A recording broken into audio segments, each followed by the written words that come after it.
Daddy, I'm going to school now. Half asleep, I heard that voice. Daddy? I was only my third year of high school. Just finished the college entrance exam, went out for dinner with classmates, got a little drunk. At 18, how did I suddenly become a father? Am I dreaming? The teacher said we need to pay 10 yuan as a donation fee. The voice came again beside me. A girl's voice, clear, pleasant, and unmistakably young. But there was worry and helplessness in her tone. The sound was so vivid, it startled me awake. I opened my eyes and saw a little girl standing right in front of me. She was pretty, clearly not more than 7 or 8 years old, already showing signs of future beauty. Her black hair was tied into a ponytail, and she wore a pink backpack. She looked at me with an expression that held just a trace of resemblance to mine. "Are you talking to me?" I asked, glancing around in confusion and slight panic from the corner of my eye. This wasn't a hotel, it was a home. On the security bars outside the window hung some clothes. Beneath them sat a few potted plants, one of which had already wilted. In the corner stood a cabinet, cluttered with combs, toilet paper, a mirror, and some unwashed clothes, even a few diapers lying on top. Near the door was a shoe rack covered in dust, and beside it, a small square table with a red plastic food cover. Beneath it were 2 dishes, their contents obscured. "Daddy, if I'm not talking to you, am I talking to your little sister?" The girl replied, "Today's the last day. The teacher said I have to bring 10 yuan or he'll get scolded." Another sister? My heart skipped a beat. That's when I finally noticed the crib at the foot of the bed. It was wooden, filled with blankets. I sat up and peeked inside. Sure enough, a baby lay sleeping inside about a year old. I rubbed my lips. Stubble. Now fully alarmed, I got out of bed and rushed to the cabinet, grabbing a small round mirror. I couldn't wait to see myself. I froze. The face in the mirror still resembled my 18-year-old self, but older by about 8 or 9 years. All childishness was gone. My features were matured, worn down, and lacked the energy and vitality of youth. I looked tired, unshaven, with oily hair. At this point, I no longer doubted I must somehow traveled through time after that wild post-exam night, landing in the year 1989 or later. In other words, I was now living in the late 1980s or early 1990s. Yet I remembered nothing of the past several years, if suffering from amnesia. "Don't we have any money?" The girl spoke again, her voice tinged with way cheap and fear. Probably worried about being scolded by the teacher. "Of course we do. It's just 10 yuan, right?" "Wait a second." I quickly reassured her, then started rummaging through everything. Empty pockets. Not a single coin. Only a pack of cigarettes. "Hey, do you know where I keep the money?" I turned to the girl awkwardly. I'm still half asleep. My head spinning. "Can't remember much." "You always kept your money in your pocket," she replied flatly. "But there's nothing here, not even a penny." I frowned. Not even a bank card. Suddenly, a thought hit me. Wait, I think I remember. Is it with your mom? Did she hide it? For now, I accepted this identity. I could figure out the rest later. 2 daughters meant I was married and apparently quite active. But strangely, I didn't feel like I'd ever experienced that joy yet. I just woke up with 2 kids. Weird. "Daddy, are you okay?" The girl looked concerned. "Mom left us 6 months ago." "How could she be hiding your money?" "My wife ran away." "What do you mean? Why did she leave?" I felt anger rising. "She said you weren't ambitious. After all these years of marriage, you were lazy, refused to work, only cared about writing novels. You barely made a few hundred yuan a month, not even enough for your little sister's formula milk. Shed had enough and just left," the girl explained. I sighed. Not a single memory remained. "Don't worry, we'll find some money. This is our home, we can't have absolutely nothing." I tried to comfort my daughter and resumed searching desperately. Finally, fortune favored me. I reached under the bed and pulled out a single 1 yuan coin. "See? Dad has money." I wiped off the dust clinging to the coin, gave it a quick rub against my shirt, and handed it to her. "Just 1 yuan?" She took it, clearly not thrilled. "Now you're wrong," I said disapprovingly. "Charity donations shouldn't be mandatory. They should be voluntary. Your teacher shouldn't force everyone to donate 10 yuan. Besides, as long as you have good intentions, even a 1/10 of a yuan counts as kindness. 1 yuan is no different from 10. Go on now. Hurry to school before you're late." Okay, she seemed to understand a bit better. Mood slightly lifted, and hurried out the door. Once she left, the house fell silent, only the baby still asleep in the crib remained. I finally let out a breath, walking around the small apartment, hoping to find some clues to make sense of this bizarre situation. The place was smallest than 50 square meters. Kitchen and bathroom included, but only one room served as bedroom, dining room, and living room all at once. Inside a drawer, I found a photo buried beneath some clothes. There were 4 people in the picture. One was the little girl from earlier, another was the baby in the crib. The other 2 were me and a woman around 23 or 24. Very beautiful, holding the baby next to me. She must have been my wife. She was tall, nearly 5'7", only a few inches shorter than me. Among women, that was unusually tall. Dressed neatly and stylishly, she was undeniably gorgeous. But in the photo, she seemed troubled. Her brows were slightly furrowed, as if carrying some hidden burden. No memory of her at all, I muttered. I didn't recognize this woman at all. Probably someone I met after high school. Did Tang Wan and I really never end up together? Back in high school, I had someone I loved deeply. I once believed I'd never marry anyone else. Now, I was married to a stranger with 2 children. On the back of the photo were names, connected by a hand-drawn heart. Chen Jin, that's me, I murmured. Tong Wangjun must be her name. Wangjun, interesting name. Her parents probably hoped for a son. Never heard of that name before. Tong Wangjun? Doesn't ring a bell. Chen Ke, Chen Le, those must be the girls' names. Don't remember who named them. No idea what they mean. The missing 8 years were completely blank, no memories at all. No matter how hard I tried, I couldn't recall a thing. On the messy bed, I found a notebook. On the cover, written clearly in childish handwriting, Chen Ke, Class 3, Grade 3. The baby in the crib obviously couldn't write, so Chen Ke must be the older daughter. The younger was Chen Le. Lifting the plastic food cover on the table, I stared at the 2 unfinished dishes. One was cabbage, nearly half left. The other, mostly untouched, white radish. This family's really poor, I whispered. 2 dishes, no meat. Just cheap, everyday vegetables like the ones served in school cafeterias. Who would have thought I, guy who used to eat meat every day, coming from a decent background, would end up like this? Chen Ke probably didn't eat breakfast either, I realized suddenly, looking at the untouched food. With not even 10 yuan to spare, she definitely didn't have any money to buy breakfast outside. I checked the kitchen. The rice bin was empty. The trash can overflowed with cheap instant noodle wrappers, the cheapest kind.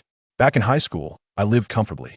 300 yuan a week was my allowance, while most students only had 100. How did I fall so far? Thinking of Chen Ke sitting in class, stomach growling with hunger, I suddenly felt a deep pang in my chest. A knock on the door snapped me out of my thoughts. I walked over and opened it. Standing outside was a beautiful woman, the same one from the photo. My wife, Tong Wangjun. Chapter 2. You are worthless, are you my wife? I inquired. Tong Wangjun had a prominent nose, her long hair cascading over her shoulders with slight curls at the ends.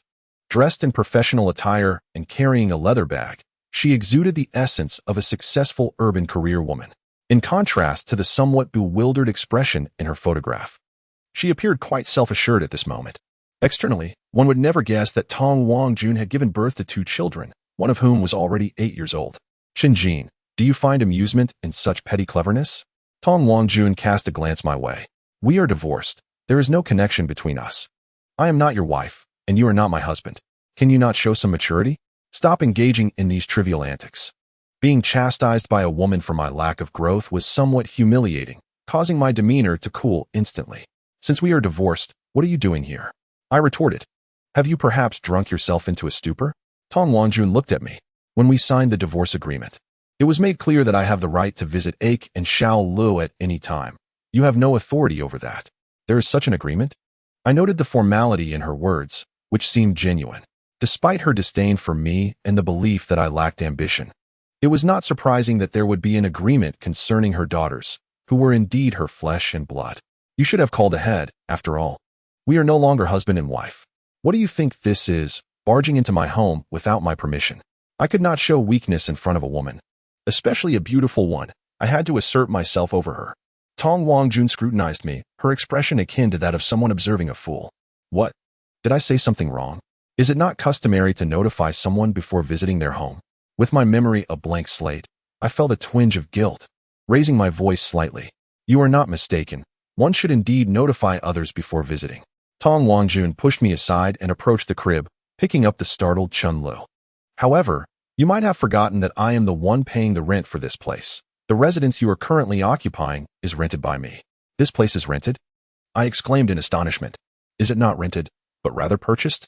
Tong Wangjun soothed the crying Chen Lu and shot me a glance. If you possess such capability and resolve, if you were truly ambitious, I would not have divorced you. I found myself utterly at a loss for words. At my age, relying on a woman's financial support to rent even a modest 50-square-meter apartment was indeed a grim situation. Yet, upon reflection, I sensed something was amiss. My parents were both factory workers, and after being laid off, they started a small business, opening a tea house. While not wealthy, By the time I turned 18, they had saved over $1 million. Each month, the tea house generated an income of around $10,000, and with a sister at home. My parents were quite fond of me. This money would have easily enabled me to purchase a property in the city with a down payment. It made no sense for me to be reliant on a woman for housing. Do not deceive me. My family is not lacking in funds. My parents care for me deeply. How could they not assist me in purchasing a home in the city after marriage, instead of forcing me to rent? I countered. Tong Wangjun fixed her gaze upon me, making me feel somewhat uneasy. I am uncertain whether you have genuinely forgotten or are intentionally feigning ignorance. Tong Wangjun sighed, fixing me with a gaze imbued with disappointment. It is true that your family possesses some wealth, yet you have squandered it on indulgences. Not only have you indulged in revelry, but you have also engaged in gambling, ultimately leading your parents to settle your debts amounting to $2 million, even selling the tea house in the process. I was left in a state of shock. Tong Wangjun's words detonated within me like a deep-sea bomb, leaving me bewildered. Please, elucidate this matter for me. How could I possibly be involved in gambling? I yearned to uncover the truth. Surely, you must be aware of your own actions. Do you truly require my explanation? I have cautioned you countless times against such vices, yet you persistently falter. Your irresponsibility is truly disheartening. Tong Wangjun's emotions were fervent, though she eventually regained her composure. Such disputes had evidently occurred more than once. Tong Wangjun had seemingly long since lost faith in me. The child is hungry. You should go, she stated, unfastening the buttons of her blouse. The child, barely a year old, was still nourished by her ample milk supply. I remained rooted in disbelief, unwilling to move. Are you not leaving yet? Tong Wangjun shot me a glance as I stood still, my mind clouded, struggling to recall many details. Please, tell me what transpired. How could I have engaged in gambling? I merely play a bit of landlord. How could I possibly resort to such actions? Stop pretending. In every argument, you adopt this shameless demeanor. Now you are merely repeating your old tricks. I am sorry, but I have seen enough. I will not be deceived again. Tong Wangjun turned away, cradling the child. You are unworthy of being a husband. I have granted you countless chances, yet you have failed to cherish them. You are also unworthy of being a father. Look at this room. It is in utter disarray. The table holds but 2 vegetables, and ache is still growing. Is this the sustenance you provide her? You are truly a failure. Tong Wangjun's words struck me forcefully, as though something were gripping my heart, leaving me gasping for breath. Overwhelmed with distress, I exited the room, retrieving a cigarette from my pocket. I lit it and settled in the stairwell, the swirling smoke enveloping my vision, rendering me somewhat dazed. I lacked even the funds for the child's formula. My living situation was financed by a woman, and I could not even afford the 10 yuan donation for my daughter's schooling. I hadn't even eaten breakfast, unable to spare the money for a bond. How have I become such a failure? Exhaling the stale air with force, I gazed at the peeling plaster on the wall, spotting some mildew. My eyes grew heavy with tears, realizing the truth of my own inadequacy. Tong Wangjun's accusations held merit. I truly am a failure, unable to care for my own partner. Estimating that Tong Wangjun had calmed down, I pushed open the door and entered the room. However, upon seeing her, an inexplicable pain pierced my heart. In her eyes, I was nothing more than refuse, a worthless being. I longed to retort, yet found myself devoid of the strength to do so, dreading the look she cast upon me, half disdain, half pity. Tong Wangjun had just finished nursing her child, and Chen Lu had fallen asleep on her shoulder. Here is 3,000 yuan. Take it, she said, handing me a bundle of cash after placing Chen Lu into the stroller. What do you mean by this? I furrowed my brow. When I fed Xiaolu earlier, she was starving and bit me painfully. This money is for you to buy some formula, Tong Wangjun replied. If it weren't for your promise to take good care of Aku and Xiaolu, I should never have given you their custody. Take it, she insisted. I refused, stating, I can earn my own money. I don't need your charity. Can you not be more mature? Tong Wangjun pointed to the hungry Xiaolu in the crib. At a time like this, you still cling to your pathetic pride? With no education and a reluctance to endure hardship, how do you expect to make a living? So what if I lack an education? I retorted. I still have strength. I can always work on a construction site and support myself and my 2 daughters without your concern. You would go to a construction site? Tong Wangjun glanced at me, but said nothing more, placing the money on the table before leaving. Her gaze wounded me deeply, filled with disdain, and her act of placing the money felt like a mere act of charity. I grabbed the money from the table and rushed outside, declaring, I don't need your charity. Even if I have to sell my blood, I will provide for them. I shoved the money into Tong Wangjun's bag as she struggled, asserting, "We are divorced. It is no longer our concern. Take your money and go." "Fine, that is your choice. If I come back and see a Ku and Xiao Lu in this condition again, I will take legal action to regain custody," she warned before casting a deep look at me and departing. From her eyes, I sensed she was serious, which left me feeling troubled. Sitting on the steps, I pulled out a cigarette from my pocket, lit it, and took a drag. Xiao Lu was only 1 year old and without breast milk. It was essential to buy formula, which required money. Where would I find that money immediately? Was I truly considering selling my blood? The sound of high heels echoed from below, prompting me to look up. A woman in her mid-20s was ascending the stairs, cradling an infant. Her skin was fair, and she wore a white trench coat paired with knee-high leather boots, her hair styled in a Korean fashion that exuded intellect. Her curves were accentuated, with a high neckline of her sweater nearly bursting from her figure, though her expression was somewhat frosty. "Excuse me," the woman said, indicating she needed to pass by. I stood up and moved aside. She did not spare me a glance as she walked past and approached the door adjacent to mine on the same floor. Leaning against the wall, I continued to smoke while observing her actions. The woman held the baby in one arm while rummaging through her bag with the other, presumably searching for her keys. "I can hold the baby for you while you find the keys," I offered, seeing her struggle and wanting to help. "No need. Kindly step aside to smoke or extinguish your cigarette. Haven't you noticed there is a child present? You have no sense of public decency," she replied, casting me a disdainful glance. Frustration bubbled within me. I had merely intended to assist, yet was met with scorn. As I discarded the cigarette onto the ground and crushed it beneath my foot, the woman finally opened the door. I caught a glimpse inside. It was spacious, at least 160 square meters. The walls were adorned with tiles, and the decor was opulent, a stark contrast to my humble abode, which felt like the depths of the earth compared to her celestial dwelling. Sensing my intrusion, she swiftly closed the door. Disheartened, I returned to my own home. Sitting on the bed, I gazed at my sweet Chen Lu, who was peacefully asleep. Her cherubic face bore the genes of Tong Wangjun, with a trace of white milk residue at the corner of her mouth. I pondered, I cannot continue like this.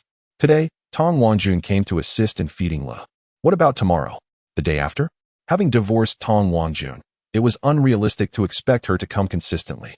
I must earn money, buy formula, and provide for my 2 daughters. But what should I do?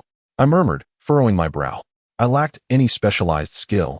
My memories after 18 were a blank slate, devoid of any impression or ability. Was I truly destined to labor in construction? No, that would be too humiliating. I once had the opportunity to enter a prestigious university. How could I stoop to manual labor? In that moment, I clung to my pride. However, an incident that evening swiftly dismantled that pride. When Chen Ke returned home from school, she carried a plastic bag filled with wilted greens, some yellowing. "Where did you get these vegetables?" I asked, puzzled. "Do you have money?" "I found them. They were freshly picked," Chen Ke replied, her voice brimming with excitement as if boasting. "You scavenged?" I replied, my heart aching. "Father can support you." "But father, I've been gathering vegetable leaves for over a month," she explained. Chen Ke set down her backpack and skillfully retrieved a plastic basin from the kitchen, filling it with a shallow layer of water.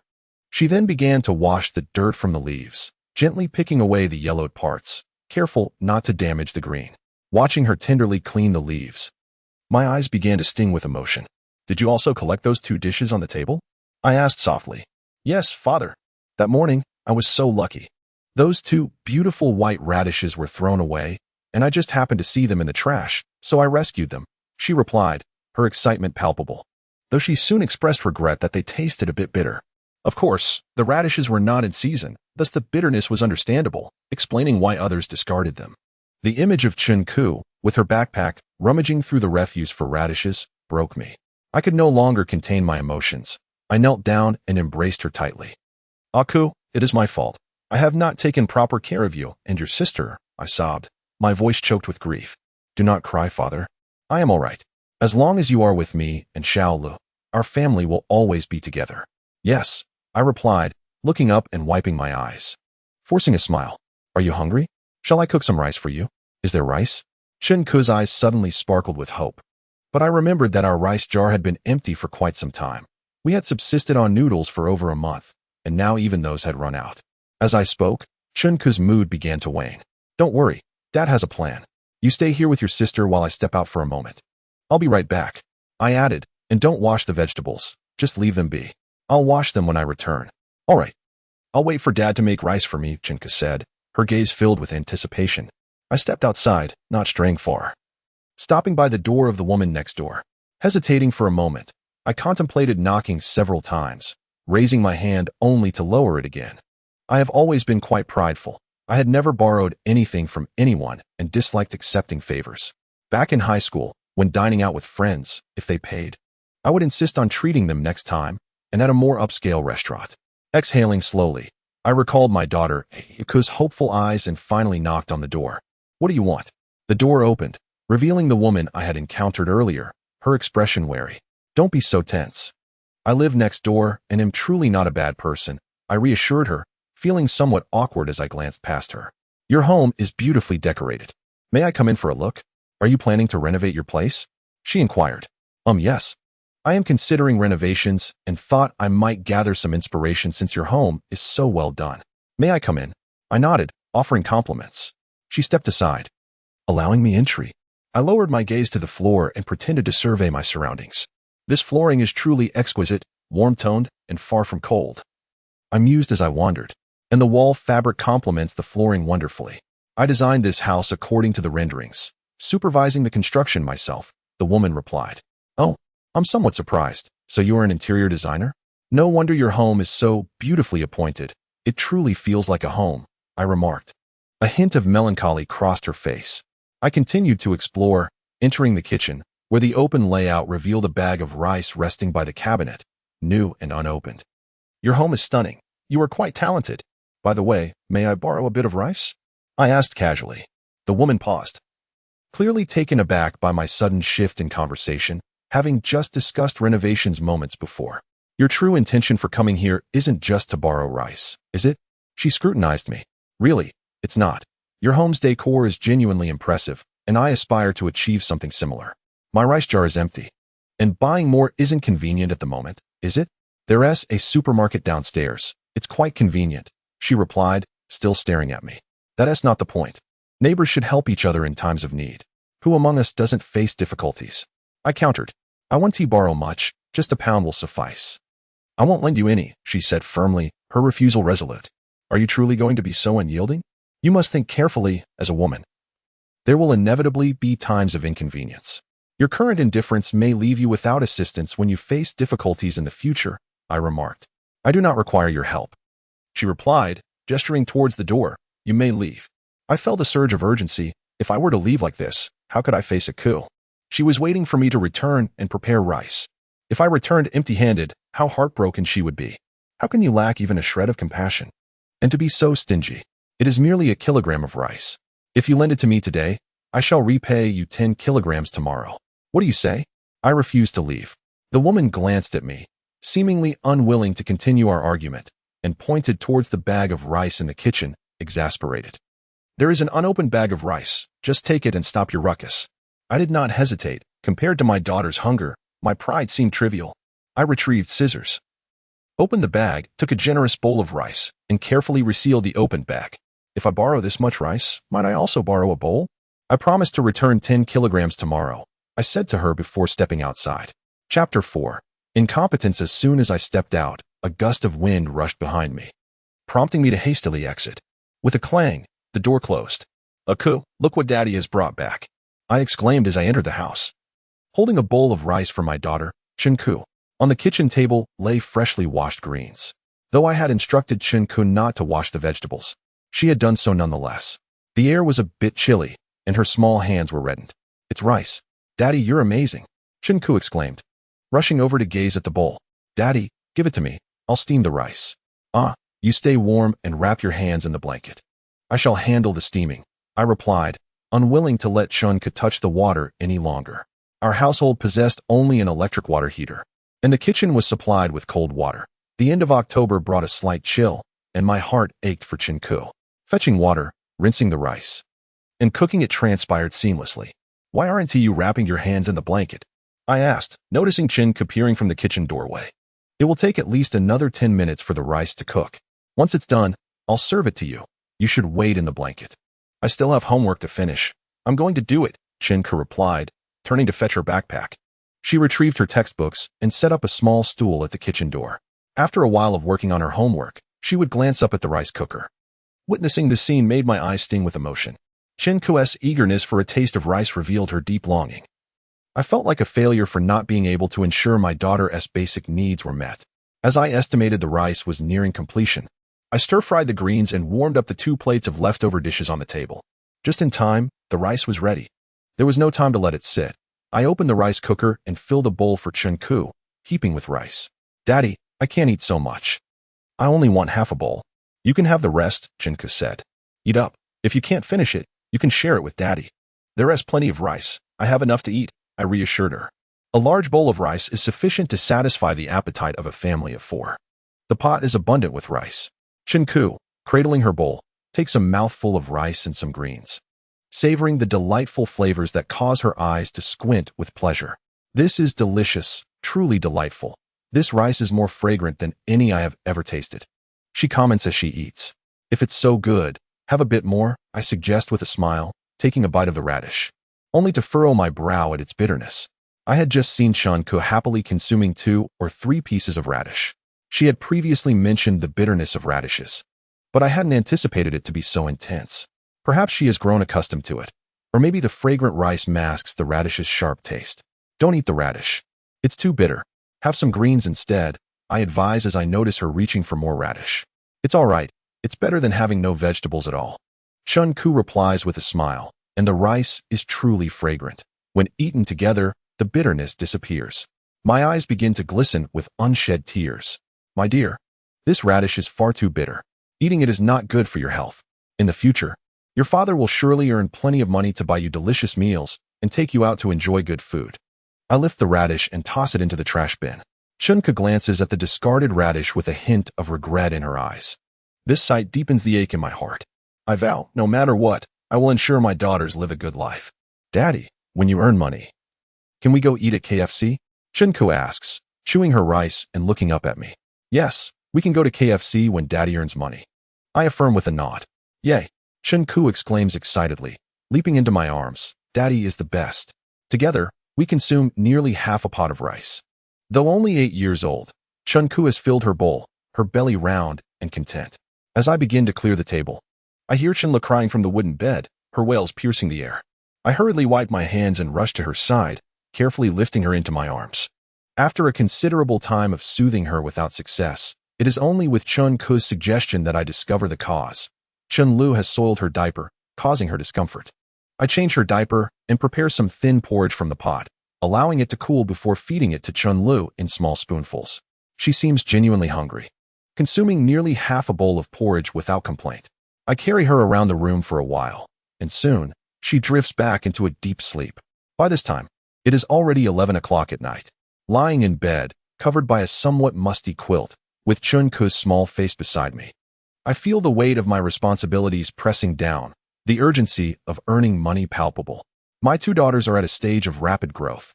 Chen Ke, being older, no longer requires formula, but she cannot survive on just 2 plates of vegetables each day, which lacks sufficient nourishment. She must have some meat to thrive. Then there is Chen Lu, just 1 year old, still unsteady on her feet and barely able to speak, and she is in desperate need of nutritional supplementation. Formula is essential for her, as porridge alone offers little sustenance. The following day, as I lie in bed still groggy, I hear some commotion. Opening my eyes, I see Chen Ke already washing up. "Daddy, you're awake?" Upon seeing me, Chen Ke remarked, "You should sleep a bit longer. There is some leftover rice from yesterday. I will prepare some congee for you." In that fleeting moment, an overwhelming sense of shame washed over me. Here I was, a man in my 20s, relying on my daughter's care. On such a frigid day, she had risen before me, thinking of preparing breakfast. "No need. I'll get up right away," I replied, instantly sitting up. I quickly dressed, freshened up, and then cooked a large pot of congee using the leftover rice. After savoring the congee, Chen Ke left for school, and I reminded her to be cautious on the way, pondering when I might visit her school. As I was thinking, Chen Lu, the baby, stirred awake in her crib. She stretched her little arms and legs, and upon seeing me, her face lit up with a smile, her arms outstretched. I lifted Chen Lu, dressed her, checked her diaper, and fed her some congee, when suddenly a grave concern struck me. Chen Ke, at 8 years old, was typically self-sufficient while at school. But Chen Lu was merely one and could not be left unattended. She needed constant care. How could I possibly seek employment under such circumstances? Cursing myself for this oversight, I wondered what to do next. After a moment of silence, I resolved to call my parents. They were my only hope. I took out my phone, found my father's number, and dialed, only to be met with the disheartening message that my service had been suspended due to non-payment. At that moment, I recalled Tong Wangjun mentioning that my phone was out of service. Sighing, I expelled a breath of frustration, attempting to calm my troubled heart. Cradling Chen Lu, I stepped outside and knocked on the door of my neighbor. What do you want? A woman opened the door, her expression somewhat unfriendly. My phone is out of service. May I borrow yours to make a call? I asked awkwardly. Your phone is out of service? Just top it up, she replied. What do you need from me? I'm a bit strapped for cash, I admitted. The woman scrutinized me for a moment before a hint of amusement crossed her face. No wonder you came by to borrow rice yesterday. It turns out you're broke, not just reluctant to come downstairs. You truly are a failure. Unable even to afford a meal. Everyone faces hardships at times. Life is unpredictable. Wouldn't you agree? I countered. I assure you. I will repay you for the rice soon. I only need to use your phone for a few minutes, and I will return the call charges along with the rice. Not lending it, she flatly refused. It's merely a few cents. Why be so cruel? I implored. We are neighbors, and now that you see my dire situation, if I cannot make this call, my family of 3, 1 adult and 2 children, might very well starve. In that event, you would be indirectly responsible for our demise. If you starve, the world loses a nuisance. As for your 2 children, their plight is a result of your own inadequacy, she retorted without hesitation. Do not bother me again. If you persist, I will call the police. With that, she abruptly closed the door. I knocked several more times, but no sound emanated from within. What a heartless woman, utterly devoid of compassion, refusing to offer assistance in a time of need. With a heavy heart, I reluctantly descended the stairs, cradling Chen Lu in my arms. At the entrance of the supermarket, I utilized the landline to dial my father's number. Chapter 5. Homecoming. The phone rang for quite some time, and just as I was beginning to lose hope of anyone answering, it connected. Who is it? Came my father's voice, sounding aged and weary, almost unrecognizable. Yet, upon closer inspection of his tone, I discerned it was indeed my father, albeit fatigued and laced with a hint of wariness. The tea house he operated often received calls from strangers, and he had grown accustomed to such interactions, sometimes engaging in lengthy discussions about tea with unfamiliar voices. When had he become so cautious regarding unknown calls, tinged with a sense of fear? Dad, it's me, I said. A long silence ensued on the other end. Why are you calling back? My father's tone shifted abruptly, becoming stern. At that moment, I was certain something had transpired at home, something connected to me. Otherwise, my father would not have spoken to me in such a manner.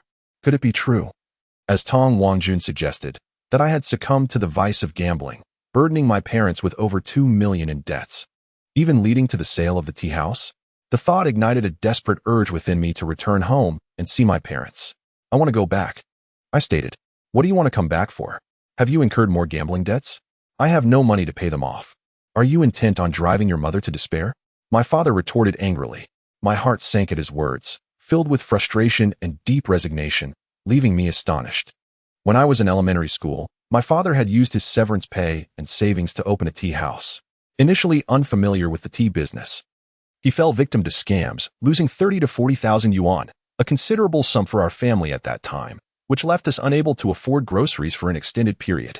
Yet, despite this, my father remained resolute, comforting my mother while seeking financial help from relatives and friends, and learning from experienced tea masters to avoid repeating past mistakes. However, now, hearing the resignation in his voice astonished me. What kind of hardships had he endured to evoke such feelings? Is it about your son? Another voice emerged on the line. It was my mother, her tone altered, somewhat frail, yet still imbued with concern for me. Yes, it's me, Mom, I replied. Little Lou is here too. I want to bring him back to see you. And Dad, pass the phone to me. I'll speak with him for a moment. My mother instructed my father. You go prepare some dishes and slice up 2 pounds of lamb. When our son returns, let us make his favorite cumin lamb.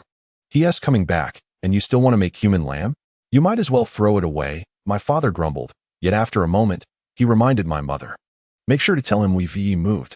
If he comes over, don't let him go to the old place. It's far, and with the child, it's freezing. He could catch a cold. My mother conveyed a few more words to me, providing the address of our new home before hanging up the phone. I found myself without any money, so I extracted a half-pack of cigarettes from my pocket, handing it to the shopkeeper, and with a sheepish grin, requested 2 coins and change. I boarded a bus, and after half an hour, I arrived at the address my mother had provided for our new home. It was situated far from the city center, in a remote neighborhood in the suburbs, a stark contrast to our previous residence, which, while not central, was certainly not this isolated. Upon entering the complex and ascending to the 3rd floor, I recognized the door number and knocked. When the door opened, I was momentarily taken aback by the figure before me. "Mother?" I murmured, gazing down at the individual seated in a wheelchair, momentarily disoriented. "Shala has come too." The person in the wheelchair was indeed my mother. Upon seeing the child I was holding, she extended her arms, saying, "Come, let me hold my grandchild." "You really are something else," she chided gently. "How could you let Xiaolu wear so little in this frigid weather? You didn't even wrap a scarf around him. What if he catches a cold?" I placed Xiaolu into her embrace, allowing her to cradle him, and then I pushed her further into the room.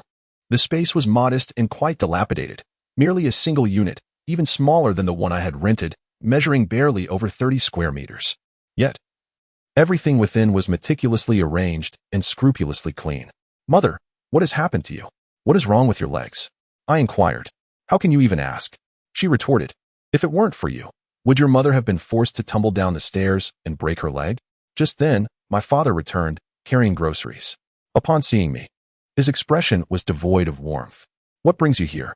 Are you in need of money? Is it not enough that our son has returned? Can't you speak to him kindly?" My mother shot a disapproving glance at my father. "Wash the vegetables and prepare a few dishes. You are so soft on him." My father replied, "Not even considering how you've let this family fall apart. What a fine example you set, choosing to emulate others by gambling. We sold our tea house and our home to pay off your debts. After finally finding a semblance of peace for a few months, you return. And it's surely because you've gambled again?" I assented. At this, both my parents turned their gaze towards me. "I haven't tea. I merely came to see you," I asserted. "Really? Is that so?" My father questioned skeptically. "Indeed, I do not gamble," I affirmed. "From now on, I will work diligently to support our family and lead a good life. See, I told you, our son is not so foolish as to repeat his mistakes." My mother remarked, her voice imbued with relief. It seemed she had exhaled a breath of hope. If only he could truly adhere to that. For he has professed such sentiments before. My father remained unconvinced but refrained from further comment, retreating into the kitchen to wash the vegetables and prepare dinner. My father was an adept cook, and after 20 minutes, he had prepared 4 or 5 dishes, one of which was my favorite, cumin lamb, its aroma tantalizing. The enticing scent made my mouth water, as it had been ages since I had savored such meat. "With such a delectable spread, hurry and eat," my mother urged. I nearly devoured 3 bowls of rice, and only when I could eat no more did I set down my utensils. "Father," with the tea house gone, "what are you doing now?" I ventured. A flicker of sorrow crossed my father's eyes. The tea house was once his dream, but it has vanished now, all because of me, and my spirits have plummeted. Your father is currently working as a security guard for others, earning a stable income each month, which is far less exhausting than managing the tea house. Life has become considerably easier for him. My mother interjected. I fell silent. Before my arrival, I had not anticipated such circumstances. My mother struggles with her legs, and with my father working as a security guard, I cannot possibly leave Xiaolu in their care, as it would be too burdensome for them. "Did you come here for something in particular?" My mother discerned my mood and inquired. "No, it's nothing. I just missed you both and wanted to come by," I replied. "All right, I should be heading back now." "Wait a moment. There is still plenty of food here. Pack some to take home. You can heat it up later," my mother insisted. "No need. We have food at home," I responded. "What did your mother say? You ought to listen to her. You think I don't know your character? Your mother and I are well aware of it." My father cast a glance at me. "You used to eat very little, just a bowl or so, but you've polished off 3 bowls today. With 2 kids in tow, your household must be nearly bare. At this point, you're still being sentimental. Even if you don't eat, doesn't Tia need to? She is at that age where she is growing. Will she have to bear hunger alongside you?" I felt somewhat embarrassed, hanging my head in silence, unable to muster a retort. They packed the leftovers from the table and my mother called me into the room. "Take this 2,000 yuan, she said, handing me a bundle of cash. "I have money," I hastily replied. "Keep it. Your legs aren't fully healed yet, and you still need funds. There is truly no need for you to give me money. Take it." I am your mother, so why be polite with me? She insisted. This money isn't for you. It's for my granddaughter. How hungry was Xiao Lu just now? She barely had a bowl of thin rice porridge with a bit of minced meat, and it was all gone. A child of her age cannot sustain herself on such meager fare. We must buy her milk powder to ensure she receives proper nutrition. This 2,000 yuan is for her milk powder. Mom, I suddenly burst into tears, kneeling on the floor. It's my fault. I've caused you and Dad so much worry, living in such a dilapidated place. I'm grown now, yet I still reach out to you for money. Chapter 6. Is there something wrong with me? I knelt on the ground, utterly inconsolable. My parents' hair had turned significantly grayer, and wrinkles had formed. I even noticed a few age spots on my mother's face. Back in high school, my parents were rosy-cheeked and life was bountiful. Yet now, they have become like this. The once spacious home is gone, replaced by a rundown place of merely 30 square meters, and for the sake of survival, my father, at his age, still has to work as a security guard.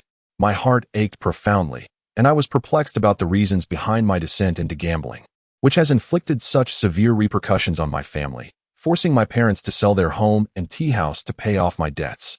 I am your mother. If I do not worry about you, who will? My mother's eyes were slightly reddened as she discreetly wiped away tears. As long as you focus on your studies and refrain from falling into those vices again, living well will ease our minds. Mother, rest assured, I shall live well and earn enough to support our family. I promise, I assured her. She nodded and glanced at Chen Ke, who was merely a year old and required constant attention. If you intend to work, someone must look after her. You can leave her with me. I will take care of her, allowing you to seek employment, she suggested. No, Mother, please do not worry. There is someone to care for her. I do not wish to trouble you any further or burden you with my concerns, I replied firmly. A child of just 1 year. The expenses for formula alone are considerable, 1 canister per week at a cost of at least 300 to 400 yuan, summing up to 2,000 to 3,000 yuan monthly. Additionally, the cost of diapers amounts to several hundred more. A child's immunity is inherently fragile, should they catch a cold or fever. A simple injection and some medication could easily exceed 1,000 yuan. In the past, I would have entrusted her to my parents without hesitation, as they had the time and capability to care for her, but now I cannot bear to impose on them. It is not solely a matter of finances. Little Lu is at that restless age, and if she were to wake in the middle of the night, my parents would be deprived of a peaceful night's sleep. You and Xiao Jun are divorced. You are raising the child alone, and she will not assist you. Who else can you rely on? My mother remarked. Leave Lu with me. I will ensure she is well fed, and you can focus on your work. Mother, truly, you need not worry. Although I am divorced from her, she is still the mother of our 2 children, and she will not neglect them, I reassured her. Rest easy, I have my own solutions. My mother fell silent for a moment before sighing. Xiao Jun is quite unfortunate, you know. What led to your separation? She pondered. Well, having the child with you is beneficial, at least it maintains a connection with Xiao Jun. You must strive to improve, do not revert to your former ways. I understand. I nodded in agreement. As I departed from home, I carried the 2,000 yuan my mother had given me. Upon reaching the entrance of the community, I glanced back at the weathered buildings, my heart a swirl of emotions.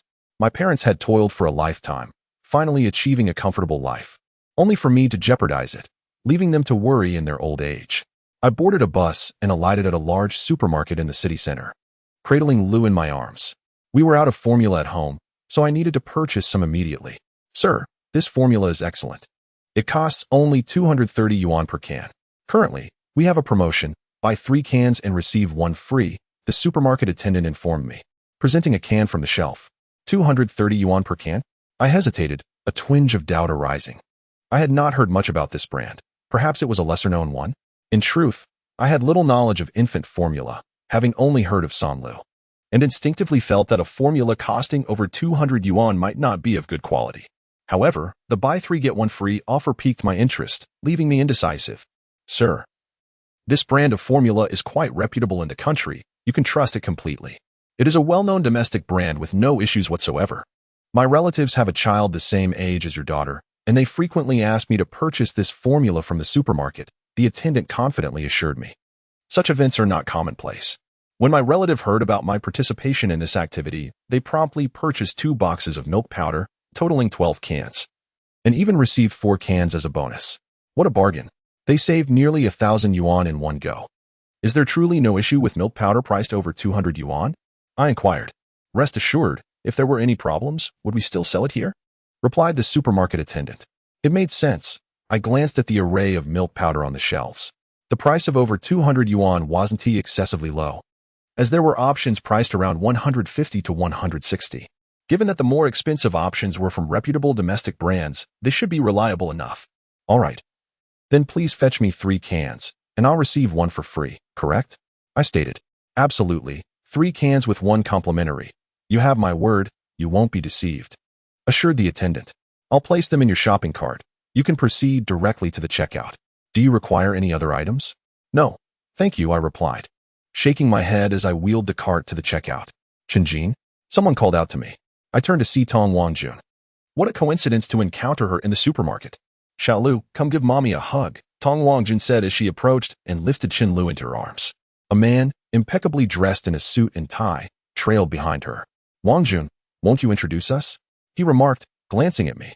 This is Chen Jin, Tong Wangjun said, looking at the man beside her and then back at me. This is my colleague. What brings you to the supermarket? I came to buy milk powder, I responded. And you? Isn't it during work hours? How do you have time to shop? I just concluded a business deal and had some free time, so I decided to browse the supermarket. I picked up some milk powder, diapers for Xiaolu, and a few snacks to bring back for a Ke, Tong Wangjun explained.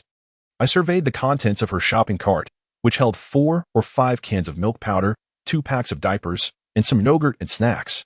You need not purchase more milk powder. I bought 4 cans, which should suffice for Xiaolu for a month, I said. Your milk powder won't do.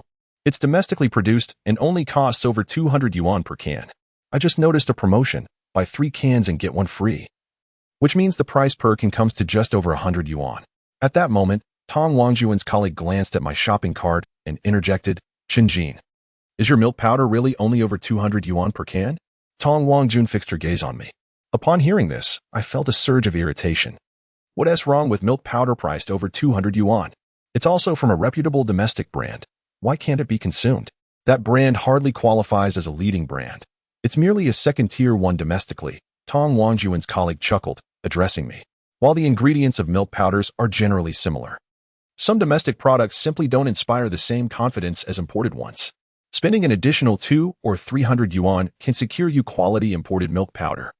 Children are still young, and we cannot afford to be careless. We should not gamble with their futures over a small amount of savings. I advise you to return those cans of milk powder. Wangjun and I have already selected premium imported options, priced at over 500 yuan per can, which we can trust. Chen Jin, please put that milk powder back, Tong Wangjun urged me. Xiaolu cannot consume such inexpensive milk powder. Is an expensive product necessarily better? The words of Tong Wangjun pierced my ears. I had chosen this formula, and it was none of his concern. Hand over Xiaolu to me.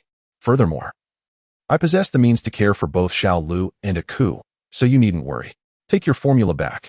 With that, I cradled Xiaolu in my arms, paid for the items, and proceeded towards the exit with 4 cans of formula in hand. After a brief moment, the sound of a car horn echoed behind me. A Volvo S60 came to a halt beside me. Get in, Tong Wangjun called from the front passenger seat. His colleague in the driver's seat glanced at me but remained silent. This vehicle, a Volvo S60, was an extravagant luxury, costing at least 300,000 yuan, a staggering sum for me at present, and a significant expense for most ordinary individuals. No, I'll take the bus home, I replied, balancing Xiaolu in one arm and the plastic bag in the other as I made my way to the bus station. Chen Jin, are you out of your mind? Tong Wangjun exited the car and swiftly approached me. You lack the ability to provide decent formula for Xiaolu, neglecting your daughter, and yet you don't want anyone to comment on it? Chapter 7. Do not act recklessly indeed. I lack your capabilities, having been divorced for less than half a year, while you already have a dedicated vehicle to transport you. I cast a glance at the Volvo following closely behind. Be mindful of your tone. That is my colleague, and we are working on a business matter together, Tong Wangjun retorted. Isn't it true that a marriage often evolves from a professional relationship? I added. I'm not interested in arguing with you. Will you get in the car? If not, you can go back on your own. Just let me take Xiaolu home first. Tong Wangjun insisted. On such a cold day, do you truly wish for Xiaolu to suffer in the wind alongside you? I glanced at the Volvo, realizing it would indeed provide warmth. At that moment, Tong Wangjun's colleague graciously stepped out of the vehicle, opening the door with a gentlemanly demeanor. In my arms, Xiaolu stretched out, yearning to be held by Tong Wangjun. Suddenly, I was struck by a disconcerting sense of alienation, as if I had become an outsider. The three of them seemed like a true family. A handsome man and a beautiful woman, both urban professionals. With a child, how harmonious that appeared. All right. You take Xiao Lu home first. I surrendered him to Tong Wangjun. Also, hand over the formula. I'll place it in the car, she instructed. No, it's fine. You all go ahead. I'll manage on my own. I shook my head. With my wife gone and Xiao Lu now in Tong Wangjun's embrace. If I held nothing in my hands, I feared I might feel emptier still. Tong Wangjun entered the car, and the Volvo glided past me. As I walked along the road, observing the bustling traffic, I did not feel the vibrancy of the city. Instead, a sudden wave of loneliness washed over me. Passing the bus station, I chose not to board but continued along the concrete path. My mind was devoid of specific thoughts. I merely wished to walk, as it spared me from overthinking. The sky grew increasingly overcast, the leaves of the roadside trees rustling softly, with an occasional leaf fluttering down. Suddenly, the streetlights illuminated, and a chill brushed against my face. I looked up. In the twilight, a fine drizzle danced in the glow of the lights, dense and relentless. Upon returning home, I noticed a Volvo and an Audi A6 parked downstairs. Suddenly, I felt a twinge of reluctance to ascend. Father, are you back?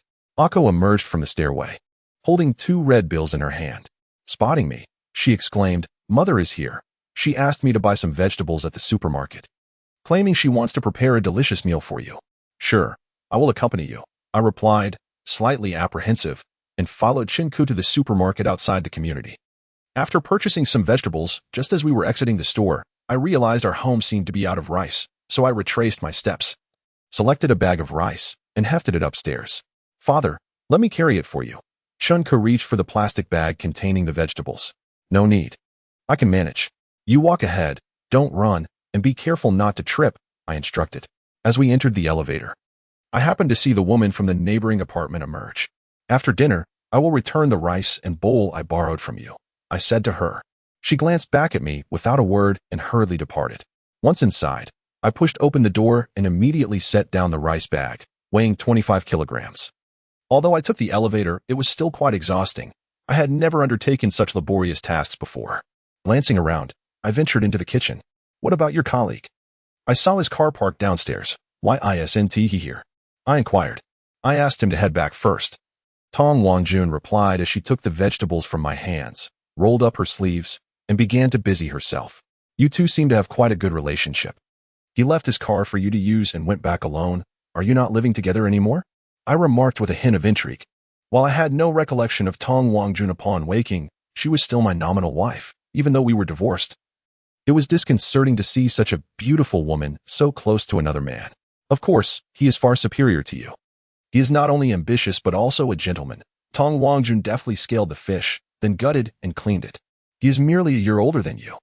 Yet through his own efforts, he has purchased a home in the city center yuan garden community and bought his own car. Really? It appears he might be pursuing you. Otherwise, he wouldn't be so attentive, driving you to the supermarket and then back home, even leaving his car for you. I commented. We are already divorced. Whether he is pursuing me is not something I need to discuss with you. Tong Wangjun said as she handed me the fish to season with salt. I sprinkled some salt on the fish, flipped it over, and added more. Indeed. There is no need to discuss it. Having such an accomplished man pursuing you, especially one who has bought a house in yuan, must be much more comfortable than squeezing into a rented room with me. I mused for a moment before adding, congratulations. You are not getting any younger. When you meet the right person, do consider marrying sooner. By the way, when you do get married, please let me know. If I have the time, I will attend. Tong Wangjun, who was chopping vegetables, suddenly paused and turned to glance at me, brandishing the knife as she approached. What are you doing? I exclaimed, startled. Don't act recklessly. Do you also think my colleague is commendable? In Tong Wangjun's eyes lingered a hint of a smile, yet it struck fear within me. Country Garden, renowned across the nation, is a prestigious group. Being able to purchase a home there, coupled with a modest vehicle worth 200,000 to 300,000, is indeed commendable. I remarked, you are no longer young and have even been divorced. No one is holding it against you, so you should hasten to marry. Very well. Since you think well of him too, I shall send you an invitation when I wed, Tong Wangjun replied, gently nudging me aside. She took a fish and made a few incisions upon it. I turned to the vegetable washing basin to assist in the preparation. After that, until the dishes were ready, Tong Wangjun did not utter a single word to me. She prepared 4 dishes, and the rice was cooked as well. What are you doing? I inquired as I saw her packing her bag on the chair. Aren't you going to eat? I am not, she replied coldly, not even casting a glance my way. The meal is prepared. You should eat before you leave. There's no need to rush. Considering you have a car, I insisted. Mom, stay and have dinner with us. Chen Ke chimed in. Our family hasn't dined together in quite some time. No, I have other matters to attend to and a meeting scheduled. You all enjoy your meal. Tong Wangjun responded, turning to Chen Ke. Mom will leave first and visit you and Xiaolu another time. As Tong Wangjun exited, I stood up and hurried after her. Why are you following me? Tong Wangjun turned at the stairwell to address me. The meal is ready, yet you are so eager to leave. Who are you meeting? I questioned. We are divorced. Whom I marry is none of your concern, let alone who I meet. Tong Wangjun shot me a glance. You should mind your own affairs. Standing before her, I gazed at Tong Wangjun for a long moment, wanting to say something, yet I found myself silenced repeatedly, my lips moving without sound. Is there something you wish to say? She prompted. Go ahead, I am listening. I chuckled softly. Oh, it's nothing much. I merely wanted to ask for your colleague's name. When the time comes for red envelopes, it would be fitting to include both your names along with a wish for everlasting companionship. Wouldn't you agree? Perhaps I misread her. But a flicker of disappointment crossed Tong Wangjun's face. Su Hung, that's his name, she stated.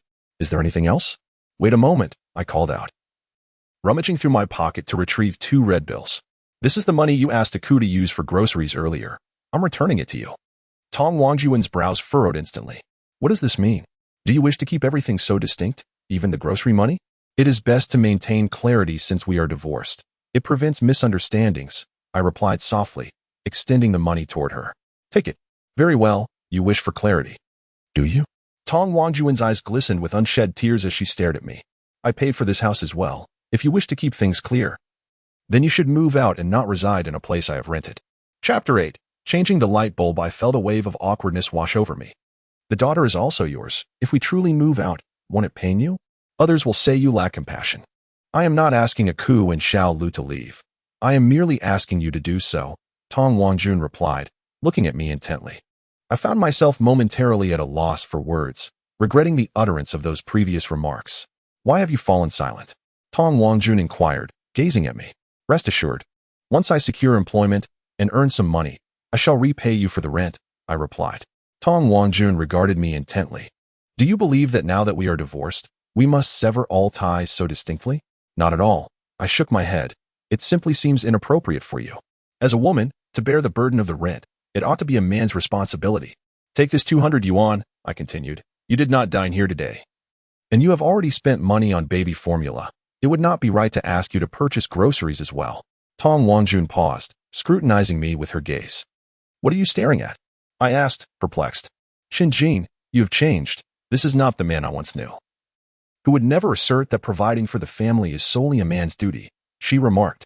You were once perpetually inebriated, incapable of supporting a household. And I had to tend to you. Not a day went by without excessive drinking, and you would often descend into a drunken stupor. Is that so? I have no recollection of such times, I responded. Her observations must pertain to events that transpired before my awakening. Perhaps, for you, divorce is a form of liberation. Marrying me constrained you and caused you distress. Now that we are no longer wed, you seem transformed, imbued with a sense of responsibility, deliberately maintaining distance from me.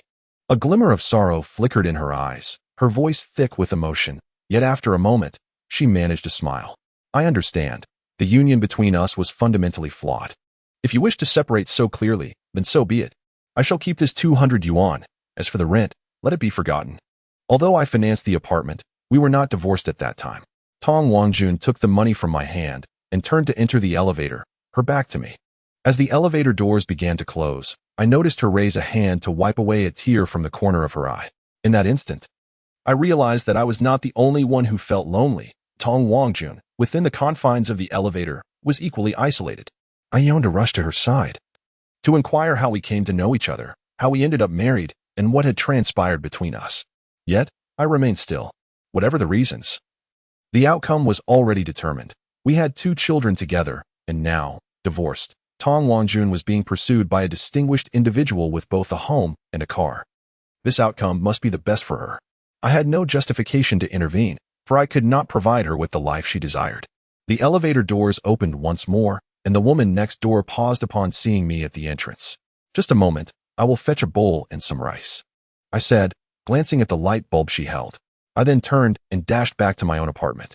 After retrieving a plastic bag, I used the bowl borrowed from the woman to scoop 10 bowls of rice. I glanced at her, who was squatting beside a small wooden bed, diligently completing her homework while occasionally glancing at Chun Lu, who was peacefully asleep. I approached the door of the woman next door. The door was closed. I had assumed she would leave it ajar, considering I had only stepped away to collect rice. To my surprise, she had closed it. I knocked twice. No response. I looked around again. Yet, no one acknowledged my presence. However, I was certain a woman resided within. I knocked firmly twice more. With a clatter, it seemed as though a chair had toppled inside. After a brief moment, the door swung open, revealing a woman who glared at me with indignation. "What are you knocking for?" she demanded, one hand pressed against her knee, which appeared to have sustained a minor injury. "I borrowed some rice and a bowl from you, and I have returned them," I said, raising the plastic bag in my hand. "There's no need," she replied, casting a glance at the bag before turning to retreat into her room. "That's unacceptable. I dislike being in someone's debt, especially a woman's," I insisted, following her inside. "I'll just leave them in the kitchen." The woman seemed poised to unleash her frustration, yet upon seeing me enter, her anger subsided, and she ignored me as she walked into her room. I placed the rice and bowl in the kitchen and prepared to return to my own space. However, midway, I noticed the dining room's illuminated ceiling light and turned back, stopping at the threshold of her room. Inside, the woman stood precariously on a chair, tilting her head back, arms raised high as she struggled to install a light bulb. The delicate curve of her waist was faintly visible. "You're putting yourself in danger, you know?" I interjected. Startled, she gasped, losing her balance and swaying dangerously. I rushed forward and caught her legs just before she fell, stabilizing her. Yet, whether it was due to an injury or sheer fright, she collapsed onto my back, causing both of us to tumble to the ground. "Are you all right?" I hurriedly assisted her to her feet. "How dare you trespass?" She scowled, regarding me with disdain. "Do you believe I want to call the police? Could you refrain from threatening to call the police at every turn? I mean no harm. I noticed your ceiling light was still on and worried you might electrocute yourself while changing the bulb, so I came to help," I explained. "Don't you know to turn off the power when changing a light bulb?" She shook her head. "All right then, hand me the bulb, and I shall change it for you." I extended my hand. The woman rose, steadied herself against the bed, and handed me the bulb. I first turned off the power, entered the room, replaced the bulb, restored the power, and flicked the switch, illuminating the room, albeit with a warm yellow hue. "It's rather odd that you still use such an outdated bulb, considering most homes now opt for ceiling lights," I remarked, glancing at her with curiosity. She remained silent. Finding the encounter rather mundane, I clapped my hands and exited back to my own room. In the city, the interactions between people often exist behind walls. Yet the chasms between hearts remain profound. "Come, Ake, drink this milk before heading to bed." I opened a can of milk powder for Chen Ke. "I don't want it.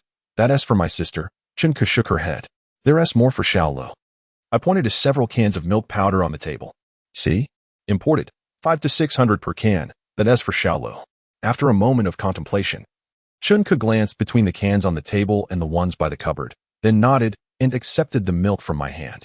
After sipping a few mouthfuls, she handed me the cup. "Daddy, you drink too." "You drink. Daddy, isn't thirsty," I replied with a smile. "My abdomen is small, and I cannot consume that much."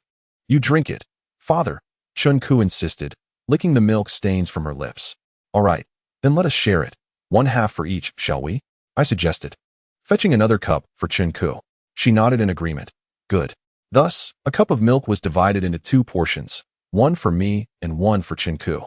That night, Chen Ke slept soundly, her little face flushed and a smile gracing her lips.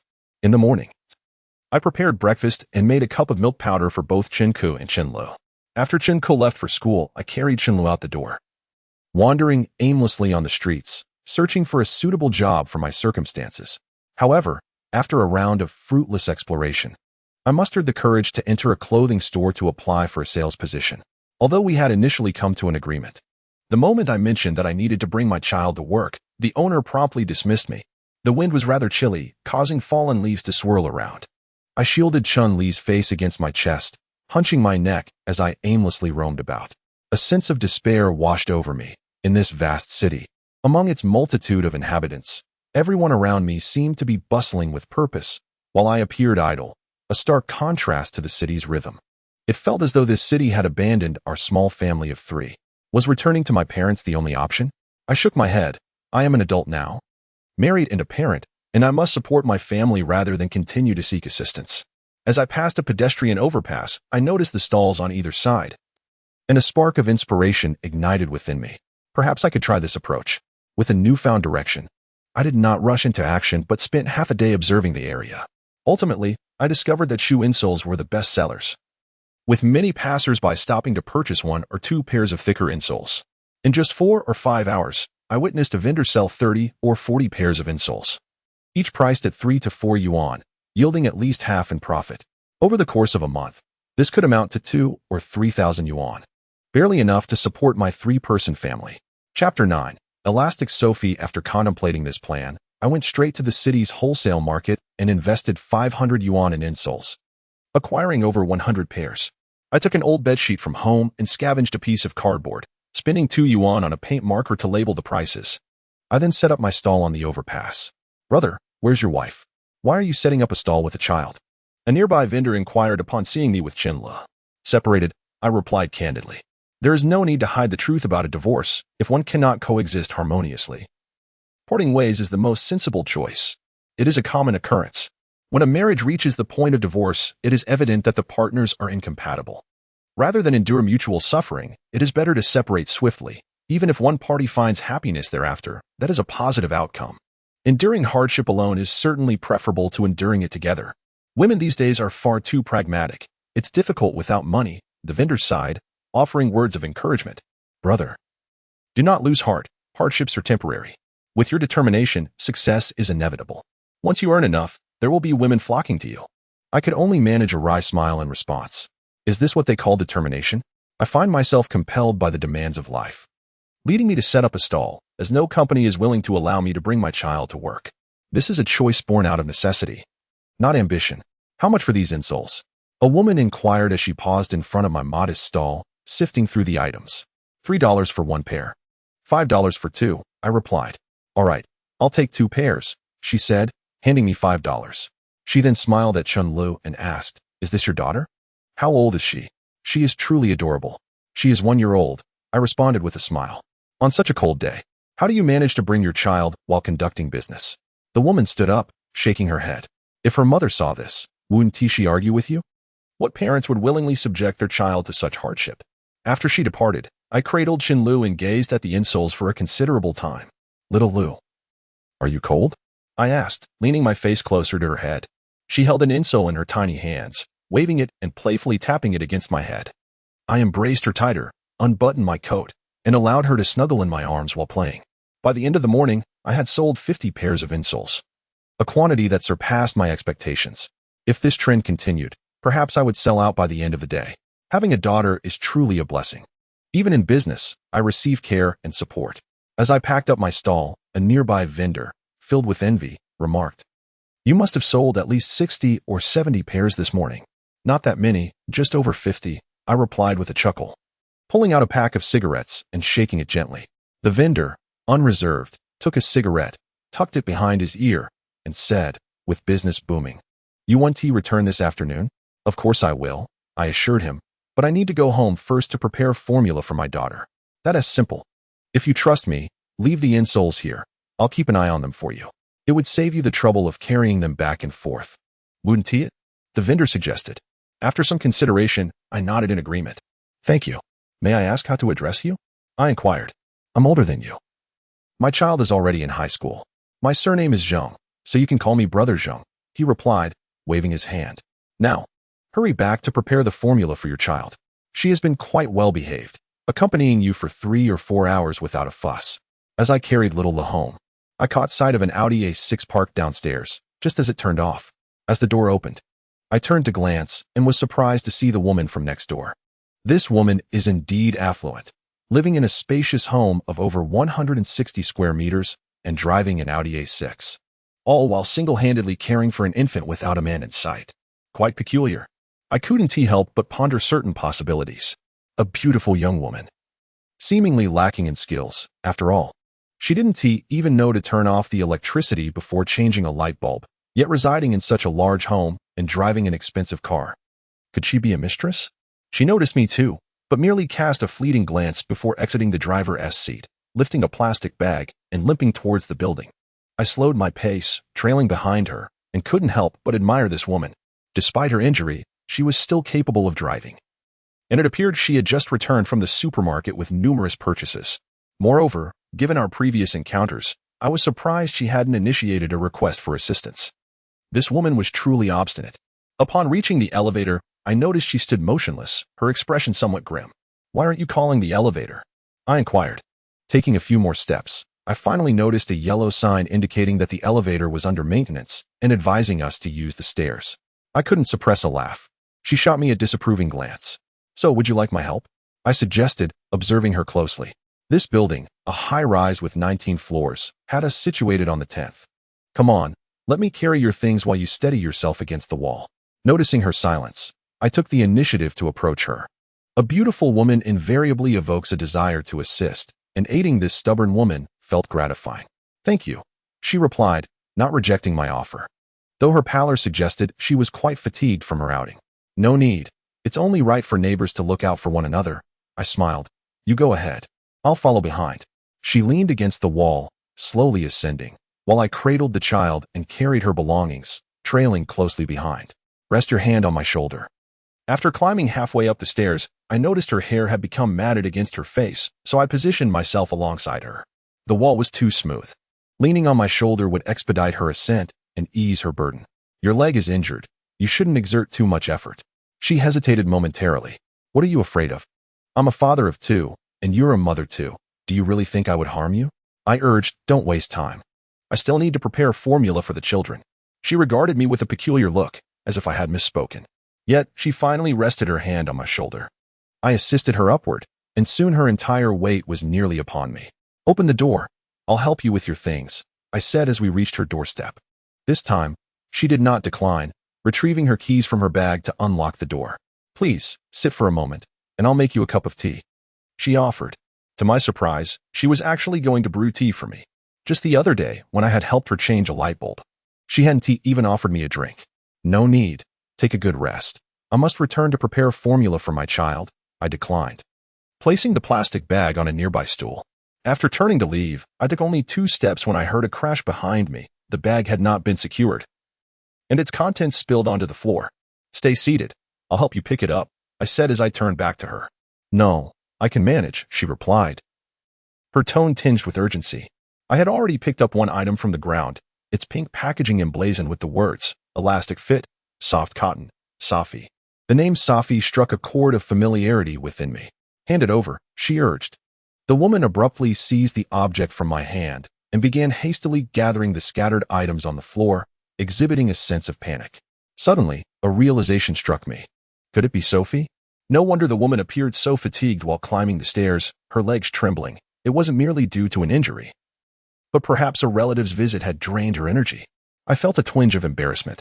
"I'll take my leave now. Do take care of yourself," I said. The woman paid me no heed, continuing to tidy up the mess. Returning to my room, I set down Chen Lu and prepared some milk powder. Yet the name Sophie echoed persistently in my mind, lingering for quite some time before I could shake it off. I washed a couple of vegetables and contemplated retrieving the crucian carp from the fridge. "Wow, Dad, why are there 3 dishes today?" Chen Ke exclaimed upon returning from school and seeing the spread on the table. "Go invite the neighbor aunt to join us for dinner," I instructed Chen Ke. Chapter 10. "You're so handsome," Chen Ke looked up at me. "You mean the beautiful aunt who lives next door? You met her once, right? Go ask her to come over for dinner." I assumed Chen Ke was unaware, so I reiterated my request. "I know," she replied. "If you know, then why not go? The food will get cold," I said, setting the tableware as Chen Ke remained still. "Dad, are you trying to find me a stepmother?" Chen Ke suddenly inquired. I paused momentarily. An 8-year-old child was aware of such matters? "Who told you about stepmothers?" I asked. "Don't try to deceive me. I know you're so handsome and still young. You just divorced my mom, and now you're inviting another woman to our home for dinner. You must be looking for a new stepmother," Chen Ke stated earnestly. "My daughter actually complimented me on my looks. Children do not lie. Could it be that I truly am quite handsome?" A sweet feeling blossomed within me. "The rice you had yesterday was borrowed from that aunt's house." When you borrow something, shouldn't you express your gratitude? I crouched beside Chen Ke and spoke softly. After pondering for a moment, she nodded. Yes. Exactly. That's why I asked you to invite her over for dinner. It's a matter of reciprocity, you understand? I continued. But didn't you say you were looking for a stepmother? Chen Ke seemed to relax a bit. No, that aunt has a child and a husband. How could she be your stepmother? I said, giving her head a gentle pat. Now go on. Chen Ke dashed outside, and I heard her knock on the door. Aunt, my dad wants you to come eat at our house, she called out. I peeked outside just in time to see the woman leaning against the doorframe glance into my room. I smiled at her, then bent down to pick up a cloth and began wiping the table and chairs. No, thank you, little one. I'll eat at home, the woman declined. Dad, the aunt said she wants to come for dinner. Let us just eat by ourselves, Chen Ke returned. Go wash your hands, I said, setting down the cloth. I filled a basin with warm water in the kitchen to wash my hands. Stepping outside, I personally knocked on the neighbor woman's door. Is there something you need? The woman opened the door and upon seeing me, inquired. I've prepared a few simple dishes, and there's plenty of rice. Why not come over to my place for a meal? I suggested, noting her injured leg, which made cooking rather inconvenient for her. There was no need for her to trouble herself further. The woman remained silent, seemingly hesitant. Do not overthink it. It is only natural for neighbors to care for one another. Besides, I have 2 children at home, so you need not worry about any impropriety, I reassured her. What do you intend to do? She replied, then turned and walked back inside. I sighed and shook my head. This woman certainly had a way of making things awkward. Please wait a moment. I will fetch my keys, she said after a brief pause, glancing back at me. I had assumed she was declining my invitation. Very well. I responded. You certainly have a messy home, she remarked as she entered my abode without reservation after retrieving her keys. Well, it cannot be helped. A home without a woman tends to be like this. I chuckled awkwardly, gesturing towards a chair for her to sit. After serving Chen Ke and the woman their meals, I dished out a bowl for myself, and the 3 of us gathered around the small square table. Conversation was sparse during the meal. The woman finished her bowl, expressed her gratitude, and departed. Her politeness, however, carried an air of unfamiliarity. The distance between people is not easily bridged. Despite our brief interactions, we remained far from being close. Yet, I was not concerned. I had no intention of fostering a deeper connection with her. Inviting her for dinner was merely a gesture of compassion for her circumstances. This woman, driving a modest yet respectable vehicle and residing in a spacious apartment of over 160 square meters, appeared to lead a flourishing life. Yet, the vastness of her home felt rather desolate, with only her presence within. My own home, though cluttered, was equipped with all necessary amenities. It may be small, but the company of my 2 daughters filled it with warmth. After Chen Ke finished her meal, she left for school. I washed the dishes and, cradling the sleeping Shinlu, made my way to the overpass. Is that you? Zhang Ge greeted me upon my arrival, pulling out 10 yuan from his pocket. He had bought 4 pairs of shoes for 2 people, and I sold them to him at a price of 5 yuan for 2 pairs. Thank you, I expressed sincerely. Here, have a cigarette. I won't. I still have the one you gave me this morning, Zhang Ge replied, pointing to his head. With my earlier gift still tucked behind his ear, the Zongnanhai cigarettes, priced at 10 yuan a pack, may not be premium, but they possess a pleasant flavor, sufficient to entice even an avid smoker whose fingers were stained yellow. What is the matter? Not to your taste? I inquired. I've quit, Zhang Ge replied. You must be nearing 50, with fingers so discolored. Giving up smoking must require considerable resolve, I remarked, holding Chinlu. It's unavoidable. Smoking is detrimental to health. And I must quit, Zhang Ge sighed, sitting beside me, removing the cigarette from his ear and inhaling its scent. You jest. An old smoker like you would care about his health? I laughed. Smoking is detrimental to one's health. This truth is universally acknowledged. Yet, for the majority of smokers, while they may accept this fact, they continue to indulge until the day they find themselves confined to a hospital bed. My daughter is ill, and if I were to suffer from an ailment, who would come to her aid? Zhang, placing the cigarette back to his ear, gazed vacantly at the world beyond the overpass. How could someone who was once so healthy suddenly be afflicted with such a grave illness? What illness? My spirits plummeted as I realized he bore this heavy burden. Leukemia. Zhang's eyes were red with despair. It was truly tragic. I smoke daily, yet I remain untouched, while my daughter suffers. With just 6 months to go before the college entrance examinations, she, once vibrant, has become a mere shadow of her former self, enduring unimaginable torment. Is her mother at the hospital caring for her? At a loss for words, I felt that remaining silent was also inappropriate. Zheng sat on the cold ground, his legs drawn up, wiping his eyes. She left. His words were devoid of emotion, as if he had resigned himself to the reality. Initially, he had clung to hope, but once I sold the house, she departed. I chuckled softly, unbothered by the potential ridicule from my brother. My wife is over a decade younger than I. When we married, I was relatively well off, possessing a house, a car, and savings. We met through an introduction. She was beautiful and youthful. I am not particularly handsome, lacking your striking features, brother, and I was merely financially stable. I am acutely aware of why she was attracted to me. Now that my wealth has dwindled, it is understandable that she has left. Zhang patted my shoulder, offering sage advice. Brother, heed my counsel. The ultimate reason a woman leaves is a lack of financial stability. However, you are still young. With effort, you can rise again. I smiled faintly, choosing not to engage with his perspective. Depleted of funds, I found myself selling goods on the overpass, my wife gone, and my daughter still in the hospital. Zheng had become a pitiable figure, and I saw no point in further debate. I disagreed with his assertion. While many women may be drawn to wealth, there are still those who value emotional connections. I firmly believe this. Otherwise, what is the purpose of marriage? As evening approached, I was preparing to close my stall when a figure halted before me. Chen Jin? The surprise in his voice was palpable. I looked up and was equally astonished. Wudong, what brings you here? What a coincidence. Wudong was a high school classmate, a connection that dated back to our first year in middle school, enduring through 3 years of high school. Our camaraderie was such that we pooled our resources to purchase a telescope to gaze at the girls' dormitory across the street at night, and for 2 consecutive weeks. We shared 3 buns daily. I've returned. I came back last week and am working in the business district across the street, Wudong said, sizing me up. Why are you selling goods on the overpass? Come, let's find a place to gather. A few other high school friends will be there. By the way, Tang will be there too. Chapter 11, Old Flame. Upon hearing that name, I fell silent. Never mind, I won't go. You all enjoy yourselves. Perhaps next time. I finally replied. After a moment, I added, it's been so many years. Are you still unable to let go? Wudong inquired. I already have a child. My daughter is 8 years old. How could I possibly let go? I remarked. Since you can let go, then let us go together for a meal. Haven't you yet dined this evening? Among all our classmates, you were the first to marry, and your child has already reached the age of 8. Surely, we ought to celebrate this milestone, shouldn't we? As Wudong spoke, he began to tidy up our stall, packing the items and slinging them over his back.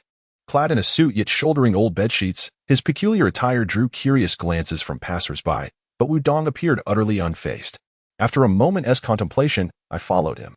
Since entering university, Wudong had rarely returned home, and it had been a considerable time since we last met. It was indeed a fortuitous encounter to run into him here, and I genuinely wished to catch up and share a moment together. Wudong led me into a quiet restaurant, understated yet luxurious, frequented by white-collar workers. We reserved a private room and ordered several dishes. Wudong even specially instructed the waiter to prepare a cup of hot milk for Xiaoluo. After a while, I had already notified the others, who would be arriving shortly. While entertaining Xiaoluo, Wudong inquired, what brings you back? Weren't you working at a foreign enterprise before? Does that company have a branch in our city? I responded, how could that be?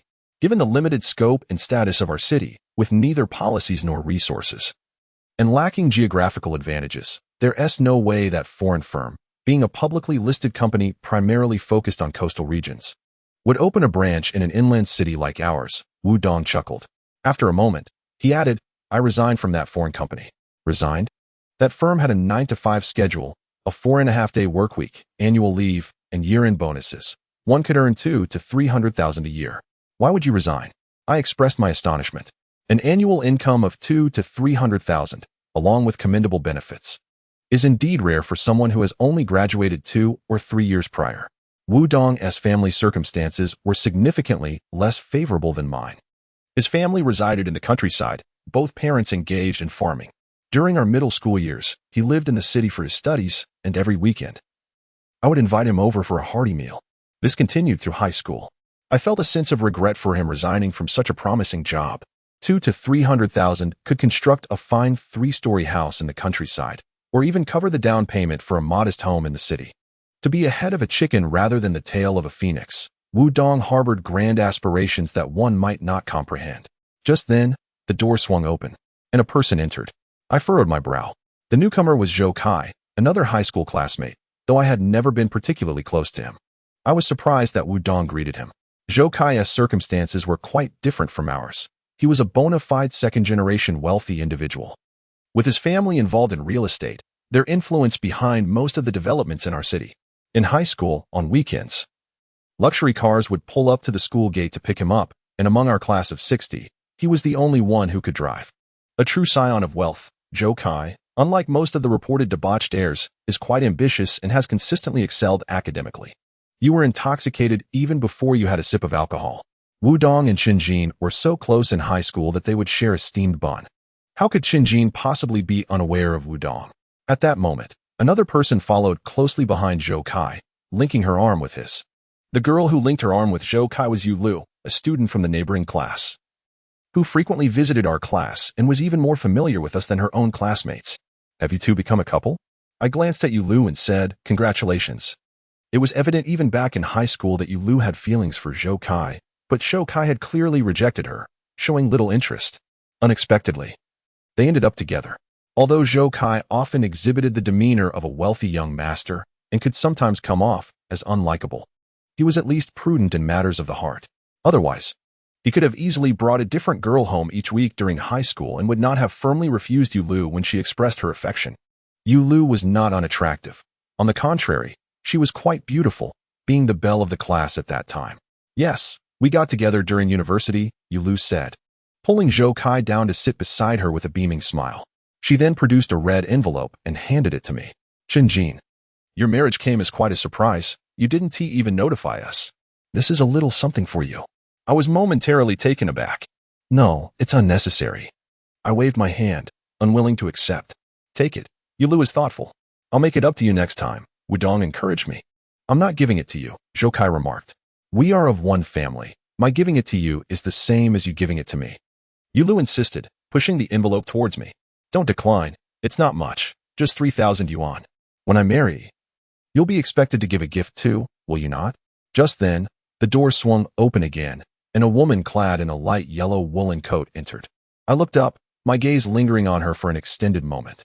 All right, everyone is here, Wudong announced, pointing to a seat beside me. Tang Wan, please sit next to Chen Jin. The newcomer was Tang Wan, the goddess of high school, the object of affection for all the boys in school. She was beautiful, well off, and consistently ranked first in academics. For 3 years in high school, we were desk mates without any changes. When she was sad, I stayed by her side. And when she needed someone to confide in, I would hide in the restroom to take her calls. 3 years brought forth countless memories of her. Yet I ended up marrying another woman and fathering 2 daughters with her. In an instant, my heart was filled with bitterness. No, I will sit here. Could you move over? Tang Wan said as she approached Wudong, intending to sit between him and Yu Lu. Wudong flashed me a helpless smile. I chuckled and made a move to shift aside. Wudong took the opportunity to adjust his seat, creating space for Tang Wan. How wonderful. After 8 years apart, we are finally gathered once more. 8 years, what a lengthy span. Yet, upon reflection, it seems not much has transpired. Time has passed by unnoticed. Yu Lu sighed. Should we indulge in some wine to celebrate? Indeed, we should. Wudong nodded in agreement. No problem, Zhou Kai concurred, suggesting red wine, which women can also enjoy due to its beauty benefits. How many bottles should we get? At least 3, considering Chen Jin can consume 1 bottle by himself. Wudong remarked, well aware of Chen Jin's drinking capacity. If we're going to drink, let's do it wholeheartedly. You all enjoy yourselves. I shall abstain, I replied, shaking my head. What's the matter? I had intended to visit you after finishing my tasks in the coming days, but I didn't expect to run into you. What a rare occurrence. Moreover, Zhou Kai, Yu Lu, and Tang Wan are also here. After 8 years, it's a joyous reunion for us. Why won't you drink? Wudong inquired. No, I'm with the child, and there's another at home. I explained, let's just enjoy the meal today. Next time, I shall treat you all to drinks. Aren't you quite the drinker? Hand the child over to me. I will take care of them. Back in high school, you could easily drink half a liter at once. Why not now? Tang once suddenly cast a glance my way. You didn't invite us to your wedding. Let this drinking session be our celebration. I was taken aback by Tang Wan's words, finding it hard to believe they came from her. During high school, I often sneaked out to improve my meals, frying a few dishes and enjoying a few bottles of beer. However, Tang Wan was quite averse to my drinking. She would always approach me upon my return from outside school to sniff around. Several times, she caught me, and the longest she ignored me was for an entire week. I never expected her to encourage me to drink now. All right, then I shall have a little, I said, feeling somewhat melancholic and desolate. Tang Wan's suggestion to drink was certainly not out of concern for me. Back in high school, perhaps, but now it seems she regarded me merely as a stranger. The waiter brought 3 bottles of red wine, pouring each of us a glass. She can't drink. Give it to me, I remarked as the waiter poured for Tang Wan. How could that be? Tang Wan can drink quite well. At the freshman welcome party, she downed 2 bottles of red wine without a hitch. Wudong said with a smile, looking at me. I gazed at Tang Wan in astonishment. Throughout 3 years of high school, at class reunions, she had never consumed alcohol. I would always pour her hot water or drinks, and when she declined, I would drink on her behalf. I had never seen her drink. Can you really drink? I asked Tang Wan. Is there a problem? Who says women can't drink? She replied, casting a nonchalant glance my way. The sense of detachment and the indifferent look in her eyes, as if she were a stranger, caused a pang in my heart. No, that's not what I meant. Drinking is harmful to health, so it's better for you to drink less, I said awkwardly. This is my business. You need not concern yourself with it. Mind your own affairs. It's unreasonable that only officials are allowed to set fires while the common folk can't even light a lamp. Tang Wan signaled the waiter to refill her glass, then expertly lifted her wine glass, took a sip, and glanced at me, adding, You are not an official after all. Indeed, in the current scheme of things, Chen Jin was merely an ordinary citizen. Tang Wan was an exceptional student, achieving outstanding academic results throughout her university years, earning the prestigious first-class scholarship for 4 consecutive years, and nearly pursuing further studies abroad. Zhou Kai remarked to Chen Jin that rather than concern themselves with her, they would be better off focusing on their own endeavors, for among their group, he was the one faring the worst. My heart was suddenly torn. 8 years had passed, and those former classmates had all found success in their careers. Indeed, I was the least fortunate among them. Not only had I experienced a divorce, but I even found myself lacking the means to afford a meal, having to ask my family for assistance. Zhou Kai, say less, Wudong defended me. Back in high school, Chen Jin's grades were commendable too, consistently ranking among the top 3 in our class and within the top 10 of the school. Had it not been for unforeseen circumstances, he surely could have made it to Tsinghua University. Zhou Kai interjected, You know that if it weren't for that, life would afford us the opportunity to start anew.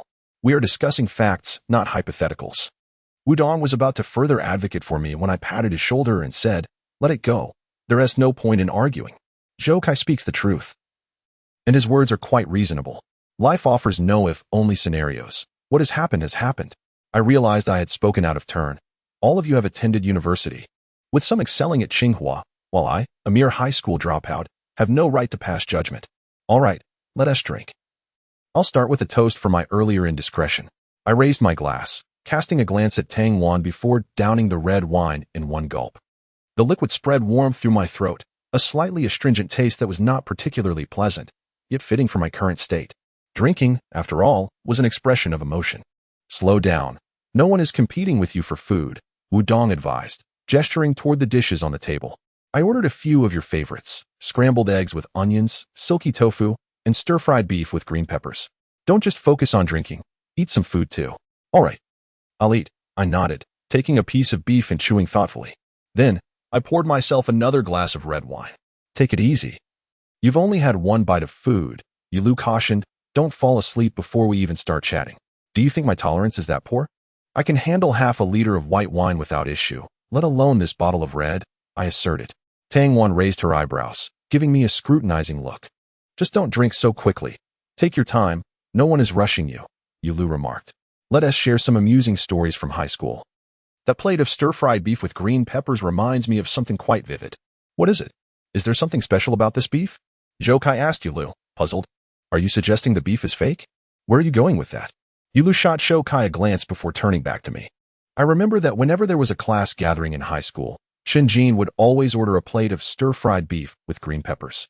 We didn't have much money back then. A plate cost 20 yuan, enough to order 3 or 4 other dishes.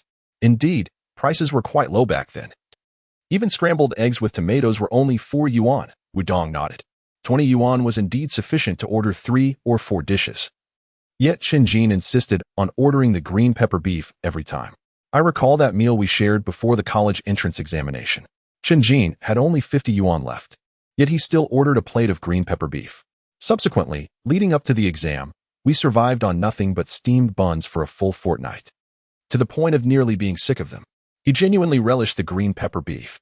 I chuckled softly, took a sip of red wine to moisten my lips, and glanced at Tang Wan. She was looking down, lost in thought. "You are mistaken," Yulu interjected suddenly. Chen Jin does not actually enjoy green pepper beef. He merely picked at it when we urged him, taking only a piece or two of the beef. Is that so? I hadn't observed that. Why order such an expensive dish yet not partake in it? Wudong asked, astonished. I too was curious about the reasoning behind it. Yulu cast a glance at Tang Wan before turning back to me. What else could it be but his desire for me to eat less so that you all could indulge more? I replied with a smile. All right, let's finish our meal. There's a big one waiting for me at home. Very well, Wudong nodded, raising his glass. Chen Jin, I toast to you. Congratulations on your swift marriage and the arrival of your daughter. I clinked glasses with Wudong and downed the drink in one go. I have yet to meet your wife. When will you introduce her so we can have a meal together? Yulu inquired. I hesitated, feeling a pang of conflict within. How could I bring her out when Tong Wangjun and I were already divorced? Should I inform them of my separation? The mere thought of it was quickly extinguished. Among this group, I was the least successful. While they appeared to be happily married with children, I had traversed only half the path of life, ostensibly leading a fulfilling existence. Yet, unbeknownst to them, I was divorced and reliant on my parents' support to care for my daughter, reduced to selling goods on the street. If I were to disclose my divorce, would it not invite pity? I despised being pitied. I decided to remain silent for now and merely mumbled an agreement. After consuming more than half a bottle of red wine, I entrusted Xiaolu to Yulu and rose to visit the restroom. Upon exiting, I encountered Tang Wan at the restroom door, as if she had been waiting for me. I shook my head and chuckled at my own overthinking. The men's and women's restrooms were adjacent, and it was merely coincidental that she emerged as I did. Tang Wan stood with her back to me, seemingly gazing at something. As I walked past her, my gaze lingered on her silhouette, yet I ultimately refrained from calling out to her. Chen Jin, do you like green pepper beef? Tang Wan's voice suddenly broke the silence. I turned, puzzled by her inquiry. Why do you ask? Nothing in particular. I just heard Yulu mention it earlier and became a bit curious, she replied nonchalantly. Oh, I responded, not in a hurry to leave. I pulled out a cigarette. Would you mind if I smoke? If you cared, would you refrain from smoking? Tang Wan retorted, her brow furrowing as she regarded me, clearly disliking my habit. I shook my head. In truth, I remain utterly oblivious as to whether Tong Wangjun minds my smoking. For the years of silence that lie between us have rendered my memory a blank. Nevertheless, regardless of her feelings, it is indubitable that she is indifferent now. Given that we are already divorced, what could there be to concern us? She has indeed been kind to you. Tang Wan inquired. Have you told me whether you enjoy beef with green peppers? I gazed at her, pondering the significance of such a question. Tang Wan fixed her gaze upon me in silence, seemingly unsatisfied with my response, as though she would not depart without an answer. If I disliked it, why would I have ordered it? A faint smile crept across my face, tinged with self-mockery. After all, at 20 yuan a plate. It is rather expensive. Who would order a dish they do not fancy? After a moment of contemplation, Tang Wan cast a deep glance in my direction before turning to leave. Through the swirling smoke, I watched her retreating figure, squinting slightly as I inhaled deeply, discarding the remaining half of my cigarette onto the ground and extinguishing it beneath my foot before descending the stairs. Chapter 13. The little Vester's speed in the restroom is rather sluggish, isn't it? You are already a married man. One should be swift in such matters. Why does it take you so long? Upon returning to the private room, Wudong remarked, Come, extend your hand so I can see whether you've scraped your skin. Are you repulsive? I retorted with a laugh, brushing his hand away. What is there to fear? This isn't uncharted territory. Back in high school, you would do it at least 2 or 3 times a week, and you never seemed embarrassed, even boasting about it. Why the sudden bashfulness now? Wudong countered. Clearly, Wudong had indulged too much. His tolerance paled in comparison to mine. We had consumed roughly the same amount, yet while I remained composed, his face turned crimson at the mere touch of alcohol. Seriously, Chen Jin, have you matured too quickly? Were you that eager in high school, needing it thrice a week? Yulu exclaimed dramatically. With the alcohol flowing, our inhibitions dissolved, allowing for unrestrained conversation. Yulu, known for her vivacious spirit back in high school, was not one to shy away from such inquiries. Otherwise, she would not have been so persistent in pursuing Zhou Kai. Don't listen to Wu Dong's exaggerations. It's not that extreme, I replied, feeling a tinge of embarrassment. While men might boast about such matters, with two women present, I found myself at a loss for words. I'm not exaggerating, Wu Dong interjected, leaning on my shoulder and retching slightly, startling me. Luckily, he managed to keep it down. You have no idea. Every time, he would sneak a glance at the girls' dormitory and then dash to the restroom. That's when we had the opportunity to use binoculars. With 6 individuals sharing a single restroom, he would monopolize it for nearly an hour. Was he engaged in that activity or something else entirely? You even purchased binoculars? Yulu exclaimed in astonishment. That's a bit twisted, isn't it? Studying can be intense. One must unwind occasionally, Wudong replied with a chuckle. Hey, to afford those binoculars, Chen Jin and I survived on nothing but steamed buns for several weeks. The neighboring dormitory often visited ours, creating quite a lively atmosphere. One day, one brought several packets of spicy snacks, while another purchased some peanuts, ostensibly for conversation, though their true intentions were clear to me. Wudong let out a drunken hiccup and chuckled, stating they merely wished to borrow the telescope. A bunch of perverts, Yulu commented, leaning closer to Tang Wan. They might have seen us. Who would have thought Wudong, appearing so innocent, would engage in such behavior? It was not I who suggested buying the telescope, but rather Chen Jin. Without hesitation, Wudong betrayed me. Tang Wan glanced at me. In truth, there was little to observe through the window. The lighting was poor. And more often than not, I found myself studying optical principles, such as concave and convex lenses, which would be much more tangible with a physical object. I offered a brief explanation. Look, Chen Jin is merely pursuing knowledge. Yulu interjected to my defense. Nonsense. Do you truly believe his words? Wudong cast a disdainful look in my direction, then smirked at Yulu. Back in high school, didn't you have a pink tank top? And after returning to the dormitory, you would stroll around wearing that tank top? Yulu paused for a moment, then grabbed the wine bottle cork from the table and hurled it at Wudong, exclaiming, You pervert. I cannot be blamed. It was Chen Jin who discovered it. Wudong deflected the blame onto me. Every night after evening study sessions, he would spend half an hour looking. And it was through him that we learned of your peculiar habit. Yulu turned to me, her expression unfriendly. I hardly looked that often. I was merely observing the stars. I chuckled awkwardly, wearing a conciliatory expression as I gazed at Yulu. Do not heed Wudong. He is merely rambling in his inebriation. Indeed, the past was a source of nostalgia. Ultimately, Yulu did not hold it against me, though I wondered if she truly believed my claim of studying optical principles or gazing at stars. After some more conversation, Tang Wan suggested it was time to return, and I nodded in agreement. Aku must also be finishing school by now. I called the waiter over to pack the leftover dishes and requested another serving of rice. Please bring me another portion of rice, I stated as the waiter handed me the packed food. You are quite frugal. It seems you intend to save these dishes for tomorrow, Zhou Kai remarked with a smile, eating and taking home. Logically, you should be the one treating us this time, considering we came to celebrate your marriage. Zhou Kai, how can you say such a thing? Yulu tugged at Zhou Kai. He did not accept the betrothal money for Chen Jin. That does not count as him treating us. We're merely gathering together. Yes, indeed, I shall cover this meal. No one is to compete with me for this, Wudong affirmed, nodding before heading downstairs. I embraced Xiaolu and followed behind.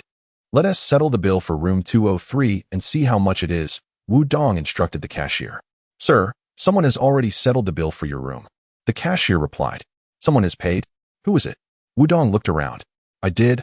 I approached the counter, gesturing to the cashier. Could you please return to me the bed sheet that was placed in your care when we arrived? Wudong had left the bed sheet, wrapped around the insoles. At the cash register. How can I allow you to pay? Wudong furrowed his brow and cast an unhappy glance in my direction. It should be me treating you this time. After all, I've mooched off you so many times during high school. He sighed. Well, why bother with such formalities between us? It's getting late. Let us head back. I chuckled and patted Wudong on the shoulder. You've had quite a bit to drink. Do you think you can manage getting back on your own? He handed over the responsibility to me, and I, along with Zhou Kai, took him home. Yulu then glanced at me, her gaze sweeping over the old bed sheet I held. Chen Jin. Let Tang Wan take you back. It's fine. You all go ahead. I can manage on my own. I waved my hand dismissively. Yulu and Zhou Kai helped the slightly intoxicated Wudong leave, with Tang Wan trailing behind. I stole a glance at Tang Wan's retreating figure. lingering in the hall for a moment before stepping outside. The group had vanished, presumably having hailed a taxi. I tightened my grip on Chen Lu and turned to stride down a side path. "Why didn't you call a cab?" A voice suddenly rang out from behind me. I jumped, turning to face Tang Wan. "Aren't you leaving? Who told you I was gone?" Tang Wan replied, "I've been standing at the door waiting for ages. When you finally came out, you walked right past me without noticing." "My apologies. I didn't pay attention." I smiled apologetically. "I thought you left with you Lu and the others." "I felt a bit dizzy, so I stepped out for some fresh air," Tang Wan explained, glancing at the old bed sheet in my hands. "Here, let me carry that for you." "It's all right. It's not heavy," I hesitated, although I felt no shame in supporting myself with my own labor. I couldn't help but feel a twinge of inferiority in front of Tang Wan. She was a brilliant student from Tsinghua, while I had barely completed high school. In the midst of a crowd, I hadn't felt it, but now, just the two of us, I found myself acutely aware of her maturity and allure. Tang Wan always shone brightly, just as she did in high school. Passers-by would steal glances at her, their eyes lingering in awe for 4 or 5 seconds. Back then, I could touch Tang Wan, but now, standing before her, I felt momentarily at a loss for words. "Is your home far from here?" Tang Wan asked, directly taking the bed sheet from my hands. "Not too far, about 20 minutes, I replied. "All right then, let us walk back," she said. "It'll help clear your head." I nodded in agreement. Under the city's streetlights, Tang Wan and I walked side by side, as if the world around us had faded away. It had been 8 years since I last walked with her like this. I wanted to say something, but my mind was blank, leaving us in comfortable silence as we made our way halfway through the journey. "Time flies," I remarked. "Are you married?" I ventured to ask. "Not so quickly," she chuckled. The atmosphere once again fell into a silence.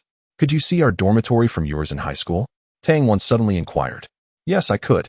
Your dorm was diagonally across from ours," I replied, unsure why she brought it up again, feeling a bit flustered. Yulu would often return to the dorm and change, wandering around in just a little tank top, without anything underneath. "You must have seen that too, right?" Tang Wan stated. Chapter 14. The Scent of Milk. I found myself momentarily speechless, uncertain of how to respond. "Is it possible that you purchased the telescope simply to observe Yulu in her tank top?" Tang Wan inquired. "No way. I harbor no such feelings for Yulu. Even if she were completely undressed, I would remain utterly unmoved," I vehemently denied. "Are you not curious to see her in such a state?" Tang Wan scrutinized me. "I was merely using that as a metaphor," I chuckled awkwardly, reaching for the old bedsheet that Tang Wan held. "Please, hand it over." Tang Wan shrugged her shoulder. "I am not that delicate. I can manage. Yet it seems rather inappropriate, don't you think? Have you not noticed how passers-by are staring?" I remarked. "What is inappropriate about it?" She countered. I sighed, casting a glance at Tang Wan, feeling a twinge of melancholy, as if the coldness of the night seeped into my very soul, instigating an urge to flee. "You are a distinguished graduate of Tsinghua University, employed in a business district, dressed in a sophisticated manner, yet here you are, carrying an old bedsheet. Do you not find this juxtaposition somewhat jarring? You should be holding a stylish handbag instead." I extended my hand once more. "Please, give it to me. Do not touch me." Tang Wan's response was more forceful this time, creating distance between us. "I will carry whatever I wish. It is none of your concern." Her expression darkened, as if she were silently accusing me, her emotions visibly heightened, a trace of resentment flickering in her gaze. This momentary shock left me momentarily bewildered, questioning if I had misread her. "I want to take it." "Just step a little closer. There's a car coming." "Be careful," I gently urged. Tang Wan did not walk alongside me but kept a step behind. 8 years ago, during our high school days, we had walked in a similar manner, strolling from school to the city center supermarket for stops, over 20 minutes, spending nearly an hour browsing, ultimately purchasing a bag of cotton candy and a cup of bubble tea. We then boarded the last bus back to school before the gates closed. The bus had been nearly empty, and we sat in the last 2 seats, she leaning against the window while I sat beside her, her face adorned with a smile. Yet now, that smile had vanished. "I have arrived," I declared, standing at the entrance of my community. "I reside within. Tang Wan cast a glance at the complex before falling silent. I waited a moment, but she continued to look down, seemingly lost in thought, her grip on the old bedsheet tightening. "Would you like to come up and sit for a while?" I suggested. Tang Wan lifted her gaze. "If I go up, do you not fear your wife might misunderstand?" I fell silent. Tong Wangjun and I had already parted ways, so I was not concerned about any misunderstandings. However, I was reluctant to broach the topic of divorce at that moment. We are merely classmates. She is not that petty, I replied, deftly avoiding the subject of our separation. I was uncertain why I felt averse to discussing divorce in Tang Wan's presence. Perhaps it was a matter of pride. It seems you have found yourself a commendable wife. Congratulations are in order. Tang Wan handed me an old bedsheet. If it were me, I would never feel at ease knowing you were with another woman. That is precisely why I chose to marry Tong Wangjun, rather than you. I chuckled, believing my response was somewhat humorous. However, I did not anticipate that Tang Wan's expression would suddenly turn frigid, her gaze filled with lingering sorrow as she fixed her eyes on me. What's wrong? I felt a pang of anxiety. Had I spoken out of turn? I was merely jesting. Is marriage something to joke about? Is this the attitude you adopt towards it? Tang Wan rebuked me, declaring me a scoundrel and expressing her sorrow for my wife. Tang Wan was irate. She never resorted to insults, only uttering the term scoundrel when pushed to her limit. Back in high school, under the cover of night, I once held her hand and pretended to embrace her, only to receive those very words as she discarded the pearl milk tea I had bought for her into the trash. It was then that I realized Tang Wan did not harbor feelings for me. I was merely a friend of the opposite sex in her eyes. Allow me to hail a taxi for you. I refrained from further discussing the matter, sensing that Tang Wan did not wish to see me any longer. I can manage on my own. I do not require your assistance, Tang Wan retorted, turning away, rather than waiting for a taxi at the community entrance. She retraced the path we had taken. Watching her retreating figure filled me with concern. In such a night, without anyone by her side, would she encounter trouble?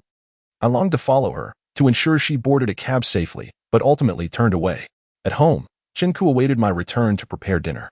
Dad, why are you only back now?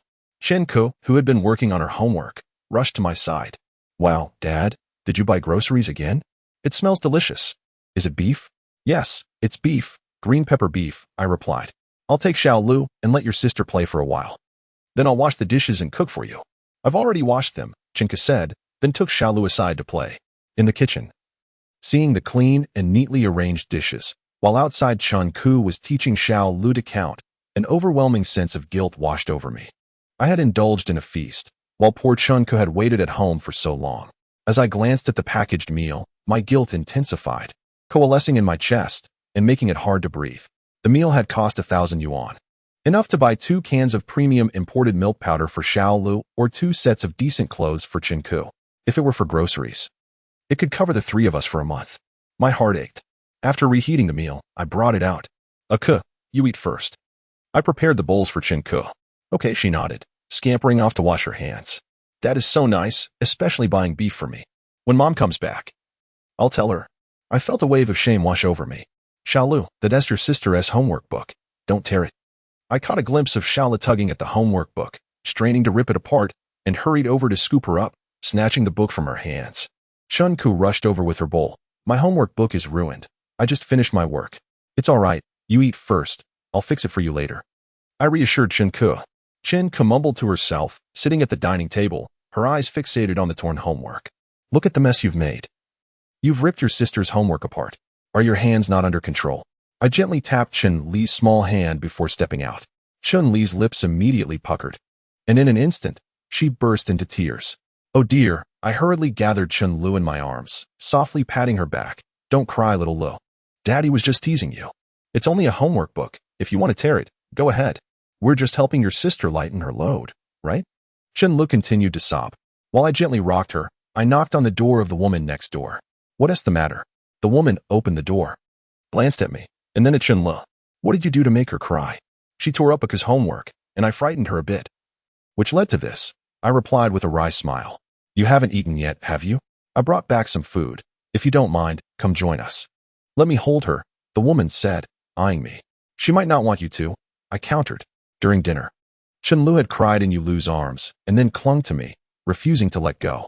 Come, let your sister hold you, the woman urged, clapping her hands for Chen Lu. I chuckled. You really know how to play the innocent role, considering you're a mother yourself. How can you still be called sister? The woman shot me a glare. Who told you I have children? This woman, despite me seeing her child, still denied it. Could she possibly be a woman raised by some wealthy second generation, unwilling to reveal her status? With that thought, I chose to remain silent. In my arms, Chen Lu turned her head to glance at the woman, leaning towards her, a clear indication that she wanted to be held. I was taken aback. casting a quick glance at the woman's figure wrapped in a thin knit top. Could it be that little loose the scent of milk, which made her want to be held by the woman? Chapter 15. The nutritional value of breast milk. The woman cradled Chen Lu and brought her to my home. When Chen Ke saw the woman, her little face reflected displeasure. "What's wrong?" I inquired. "I know why you brought back delicious food. It's not for me, but because of this sister. You want to pursue her, so you bought all this good food," Chen Ke declared. I felt a bit embarrassed. While Chen Ke's words weren't entirely accurate, a part of them held some truth. When I ordered the takeout, I had indeed asked the server to add an extra portion of rice, thinking of the woman. "That's rude. She's an auntie, not someone to address casually," I replied vaguely. Placing a piece of beef in Chen Ke's bowl. "Eat more beef, and then go to bed. I don't want to sleep. I want to keep an eye on you," Chen Ke said, chewing on the beef while suspiciously watching the woman. "I have a mother." "Yes, I know," the woman nodded, smiling. "Don't take what children say seriously. I have already divorced her mother," I added. "Now let's eat before it gets cold." "Daddy, you're such a flirt." "I'm going to tell Mom," Chen Ke said, taking her small bowl and running off to the side. I offered a wry smile, apologizing to the woman. As I gazed at Chen Ke's silhouette turned away from me, my heart heavy with remorse. In the eyes of a child, a mother is undoubtedly the epitome of excellence.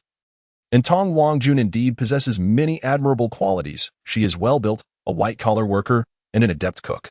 However, a good woman does not necessarily equate to a suitable partner.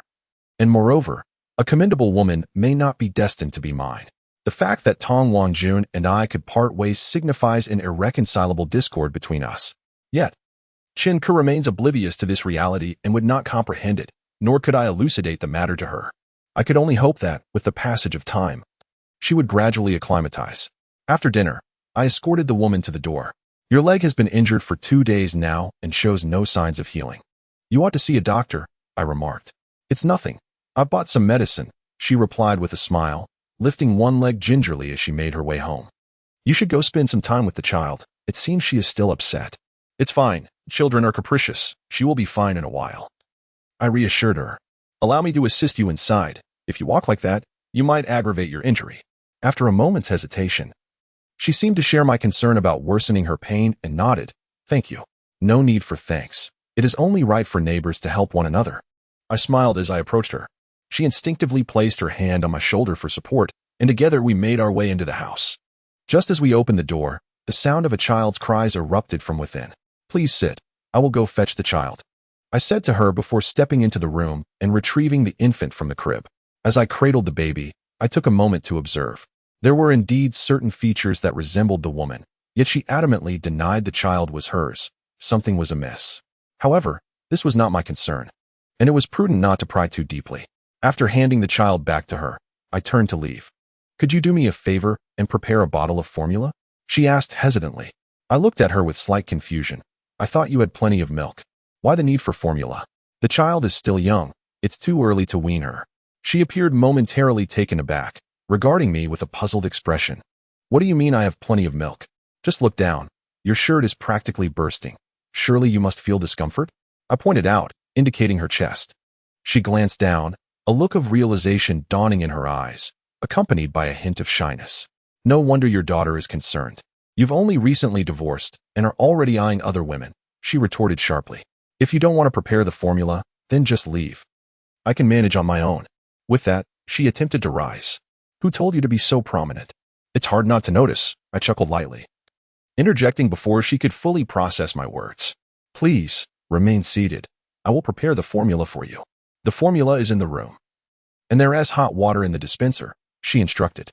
I nodded, first retrieving the formula, then proceeding to the kitchen, where I immediately noticed the rice I had brought her still sat untouched on the countertop. It had not been touched at all. Moreover, the pots and pans remained exactly as I had seen them during my previous visit, with little change. A glance into the trash bin revealed a collection of instant noodle packages and takeout wrappers. In recent days, have women relied solely on this? With rice and cooking oil available at home, they still opt for instant noodles and takeout. Is this not a tad too lazy? As I prepared a bottle, rinsing it with hot water, I remarked to the woman, "Frequently consuming instant noodles and takeout is detrimental, especially since you are still nursing. It will affect the child." "I cannot cook," she replied nonchalantly. "Then why did you purchase pots and utensils?" I inquired. realizing at that moment why the bag of rice in her home remained unopened when I borrowed some. Having these supplies gives a sense of home, she said after a brief silence. I failed to perceive much of that feeling, I responded, adding formula to the bottle, filling it with water, and shaking it evenly before handing it to her. No formula can compare to breast milk. If you have the means, you should nurse the child more often to enhance their immunity. She did not take the bottle from my hand, but gazed into the empty hall. A hint of sorrow reflected in her eyes. Just put it there, she said. Suddenly, I felt I had misspoken and decided to leave. She remained unresponsive. I was certain my words had been inappropriate.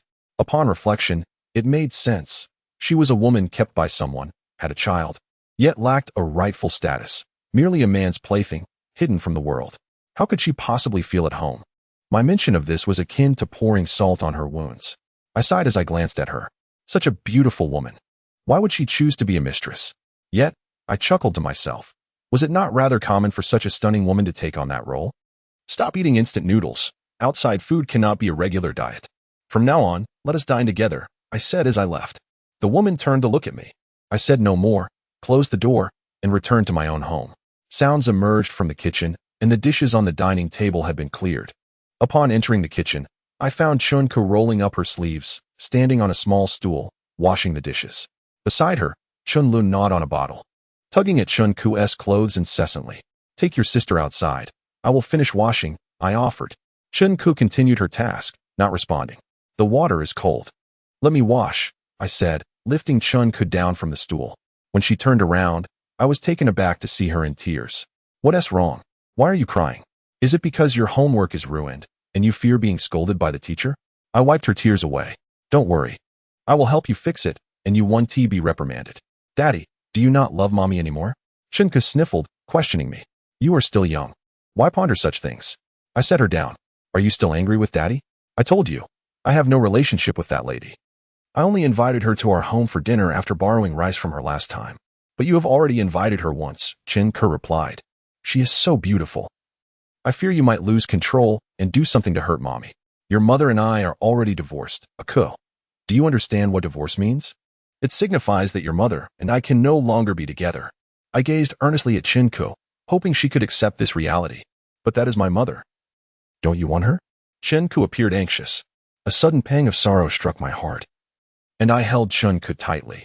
It is not that father does not want mother, but that mother does not want father. Do you understand? Rest assured, I will take good care of you and your sister. Father will always be by your side. If father is so good, why would mother not want you? Chen Ke began to weep, insisting that she wanted to tell mother not to leave, not to abandon father, who was doing well. I patted Chen Ke's back, sighing inwardly. Perhaps Tong Wangjun and I no longer belong to the same world. The life she desired was not one like mine. How could I bring her back? Though we were once married, I had no right to hinder her happiness. After bathing Chen Lu, I called for Chen Ke to wash up, together with father. Chen Ke said, You are a big girl now. I cannot wash with you. You must go wash by yourself and be careful not to scald yourself. I caught Chen Lu, who was attempting to escape, and dressed him, glancing back at Chen Ke. At school, you must also avoid contact with boys, understand? Chapter 16, Applying Medicine. Why? Chen Ke looked at me. Because boys and girls are different. As you grow, you must maintain distance and cannot have physical intimacy. I replied somewhat vaguely.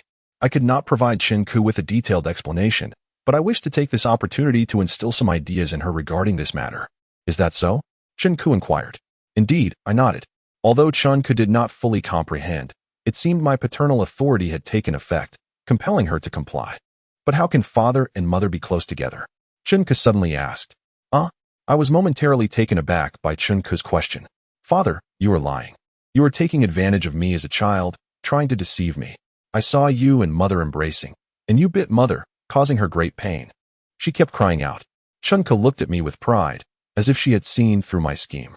At a loss for words, I faced Chen Ke's clear gaze and organized my thoughts. Your mother and I are husband and wife. Spouses can embrace one another. Can you also do whatever you want to her, like riding on her and taking off her clothes? Chen Ke looked up at me, somewhat confused. I was momentarily lost in thought, and suddenly, Tong Wangjun's figure flashed through my mind, slim yet curvaceous, evoking endless imagination. Unconsciously, I turned to glance at the bed beside me. Before the divorce, had Tong Wangjun and I not shared tender moments on this very bed? No wonder Chen Ke had seen us. I could only wonder how she would feel when she grew older and learned about such matters. The thought alone was quite embarrassing. Trust me. There's no need for so many words. Hurry and wash up. Finally losing the inclination for educational discourse due to Chen Ke's inquiries, I asserted my paternal authority. Chen Ke joyfully entered the bathroom. I lay on the bed, unable to shake Tong Wangjun's image from my mind, persistently yearning to control my thoughts and peel away her attire to glimpse her natural beauty. Unfortunately, I found no clues whatsoever. I cannot recall the intimate moments shared with Tong Wangjun, and merely relying on fragmented memories makes it challenging to forge connections. Yet, this very uncertainty stirs a sense of unease within me. Who, after having 2 children, can completely forget the essence of their spouse? Chun-Li's tiny hand rests upon my foot, gradually ascending my leg, as she sits atop my abdomen, attempting to rise with her hands for support. However, after several attempts, her legs weaken, and she plops back down onto my belly, giggling excitedly, her hands dancing with joy as if she has discovered a new game. Eventually, wearied from play, she sprawls on my stomach and drifts into a deep slumber, reminiscent of a frog. I gently cradle Chun-Lu and place her in the crib, wiping away the drool from her chest and carefully adhering Chen Ke's homework with tape. After bathing, Chen Ke lies on the bed and soon falls asleep. Studying is not merely a physical endeavor, requiring an abundance of practice problems, but also a mentally taxing one, filled with recitations and calculations, each task demanding diligence. Observing the numerous red check marks on Chen Ke's homework brings me immense solace. Truly, she is my child, inheriting my academic prowess. Yet, I lament the inadequate living and learning environment I have provided for her. After organizing the homework into her backpack, I glance at my phone. It is already 11 at night. Suddenly, my gaze lands on the signal icon in the upper right corner, revealing an unexpected data connection.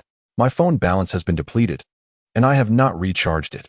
Given the nature of the 3 major telecom companies, it is improbable that they would grant me data while my account is in arrears. Who, then, has topped up my balance? After a moment's contemplation, I surmise that my parents are the most likely benefactors. If there is anyone in this world who loves me unconditionally and forgives my transgressions, it must be them. I scroll through my contacts, pausing at the name Tang Wan.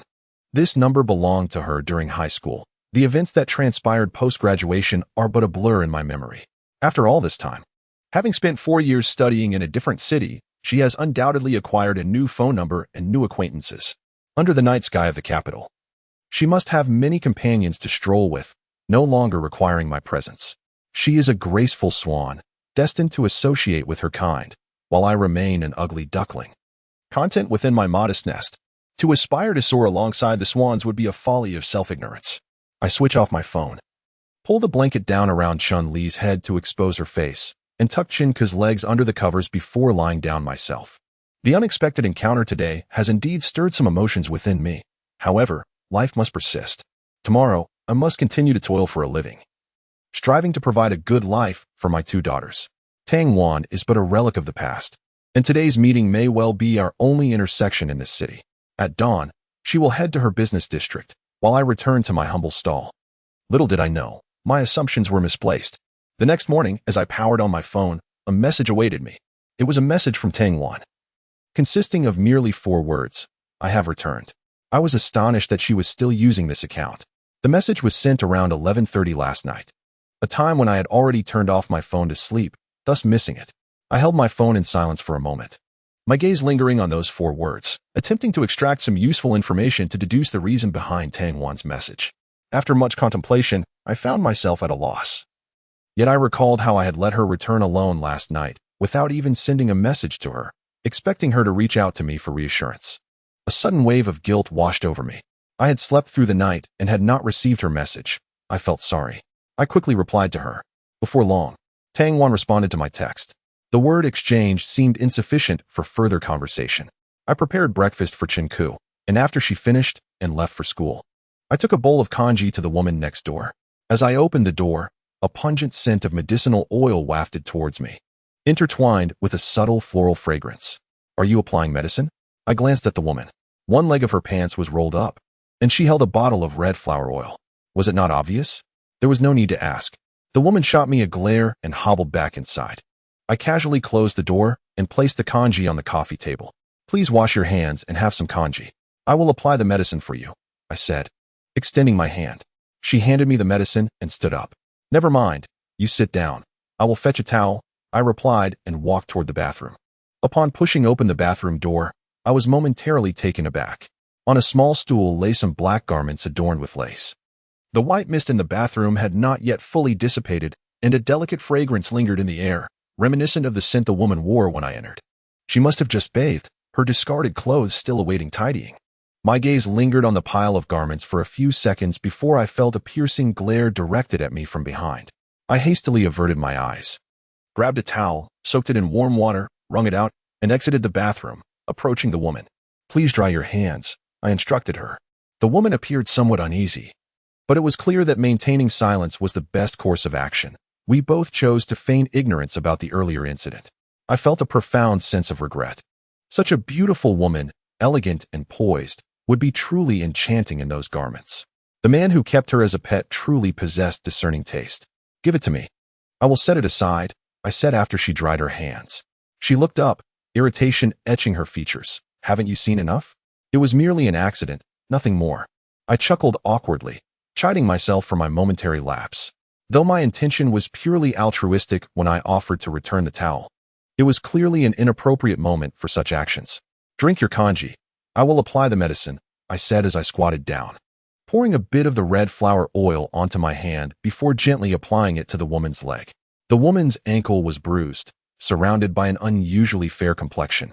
Perhaps a remnant of having just bathed, her skin smooth to the touch.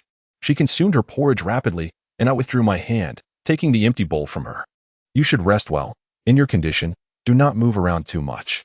If it becomes unbearable, seek medical attention and find someone to accompany you.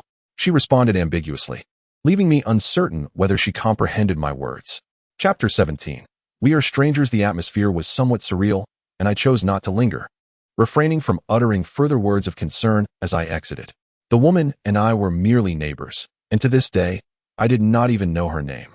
I had not inquired, nor did I wish to.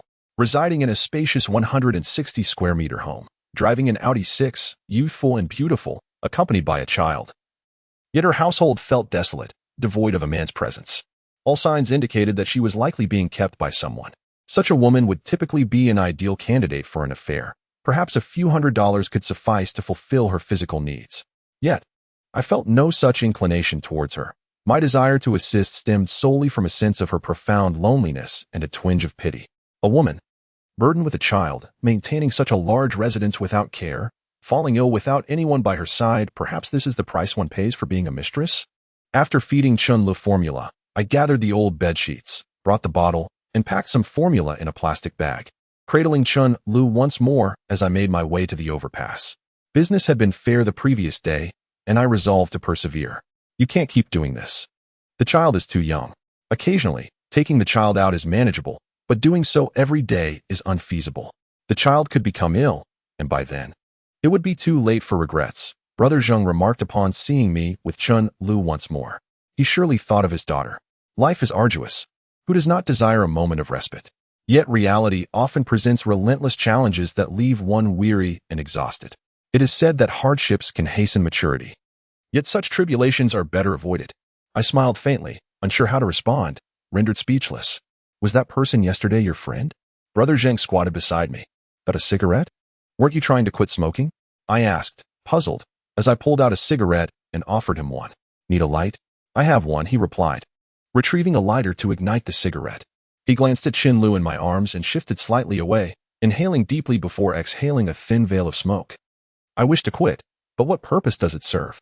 If I lose my child, what reason do I have to live? I might as well continue smoking. Brother Zheng's gaze appeared somewhat lost, the wrinkles on his forehead etched deeply, unyielding. He lifted his head to gaze at the distant skyscrapers. How is the child? I inquired.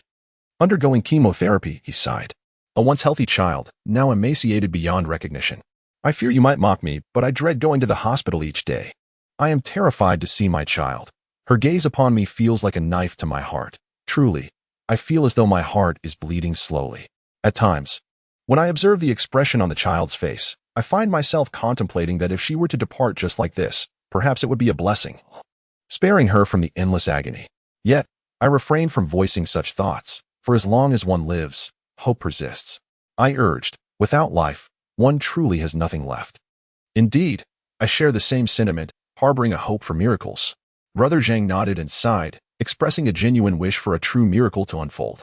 Yesterday, there were only a little over 20 pairs of insoles remaining, and they sold out before noon. I enlisted Brother Zhang's assistance to watch over the stall, while I took Chen Lu to the wholesale market to procure another 200 pairs of insoles. Upon my return, carrying the insoles, Brother Zhang remarked, "That person you saw yesterday does not seem like an ordinary friend. Given that he works in the business district, he must possess some connections. Wouldn't it be far superior for him to help you find a job rather than merely setting up a stall here?"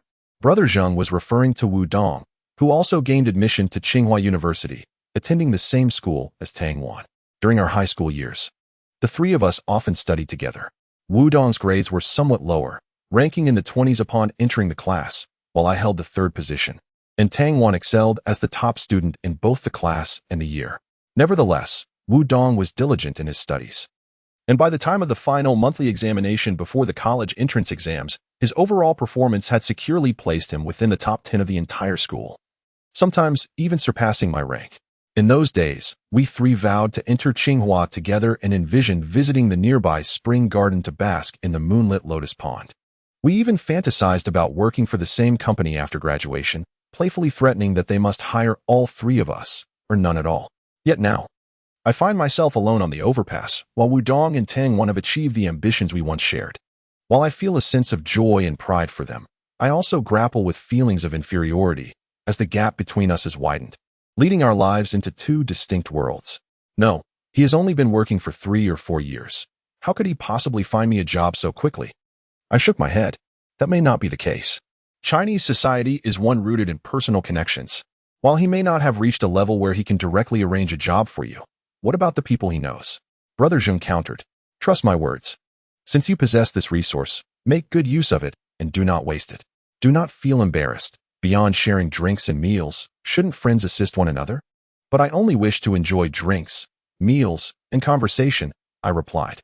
Friend, if relationships become entangled with other matters and involve interests, can they still be deemed friendships? Be wise, trust Brother Zheng. I would not deceive you. I have experienced this myself. Once, my assets exceeded 10 million. Brother Zheng continued to persuade me. Do not feel ashamed. People should inherently help one another, especially friends, where such support is even more crucial.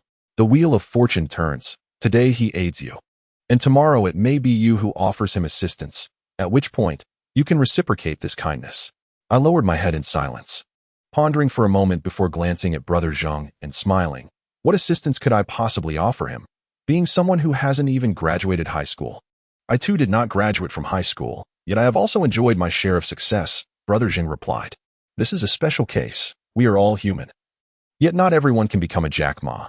I remarked that, as friends, it is perhaps best to steer clear of entangling ourselves in matters of self-interest, lest our relationship becomes tainted. I am open to being troubled by others, but I harbor no desire to burden anyone, especially not friends, for I do not wish to put them in a difficult position. A friendship that allows for the occasional sharing of a drink, a conversation about life, and reminiscence of the past is sufficient. At noon, the number of people purchasing insoles suddenly surged, which filled me with excitement. However, as time passed, an unsettling feeling began to creep in. In a mere hour, over 100 pairs of insoles were sold, with some individuals purchasing as many as 10 pairs without even a glance at the price, simply taking them and departing. How's business? Wu Dong approached my stall. He was not alone. Tang Wan accompanied him. I stood up, striving to maintain a calm demeanor. Internally, I was fervently asserting that there is no shame in earning a living by my own hands to support myself and my daughter. I need 10 pairs of insoles. Tang Wan suddenly said to me. My brows furrowed instantly. Is that you? I looked at Tang Wan. What? Tang Wan's expression mirrored my own, brows knitting together. Don't pretend to be unaware. Those who came to buy insoles earlier were arranged by you, weren't they? My voice rose, and I found myself inexplicably angry. I do not require your pity. I am capable of providing for myself, and there is no need for such gestures. What are you talking about? Tang Wan, who had been selecting insoles, set them down, stood up, and regarded me with an icy tone. I know you are a distinguished graduate of Tsinghua, more educated and capable than I am, but I do not need your kind of care. It is an affront to my dignity. I pointed at Tang Wan, asserting that our connection was tenuous, merely a familiarity from high school, and there was no need for her to treat me in such a manner. Tang Wan's expression fell, her eyes glistening with frost as she fixed her gaze on me. You claim we have no relationship? Instinctively, I wished to retract my statement, for it felt overly harsh. However, upon reflecting on the manner in which Tang Wan had helped me, I felt profoundly insulted. Is that not true? I retorted, shifting the question back to her. Chapter 18, A Cold. I felt a tumult of emotions, a pang of regret for having uttered that statement. Yet, I was now eager to discern how Tang Wan would respond. Did she harbor any feelings for me? Her countenance was frigid, her eyes filled with disappointment. After a moment of silence, she spoke with a tone laced with derision. You are correct. We indeed have no connection. How could someone who has even graduated high school possibly intersect with my life? A sharp pain pierced my heart, and my eyelids drooped. A wave of suppressed frustration swelled within me, refusing to be released. Although I understood that Tang Wan's remark stemmed from anger, it still left me in a state of profound sorrow, for her words rang true. Why utter such statements? What does one's educational attainment signify? Moreover, Chen Jin was not lacking in academic prowess and had every opportunity to enter Tsinghua University. It was merely a sudden turn of fate that altered his path. Wudong looked at us and said, All right, let us not dwell on this any longer. Let us go have a meal. Today, it's on me. No one should compete with me for this. Otherwise, it would mean you do not regard me as a friend. You go ahead. I have no appetite. Tang Wan shot me a glance and said to Wudong, then walked away. That glance felt like a dagger piercing my chest. Why must it be like this? Wudong sighed, then, feeling somewhat awkward, glanced at me and said, Chen Jin, you've misunderstood her. Those people earlier were sent by me to look after your business. I was taken aback. Please don't be upset. I had no ulterior motives. I merely wanted to assist you, yet I know your temperament. If I offered you money outright, you would surely reject it, Wudong explained. Over the years, if I hadn't initiated contact, you wouldn't have called me even once. It's quite peculiar that we managed to remain friends in this manner. Why can't you just speak to me if you're facing difficulties? Back in middle school and high school, I often came over to your house for meals. And I didn't shy away from enjoying the perks of being around you at school. Now that you're in trouble, why act so distant? I can handle my own matters, I replied. I appreciate your kindness, but if you truly consider me a friend, please refrain from such gestures. Wudong looked at me. I can arrange a position for you at my company with a minimum monthly salary of 4,000. How does that sound? No, thank you. I shook my head. That wouldn't be beneficial for you. My qualifications are lacking, and I would only cause you trouble. What trouble could there be? I still have some connections. Just go ahead and accept it, Wudong insisted. You're my brother. Let us not be so formal with each other, all right? I still must decline. You should go eat. You have work this afternoon. Wudong sighed and looked at me. Fine, but if you ever need anything, just let me know. By the way, you should explain to Tang Wan about what happened earlier. What you said was truly disheartening. Wudong thought he understood my temperament, but if he did, he wouldn't have arranged for his subordinates to look after my business. However, since his intentions were good, I couldn't bring myself to say anything too harsh. Why don't you call that girl and apologize? Zheng Ke suggested while packing up the goods at the stall. Why should I apologize? I asked. You hurt her feelings with your words. Isn't an apology warranted? Zheng Ke replied. It's obvious she left suddenly because of what you said about having no relationship. We didn't have any relationship to begin with, I countered. She said so herself. If you hadn't said that, would she have reacted that way? You can't expect the girl to confess her feelings first, can you? Zheng Ke seemed anxious for me. You're overthinking it. She doesn't like me, I chuckled. Tang Wan might consider me a friend, but she would never see me as a boyfriend. Back in high school, when I tried to hold her hand, she refused and called me a scoundrel. If she truly liked me, how could she have said such things? Zheng Ke shook his head, choosing not to elaborate further as he continued to pack up his stall. I may not be able to help you with your stall anymore, he said to me. What's wrong? Are you no longer setting up your stall? I inquired. I will, but not here, Zheng Ke replied. Although there is a considerable foot traffic, it is too far from my daughter's hospital, making it inconvenient for me to go back and forth. I can only find time to accompany her in the evenings. I resolved to set up my stall in front of the hospital, allowing me the opportunity to visit my daughter whenever necessary. If anything were to happen to her, I wish to be by her side, witnessing her final moments instead of leaving her to face solitude. Zheng Ke smiled wistfully on such a cold day. It would be terribly lonely for her. I cannot bear the thought. She is my only daughter, and I cannot let her suffer from the cold. Chen Le coughed a couple of times, prompting me to hold her closer while watching Zheng Ge tidy up. All right, brother. There are some things you might not want to hear, but I must remind you once more, Zheng Ge said as he hoisted his burden. Utilize your connections. Do not find it troublesome. Life often presents unforeseen challenges, and you must fortify yourself, especially in terms of financial strength, to better confront these adversities. Additionally, some women are not worthy of trust, like my wife, who not only left but also absconded with my assets. Yet, there are women worth cherishing. That girl you mentioned earlier seems quite commendable. I offered a bitter smile. Tang Wan was indeed admirable, but she did not belong to me. As Zheng Ge descended the overpass, I suddenly approached him and slipped 500 yuan into his hand. Zheng Ge, this is for your daughter, not much, just 500 yuan. Remember, as long as one is alive, there is hope. Life may be arduous, but one must persist. Zheng Ge looked at me, and after a moment, he asked, do you still have money for baby formula? Rest assured, I do, I replied. All right, I won't say more. I appreciate your kindness, brother, he said, placing the money into his pocket. I will remember your words, and I hope you remember mine. It has been a pleasure knowing you while setting up stalls. I handed Zheng Ge a cigarette and helped him light it. Afterward, he descended the overpass, shouldering his load without looking back. Standing on the overpass, I wiped my eyes as I watched him switch hands to balance the burden. Once Zheng Ge departed, I too began to pack up my stall. It's still early. Your business is thriving. Why are you closing up so soon? A fellow vendor asked, puzzled by my actions. I'm done for today, I replied. Done? You won't be setting up anymore? The vendor seemed astonished. No, I nodded. May I take over your spot? I've been eyeing this location. It's a prime spot. I've seen you doing well here these past couple of days. You can leave those remaining pairs of insoles behind. Just sell them to me at the marked price. All right. I agreed. There was no point in taking the old sheets back.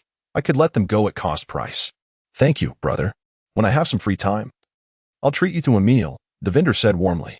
I did not respond, taking the money he offered and departing while holding Chen Le. Chen Li's condition seemed rather concerning. She had been lacking in energy since the morning and occasionally coughed, which filled me with apprehension. Children inherently possess weaker immune systems.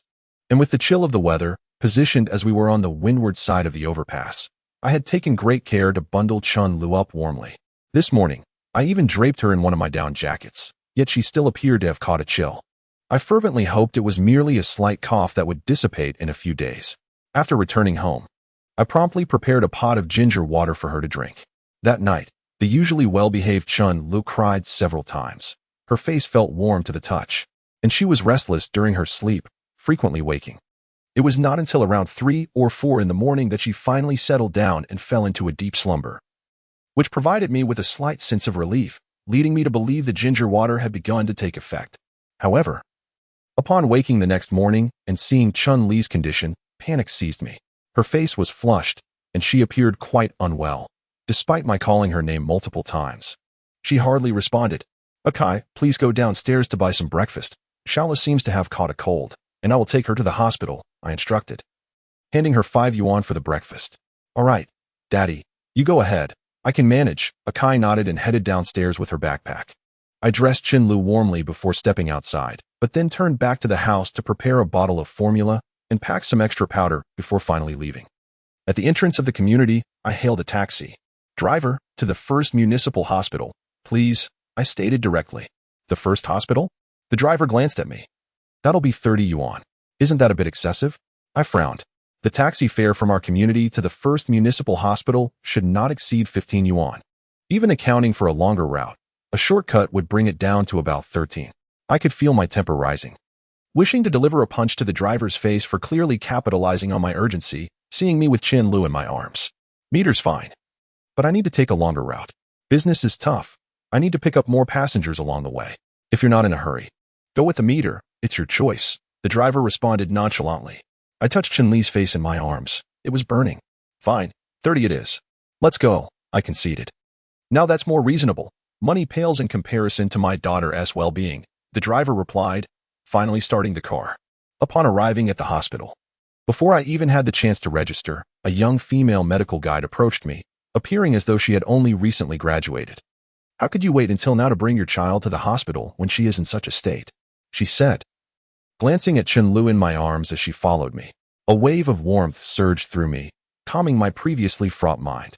Before entering the hospital, I had been anxious about navigating the process and feared it might delay Chen Li's treatment. I had not anticipated someone would come to assist me. The medical guide facilitated my bypassing the queue, securing an emergency appointment for us. I continually apologized to those waiting in line as I followed her up to the second floor. "You wait here. You shall be next." The female medical guide handed me the number and gestured toward a department, saying, "Do not rush. Think about the child's symptoms, and when you enter, simply articulate what the doctor inquires." I expressed my heartfelt gratitude, as her assistance had saved me considerable time. Until that moment, I had believed that it was commendable enough if hospital doctors and nurses did not wear scowls, and proactive help was a rarity. I never anticipated encountering such a warm-hearted medical guide. After waiting for 2 to 3 minutes, I noticed my number displayed on the monitor outside, and I could hardly contain my eagerness as I pushed open the door. "Do not be anxious. Remain calm. Everything will be fine," the doctor reassured me upon seeing my distress. After assessing Chen Li's condition, he instructed, "You should first undergo several tests. The child has a high fever, and her skin feels quite warm to the touch. Only through examination can we make a more accurate assessment." I nodded in agreement, as I naturally adhered to the doctor's orders in the hospital. Armed with the doctor's orders and card, I proceeded to have the tests conducted. Half an hour later, I handed the test results to the doctor. "What is the verdict, doctor? Is there anything wrong with the child?" I inquired. "There is no major issue. Just a rather severe fever. Medication may not necessarily be effective. Let us administer an intravenous drip for 3 days to observe her condition," the doctor replied while perusing the documents.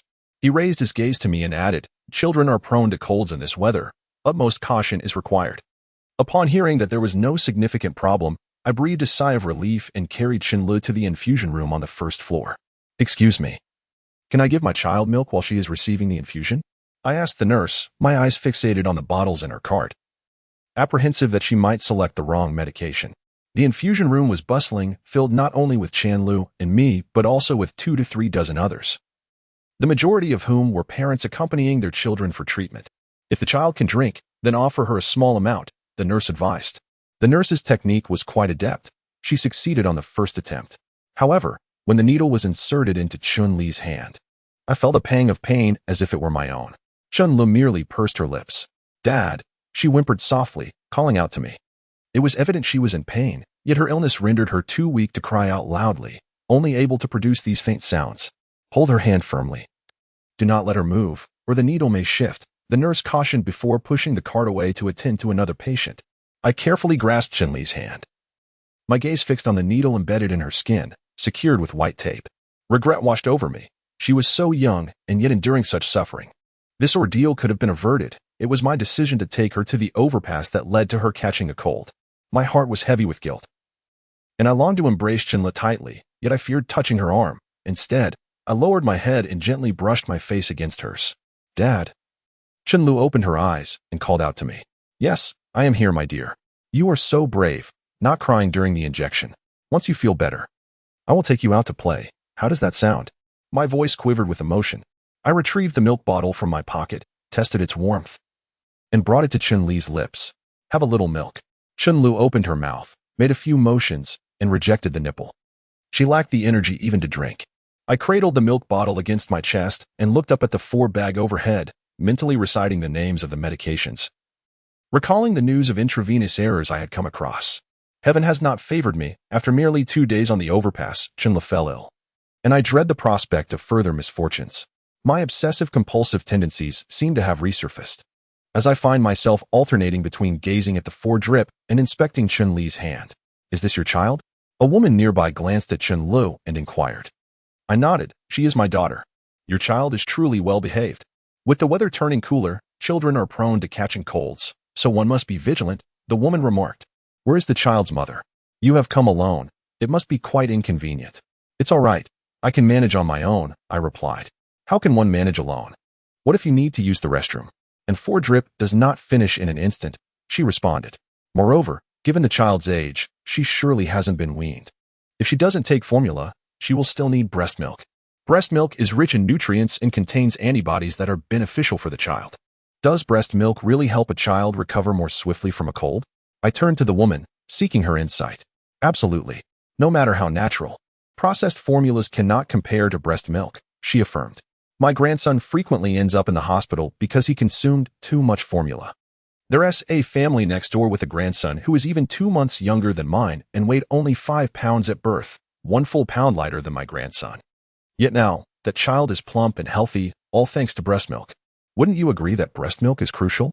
Is that so? I felt a shift in my perspective. Perhaps I should call Tong Wangjun and ask her to bring some breast milk for Chen Ke. Of course. I wouldn't deceive you.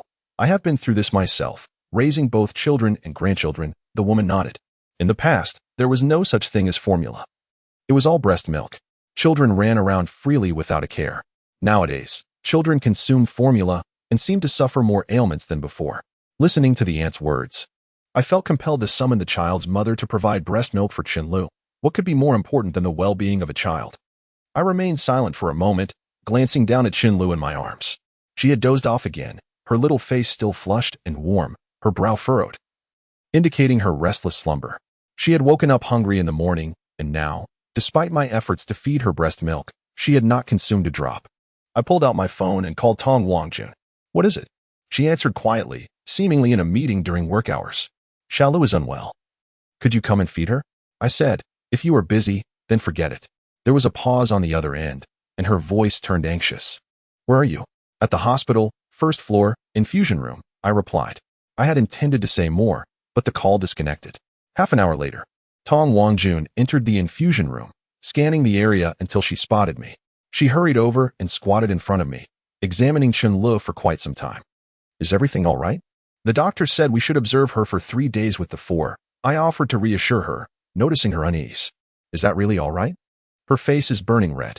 How could you let her become like this? My words seemingly ignited Tong Wangjun's fury as she glared at me. Chapter 20. Help me address the look in Tong Wangjun's eyes suggested she wished to devour me whole, although I understood her outburst stemmed from concern for Chen Ke. Did I not share that same concern? My earlier comment was merely an attempt to comfort her. Yet, she unleashed her anger upon me. Could you refrain from shouting? This is a hospital, and there are many patients here. Am I not worried about Xiaolu? She is my daughter, and I worry for her too. I said to Tong Wangjun, do you think I am unaware this is a hospital? Just a few days ago, everything was fine. How did she suddenly catch a cold?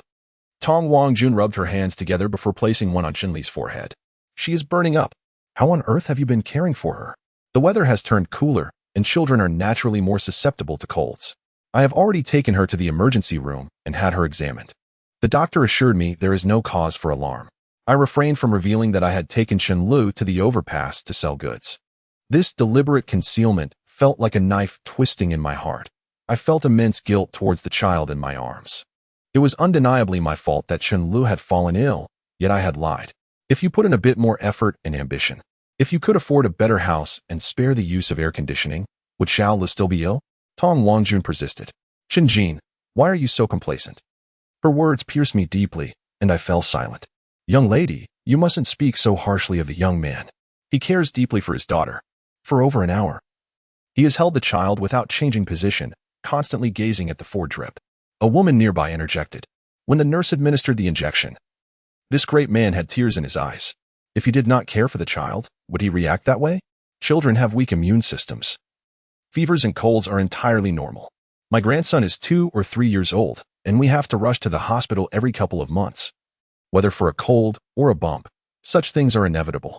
Tong Wangjun glanced at me, her demeanor somewhat softened, yet her anger was evidently not abated.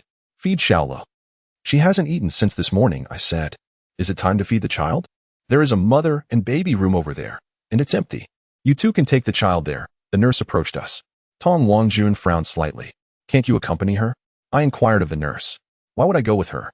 Don't worry. Just be cautious when handling the 4 and walk slowly. You'll be fine. The nurse regarded me with a puzzled expression. I still have many patients to attend to. You two can manage. Just call for me if needed. Suhang entered from outside, holding 2 cups of milk tea and a set of toys. Wangjun, is Xiaolu all right? Suhang approached, glancing at Chen Ke in my arms and then at the 4. It's just a cold, so no need for concern. It's quite normal for children. Here, have some water. Suhang offered Tong Wangjun a cup of milk tea, then handed me another. I wasn't too sure what flavor you preferred, so I just picked one for you. Drink it. It's cold outside, and it will warm you up. I frowned slightly. No, thank you. You can keep it for yourself. Please, help yourself. It's merely 20 yuan, a modest sum that I can easily afford, Su Heng remarked with a smile. Wang and I often frequent a tea restaurant outside the company, where the prices are quite steep. A simple cup of green tea costs 30 yuan. Wangjun. This toy is for Xiaolo. I specifically purchased an educational toy. At just over a year old, it's essential to cultivate his intellect during this critical developmental phase. Delaying this could hinder his future growth. Su Heng set the toy aside and took a seat, glancing up at the four-drip. In fact, if a child has a cold, it is preferable not to resort to intravenous therapy unless absolutely necessary. While it may expedite recovery, a child's body is inherently delicate, and their immunity is weak, for treatments can inflict harm on their organs. In the long run, frequent infusions may lead to the development of antibodies, which is not beneficial. I cast a glance at Su Heng, who met my gaze. What? Is something amiss? He inquired. I turned to Tong Wangjun. If it's inconvenient for you, feel free to leave. Once the four is done, I'll take Xiaolo home. Young man, your wife is here. I can see she has ample milk. It is only right to attend to the child first, a woman nearby interjected, her concern evident. A hungry child is unacceptable. Tong Wangjun reached for Chun Lu in my arms. Hand the child to me. I carefully placed Chun Lu into her embrace and retrieved the four-drip from the hook, raising it high and positioning myself beside her. Wangjun, where are you going? Su Heng asked, puzzled, wanting to follow. Why are you so oblivious? The couple is feeding their child, and you want to tag along? The woman shot Su Heng a disapproving look. Su Heng paused, his expression darkening, a cloud of gloom settling over him. Once inside the mother and baby room, I closed the door. Tong Wangjun cast a glance in my direction. I turned away, feeling the rustling sound of her clothes as she began to undress. The fabric's friction penetrated my ears, igniting a warmth within me. I was tempted to glance back, yet I ultimately resisted. One must uphold a certain decorum. It is undeniable that I harbor feelings for Tong Wangjun. However, to be fair, which man is entirely immune to the allure of a beautiful woman? Nevertheless, mere attraction does not necessitate surrendering to primitive desires. We are not beasts. And given the rapport Tong Wangjun and I have developed, her earlier words lingered in my mind. Should I dare to look, I could very well receive an unceremonious slap. Please assist me, Tong Wangjun suddenly spoke. I was taken aback for a moment before responding. What is it? I can't manage to unfasten my clothing with one hand. Could you help me? Her tone was devoid of any hint of emotion. Of course, I replied, turning to her. This was her request, distinct from any initiative on my part. Tong Wangjun had already removed her outer garment, revealing a high-neck white wool sweater. Cradling Chen Lu with one arm, she attempted to undo the buttons on her back with the other, but they seemed to be stuck. What should I do? I asked, holding the four with one hand. Feeling rather helpless. Lift my shirt. You can help me unbutton it. Tong Wangjun faced away from me, concealing her expression. However, I felt somewhat embarrassed. Indeed, we are husband and wife, and we even have 2 children, yet my memories of Tong Wangjun are a complete blank. Her body feels as unfamiliar to me as that of a maiden. The moment she asked me to help her unbutton, it struck me as rather peculiar. Isn't this inappropriate? I hesitated to express. Are you shy? Tong Wangjun turned to me, surprise evident in her gaze. A little, I admitted candidly. When you first came to my bed, you certainly weren't like this. Pleading with me was futile, and now you're acting shy? Hurry up, stop pretending. I know your true nature all too well. You've taken advantage of me, and yet you're being coy, Tong Wangjun urged. Her directness caught me off guard. How could I have ever been in her bed? My affections lay with Tang Wan. Back in high school, I would have followed Tang Wan around for 24 hours a day if I could. She was my first love, albeit unreciprocated, and I couldn't fathom willingly sharing a bed with another woman. There must be some misunderstanding. How did I end up in your bed? I pondered, desperate to uncover the truth of our entanglement. Chen Jin, I never realized you were not only unambitious but also hypocritical. Don't misunderstand. My request for you to unbutton was not out of affection. I have never harbored feelings for you. It was solely for Xiaolu's sake. Tong Wangjun rebuked me instead of answering my question. If you weren't here, I would have let Su Heng in. Her mention of Su Heng ignited a spark of anger within me. It was disheartening to think of their previous encounter at the supermarket, where they appeared inseparable. I reached behind Tong Wangjun, feeling for the buttons of her clothing, and pulled with force. With a sharp sound, several metallic buttons clattered onto the floor, ringing out clearly. Tong Wangjun turned to me, her expression fiery, while I remained unperturbed, my demeanor calm. She then turned away, opening her garment to bring Xiaolu closer to her chest. How is she? Has she eaten? I inquired after a moment. Tong Wangjun did not respond, prompting me to lean in slightly. Chen Lu still squinted her eyes. But she was nursing, which relieved me. Pass me the bottle, she requested. Xiaolu is sick and refuses to drink formula, I replied, handing the empty bottle back to Tong Wangjun. She did not engage in conversation, twisting open the bottle. She'll drink this. I was puzzled by her meaning. I need to go to work this afternoon. I'll pump some milk for you to take back for Xiaolu, Tong Wangjun explained. It dawned on me then, and a wave of guilt washed over me regarding Tong Wangjun. When she answered my call, she must have been at work, rushing over in half an hour. One could only imagine her anxiety. All of this turmoil stemmed from my decision to take Chen Lu to the overpass. I had unwittingly orchestrated this predicament, causing Xiaolu distress and burdening Tong Wangjun. Will it be problematic for you to come over during work hours? I asked, draining the remaining milk from the bottle and offering it to Tong Wangjun.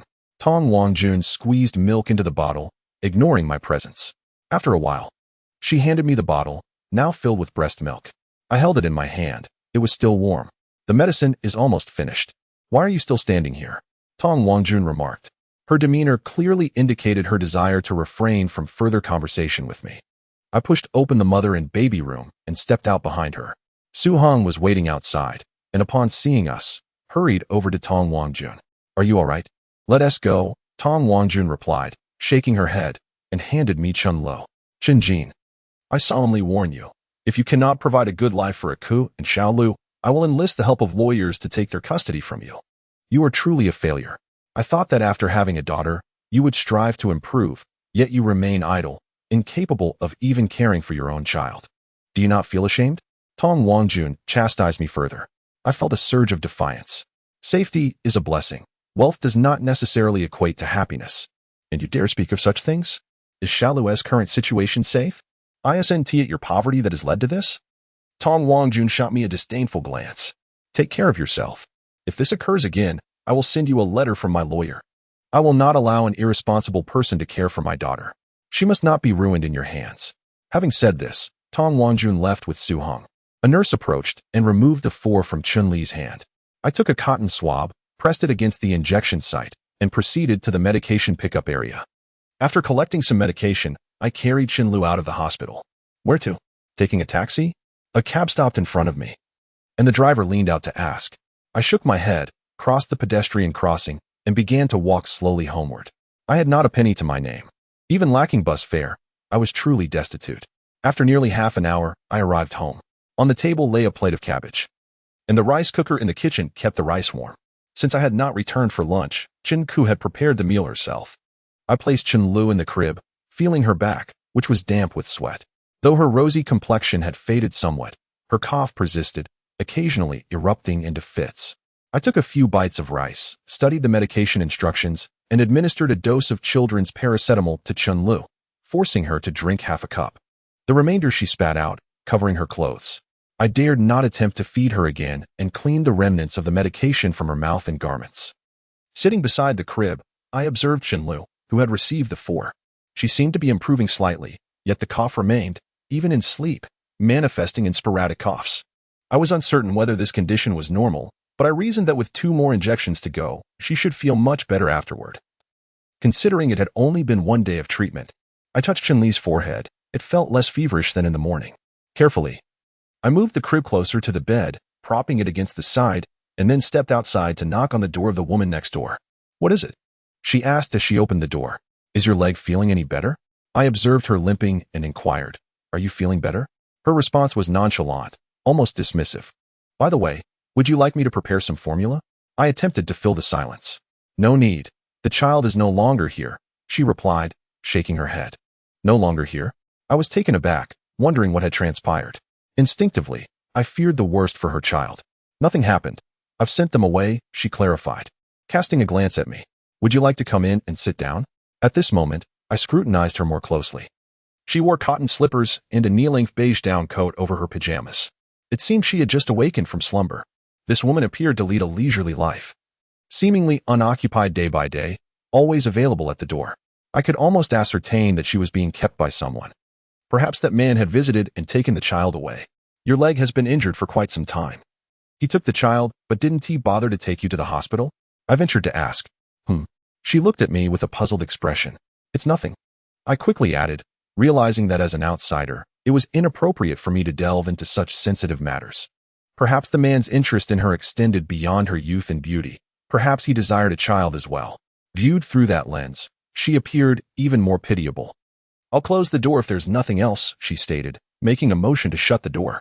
No, wait, I have something to discuss, I hurriedly interjected, pushing against the door to prevent her from closing it. Could I borrow some rice? She regarded me with a scrutinizing glance. I offered an awkward smile and, under her half-amused gaze, said, There's still rice at home. Do you have any extra money? You want to borrow money? She inquired. Yes, indeed, 2,000 yuan. Is that possible? I replied, looking at her earnestly. I had exhausted the 2,000 yuan my family had provided. Chen still needed 2 more injections in 2 days. And the money for that had yet to be given. Additionally, I had not purchased all the necessary medications. After receiving 1 injection, Chen Li's condition had improved somewhat. But the cough persisted. The remaining injections were imperative, and borrowing from her was my only recourse. Don't you have any friends? She questioned. I do, I answered. Then why not ask them for help? Why come to me? She appeared fatigued, shifting her weight. What you say is odd. Are we not friends? I smiled, attempting to strengthen our bond. She rolled her eyes and remarked, Do you even know my name? I shook my head, having never inquired and not wishing to do so. Not knowing my name and still calling me a friend, do you not find that peculiar? She said, We share a connection. Names are merely labels. You seem ethereal. Like a celestial being descended upon this realm, yet your words are so mundane. It's just 2,000 yuan. I assure you I will repay you. I implored. I'm afraid I am rather burdened myself and cannot assist you. You should seek out your friends, she replied, stepping back. I am tired and need to sleep. Please, don't. I stepped forward, grasping her hand. Want it not to act in such an ungracious manner. We should help one another. I have cooked for you, applied medicine, and even offered to prepare formula. We must understand gratitude to build a harmonious society. Wouldn't you agree? The woman shook off my hand. Did you foresee this day all along? Was your kindness merely a guise to borrow money from me? I replied, How could I? Am I that kind of person? This is truly a special circumstance. Aside from you, I have no one else to turn to for help. What about your friends? She inquired, scrutinizing me. I don't want to trouble them, I admitted candidly. Yet you are inconveniencing me, which contradicts your earlier claim that we are friends, she pointed out, deftly uncovering the inconsistency in my words. Her logical prowess was remarkable. With such acumen, perhaps she could elevate her status to that of a principal wife. I am genuinely in urgent need of funds. If you could lend me 2,000, I promise to return it with an additional 500, 2,500 in total. I have calculated the interest, I proposed. She shook her head. 3,000, 3,000 at the most. I will certainly repay you in a month, I insisted. My anxiety for Chen Lu in the room mounting. My daughter is ill, and I have no other recourse but to seek your assistance. I am not your friend. I am under no obligation to help you, the woman retorted. My expression dimmed at her words. I sighed, forcing a smile. Very well, if you cannot assist. I shall ponder other solutions. Please take care of yourself. It was evident that this avenue was futile. I would have to devise another plan. If all else failed, I might have to reach out to Wudong for a loan of 2,000 or 3,000 for emergencies. I turned to leave. Don't close the door. She called after me. Are you heading out? I was taken aback, glancing at the woman limping back into the room. In your condition, you should refrain from moving. You could risk long-term repercussions and end up limping for life. She turned back, casting a glance my way. Do you still want the money? Are you willing to lend it to me? I was astonished. If you want it, just stand there and stop with the unnecessary chatter, she commanded. In that instant, my heart soared. Amidst despair, I suddenly glimpsed a flicker of hope. Without waiting for her consent, I rushed into the room to assist her. Take it slow. Avoid straining your ankle. There is no need to hurry, I cautioned. Can I give it to you tomorrow? She asked, tilting her head to regard me. No. I am in a hurry, I replied urgently. Such insincerity, she remarked with a dismissive glance, retrieving a leather wallet from the bedside table. She extracted a card, saying, I don't have that much cash on hand. You can withdraw it yourself. All right, rest assured, I will go retrieve it right away. There is an ATM downstairs. And I'll return promptly to return the card, I assured her, nodding. You may change the PIN, she instructed. I will give you the card later tonight. For now, I need to rest, she added. Understood, I nodded and inquired. Would you like me to fetch some warm water for you to soak your feet? Do you have the time? She scrutinized me. I hesitated. My suggestion had merely been polite, and I hadn't anticipated her acceptance. The significance of feet to a woman is often paramount, and I was taken aback that she consented to let me prepare water for her. Go now. I don't require your assistance. She discerned my reluctance. Wait a moment. I need to check on Xiaolu. She is home alone asleep, and I feel uneasy. I confessed, feeling a pang of guilt. We were not intimately acquainted, yet she was willing to lend me her card and money in my time of need. Offering her water to soak her feet seemed a small courtesy in return. Without waiting for the woman to respond, I rushed outside, urging her not to close the door, promising I would return swiftly. Back in the room, I glanced at Chen Lu, who remained asleep, her chest rising and falling, still plagued by a cough. I gently touched her forehead, tucked her in, and hurried back out. The woman's door was ajar, and I felt a sense of relief wash over me. I filled a basin with warm water and brought it to her, looking up to ask, "Shall I assist you in removing your shoes?" "Yes," the woman nodded softly. I lifted her leg and slowly removed her delicate shoes. As I engaged in this task, my mind was preoccupied with thoughts of what might transpire if the man who supported her were to walk in and witness this scene. Once the shoes were off, a strong scent of medicinal ointment filled the air. The area around her injured ankle was grotesquely swollen, more serious than before. The skin had changed color, and the swelling extended to the top of her foot, where ample medication had been applied. "What happened to you? What good is this ointment doing?" "You must go to the hospital," I said with a furrowed brow. "Did you not inform him of your condition? How could he not take you to see a doctor?" The severity of her injury was apparent, even to someone like me, who lacked medical knowledge. The man had taken the child, but neglected to bring the woman for medical attention. Though mistresses are often scorned, at that moment, I felt a deep sense of pity for her. There was no one to cook for her, no one to care for her injuries. She was indeed treated as a mere plaything. "He is busy," the woman replied. "Could you apply some more ointment for me? Are you truly intending to continue this way?" I asked, gazing at her. "This is not a sustainable solution. Look at your current state. Alone, with no one to care for you even when you are ill. You are merely a toy to him." I retrieved the ointment from the side table, poured some into my palm, and gently applied it to her foot. She winced occasionally, inhaling sharply and furrowing her brow. "I consider them family," she said. "What is wrong with this arrangement?" "Them?" I echoed, astonished. She was not only involved with one man, but several. Her willingness to persist in such a manner was shocking, and to express it in my presence felt audacious. Shouldn't such matters be conducted discreetly? I wished to inquire further, perhaps even chastise her, but the thought of holding her card for a loan dampened my resolve. The money within that card was earned through her body, and here I was, complicit in the degradation of her dignity. Life is challenging. Rest assured, regardless of your past, you will surely find a good man, I said. "What did you say?" she questioned, looking at me quizzically, unable to comprehend my words. "Nothing. Just remember to go to the hospital," I replied, standing up and placing the ointment back on the side table. "I will bring your card to you tonight." She waved her hand dismissively. "Just go. Do not delay my rest." It was broad daylight, and she appeared utterly exhausted. Surely, she must have endured a difficult night. Perhaps one of those men had visited her the previous evening?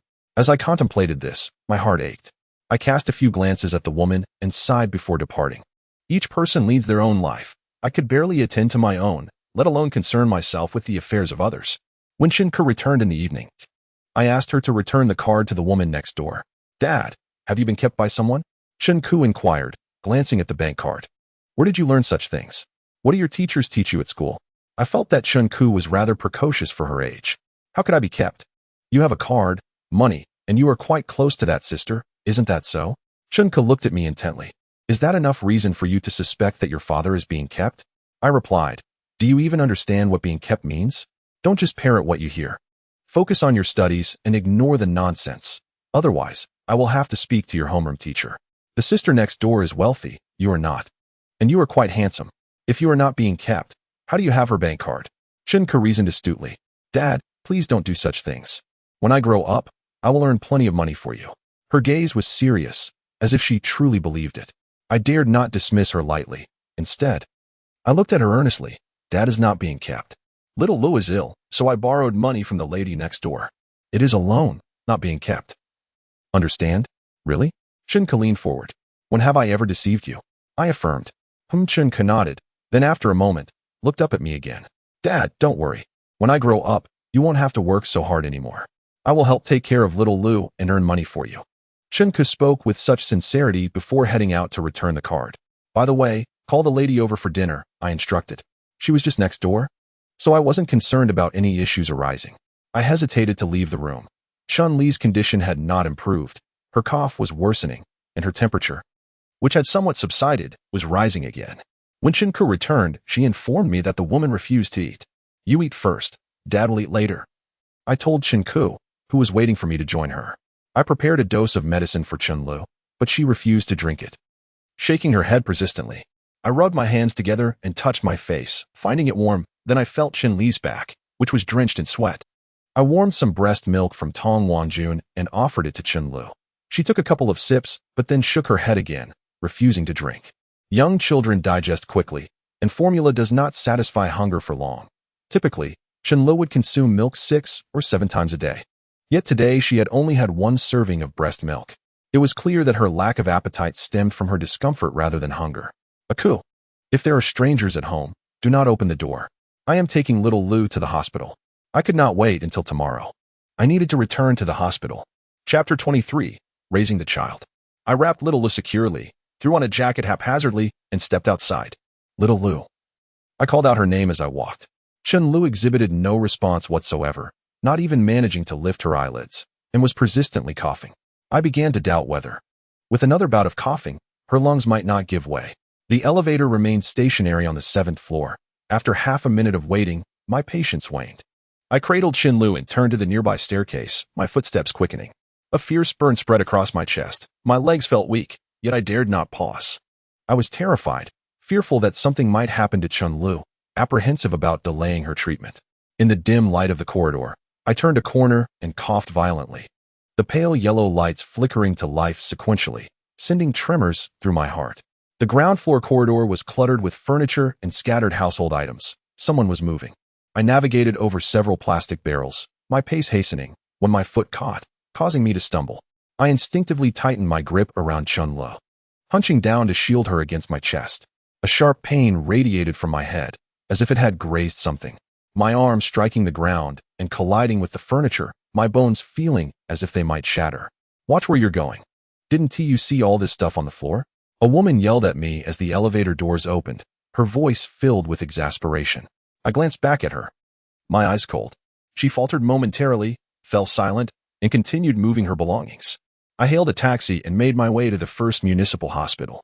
Originally, I had not intended to return to this hospital. After Chen Lu received an injection here, her condition had only worsened by evening, casting doubt on the physician's competence. However, it was the best hospital in the city, leaving me with no other choice. Doctor, please.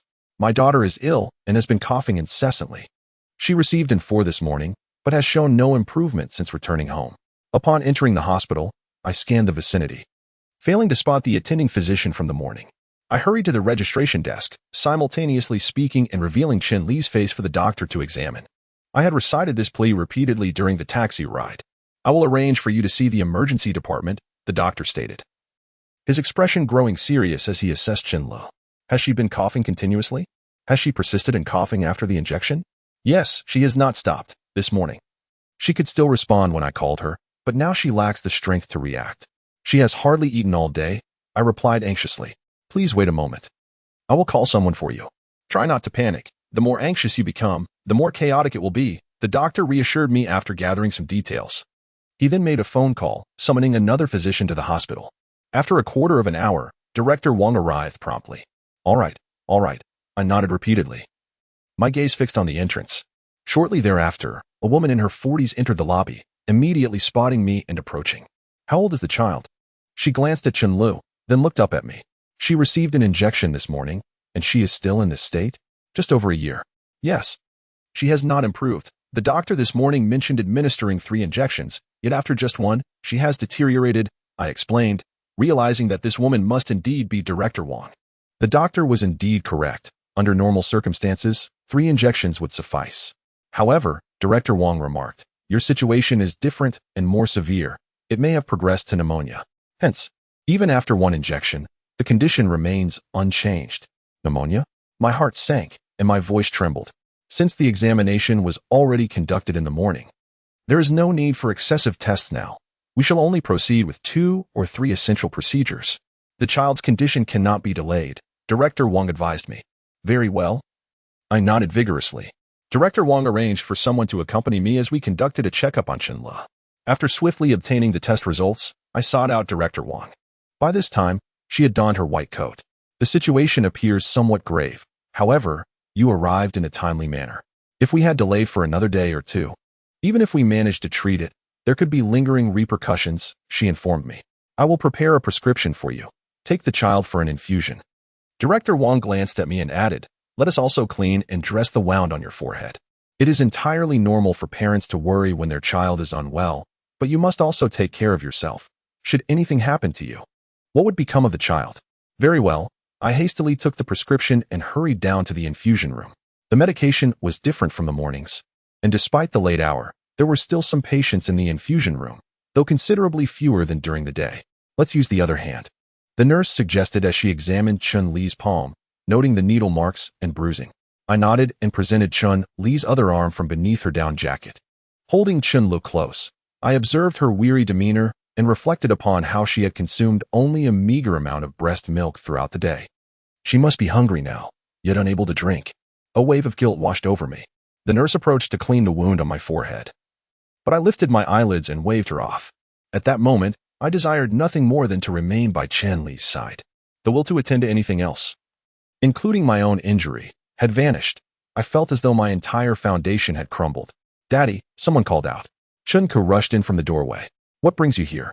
I told you to stay at home and rest, I exclaimed, filled with fear at the thought of her traversing such a distance amidst the bustling traffic. The very idea of Chun Li falling ill was troubling enough. I could scarcely bear to imagine any misfortune befalling Chen Ke. Seemingly startled by my reaction, she stood frozen, looking at me with a hurt expression, her eyes glistening with tears. Why are you yelling at the child? I brought her here. Tong Wangjun entered, holding Chen Ke's hand and approaching me. Her eyes also slightly reddened as she glanced at Chen Lu in my arms. Daddy, I'm sorry. I called Mom. Chen Ke admitted, her voice timid, as if she had committed a wrongdoing. Her gaze pierced through me.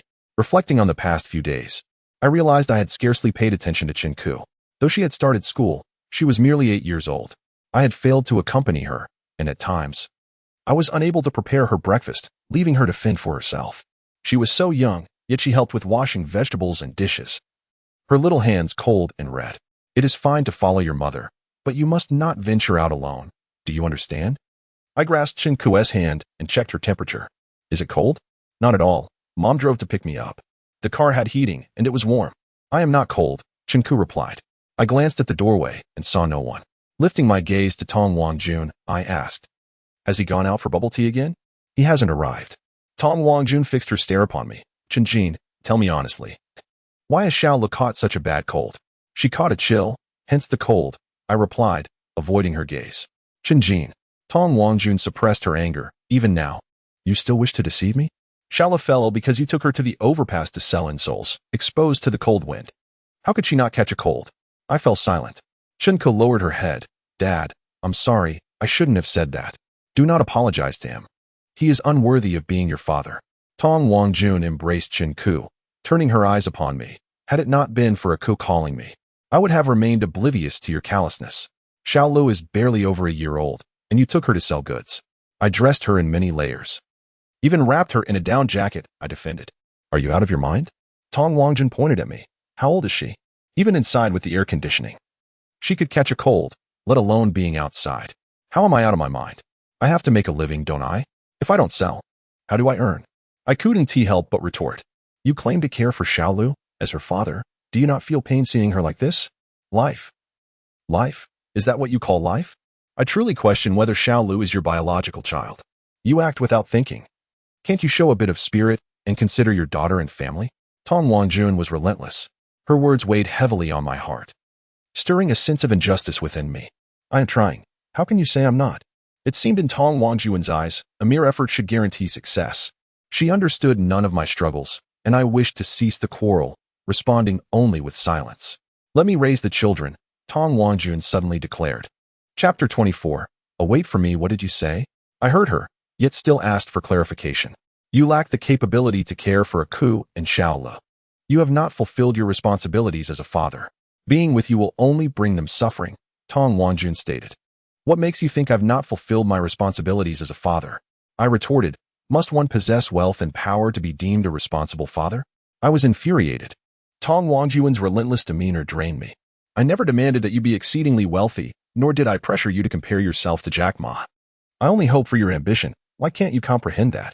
Tong Wangjun seemed to have lost patience for further discourse. Once Xiaolu recovers, you will hand her over to me.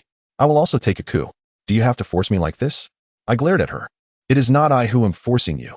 The current situation is a consequence of your own making. I offered you a chance, yet you failed to cherish it or seize it.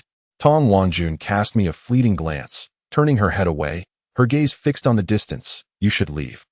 Hand Xiaolu to me. A chance? I chuckled bitterly, nearly grinding my teeth, wishing to slap Tong Wangjun. Do you expect me to transform into a white-collar worker in just a few days, earning over 10,000 a month? I do not expect that. But I have seen no effort from you, Tong Wangjun replied. I have not made an effort? Is selling goods not an endeavor? I countered. But what is the outcome of your efforts? Tong Wangjun cast a scornful glance in my direction. Are you truly suggesting that we admit Xiaolu to the hospital? Next time, will you insist on bringing a Ke along as well before you feel satisfied? I abruptly stood up, glaring at Tong Wangjun. Must you be so unreasonable? Do you think I wish for Xiaolu to fall ill? I retorted. What, do you intend to strike me?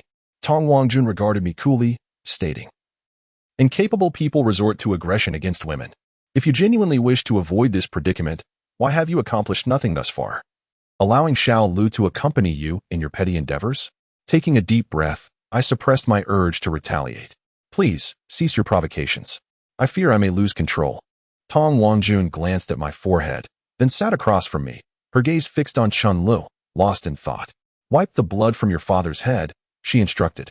After a moment, she retrieved a packet of tissues from her pocket and handed it to Chen Ke. I lifted my gaze to meet Tong Wangjun's, but she averted her eyes. Daddy, your head is lowered. I can't reach. Chen Ke approached me. You're bleeding quite a bit. Let me help. It's fine. No need to clean it. Just sit. I shook my head. Chen Ke's hands hung limply at her sides, her eyes reddening until tears began to flow. Daddy, please don't be angry with me. I didn't mean to tell Mommy. I was just worried about you. Once more, Chen Ke looked at me timidly, clutching the tissue, now crumpled, as tears cascaded down her cheeks, muffled sobs escaping her lips. I'm not angry. I hardly noticed my injury. Please, wipe it for me. Bowing my head, I inclined my forehead toward Chen Ke. She raised her hand only to find the tissue had disintegrated into fragments. Just a moment, Daddy. I'll get you another one. After carefully retrieving a fresh tissue, Chen Ke tenderly dabbed at my wound, blowing gently as she murmured reassurances that it wouldn't hurt. Tong Wangjun remained by my side, and only after Chen Lu completed her treatment did we exit the hospital together. My car is in the garage. Wait a moment. And I shall drive you home, Tong Wangjun offered. We can take a taxi. You should return first. I declined. Have you covered the medical expenses? Do you have fare for the taxi? She pressed. We can walk if need be. You needn't concern yourself, I replied, taking Chen Ke's hand while cradling Chen Lu, ignoring Tong Wangjun. Do you wish for Chen Lu to catch another cold? Tong Wangjun called after me. I paused, turning to face her. You would drive me home, not concerned about Su Hong waiting anxiously? That is not your concern, she replied. Wait here for a moment. I'll be right back. I stood still for a while, and soon Tong Wangjun drove up. A glance at the license plate confirmed it was indeed Su Hong's car. A wave of unease washed over me. How curious that Tong Wangjun would arrive in Su Hong's vehicle so late at night. It seemed they were truly involved. Tong Wangjun drove steadily, and neither of us spoke. Chen Ke sat beside me, gripping my arm, her expression one of apprehension.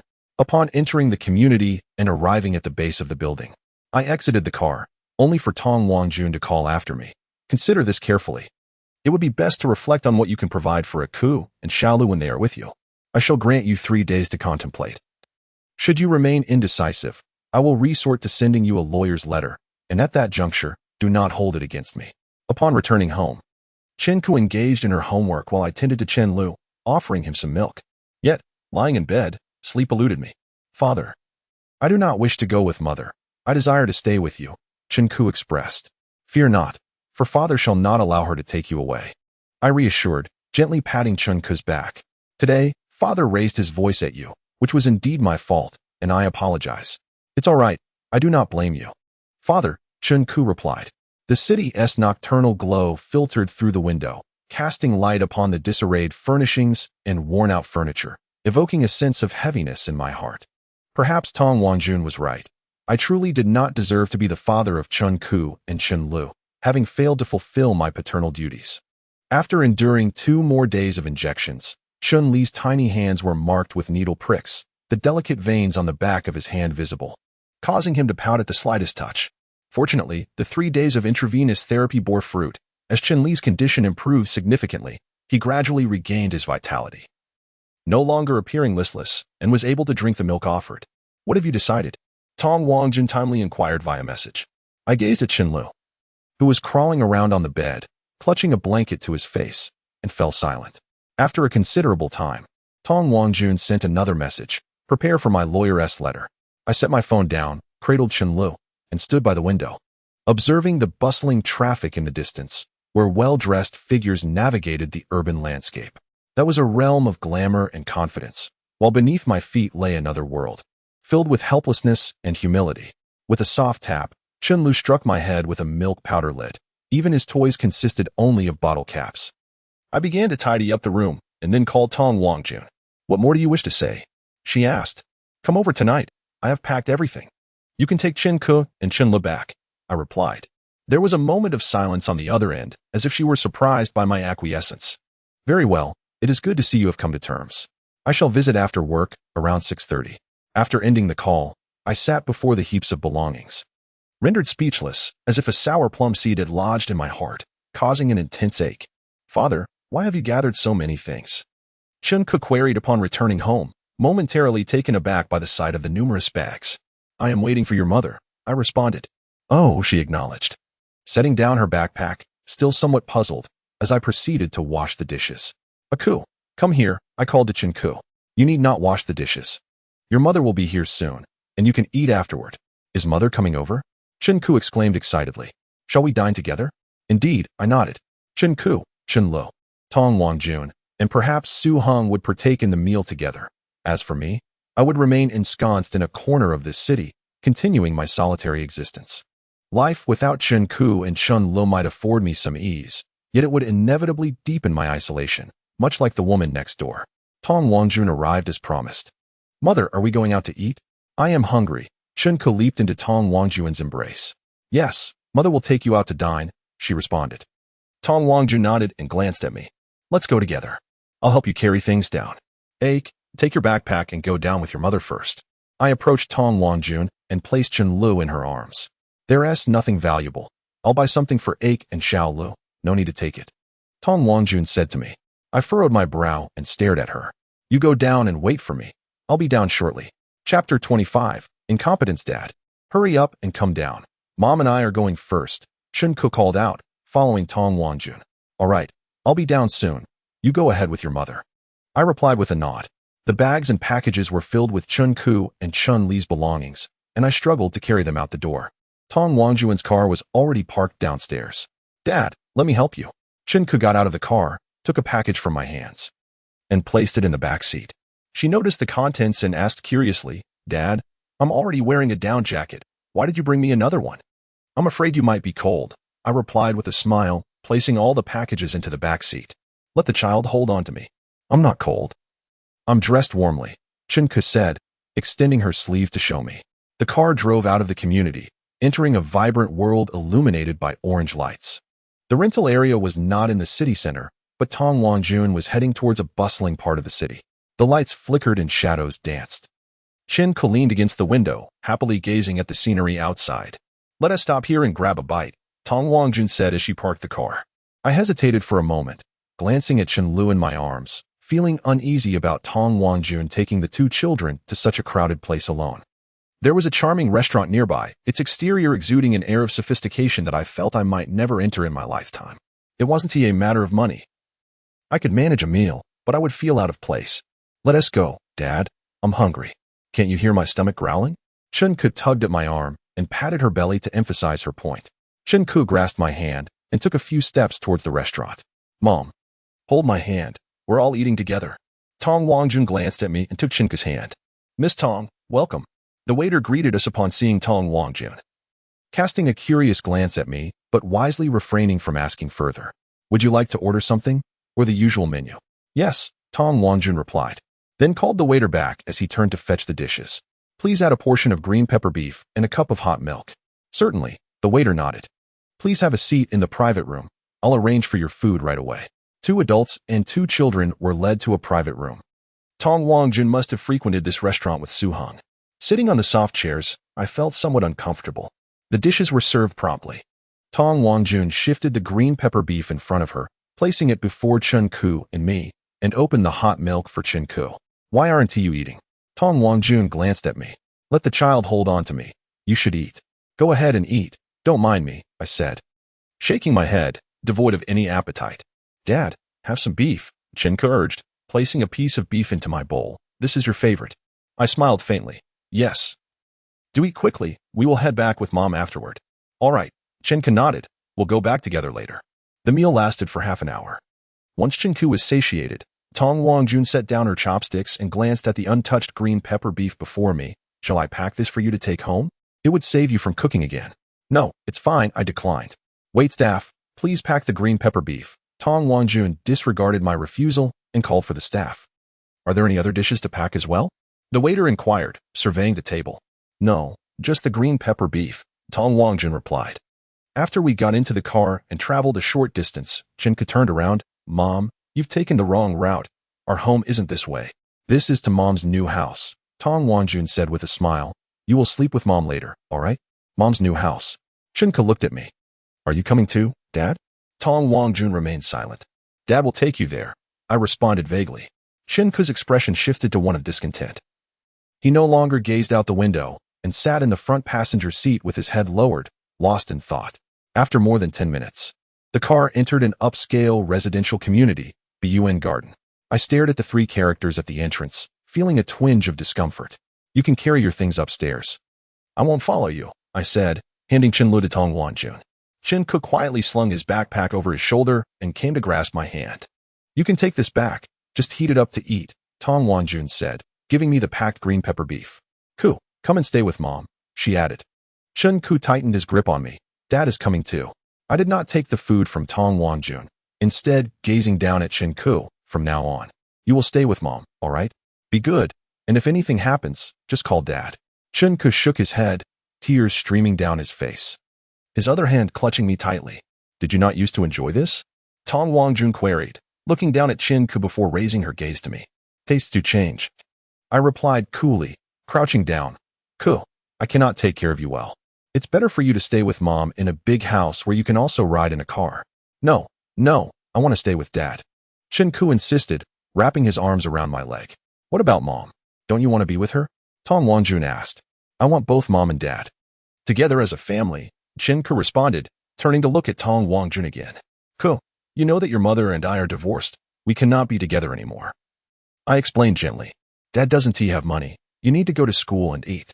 I want to spend extravagantly, I promise, Chen Ke cried. His face streaked with tears as he pulled 3 1 yuan bills from a small pocket in his backpack. Look, Dad, you gave me 5 yuan that day. And I still have 3. I want to spend much money. Please don't abandon me. My heart was gripped by an invisible hand, and my lungs felt as though they had been plucked from my body and submerged in water, leaving me gasping for breath, silently cursing my own inadequacy. Tong Wangjun tilted her head and wiped her eyes. I held Chen Ke tightly, saying, be good and stay close to Mommy. If you miss Daddy, just call him, and he will come to see you, all right? No, I want to be with Daddy. Chen Ke clung to me, refusing to let go. You must listen. You said you wanted to stay with Mommy. Why are you disobeying now? My voice rose slightly.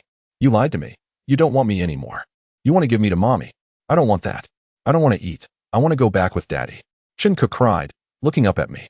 I paused in silence for a moment, then coldly pried her hands away, asserting, stay with Mommy, or I will spank you, do you understand? Chen Ke held on tightly, and I exerted considerable effort to free myself from her grasp. Despite the chill in the air, I was sweating. No, Daddy, don't go. Chen Ke wailed, attempting to cling to my leg. I swiftly lifted her and handed her over to Tong Wangjun, instructing, hold her tight. Tong Wangjun grasped Chen Ke, who continued to struggle. Her clothes twisted, shoes lost, her face streaked with tears and mucus. Stay still. If you keep moving, you'll hurt Xiaolo. Look at her. She just recovered from a cold. If you fall, do you believe I will punish you? Chen Ke ceased her movements, yet tears continued to flow. Her voice trembling and cut short, her head shaking. Take good care of her. I glanced at Tong Wangjun before turning to leave. Daddy, Chen Ke called out from behind, her voice hoarse. I did not turn back, suppressing the sharp pain in my heart as I hurried away. Tong Wangjun shouted something behind me, but I could not discern her words. My mind was consumed by the image of Chen Ke's cries, leaving no room for anything else. As I walked, the cold wind stung my face, its icy touch a mere distraction from the pain within. I lost track of time, feeling it was not long before I returned to my rented room, collapsing onto the bed, staring blankly at the ceiling, uncertain of what to do next. It felt as though my very soul had been stripped away, leaving me devoid of spirit and vitality. My life seemed to have lost all meaning. I lay there until the light outside gradually brightened, yet I did not fall asleep. I retrieved a cigarette, lit it, and inhaled deeply. Chapter 26. Life. A swirling mist filled the room, and beneath my feet lay a pile of cigarette butts, yet sleep eluded me entirely. My body was weary and fatigued, but my mind remained acutely alert. The moment I lay down, a rending sensation gripped me tightly, making it impossible to drift into slumber. I sat at the window, and by the time my gaze sharpened, the light outside had dimmed once more. The phone rang, jolting me into a state of wakefulness. I picked it up, and upon seeing the name displayed, I slumped back down to the floor in defeat. It was not Chen Ke calling, it was a call from Wudong. After the phone rang for what felt like an eternity, I finally pressed the answer button. Are you drinking? Before Wudong could respond, I inquired directly. There was a pause on the line. Is this Chen Jin? Wudong, with a hint of skepticism, inquired, do you wish to indulge in some libations? Indeed. How could one refuse? I replied. Without delay, Wudong instructed, wait for me at the entrance of the community. I shall fetch you in half an hour. Do not rush down. I will call you upon my arrival. After hanging up, I hastily donned a jacket and stepped outside. Once downstairs, I purchased a pack of cigarettes and settled on the roadside, puffing away while observing the ebb and flow of passers-by. Across the street, a family of 3 caught my eye. The little girl, flanked by 2 adults, skipped joyfully along the path. After a while, seemingly fatigued, the man lifted her onto his shoulders. At this moment, I wondered, isn't Chen Ke supposed to be at school? I absent-mindedly felt the phone in my pocket, inhaling deeply without exhaling the smoke for a prolonged moment, letting it all fill my lungs. What on earth are you doing? How long have you been waiting? Why the excessive smoking? Wudong approached, glancing at the discarded cigarette butts at my feet. Let us go for a drink. I released my grip, stood up, and followed him as we walked a short distance before getting into his car, a platinum-colored Passat. Is this your company car? I inquired. No, I purchased it myself. Wudong replied, fastening his seatbelt with a smile. What prompted this sudden desire for a drink today? This marks the first time since high school that you've taken the initiative to reach out to me. I thought someone must have misdialed your number, making me hesitant to believe it was truly you.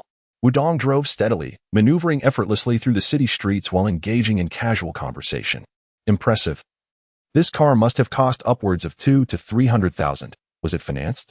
I glanced around. The vehicle was well maintained, but it appeared to have been purchased a year or 2 prior. No, it was paid in full, Wudong replied. It was just under 300,000, 288,000, to be precise. The number is auspicious, with 2 8s, a good omen. I could have negotiated a few thousand less had I pursued it further. I fell silent, taken aback by the revelation that Wudong had acquired a car, and paid in full no less.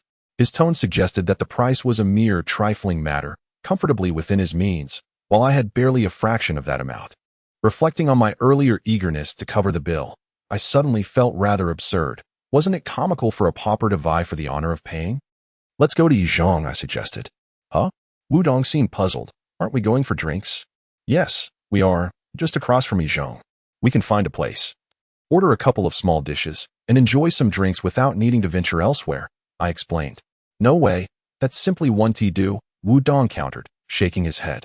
We must go somewhere decent. Our circumstances have changed. We are no longer in the same position, having stepped into society. How could we possibly go to such a place? If you refuse to go, I shall go alone, I retorted. But I've already driven too far. Yizhong is on Binhu South Road, and I've ventured all the way to Binhu North Road. Wudong appeared conflicted. Perhaps we should postpone it for next time. We can drink near Yizhong then? Just find a place to drop me off, I stated directly. Oh, come on. I was merely jesting. Did you take me seriously? Wudong was taken aback. No need to rush. I'll just turn around here, and we'll head over right away. At the roundabout, Wudong executed a U-turn, and we drove near the first high school. Wow, it's changed so much after all these years. This used to be a narrow alley where we often came out for lunch. 3 yuan for a box meal, 2 dishes of meat and 2 of vegetables. And we could even enjoy fried fish and chicken legs. It was far superior to the winter melon and cabbage served at the school cafeteria. Wudong slowed down the car, surprised to see tall buildings and new residential complexes, even a liangpin shop. He was quite astonished. In truth, I shared his sentiment. Equally intrigued by the transformations surrounding the first high school. It is the finest high school in the city, though not situated in the city center, but rather in the southern part, belonging to the new district. During my high school years, the area was still filled with residential homes, untouched by demolition or renovation. Over the years, the apartments had vanished, and the area had been completely transformed. The exterior of the first high school now appeared revitalized and immaculate. Yet it lacked the familiarity that once enveloped it, rendering it somewhat alien. After parking the car, Wudong and I walked a few dozen meters along the school's perimeter. Everything had changed. Shall we find a place to grab a drink? Wudong inquired. How about we buy some liquor at the mall and get some snacks, then head inside the school? I suggested. At that moment, I was reluctant to venture into unfamiliar territory. I yearned for a familiar place that could assuage my solitude and prevent me from feeling out of place. All right. I'll follow your lead. Today, you're the boss. Whatever you say goes. Wudong nodded in agreement.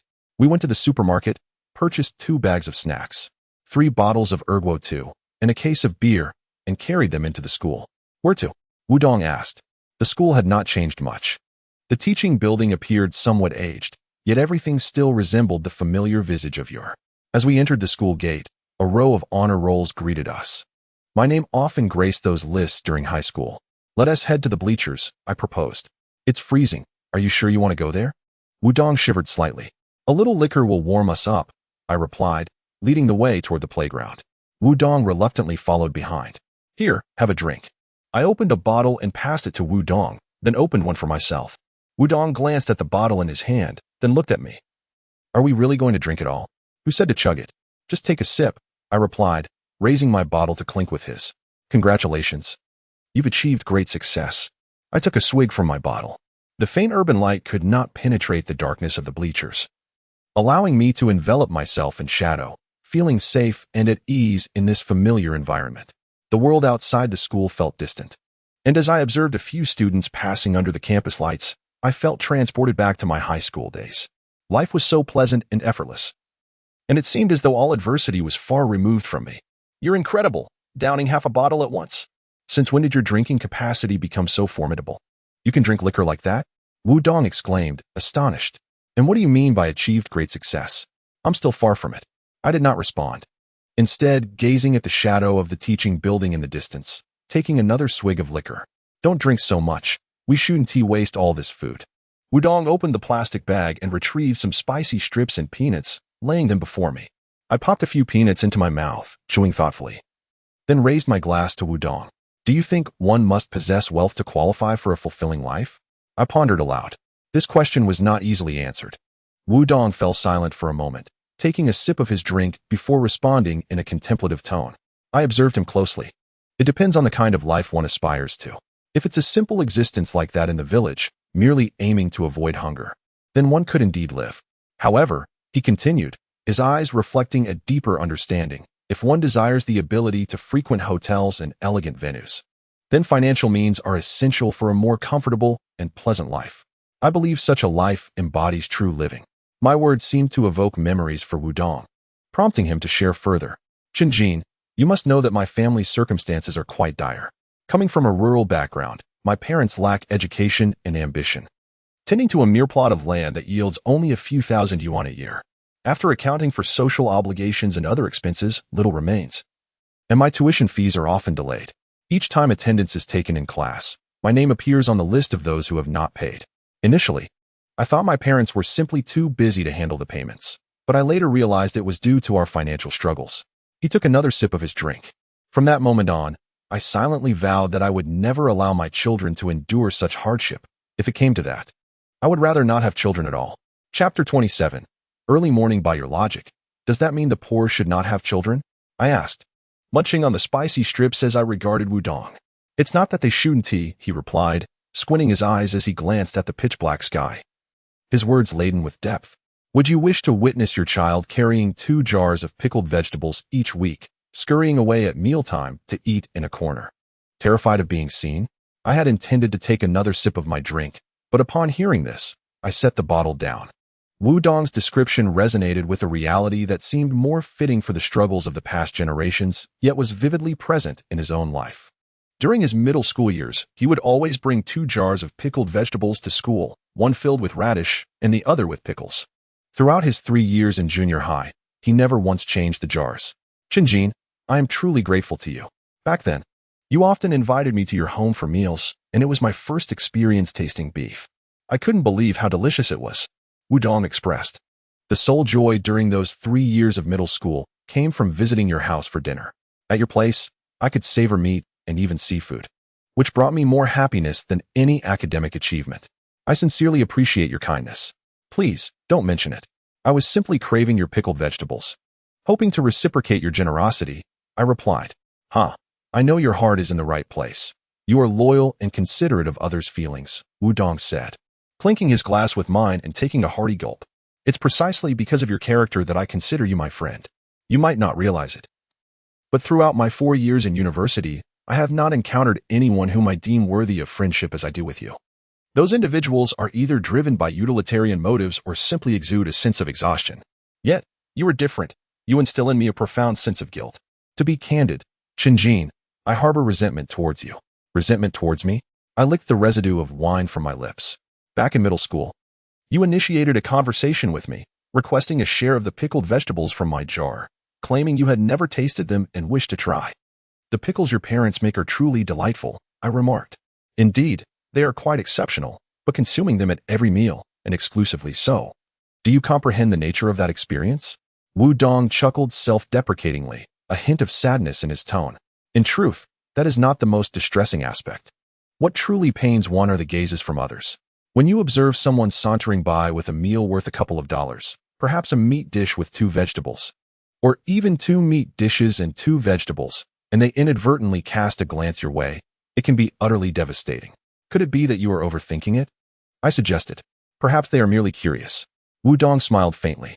Chen Jin, tell me, if a child were to be born into such a life, would you still desire to have one? I wanted to respond affirmatively, asserting that happiness is not overly intertwined with wealth.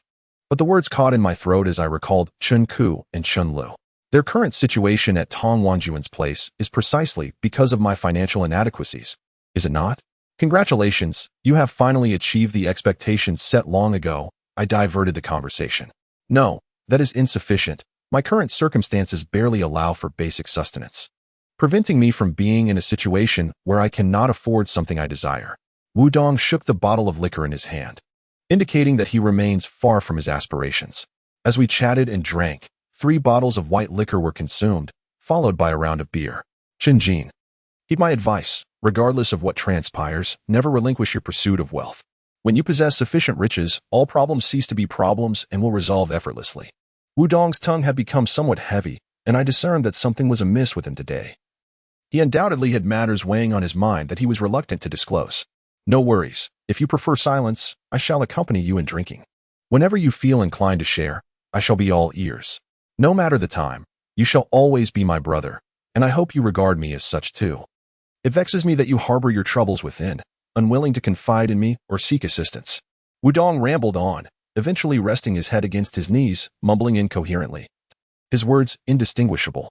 I grasped the cold can, its chill providing a semblance of clarity amidst my thoughts, as Wudong's words echoed in my mind. Why have I become the person I am today? Without a wife, my children have been taken from me. Indeed, it is intrinsically linked to finances and my lack of ambition. Had I achieved a status akin to Wudong's, able to independently purchase a car, perhaps Chen Ke and Chen Lu would not have been taken from me by Tong Wangjun. It is conceivable that even my marriage might have remained intact. All these consequences stem from my own lack of progress. I am the architect of my own misfortune. Glancing at Wudong beside me, I noted he had succumbed to inebriation. Initially, I had sought his company in drinking, yet now, while I remained sober, he appeared to need the numbing solace of alcohol even more than I. A fleeting doubt suddenly crossed my mind. Is Wudong truly happy with the achievements he has attained? The sky grew increasingly dim, the wind began to blow, and one by one, the lights in the campus extinguished. In the distance, faint glimmers of light shone through the windows of the dormitory buildings. My head spun, and I felt slightly dizzy. A beam of light from afar flickered past my face, only to return moments later, momentarily blinding me as I squinted my eyes in response. The dizziness intensified. What is going on? Someone shouted. Under the influence of alcohol, I mumbled a response, and then my body collapsed onto the ground, swaying and emitting sounds of unconsciousness. The light grew ever brighter, and I found it difficult to open my eyes as someone shook my body. But I could offer no further response. Ultimately, I succumbed to a deep slumber, oblivious to everything around me. This sleep was peaceful, my mind devoid of thoughts. Chen Ke, Chen Lu, Tong Wangjun, Xian, and others faded from my consciousness, allowing my body to feel utterly comfortable. I had no sense of how long I had slept. But I awoke again, this time due to an overwhelming dryness in my mouth. Shaking my head, I realized this was neither my home nor a hospital. It was a bedroom. Beside the bed, a glass of warm water rested on the nightstand. I picked it up, took a small sip, finding it pleasantly cool, and drank it all in one go. Is this Wudong's home? I rose from the bed and glanced around. However, Wudong had also been intoxicated yesterday. More so than I. How did he manage to bring me here? The door slowly creaked open, and someone entered, carrying a basin of water. I was momentarily taken aback upon recognizing the person. Tang Wan, what are you doing here? She glanced at me, placing the basin before me. Wash your face. I looked at the basin. No need. I'm fine. You reek of alcohol. You need to clean up. Tang Wan insisted, wringing out a towel for me. I accepted it and awkwardly wiped my face, suddenly realizing, is this your home? Who else would it be? Tang Wan retorted. I was once again astonished. I had not anticipated that Tang Wan, a woman, had managed to purchase a house in the city, while I had achieved nothing and possessed nothing. How did I end up here? After a moment's pause, I suppressed my feelings of disappointment. What about Wudong? Is he all right? You two are quite something. Going to school to drink. Can you even do that there? Tang Wan looked at me, her expression somewhat complex. From her gaze, I discerned a hint of tenderness. I had been drinking, and I had misjudged her last time. Why did her eyes seem to regard me so peculiarly? The changes outside were immense. The familiar alleys of the past had vanished. Yes, fine. Shokai took him home, Tang Wan replied, lifting the basin. Go rinse your mouth. Following Tang Wan out the door, I realized that her home was indeed quite spacious, adorned in a traditional Chinese decor style. A breakfast spread awaited on the dining table. Upon reaching the bathroom, I noticed that new toiletries had already been laid out on the countertop. Wash up and come out to eat something, Tang Wan called from outside. Exiting the bathroom, I found Tang Wan unwrapping the breakfast. No more. You eat. I shall take my leave. For some reason, being with Tang Wan makes me feel a bit awkward. By the way, where is my coat? Where did you put it? Can't you eat first before leaving? Are you in such a hurry to return home, concerned that your wife might misunderstand? Tang Wan paused her actions and glanced at me. No, she wouldn't misunderstand. I shook my head. As a divorced individual, and with Tang Wan already in a relationship, how could she possibly misinterpret my intentions? Then she truly is virtuous. However, Tang Wan misunderstood my words. Very well. You may return first. I shall dine alone. You vomited yesterday, and your coat got soiled. I have washed it and hung it on the balcony. I shall deliver it to you in a couple of days. If it's inconvenient for you, I could give it to Wudong and ask him to deliver it as well. There is no need for such trouble. I can take it back myself later. I replied, glancing at the dining table, hesitating for a moment, yet I decided to sit down. Let us finish our meal together before I leave. Chapter 28. The secret between us. Tang Wan pulled out a chair for me to sit, then pushed a bowl of fried sauce noodles and a bottle of sake towards me. The noodles had already been mixed. Back in high school, Tang Wan and I would walk from the school along the road to the city center, visiting supermarkets, and when hungry, we would buy a bowl of fried sauce noodles from Kai Lin Ji, while she carried sake and bubble tea. We would eat as we walked. Arriving at school just in time, holding the chopsticks, I stared at the bowl of fried sauce noodles, my thoughts drifting back to those high school days, on Binhu Bridge. With the lake breeze blowing, Tang Wan stood beside me, slightly leaning to shield the warmth of the noodles from the wind. The person before me is still that same individual, yet we can never return to those times again. Here. After finishing the noodles, Tang Wan handed me a tissue. Thank you, I replied. I will hold on to my coat to avoid any unnecessary back and forth for you. It's not dry yet. How can you take it? Tang Wan was tidying up the dishes on the table. Just wrap it in a plastic bag. I will take it back and air it out, I said. There was a knock at the door. While Tang Wan was clearing the table, I walked a few steps to open the door. A man in his 30s stood outside, mature and holding breakfast. Upon seeing me, he paused, stepping back slightly, seemingly checking the door number. Are you looking for Tang Wan? I asked. Yes. I hope I'm not mistaken. The man nodded and smiled. You're not mistaken. Tang Wan is taking out the trash, I replied, stepping aside. Xiao Wan. I brought you some breakfast. It's still warm. Hurry and eat. The man entered the house, quite familiar, placing the breakfast on the table. Then went to the kitchen to get bowls and chopsticks, transferring the millet porridge from a disposable container into a ceramic bowl. This action pierced my heart like a thorn, causing a sudden sharp pain. Something felt violated. Tang Wan enjoys drinking millet porridge, and she prefers it in a ceramic bowl. We had shared many bowls in the alley outside school, each costing a yuan, warm and filling. Moreover, during her menstrual period, Tang Wan particularly craved millet porridge, having formed a habit of it. Lu Chuang, what brings you here? Tang Wan glanced at the man. I have already had breakfast. Xiao me porridge, knowing that you're unwell. I specifically went to purchase it for you and have brought it over. Please have some. This is a nourishing porridge. Lu Chuang remarked with a smile. Then glanced back at me. There is still some porridge left. Would you like some? No, I've already eaten, I replied, shaking my head, and turned to Tang Wan. You should drink the porridge. You barely ate earlier. I will fetch my clothes myself. The aroma of millet wafted into my nostrils as Lu Chuang held the spoon, the warmth of the porridge enveloping the air. Such a tender scene made me yearn to escape quickly. Upon reaching the balcony, I retrieved my down jacket and headed out.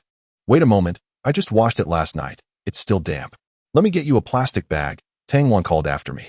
No need. I can manage it like this. I have things to attend to at home.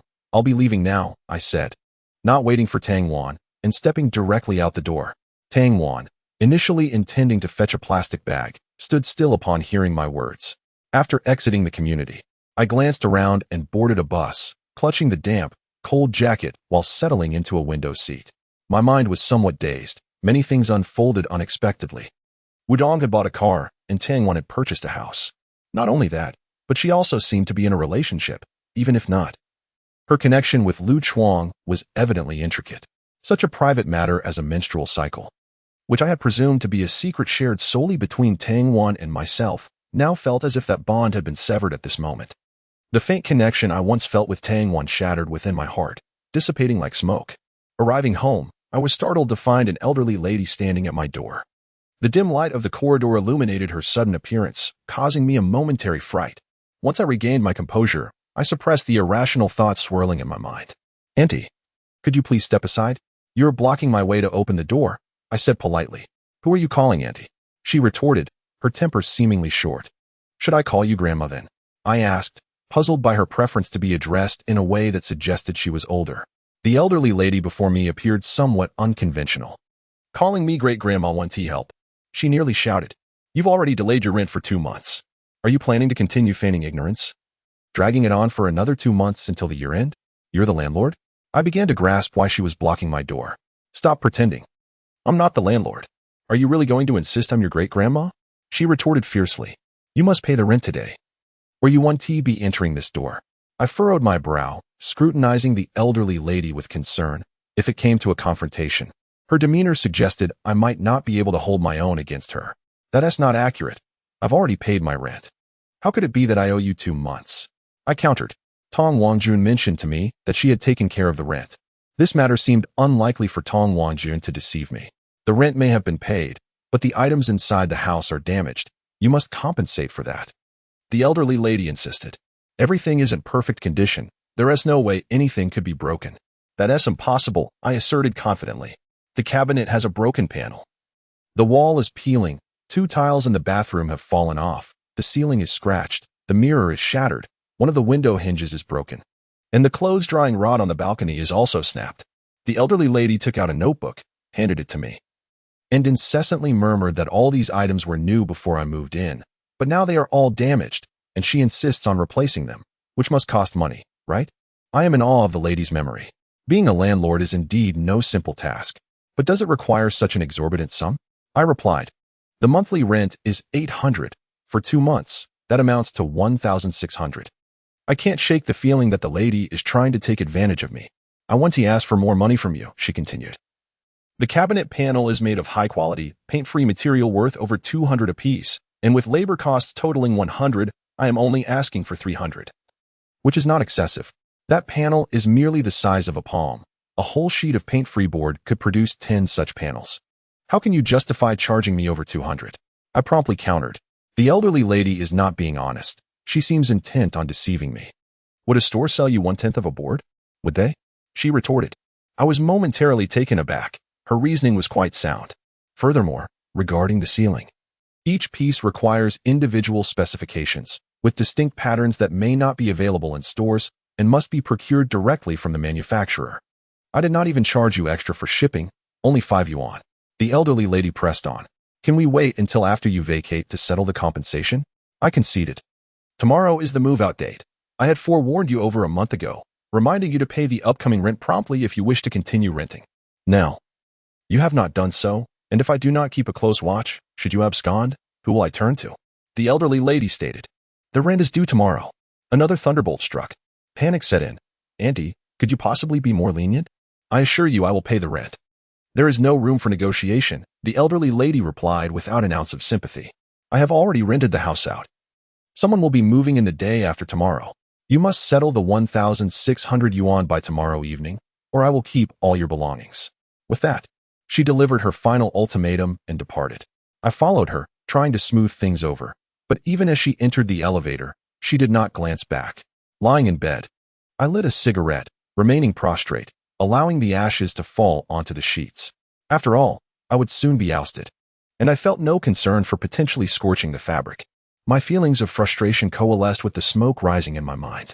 Should I seek a loan from the woman next door? I felt too ashamed. I had yet to repay the last sum borrowed, and she worked hard for her money. Just then, my phone rang. It was Tang. I glanced at it and tossed the device onto the bed. The relentless ringing only heightened my agitation. So I pulled the blanket over my head and took several deep drags from my cigarette. After a while, the phone rang again, this time with a message. I reignited a cigarette, sat up, surveyed the blanket, contemplated for a moment, then lifted the cover, retrieved my phone, and opened the message. It was from Tang. I have a job opportunity, and I am in need of an extra hand. Can you assist me? Chapter 29. Raising a leg upon glancing at the message, an instinctive urge to decline surged within me. The moment I spotted the name Tang, my thoughts immediately drifted to the man, Lu Chuang, who had brought her breakfast that morning. This realization filled me with discomfort, as if a heavy stone pressed against my chest, rendering me breathless. My heart seemed to spasm, each pang resonating deeply within me. Yet, just as I prepared to type a response, my gaze fell upon the sunken cabinet door beside the bed, causing my fingers to halt mid-sentence. Was the cabinet truly constructed from the rabbit-shaped, paint-free board, as the landlady had asserted? I could not be certain, but it was indeed damaged. And that had occurred just days prior. Chen Ke had gotten up in the middle of the night to use the restroom, tiptoeing in the dark, and inadvertently collided with a stool. The leg of the stool had struck the cabinet, leading to its current state. At this thought, my eyes began to well with tears. When she fell, her first instinct was not to tend to her injury, but to worry about disturbing my rest. The look of sincere apology in her eyes when the light turned on pierced my heart. Suddenly, I recalled the scene beneath Tong Wangjun's building, where Chen Ke had wept inconsolably, rolling on the ground. Her cries hammered against my chest like relentless drumming. Good, but could you elaborate on the specifics of the job? I fear I may not perform adequately. I deleted my earlier inclination to refuse and promptly replied to Tong Wangjun. I needed to earn money. Since Tang was already so familiar with Lu Chuang, why should I continue to harbor resentment and pride? My relationship with Tang was merely a casual acquaintance from high school. I ought not to be so sensitive. If this job was genuinely in need of personnel, and I was capable, then I would seize the opportunity. After sending the message, my phone rang almost immediately. It was Tang calling. This time, I did not ignore it and answered right away. Let us meet at a time convenient for you. It is better to discuss matters in person, and I have some additional topics I wish to address with you, Tang suggested. Additional matters you wish to discuss? I pondered, curious about what she might want to convey. All right, I am available at any time. When are you free? I replied. How about now? I'll come pick you up, Tang offered. Very well. I nodded, this time without any pretense. I truly needed money and faced the risk of being evicted and left homeless. I required a job urgently. I rummaged through my wardrobe for a somewhat formal outfit, meticulously arranged my hair, checked my reflection in the mirror, and even shaved the stubble that had sprouted. After a final glance around, I stepped outside. As soon as I opened the door, I spotted the woman from next door, gingerly tiptoeing and leaning against the wall of the corridor. Her leg had not healed after all this time. The area around her ankle was visibly swollen, yet she still wore her jeans. What are you doing out with such a leg injury? I approached her, offering support. Surprised by my presence, the woman cast me a resentful glance. What? Are you here to ask for money again? I was taken aback. Her bitterness seemed palpable. Rest assured. The over 2,000 yuan I borrowed from you will be repaid within a month, I promise, I assured her. She shot me a disparaging look and continued to shuffle forward. Given the extent of your leg injury, it would be wise to refrain from venturing outside, I suggested. Am I to remain indoors and starve? The woman retorted, her frustration barely contained. It dawned on me that her anger stemmed from my prior invitation for her to dine at my home. However, due to Chen Li's illness, I had been preoccupied at the hospital and had neglected to bring her meals. I apologize for not preparing meals for you these past few days, I expressed remorsefully. Who said I needed you to cook for me? I'm not your wife. Besides, I am capable of taking care of myself, she replied as she pressed the elevator button. Are you going out to eat? I felt a pang of guilt. She had assisted me on 2 occasions. Please, don't go down. If you're hungry, allow me to fetch you something and bring it back up, I implored. I'm not going to stay up here and let my leg wither away, she shot back. I was taken aback. What exactly is your purpose for going down? Is it merely for a meal, or is there something else? I'm heading to the hospital, she clarified. As the elevator arrived, she prepared to enter, but I grasped her arm. What do you intend to do? She asked. A flicker of fear in her eyes as she scanned her surroundings, regarding me warily. Calm down, I mean no harm, I reassured her. Are you truly going to the hospital all alone? Surely, there must be someone accompanying you. My assumption was that a man would be there to support her. However, she appeared disappointed, suggesting that she had been waiting for someone to join her, but was left to face the ordeal alone. This woman was indeed pitiable. Can I finally enter the elevator? I warn you, should you attempt anything inappropriate, I will scream, she maintained her guard. You ought to change into something more comfortable. I suggested hesitantly. What are you implying? She scrutinized me. I shall escort you to the hospital, yet you are dressed inappropriately for your condition. Your leg is swollen, and you're still in tight jeans. Does it not cause you discomfort? I remarked, wincing at the sight of her injury. Notably, her jeans clung to her figure, accentuating her form. It hurts, but I have no suitable clothing to change into, she replied, casting a glance my way. Are you truly serious about taking me to the hospital? Let us return home first. You can find a loose pair of pants to wear. I urged as I assisted her back. I took out my phone and texted Tang to inform her that I might be delayed and to not rush out. She promptly replied, all right, focus on what you need to do. Once inside her abode, she retrieved 2 outfits, 1 set of pajamas and a pair of black leggings. Is this all you possess? I inquired, recalling that I had seen her wear other clothing on previous occasions. They're being washed and drying on the balcony, she explained. Adding pointedly, don't go over there. It seemed there were personal items she wished to keep hidden, and curiosity got the better of me as I tilted my head toward the balcony. What I glimpsed was indeed quite alluring. Just as I was tempted to steal another glance, she hurled a cushion from the couch at me. Are you going to take me to the hospital or not? Yes. I will take you immediately. I turned back, awkwardly chuckling. Please change your clothes. Which outfit should I wear? She asked, eyeing me. The pajamas, I suggested. Pajamas? The woman appeared quite resistant, her brows furrowed in reluctance. With your legs swollen to that extent, why not don some loose-fitting attire? Once we arrive at the hospital, the doctor will require you to remove your trousers, which will only exacerbate your discomfort, I remarked. Must I indeed remove my trousers to examine my legs? She seemed startled. I meant roll up your pant legs, I clarified. The woman hesitated, as if this decision weighed heavily upon her. Is changing into a nightgown truly such a difficult choice? Do not feel embarrassed. Beauty transcends attire, I urged, lifting the nightgown. Do you need assistance? No, I can manage on my own, she shot back, taking the nightgown from my hands. She rose, glancing around the room, perhaps feeling it was a bit too far. Assist me to the room. I returned my phone to my pocket, swiftly scooping her up in my arms and carrying her towards the chamber. You scoundrel, what are your intentions? Put me down, she exclaimed in a panic. I am in a hurry. Do not fidget, or you might aggravate your injured leg, I said, quickening my pace into the room. After gently placing her on the bed, I stepped back. Hurry up and change. Do not dawdle. I waited outside for several minutes before she emerged in her new attire. If you are busy, I shall go alone, she suggested. Enough with the chatter. Climb onto my back quickly. It won't take long. I squatted before her. Moments passed without any movement, and I felt no weight on my back. What is taking so long? Hurry up. I turned to her. Oh. She seemed momentarily lost in thought, and upon meeting my gaze, she quickly responded, slowly positioning herself on my back. Her limbs felt somewhat restrained, draping over my shoulders like a frog, her legs dangling towards the ground. Have you never been carried before? Lift your legs a bit and place them on my waist. How can I carry you like this? I advised her. Oh, she acquiesced, raising her legs slightly. I reached behind to support her, lifting her as I stood. The woman gasped, her body quivering slightly as she struggled for a moment. Do not move. You are quite heavy. If you sway any further, we may both tumble down, I warned, feeling the softness of her weight in my hands while my feet remained steady as I proceeded towards the door. Chapter 30. I bite you need to adjust your hands a bit, she said from my back. The warmth of her breath brushed against my ear, sending tingles through me. Remarkably, there was a hint of shyness in her voice as she spoke. If I move my hands away, you will surely fall, I replied. Crossing the threshold, I shifted my body slightly. She cleverly closed the door behind us. Then you must not move, she insisted. I assure you, I want tea, I nodded. As I carried her into the elevator, I initially felt no fatigue, but upon exiting the community, my legs began to tremble, and my arms felt quite sore. Do not let your hands rest on my shoulders like that. Wrap them around my neck and hold on tightly, she instructed, with her hands still draped over my shoulders. Her weight sagged, making it difficult for me to support her, just as I was about to urge her.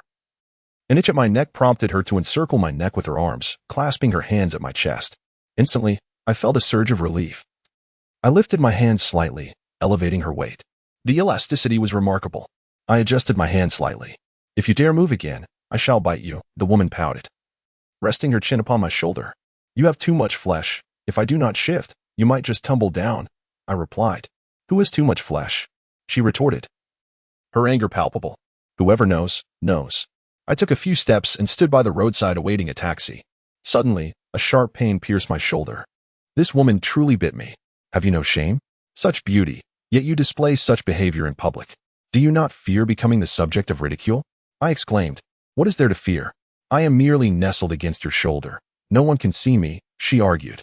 Furthermore, given my current attire, my dignity was already compromised. Why concern myself with any further embarrassment? A taxi approached but did not halt. It was occupied and sped away. Am I truly that heavy? She pondered after a moment. Indeed, quite heavy, I nodded, craning my neck to scan the street for a taxi amidst the flowing traffic. It was not merely weight. The issue was the surplus flesh. But I only weigh 94 pounds, she protested. So heavy? I exclaimed, realizing the source of her ample form. Where?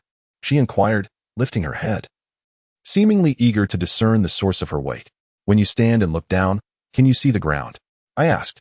She paused, and after a considerable moment, she seethed, You scoundrel. Ah, now you comprehend? You now understand where I meant you have excess flesh, I said, tilting my head as we engaged in playful banter, allowing me to forget some of my displeasures. This brought me joy. I shall bite you to death, she declared, seemingly relishing the act of biting. And she sank her teeth into my shoulder once more. A taxi halted beside me, and as the driver opened the door, I caught a glimpse of a familiar silhouette in a passing car. A wave of anxiety washed over me, akin to the sensation of having committed a transgression. What is it? Did I bite you too hard? She asked as she settled into the taxi, casting a glance my way. No, I waved my hand dismissively, turning my gaze forward, only able to see the rear of the car, obscuring all else. At that moment, a strong impulse surged within me to exit the vehicle and verify if I had indeed been mistaken. Do you have something to attend to? If so, you may leave. I shall go to the hospital alone, she stated. Young lady, with your leg in such a condition, how can you manage alone at the hospital? The taxi driver interjected. Young man, you must take good care of such a lovely girl. She is not my girlfriend, I replied. Let us proceed to the hospital. Up ahead. The traffic light turned red, and the car turned in another direction, driving away. I retrieved my phone and sent a message to Tang. Have you arrived? It was not until I reached the hospital entrance that she replied, "I am still a bit busy." This brief message relieved me, yet it also felt somewhat off, as her response was rather cold and lacked any indication of when she might arrive. However, I soon rationalized that she must indeed be quite occupied. Hence the succinctness of her message, and I anticipated she would call me once she was finished. The taxi arrived at the city hospital, and as I prepared to assist the woman out of the vehicle, she abruptly pushed me away. "How will you manage to get up?" I inquired. "I can walk by myself," she replied. "It's fine. You may leave. I can handle this alone." With a pronounced limp, she made her way toward the hospital lobby. At that moment, my phone chimed. It was a message from Tang. "I finished my errands and am heading your way now." I stared at my phone, then glanced up to see the woman's retreating figure, caught in a dilemma. Just then, a person in a white coat emerged to assist her. I turned away, took a couple of steps, and a taxi passed by. I raised my hand, opened the door, and awkwardly sat inside. "Where to?" the driver asked as the car roared to life. "Stop. I need to get out," I suddenly declared. "What's the matter?" The taxi driver turned to me, his expression darkening. "I'm sorry. I have an urgent matter," I replied. The car halted, and as I exited, I could hear the driver muttering curses. Running toward the hospital, I sent a reply to Tang. "I still have something to attend to. Please find a place to sit, and I'll be there shortly." I rushed into the lobby, but found no sign of the woman. Looking around, I dashed up to the second floor, then the third, yet still no trace of her. I inquired with a doctor about the orthopedics department, but my search yielded nothing. A sense of despair washed over me. It felt as if I were grappling with a profound regret, lamenting why I hadn't asked for her phone number. Where could I possibly find her now? Descending the stairs, I reached into my pocket and pulled out a cigarette, placing it between my lips. "You can't smoke here. This is a hospital," someone reminded me. "I'll step outside to smoke," I replied without lighting it. But in the next moment, I was taken aback. There she was right before me, and I recognized the doctor beside her from the last time I had brought Chen Lu for a shot. She had assisted me then. "Why did you come back?" the woman asked. "Did you run out of money for a taxi? Where did you go just now?"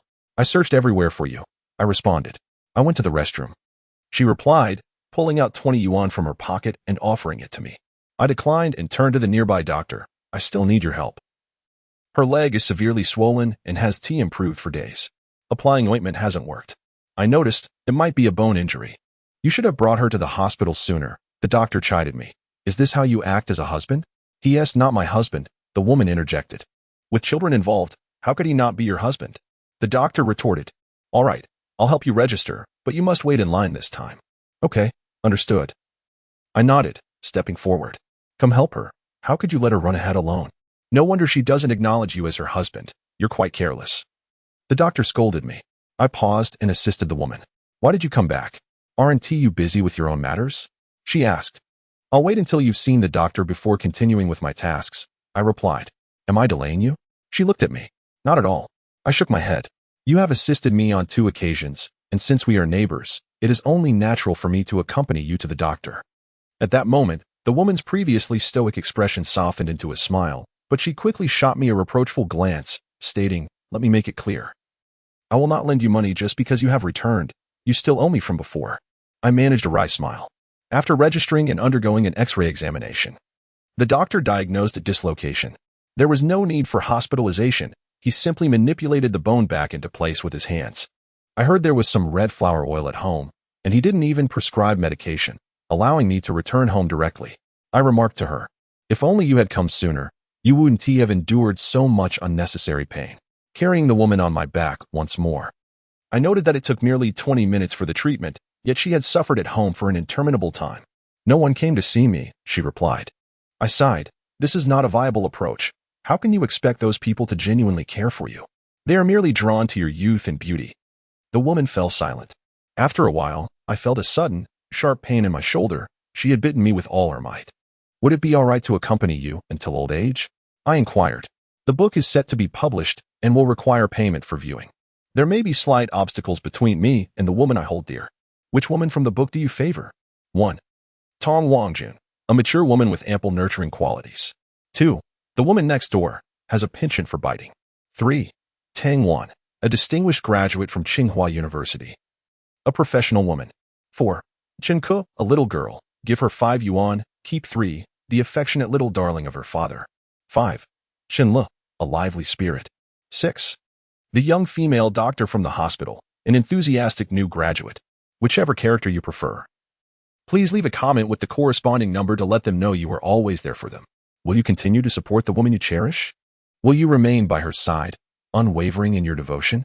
The next chapter will be behind a paywall. At this moment, if you truly admire the woman in your heart, please stay for the sake of that sincere affection. Do not let your beloved shed tears. You are not merely reading a book. You are safeguarding the woman you love. Do not allow her to witness your departure. Please accompany her until old age. Recommended song, The Love of a Lifetime. Chapter 31. Coffee, support your woman. My face twisted in pain. What are you doing? Let go, or I might bleed. The woman ignored my plea. I shook my shoulders vigorously, though I dared not exert full force for fear of damaging her teeth. Ultimately, I had to endure. Ugh. It seemed she had some fabric stuck in her mouth.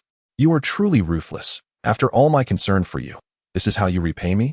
I glanced back at my shoulder, unable to see anything through my clothing. You brought this upon yourself, she retorted, still seething with anger. What did I say to provoke such ire? I was bewildered by her reaction. You always twist my words. If you dare say something like that again, I shall bite you. No wonder I thought you were being enigmatic. Her words were perplexing, and I had other matters to attend to. I wondered if Tang Wan was growing anxious. I refrained from provoking her further and hastily hailed a taxi to take the woman back to her neighborhood. By the way, please leave your number so I can find you in the future. As I exited the woman's abode, I turned to the lady seated on the sofa and remarked, I seldom share my number. She was peeling a sugar orange, popping half of it into her mouth. The orange was procured from a vendor downstairs in the community. Rest assured, I have no intention of bothering you with phone calls, I added. I lack the financial means to support you. The woman paused, her brows slowly lifting, and she reached for a nearby cushion, hurling it in my direction.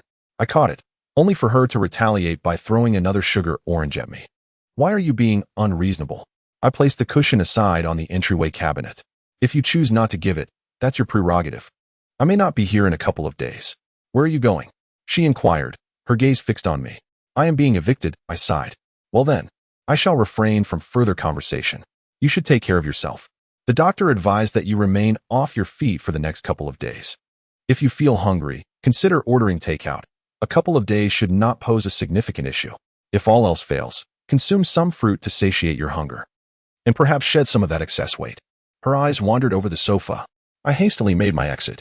Upon reaching the elevator, I called Tang Wan, only for her to hang up abruptly. I was taken aback. What could be the reason for Tang Wan's abrupt disconnection? Was she preoccupied? Just then, my phone chimed again. Tang Wan had sent a message. I am at the Island Coffee across from you, on the second floor. I looked up and indeed spotted an Island Coffee directly facing the entrance of the community, a place I had previously overlooked. It was likely the reason for her abrupt disconnection. Upon ascending to the second floor, my eyes immediately fell upon Tang Wan, seated by the window, bathed in sunlight. She tilted her head, gazing out at the scenery, a few strands of hair framing her profile, evoking an irresistible urge to smooth them out. I've arrived, I announced as she turned to face me. Have you been waiting long? She asked. I nodded and took a seat across from her. It's been a while, she murmured. Stirring her coffee, her gaze lowered as if lost in thought. I fell silent, and she, too, remained quiet. I was torn within myself, contemplating whether to divulge the truth to Tang Wan, that my earlier commitment involved taking someone to the hospital. My lips moved slightly, yet the words remained unspoken. Our relationship had dwindled. We were merely acquaintances now, and any attempt at explanation might seem unwarranted. I was delayed by some matters earlier. My apologies, I spoke vaguely. Now, tell me about your work. I barely graduated from high school, so I may not be of much assistance. Although academic credentials do not encapsulate one's entire worth. Both Wudong and Tang Wan hold esteemed qualifications, and their achievements far surpass my own, as I never completed my high school education. Even their ways of navigating life have evolved significantly since our high school days, leading to a maturity that I find admirable. For instance, Tang Wan would never have occupied a seat by the window back then, stirring her coffee pensively, exuding an aura of distance. In contrast, she used to sip on bubble tea, bouncing around beside me, occasionally offering her straw to my lips. Tang Wan lifted her gaze and glanced at me before releasing the spoon. All right. Her words carried an icy undertone, and she appeared transformed. The sense of distance between us palpably intensified. This left me momentarily disoriented. I was engaged in crisis management. And now my company had taken on a project for which I was the principal responsible party, having only joined the company 6 months prior. I had few colleagues to rely upon, which is why I thought of you and wished to enlist your assistance. Tang Wan articulated the situation with clarity. Crisis management. At that moment, I discovered the nature of Tang Wan's work. I was not unfamiliar with the term, as it has gained considerable popularity in the digital age. Most famously associated with Zhuo Wei, I had not anticipated that Tang Wan was involved in this field. What would my specific role entail? I had merely completed high school. And surely, the individuals in your company possess far greater academic credentials. I felt a twinge of insecurity, fearing that I might falter. A cat is a good cat as long as it catches mice, regardless of educational background. What matters is the ability to accomplish the task, Tang Wan reassured me. Moreover, I currently require someone trustworthy to assist me. You truly want to bring me trouble? I inquired. Rest assured, although I am not part of the human resources department, I possess the authority to recommend personnel to the company, especially since this project is crucial. If we secure it, it will broaden the company's scope. And they will surely endorse my proposal, Tang Wan asserted confidently. Her self-assurance momentarily disoriented me, evoking a sense of loss. The girl who once sought my opinion even on the brand of sanitary pads had vanished. She had evolved into a sophisticated urban professional. While I felt as though I had become the one in need of care, I had fallen behind significantly. All right, when do I start working? I must catch up. Aren't you going to inquire about the salary? Tang Wan looked at me quizzically. No need. Given our familiarity, I trust you. I was certain that Tang Wan would not betray me. People do change. Besides, it has been 8 years since we last met. How can you be so certain that I remain the same? Tang Wan replied. Since this is a professional matter, I prefer to keep our personal relationship separate while at the company.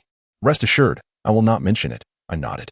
I genuinely hoped that Tang Wan was treating this as a professional engagement and that she truly needed a familiar face to support her, rather than offering me this opportunity out of pity. Yet, when Tang Wan truly took a professional stance, a twinge of pain lingered in my heart. Now, let us discuss your compensation, she continued. Her coffee remained full, persistently stirred but untouched, the steam gradually dissipating.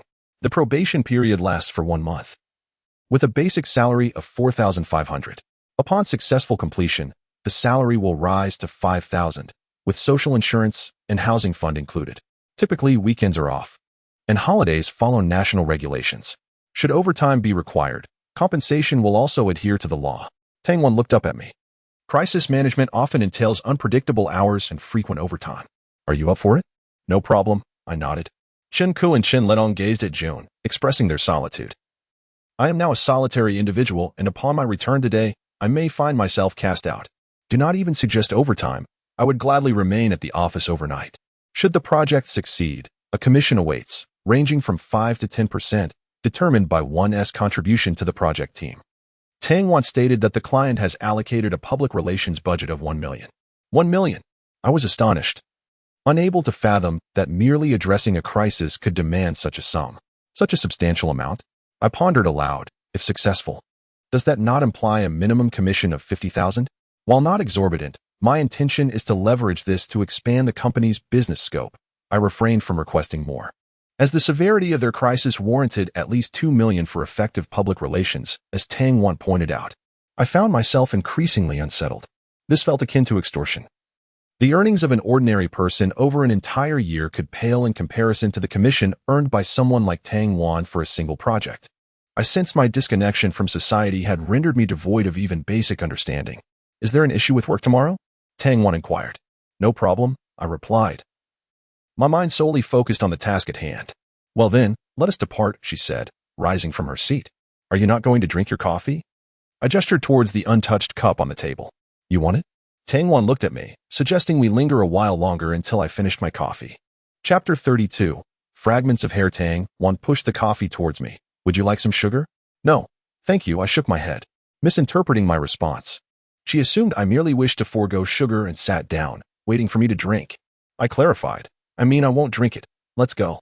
All right, Tang Wan nodded, seemingly realizing something. Since you have matters to attend to, we shall leave. I did not have pressing matters. I simply felt that even if I picked up the coffee, I would not possess the sophistication to appreciate it, feeling somewhat out of place. By the way, did you not mention there was something else you wanted to discuss with me? As we exited and reached the street, I suddenly recalled Tang Wan had previously messaged me about another matter aside from work. It's nothing now, she replied, shaking her head. You go on with your business.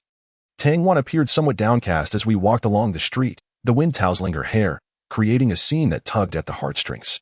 Allow me to accompany you. I stepped forward, feeling a twinge of guilt.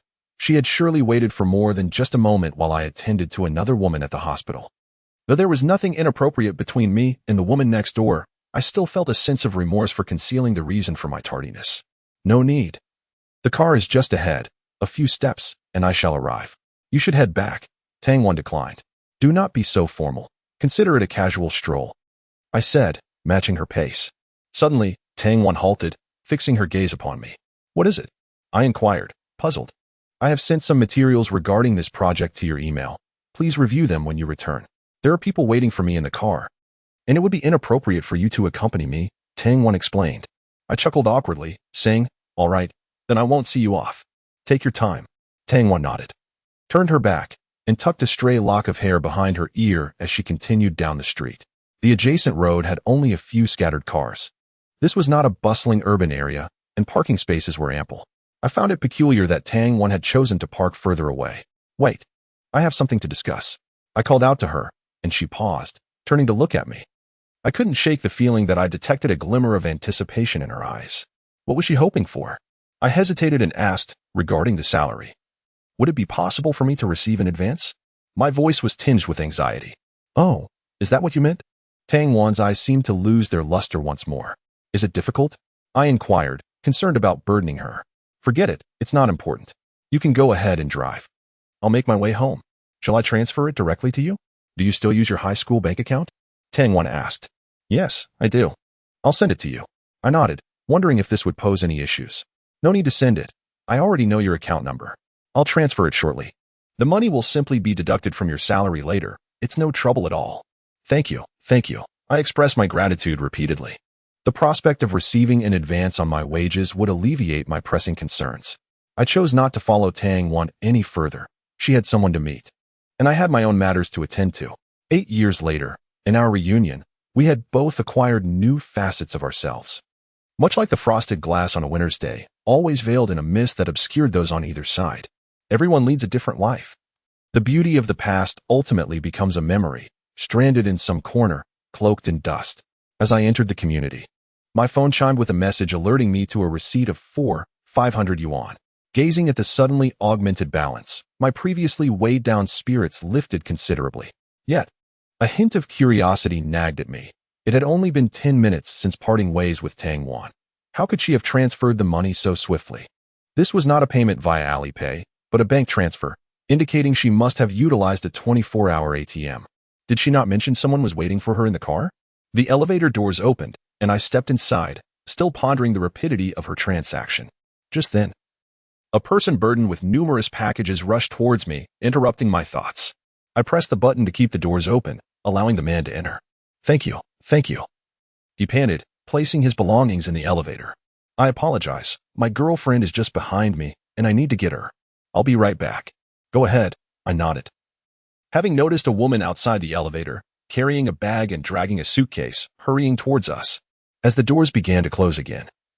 I propped my foot against them to take a glance at the items within the elevator: sheets, a duvet cover, and an induction cooker. It appeared they were moving. My brow furrowed slightly. Thank you. I truly appreciate your patience. I have quite a bit to carry, the man said apologetically. A man entered, dragging a suitcase, panting as he expressed his gratitude. It's nothing, I replied with a smile, casting a cursory glance at the two individuals before me. Which floor are you headed to? To the 10th. Thank you, the man replied. I pressed the button for the 10th floor, yet a heavy gloom settled over me, causing my expression to falter. Are you also going to the 10th floor? The man asked, surprised to see that I had not moved after selecting the floor. What a coincidence. I'm Chen Jin, and I appreciate your help earlier. Chen Jin was quite refined, sporting a pair of glasses, youthful in appearance, with books nestled among his luggage. Beside him stood a young woman, similarly attired. It was evident they were students, a couple residing off campus, living a modest life together.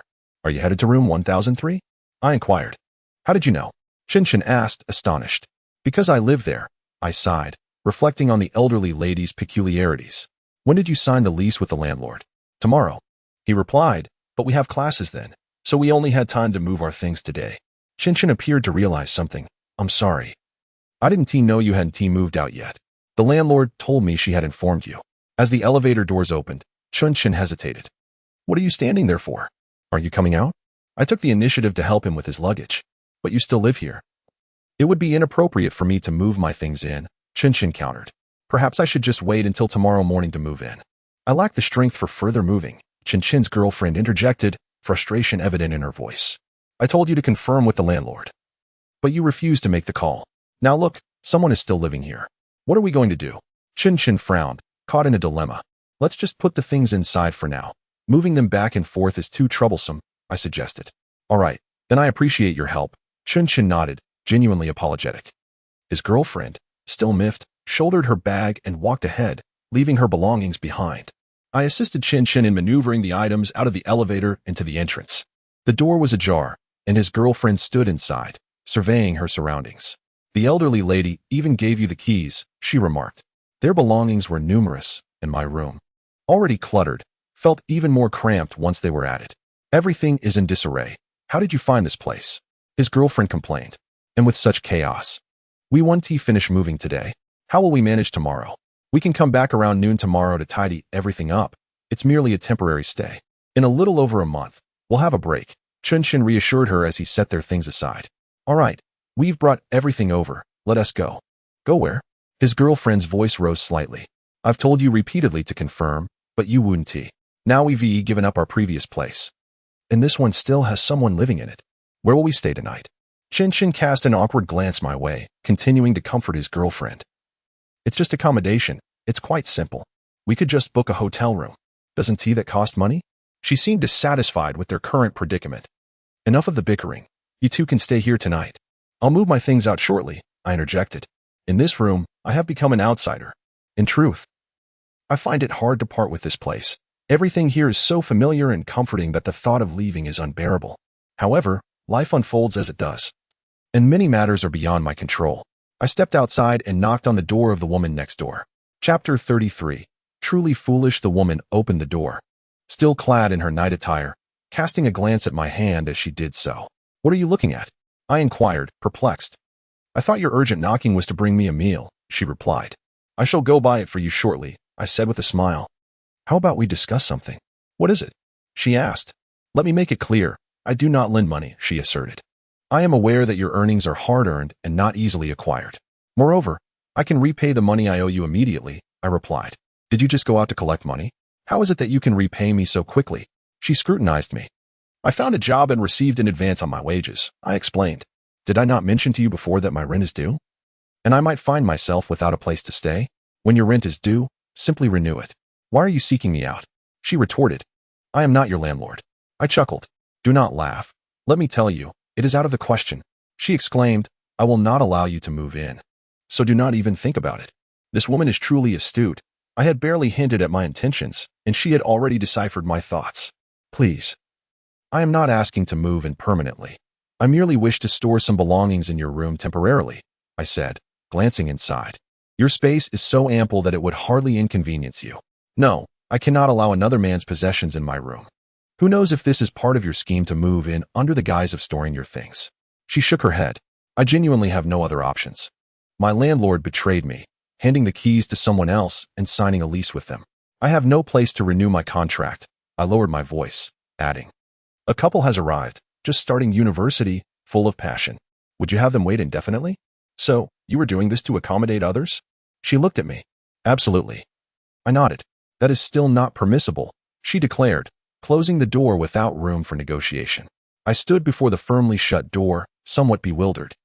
This woman truly turned her back on me. I had just accompanied her to the hospital, and now, seeking her assistance, she showed no gratitude. Very well. I shall remember this. Next time your foot aches, I shall dance in celebration beside you, I said to the door. There was no response from within. Is it not feasible? If not, then so be it. I can manage. I will find somewhere to stay tonight and return tomorrow after class, Chen Jin said as he stood at the doorway. His girlfriend nudged him from behind. Forget it. Let's just move the things out for now. It is only for one night, and I can manage somehow, I decided, stepping into the room to survey my belongings. There was not much to pack. Most of the items belonged to Chen Ke and Chen Lo. Do you still want this? Chen Jin asked, picking up a toy from the corner. Its arm already broken from a fall caused by Chen Lo. Hand it to me. I nodded and accepted the toy from Chen Jin's hand, placing it into the bag beside me. Chen Ke and Chen Li's clothes had long been gathered and taken to Tong Wangjun. And what remained was not much, just 3 or 4 plastic bags containing some pots and pans. The bed belonged to the landlord, but the blanket was mine. Chen Jin's girlfriend lifted the blanket and discovered a notebook beneath it. She picked it up and flipped through a few pages, revealing some money within. She handed the notebook to me. This was Chen Ke's assignment book, already used, with a small amount of money tucked inside, 5 dimes, a dollar, and even a dime, all neatly organized within the pages. As I turned to the back, I found 3 1 yuan notes grouped together, carefully wrapped in a small piece of paper at the edges, perhaps to prevent them from scattering. This money likely represented the 3 yuan left over from Chen Ke's breakfast purchase, the largest sum stored within the assignment book. I carefully placed the notebook back into the plastic bag, hesitated for a moment, then took it out again, rolling it up and tucking it into my pocket. Do you smoke? I asked, pulling out a cigarette and gesturing to Chen Jin. I don't smoke. I'm not used to it. He replied with a smile and a shake of his head. I nodded, lit the cigarette, and exhaled a puff of smoke. Brother, are you married now? Chen Jin inquired. Yes, I have 2 daughters, I nodded, my voice a bit hoarse, blinking my eyes. Really? You already have 2 children? You don't look that old. Chen Jin expressed his surprise. Where are the kids? They're gone, with their mother, I replied, indicating the bundle beside me. All right. I want to help you tidy up the room. You can sort it out yourselves. It's fine. We can manage, Chen Jin said, helping me with my bundle. Are you taking a bus? Let me see you off. Chen Jin's girlfriend glanced over. How can I sort this out alone? Enough. There is not much here. Just give it all to me. The room is quite messy. Hurry up and tidy up so you can settle in tonight, I said to Chen Jin. Chen Jin smiled apologetically. I'll walk you to the door. He placed the items in the hallway, and his girlfriend waited at the entrance. Once Chen Jin went inside, the door slammed shut with a clang. I heard the sound of the door being locked from within.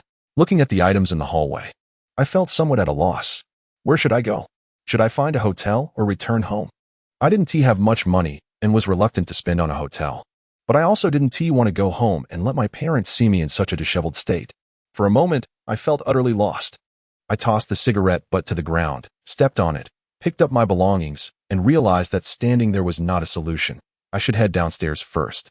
Bring me something to eat when you come back up, I called out. Just then, the door behind me opened, and a woman stood at the threshold. Didn't you see that I'm carrying these things? How am I supposed to bring you food? Call for takeout yourself. I raised my hand, indicating the items I was holding. You have an injury on your leg. You shouldn't be walking around so much. Go inside and rest. The woman did not enter. Aren't you angry with me? Angry? Why would I be? I replied. I didn't let you bring your things inside, the woman stated. I am angry, but I can't just force my way in, can I? It is indeed improbable that I would strike you, especially considering the numerous ways you have assisted me. My hand is slightly sore, and I am truly grateful for your help. I shall repay the money I owe you as soon as I withdraw it tomorrow.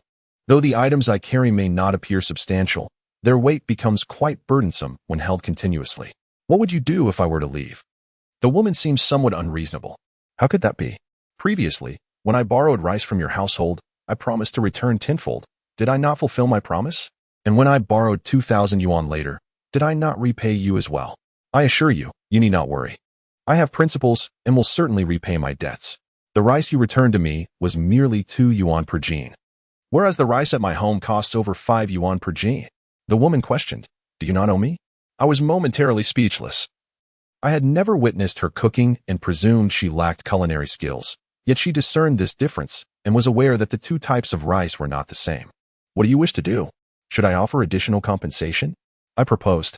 The woman shook her head. I do not require that small amount. Conversing in this manner is truly exhausting. Do you have any specific desires? Please hasten, for the items are quite heavy. I remarked. Are you foolish? Do you not know to set them down? The woman shot me an irritated glance. Is it not troublesome to lift them again after placing them down? I am not one who enjoys inconvenience. Then simply bring them inside and set them down, she retorted. How can you be so dim-witted? I paused, gazing at her. Are you truly asking me to enter and place the items down? I am not as untrustworthy as you think, she replied. Upon hearing this, I failed to grasp her implication, and indeed, I felt rather foolish. With the items in hand, I excitedly entered her abode. Thank you, thank you. Rest assured, I will only keep them for 2 days and shall not impose upon you. After setting the items down, I expressed my gratitude repeatedly. You clearly stated that you would only keep them for 1 night, and now it has transformed into 2 days. After 2 days, will it turn into a month? The woman inquired. No, that will certainly not happen. I hastily shook my head. I will head down to buy you some food. Just wait a moment. By the way, what would you like to eat? I will bring it up for you. I would like some braised beef, the woman replied. No problem, I shall procure it, I nodded, feeling relieved that she alleviated my immediate concern. Is there anything else you wish to eat? Chapter 34 Surin I have not yet decided. But I will inform you once I do, the woman said. No problem, I nodded, realizing that at this moment, she was akin to my mother, and I must tend to her needs. I shall take my leave now. The sensation of receiving timely assistance was profoundly felt. Had it not been for her, I would surely be aimlessly wandering the streets, uncertain of where to find refuge. Wait a moment, the woman called after me. If I suddenly remember what I wish to eat, how shall I contact you? What should we do then? I hesitated, glancing at the window. Perhaps you could call out to me from the window if you remember? The woman picked up a cushion and threw it at me. Do I have to worry about my image now? When she is angry, she has a penchant for throwing things. I was prepared, catching the cushion and squeezing it gently. It was quite soft. Then what do you suggest? Why are you so obtuse? Just give me your phone number, the woman replied. Did you not say you were reluctant to share your number with just anyone? I recalled her previous statement. Truly, she is rather petty. The woman appeared fatigued, resting her knees upon the sofa. I mentioned that my phone number was not easily given out, but I wondered if hers was the same. I was momentarily taken aback. Her reasoning was quite compelling. I handed my number to her and stepped outside. She expressed a desire for beef, and across the street there was a well-regarded chain of beef noodle shops, known for their cleanliness and flavor. Just as I queued up, my phone rang with an unfamiliar number. A flicker of excitement coursed through me upon seeing it, and I answered. Indeed, it was her voice. I don't want beef noodles. I crave stir-fried beef. Go to the market and buy some ingredients. Come back and cook for me. Why didn't you mention your preference earlier? I retorted. The market was conveniently located just down the street, a mere few dozen meters away without needing to cross the road. I had been waiting in line for several minutes when she finally called. Are you going or not? Her tone had turned sharp. Yes, I will go. You are the boss, I replied, nodding to myself, resigning to the extra trek. After hanging up, I took a few steps before suddenly pausing. Retrieving my phone to locate her number in my call history, I created a new contact, naming it the woman next door. To this day, I remain unaware of her name. Subsequently, I dialed her number again. Why are you calling? Hurry up and buy the groceries, she demanded. Fully aware it was me on the line. Can I just get some beef? I inquired. Is there anything else you wish to eat? Let me know, as I am already at the market, and once I enter, I may not be able to hear the phone. She pondered for a moment before responding. I don't know, just buy a few random vegetables. I only want beef. Very well, wait patiently. I shall return shortly. If you grow bored, feel free to watch some television, I assured her, nodding as she hung up. After perusing the market and gathering the ingredients for 5 dishes, I ascended the stairs. Upon reaching her door, she opened it before I could knock, offering to assist me in bringing the groceries inside. What took you so long? She queried. Were you waiting at the door? I asked. Don't move. Be careful with that leg. I'll handle the groceries. Just step aside. Dream on. I'm not that foolish to stand here waiting for you, she jested. Once inside, she closed the door behind us. What did you buy? Why so much? You won't understand. Just sit down and wait half an hour. I'll call you when it's ready, I instructed as I made my way to the kitchen. First, I rinsed the rice and set it to steam. For 2 people, a bowl and a half would suffice. I refrained from using the rice I had borrowed from her, which, while not unpleasant, paled in comparison to the 5 yuan rice, which was indeed superior. The grains of the 5 yuan rice emerged from the steamer glistening and fragrant, a point I had been contemplating. As I placed the rice into the rice cooker, my thoughts wandered to Chen Ke. I recalled that day when I borrowed rice from her. Chen Ke had enjoyed 2 bowls and went to bed still smiling. What's wrong? She asked, noticing my distraction. Can't you operate the rice cooker? I pressed the cooking button, retrieved the pre-cooked beef, and set it aside. Then took out some green peppers. I can't handle anything too spicy, she interjected upon seeing the peppers. Rest assured, this is bell pepper, not spicy. I asked. Aren't you going to sit on the sofa? I still needed some time to finish. Don't mind me. Attend to your cooking, she replied, standing at the kitchen door. Watching me, I chose to ignore her and continued with my culinary endeavors. After half an hour, I had prepared 5 dishes, 4 main courses and a soup, all beautifully arranged on the table. "I'll help you with the dishes," she said as she entered the kitchen, eager to serve. "Don't touch that, it's hot. You can serve this instead," I insisted as she reached for the soup. She complied and picked up the sautéed baby bok choy, carefully making her way to the dining table. I followed behind, carrying the soup. "All right, you sit down. I'll serve the rest," I urged, but she insisted on moving. I gently insisted she take a seat.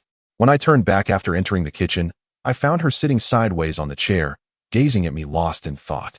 "Do you have any disposable utensils at home?" I asked as I placed the final dish on the table. "No," she shook her head. I felt a bit awkward. After a moment, I went to the kitchen, washed a set of utensils, and placed them in front of her. "You can start eating. What about you? Aren't you going to eat?" She looked at me. "I'll find my utensils. I remember packing them away." I rummaged through my belongings in the corner of the living room. "Don't bother. There are utensils in the kitchen. Just use those," she suggested. "You don't mind?" I turned back, somewhat surprised.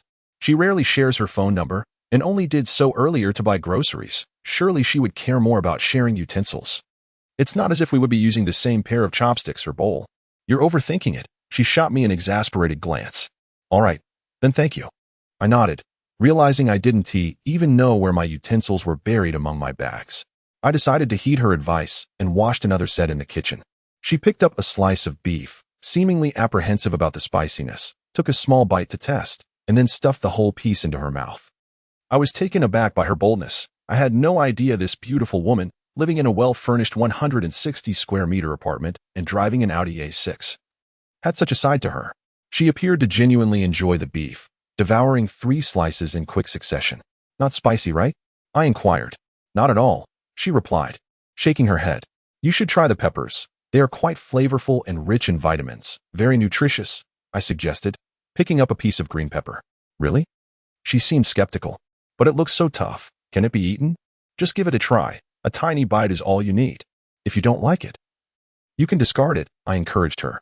She picked up a slice of red bell pepper, her brow slightly furrowing as she sampled the bite. "How is it? Does it really provide vitamins?" she asked, looking at me. "Absolutely," I nodded confidently. She then consumed the entire pepper. A breeze swept in from the balcony, filling the dining area. "You eat. I'll go close the window," I said, rising to head towards the balcony. On the floor, I nearly stepped on a small black object I hadn't noticed. I picked it up and glanced at it, feeling a surge of warmth within me. I resisted the urge to turn back and look at the woman, closing the window and drawing the curtains as well. "Your clothes have fallen to the ground and are already dry." I returned to the dining table and handed the small black object to her. She snatched it from my hand and glared at me. "Eat your vegetables. They will get cold if you don't," I suggested. "You did it on purpose. I told you not to go to the balcony, yet you still went," she replied. "The wind has picked up. If we don't close the window, the food will become unappetizing." I countered. "Besides, your clothes fell on the floor. It would be unwise to leave them there." "So, should I thank you?" she retorted, tucking the small object into her pocket and continuing to eat. "You might want to consider it," I said with a smile, extending my hand. "Allow me to serve you some rice." She seemed to still be upset and ignored me. "Hey," I called out. "I have a name, you know." She looked up at me, pouting slightly. I was momentarily taken aback by her demeanor. It was the first time I had seen such a petite woman display this attitude. "You never tell me," she said. I suppressed my impulse and took her bowl to serve her rice, fearing that prolonged eye contact would lead me to make a mistake. "Saran," she said, breaking the silence. Chapter 35. The sky darkened, and rain began to fall outside.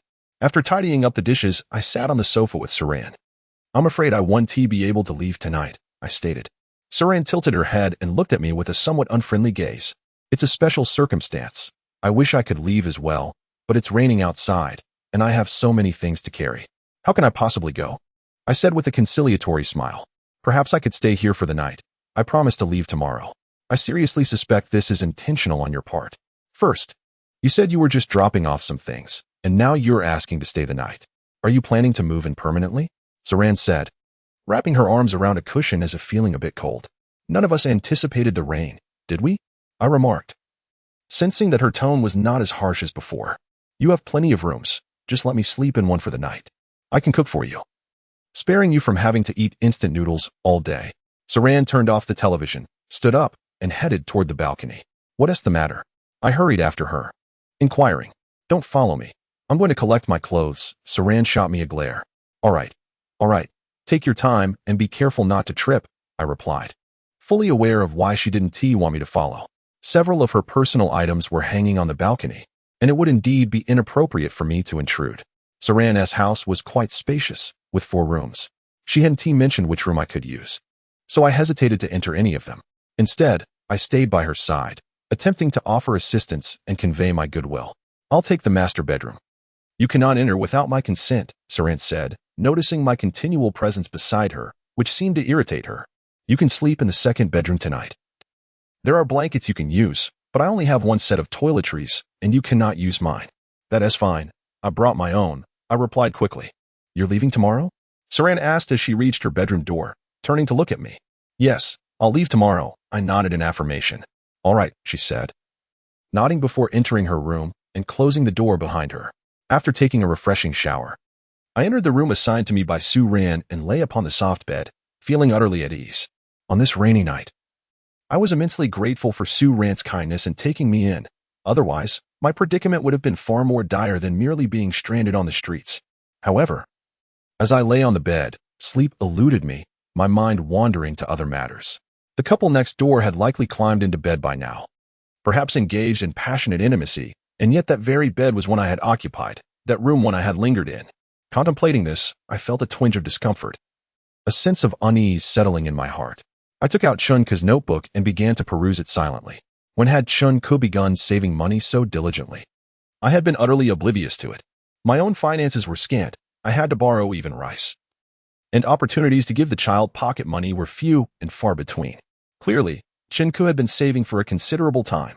After lying on the bed for a while, I abruptly sat up, retrieved my well-worn Lenovo 545 from my bag. Its screen cracked, and connected it to my phone's hotspot. I accessed my email and located a message from Tang Wan, downloading the attached document. It was a crucial file concerning the urgent trust issues of a charitable foundation, filled with pertinent information, with critical points highlighted in red and annotations in various places. I meticulously studied it throughout the night, and when I finally finished and considered lying down for a brief rest, I noticed the sky was already brightening. A glance at the clock revealed it was 6 in the morning. Tang Wan's office opened at 9, and the journey would take no more than an hour. I could still manage a short nap, but I feared I might not awaken in time, so I decided to wash my face to rouse myself. After freshening up, I prepared some congee. Once the congee was ready, I noticed the leftovers from yesterday's meal heating on the stove, instructing Saran to help herself to breakfast. I knocked on Saran's door, and upon receiving a response, I took my umbrella and stepped outside. The rain had continued throughout the night, showing no signs of abating. Just as I exited, I happened to encounter Chen Jin. Where is your girlfriend? Why isn't she with you? I inquired as we entered the elevator together. Having not seen Xiaoluan, she has no morning classes today, and with the rain pouring outside, she didn't feel like getting up, Chen Jin replied. I nodded in understanding. University life seemed enviable, yet I felt I had missed that opportunity. Life is destined to be filled with regrets, much like my own memories, which lack a certain segment, leaving me with a sense of incompleteness. Around 8:20, I arrived at the foot of Tang Wan's office building. It was a sleek, glass-clad structure, with her company located on the 18th floor. Holding my umbrella, I stood outside the building, waiting for over 10 minutes before calling Tang Wan. I'm downstairs at your office. When will you arrive? Go ahead and go up. I'll be there in about 10 minutes, Tang Wan replied. After hanging up, I cast a glance into the lobby of the office building. The people coming in and out appeared quite busy, even those in casual attire exuding an air of confidence and poise. The polished flooring, the elegant indoor landscaping, and the 2 enormous vases positioned just inside the entrance all contributed to an ambience of sophistication. I hesitated for a moment, then continued to wait outside beneath my umbrella. A car emerged from the curtain of rain, coming to a halt by the side of the road. I gazed at the vehicle for quite some time, and as the door swung open, Lu Chuang stepped out, holding an umbrella, followed by Tang Wan, who descended from the back seat. The sight of them commuting together so early stirred a pang of discomfort within me, yet alongside that ache, I felt a wave of anxiety and unease, my face even warming slightly. For this was the very car I had taken yesterday, carrying Saran to the hospital, passing by the entrance of the community. Lu Chuang surely couldn't have fortuitously driven by. It had to be Tang Wan. However, when I texted her to inquire if she had arrived at the community. She responded that she was busy. She must have seen me. Reflecting on our conversation at the CAF, I recalled her peculiar tone, which now made sense. It was likely due to her witnessing my journey with Su Ran to the hospital. Why are you waiting out here in such heavy rain? Did I not suggest you head in first? Upon noticing me, Tang Wan paused momentarily before approaching. It's fine, it's still early. And I wouldn't know what to do inside anyway, so I might as well stand here for a bit, I replied with a smile. Though my mind was preoccupied with how to explain the situation to her. Tang Wan, on his first day at work.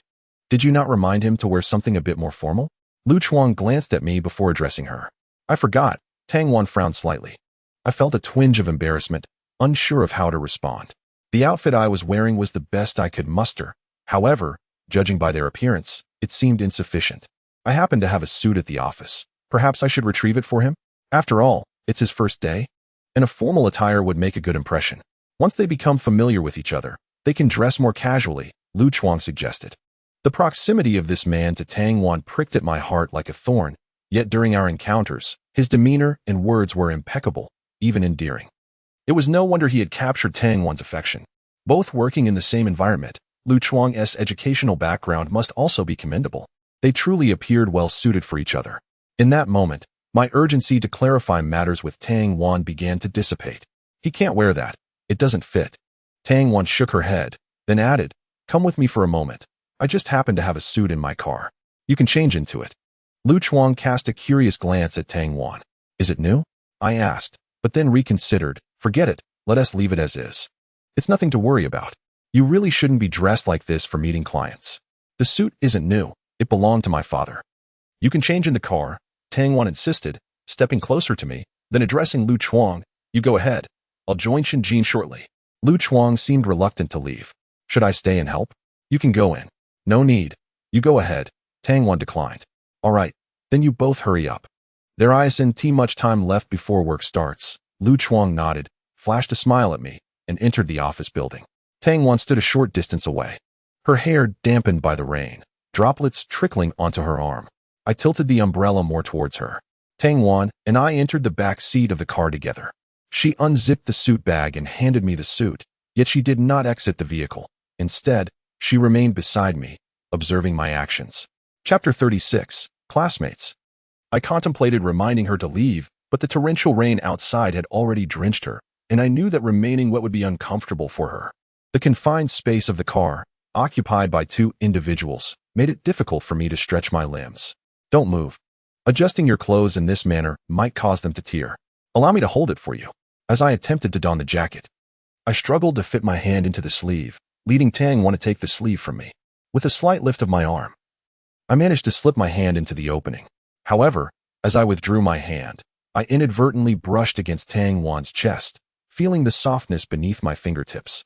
I glanced up at her, but she appeared unfazed, so I remained silent. I will assist you with your trousers. Please hold the tie for now. I will fasten it for you once we reach the office, I offered as she handed me the suit pants and took the tie before exiting the car. She did not walk away, but instead held the umbrella, standing by the side, facing away from the car door, seemingly gazing into the curtain of rain. I quickly changed into the trousers and hurriedly exited the vehicle. What are you still holding onto the clothes for? Just leave them in the car. You can take them home after work, I said, noticing her glance at the garments in my hands. I opened the car door and placed the clothes on the back seat. Allow me, I said, reaching for the umbrella from her grasp. Feeling the cold metal of its frame. The distance from the car to the office building was minimal, merely a dozen meters. Throughout the short walk, Tang Wan remained silent, as if anticipating something. I turned my head several times, intending to speak, but when I beheld her exquisite, mature profile, I ultimately entered the lobby without uttering a word. I will tie your tie for you, she stated as we paused near the entrance. I glanced around. The place was bustling with office workers. In such a public setting, I felt a twinge of embarrassment. Tang Wan was a striking beauty, and having her tie my tie amidst so many polished individuals made me feel inadequate. She seemed oblivious to my discomfort, standing directly in front of me. She slightly elevated herself on her toes, leaning towards me as the tie encircled my neck. A delicate fragrance wafted from her, warm and inviting, but it faded shortly thereafter. With my gaze lowered, I noticed her expression was one of intense concentration. There you go. Now you may go inside, she said, adjusting the tie and tugging at the suit, making it a tad looser, but still acceptable. Following her, I stepped into the elevator, which was already filled with over a dozen professionals. In the spacious elevator, I noticed that there were 7 more, totaling 8. This was my first encounter with such a setup. A wave of anxiety washed over me. Don't be nervous. It's nothing to worry about, Tang Wan reassured me as we exited the elevator. I remained silent, merely nodding, my eyes darting around. This floor housed numerous offices, most of which featured transparent glass walls. As I walked past, I envied the individuals engaged in animated discussions within. Even the clerks standing by the printer, printing documents, seemed to radiate an air of admiration. Here we are. This is our company, Tang Wan announced as she came to a halt. In the company, a cursory glance revealed about 20 to 30 individuals, predominantly young faces, some of whom appeared to have just emerged from the campus.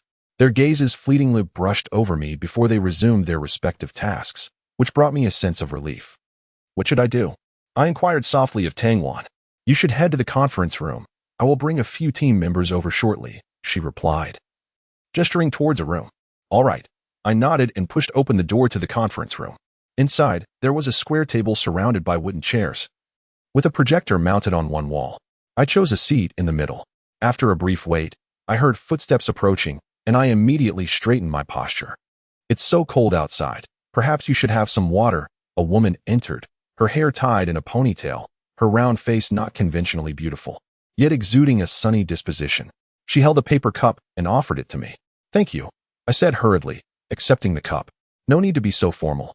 Since you were introduced by Xiao Wan, you must be quite capable. We are on the same team. The woman extended her hand. I'm Yang Wendy. Chen Jin. I quickly set down the paper cup and shook hands with Yang Wendy. She pulled the chair beside me and sat down, smiling curiously. Are you and Shaowan University classmates? High school classmates, I replied, reluctant to continue the conversation, concerned she might probe further. High school classmates. You must have a great bond, Yang Wendy remarked, not pursuing the topic further, but expressing envy for those who maintain connections from high school until graduation.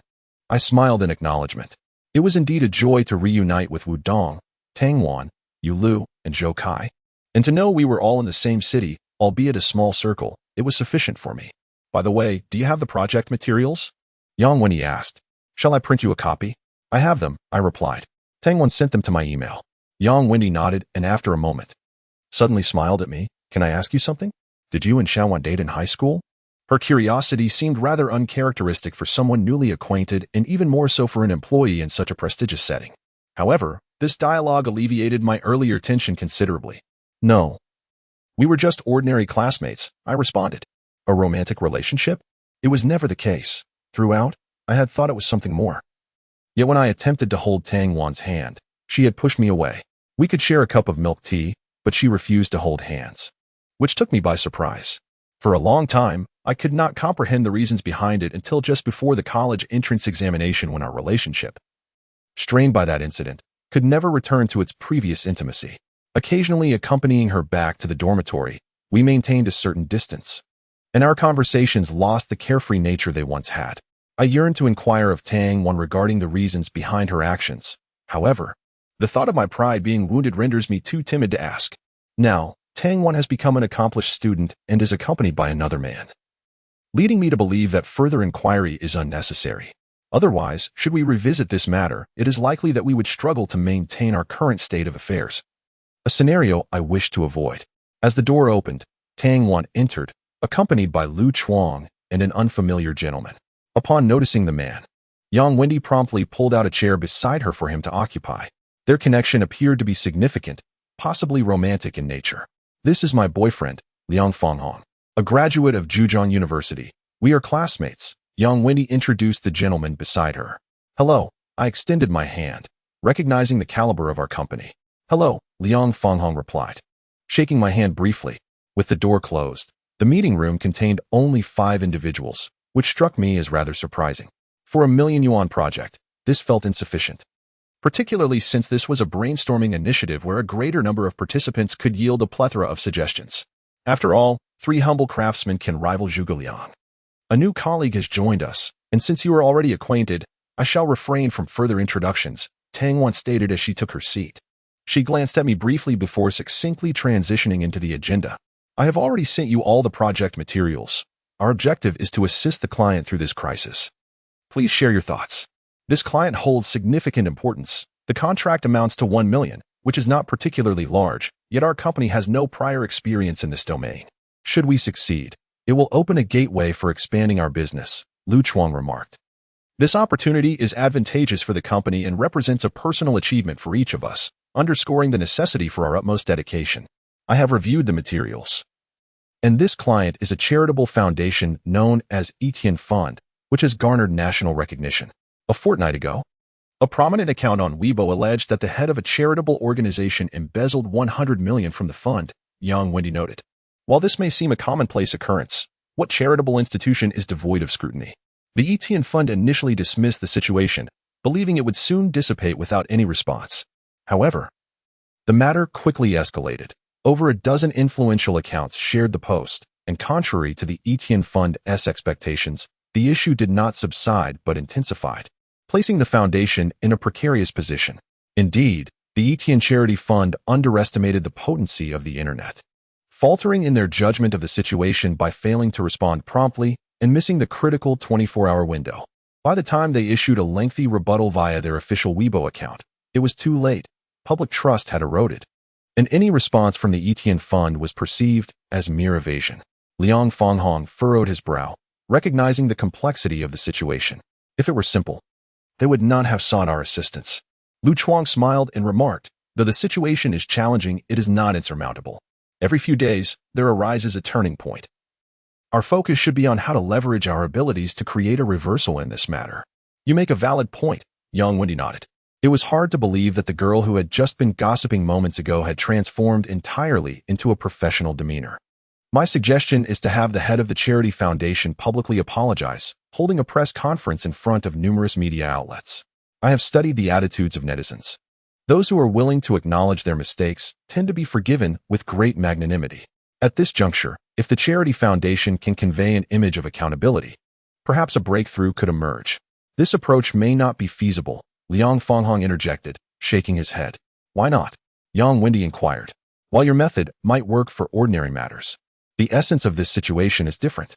The client is a charity organization. An apology would imply their admission of misappropriating 100 million in charitable funds, Liang Fanghong explained. Netizens might forgive the individual responsible, but the charity foundation would undoubtedly face the consequences, potentially leading to its disbandment from the moment the apology is issued.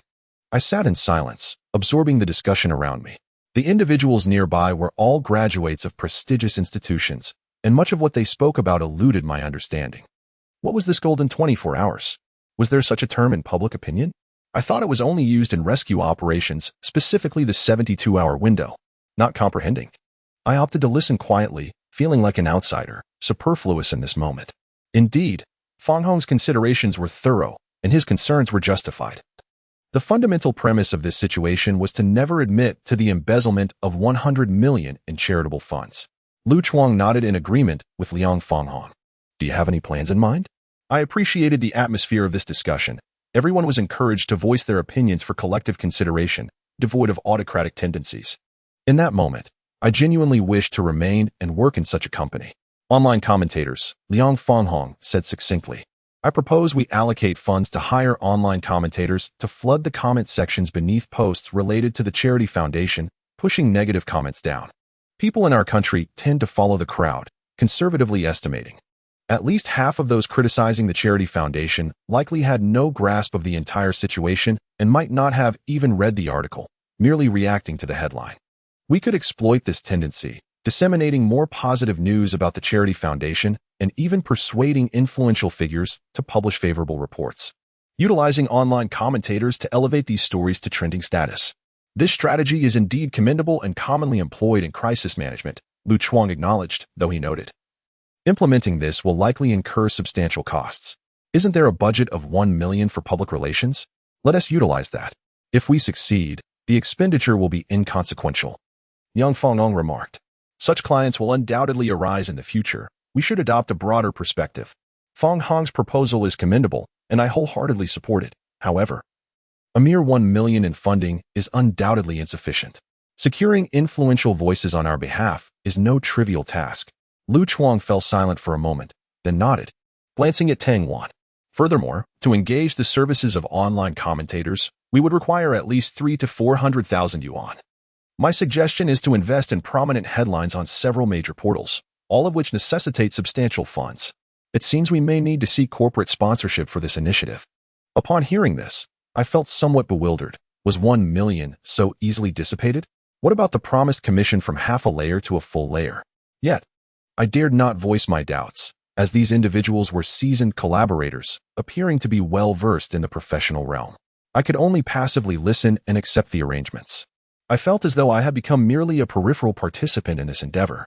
Chen Jin, what are your thoughts? Tang Wan inquired, her gaze fixed upon me. Lu Chuang, Yang Wendy, and Liang Fanghong also turned their attention my way, which caused me to feel quite anxious. My mind went blank. I had not anticipated that Tang Wan would seek my input.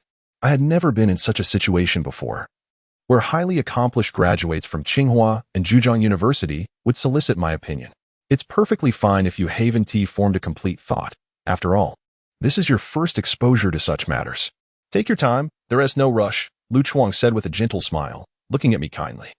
You can assist Fang Hong and Wendy, help them with tasks, and gradually accumulate experience. Broaden your horizons first. While Lu Chuang's advice was undeniably sound, it left me feeling somewhat discontented. If my role merely entailed following others and handling menial tasks, would I not be reduced to a mere beneficiary of Tang Wan's connections? Would I not truly become a mere bystander? A flicker of determination ignited within me. Finally, I spoke up. Last night, I had diligently reviewed the materials, forming a rough idea in my mind. Although I had refrained from interjecting amidst the earlier discussions due to my lack of understanding. Now that I was asked, I resolved to express my thoughts. I hoped that Tang Wan had invited me to join not solely out of benevolence, but because she recognized my capabilities and genuinely needed someone she could trust by her side. Please, share your insights, Tang Wan encouraged me, her gaze unwavering. Lu Chuang seemed somewhat taken aback, surprised that I was now speaking. I spent the entire night reviewing the proposal, I replied, still contemplating how best to articulate my thoughts. You managed to read all that material in one night? Young Wendy inquired, astonished. You didn't bring any documents today because you memorized everything? Yes, I nodded, smiling at her. While the volume of material was considerable, much of it was tangential, merely providing background on a charity foundation. I had marked the crucial points, making it easy to locate the essential information. Young Wendy, puzzled, asked, You made the markings yourself? Was it already prepared for you? I furrowed my brow, wondering if the materials provided to young Wendy and the others differed from mine. No, our documents were blank, without any markings, young Wendy replied, shaking her head. She then glanced at Tang Wan and said, Your materials were sent to you by Sister Wan, right?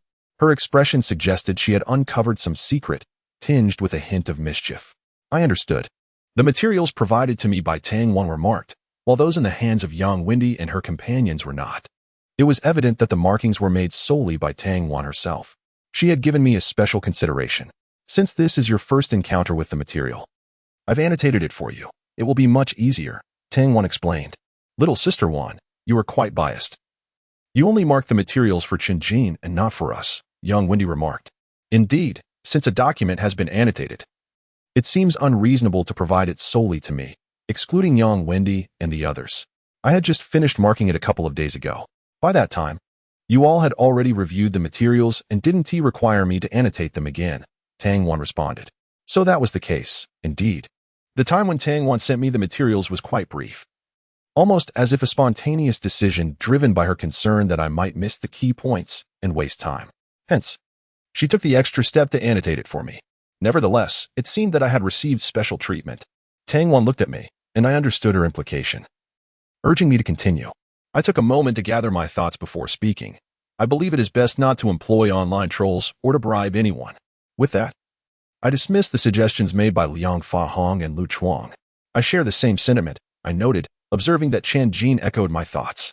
Yang Wendy appeared to have found a kindred spirit, clearly disapproving of Liang Fanghong and Lu Chuang's proposals. Why? Do you have a better plan? Liang Fanghong inquired. We cannot treat people as fools, nor can we easily trust anyone, I replied. Hiring trolls or bribing individuals, if exposed, would undoubtedly plunge the charity foundation into irreparable ruin, with no chance of recovery. Chapter 38. Dining your concerns are entirely unwarranted. for we will not take direct action or openly declare that we are providing crisis management for the client. We will leave no tangible evidence, Lu Chuang asserted. In this regard, I have long-standing partners who can ensure the confidentiality of our collaboration. Yet, such confidentiality lies in the hands of others, I countered. The risks of failure are too great. It is not a prudent course of action. Do you have a better idea? Lu Chuang ceased his argument, gazing at me expectantly. Yes, I nodded. At its core, this matter is fundamentally a crisis of trust. After all, the domestic situation is such that particularly following the Guamimi incident, the survival of charitable organizations has become precarious, and it is entirely natural for the public to harbor distrust towards them. You are correct. I too harbor doubts about whether there are ulterior motives at play, young Wendy concurred earnestly. Such remarks should not be made lightly. The Charity Foundation seeks our assistance in navigating a crisis, not to have their integrity questioned, Lu Chuang admonished sternly. We must refrain from voicing such sentiments. I understand. I merely expressed my thoughts here. If outsiders were present, I would certainly remain silent, young Wendy affirmed. What we need to do now is to restore the public's trust in the Charity Foundation, I continued. Once trust is re-established, the rumors of embezzlement will naturally be dismissed. Indeed, your reasoning is quite sound, Tang Wan acknowledged with a glance of approval. You are focused on rebuilding, while Fang Hong and Lu Chuang are concerned with concealing and compensating. Rebuilding nature is far more commendable than merely concealing or compensating for it. However, in the face of considerable public scrutiny, how can the One Day Charity Foundation undertake its mission without being perceived as performative? How can it earn the trust of the populace? This is not insurmountable. We must amplify the essence of what the One Day Charity Foundation embodies, allowing its brilliance to shine forth for the public to recognize, thereby fostering trust gradually. I asserted that with trust, all challenges become surmountable. Tang Wan and the others listened intently, refraining from interjecting. First, we need to identify a compelling narrative that resonates with the public, capturing their attention. Ideally, this narrative should subtly intertwine with the One Day Charity Foundation's endeavors, allowing the public to discover this connection organically, although we may assist in catalyzing this realization.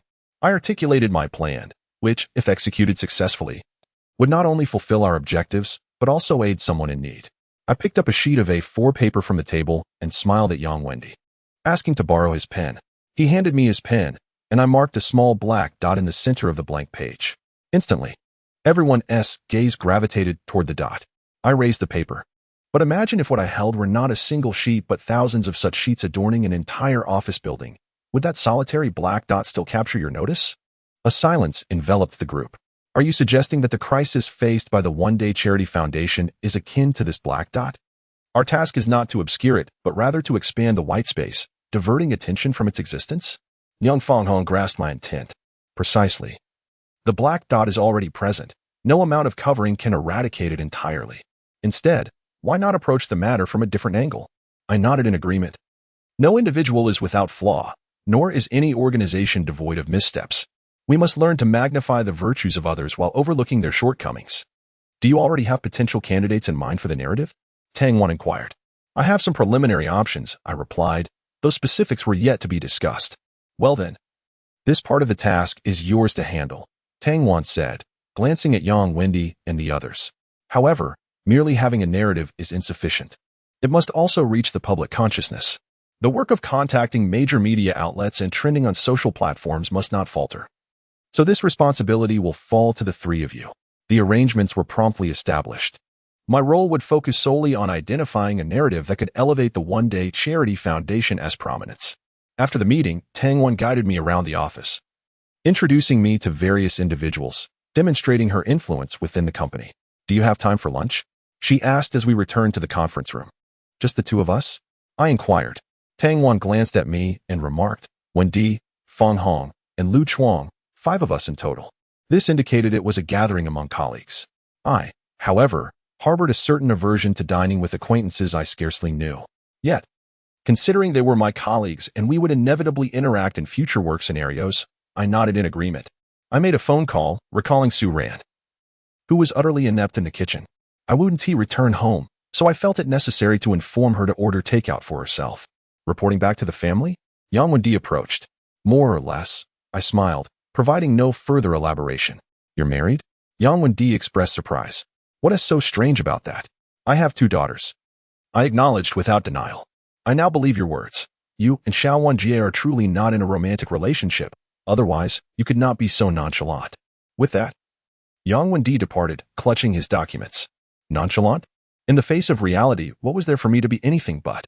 My marital status and children were known to Tang Wan, rendering the need for concealment entirely unnecessary. What mattered was that I had crafted my own life, as had Tang Wan with hers. Once Yang Wendi left, the conference room was left with just Tang Wan and me. She seemed disinclined to leave. Engrossed in the documents at hand, I contemplated exiting, but Yang Wendi's earlier words reminded me that since my relationship with Tang Wan was purely professional, why should I concern myself with her overhearing my call? I remained seated and dialed Su Ran. I want to be returning for lunch. I'm dining with colleagues. Are you off to some grand feast? Su Ran seemed envious. Once your leg heals, I shall treat you to a splendid meal, I replied with a smile. Su Ran had assisted me immensely, and I indeed owed her a meal. All right, I'll be waiting, she concluded the call. After placing my phone in my pocket and turning around, I discovered that Tang Wan had vanished without a sound. In the office, my workspace was temporarily unoccupied, leaving me in the meeting room, feeling somewhat bored. I desired to be productive but was at a loss for what to do. Tang Wan, it appeared, had immersed herself in her own tasks, not returning to the conference room. Minutes before the end of the workday, Tang Wan finally entered. Are you going to eat? I rose. I'm not going, she stated curtly, offering no further explanation. I was taken aback. Why the sudden change of heart? She showed no inclination to elaborate. I refrained from pressing further, merely acknowledging her statement. You need not come in this afternoon. Tang Wan's words startled me. Fortunately, she continued, this project has already been delayed for 2 to 3 days and requires prompt attention.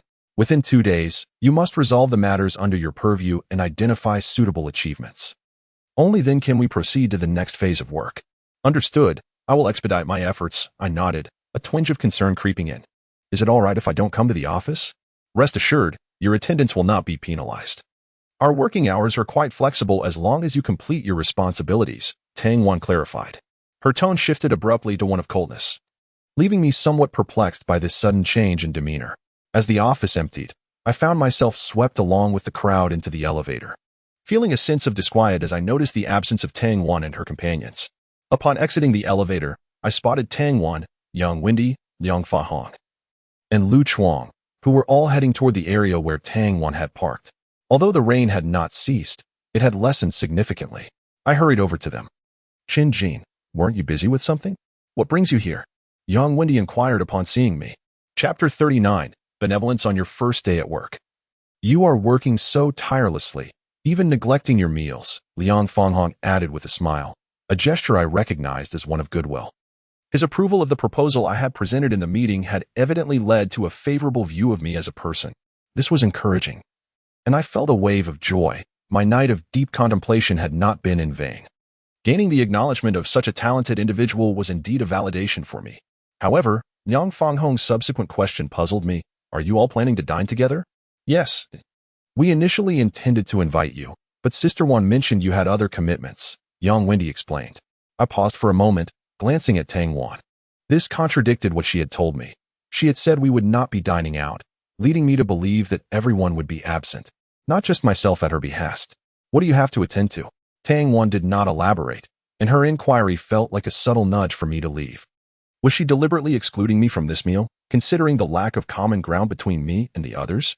I need to grab my coat. It's still in the car, I said, eager to escape the situation. Yes, you should also change out of that suit, Tang Wan replied. I was taken aback for a moment but nodded. All right. After changing in the car, I emerged and smiled at Tang Wan. All set. You all may proceed to your meal. It's still raining. Where are you headed? Should we give you a ride? Yang Wendi offered. No, you all go ahead. My destination is different from yours, I declined, knowing that Tang Wan preferred me not to join them. I hastened my pace and turned into a nearby building to avoid any further conversation. After waiting a few minutes, I cautiously peeked out, realizing Tang Wan's car had departed. I retraced my steps, apprehensive about confronting Tang Wan publicly. I feared a confrontation, unsure why she had chosen to leave me behind. Her sudden change in demeanor reminded me of a similar incident in high school, where I had assumed our relationship did not require explicit affirmation, believing we were undoubtedly a couple. Yet, when I had held her hand, she had reacted with anger. Now, I felt just as bewildered. Glancing back at the imposing office building, I no longer felt the sense of grandeur I once did. Instead, I sensed a profound alienation. At the bus stop, I dialed a number, and after a lengthy wait, the call connected. Chen Ke, it's Chen Jin. I knew it was you. I have your number. Zheng Ji's voice sounded weary. Shall we meet somewhere for a drink? I was momentarily taken aback. I had previously shared this sentiment with Wu Dong. At that time, Chen Ke and Chen Lu were taken away by Tong Wangjun, and I was deeply troubled, seeking solace in Wu Dong. However, it seemed he too was engulfed in his own discontent, succumbing to intoxication before I could utter my thoughts. The words I longed to express remained unspoken. Brother Zheng, taking the initiative to suggest a drink, clearly had something weighing on his heart that he wished to release. Where shall we go? I inquired, as I happened to have matters to discuss with him. Let us find a small eatery near Xia Hospital, Zheng replied. I cannot venture too far. I'll treat you. It appeared that his partner was receiving treatment at Xia Hospital, a mere 10 stops away, and I boarded the vehicle. Upon arrival at the hospital, I spot Zheng immediately. He was stationed at the entrance, selling fruits. Brother Zheng, I approached him, nudging my umbrella towards his head. Why aren't you using your umbrella? No need, he replied. You hold it. I have one, but it's too bothersome to open. Zheng's face brightened upon seeing me, gesturing to a nearby individual to watch over his stall, and led me to a modest restaurant across the street. Outside the hospital, there were numerous fruit vendors, as well as small eateries, all profiting from the patients and their families. Can you drink? He inquired after we ordered our dishes. Yes, I nodded. Are you able to drink? It's fine. A little one tea hurt. They require masks once we enter. He understood my implication. I was truly feeling overwhelmed. And if I didn't indulge in a drink or two and converse with someone, I feared I might suffocate. The liquor was a reasonably priced erguo 2 at 15 yuan, beloved by many for its mildness. I poured a glass for Zheng and filled my own. Xiao Jia may not hold on much longer. Zheng's hand trembled slightly around his glass as he stared at the table, then suddenly took a swift gulp. I paused, realizing Xiao Jia must surely be his daughter. What troubles you? Is it financial or hospital-related? Leukemia is indeed a terrifying affliction, as one can ascertain from media reports, yet it is not insurmountable. It merely revolves around finances and healthcare. Both, Zheng responded. That woman is truly ruthless. She can harbor hatred towards me, but to disregard our daughter's life is unforgivable. She absconded with all our money, leaving us to watch helplessly as Xiao Jia suffers. I took a sip of my drink, understanding that Zheng merely required a listener. My interjections were unnecessary. It sufficed to listen silently. To be honest, I once possessed a fortune exceeding 10 million, all earned through my own toil. I met that woman in my 30s. She was just in her early 20s, a decade my junior, Zheng continued. I recognized that a significant part of her willingness to marry me stemmed from my wealth, yet I was indifferent to that fact. She was beautiful, and her desire for money complemented my affluence, conveniently masking her flaws. However, the dishes had yet to arrive, and Zheng had already consumed half his drink, his expression laden with sorrow and regret. But she ran off with the money. I voiced the unspoken truth for him. While wealth could conceal her shortcomings, in times of adversity, she only sought to deepen the wound. Who could have foreseen this? Zheng spoke, such a vast enterprise, and it can be destroyed in an instant. A fortune of millions reduced to less than 100,000 overnight. I am not afraid of business failure. She has fled, and that does not frighten me either. It seems that fate truly bears a grudge against me. Xiao Jia has even graduated from high school and has yet to enter university at such a tender age. She has been diagnosed with leukemia. To make matters worse, that woman actually ran off with the money at this critical time. Zheng wiped his face and, after a considerable pause, lifted his head to smile faintly at me. The doctor said Xiao Jia may not last more than a month. I am the one who has wronged her. Had I not married that woman, Xiao Jia would not be left to suffer due to financial constraints. Waiting for death to come, I refrained from drinking further, placing a hand on Zheng's to stop him from pouring more liquor. I called you here because I have many thoughts bottled up inside. It would be uncomfortable to keep them unspoken. You cannot drink. So just sit with me for a while, Zheng suggested.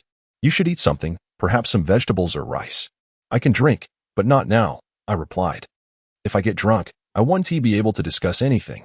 Discuss what? Zheng inquired, gazing at me intently.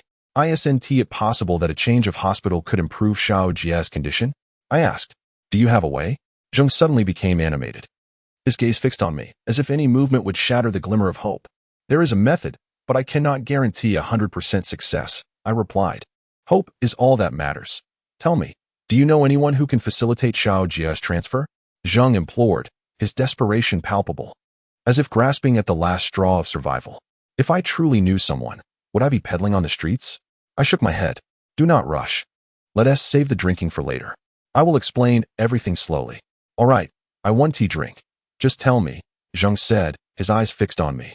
I am currently employed at a crisis management firm, and fortuitously, one of our clients is facing a dilemma that requires resolution, which hinges on a compelling narrative. I briefly outlined the situation. You are quite suitable for this. If successful, Xiao Jie can at least be transferred to a hospital with better medical facilities, where more skilled doctors can attend to her, and I believe the financial aspect can also be addressed. The goodwill of our people is abundant. What they lack is trust. Once Zhang's plight becomes known, he will find a solution. Fine, I trust your judgment. Arrange everything as you see fit, as long as it saves Xiao Jie. I will cooperate with whatever you ask, Zhang nodded vigorously. Having abstained from alcohol, I purchased a bouquet of flowers, and together with Zhang, we proceeded to the hospital. Chapter 40.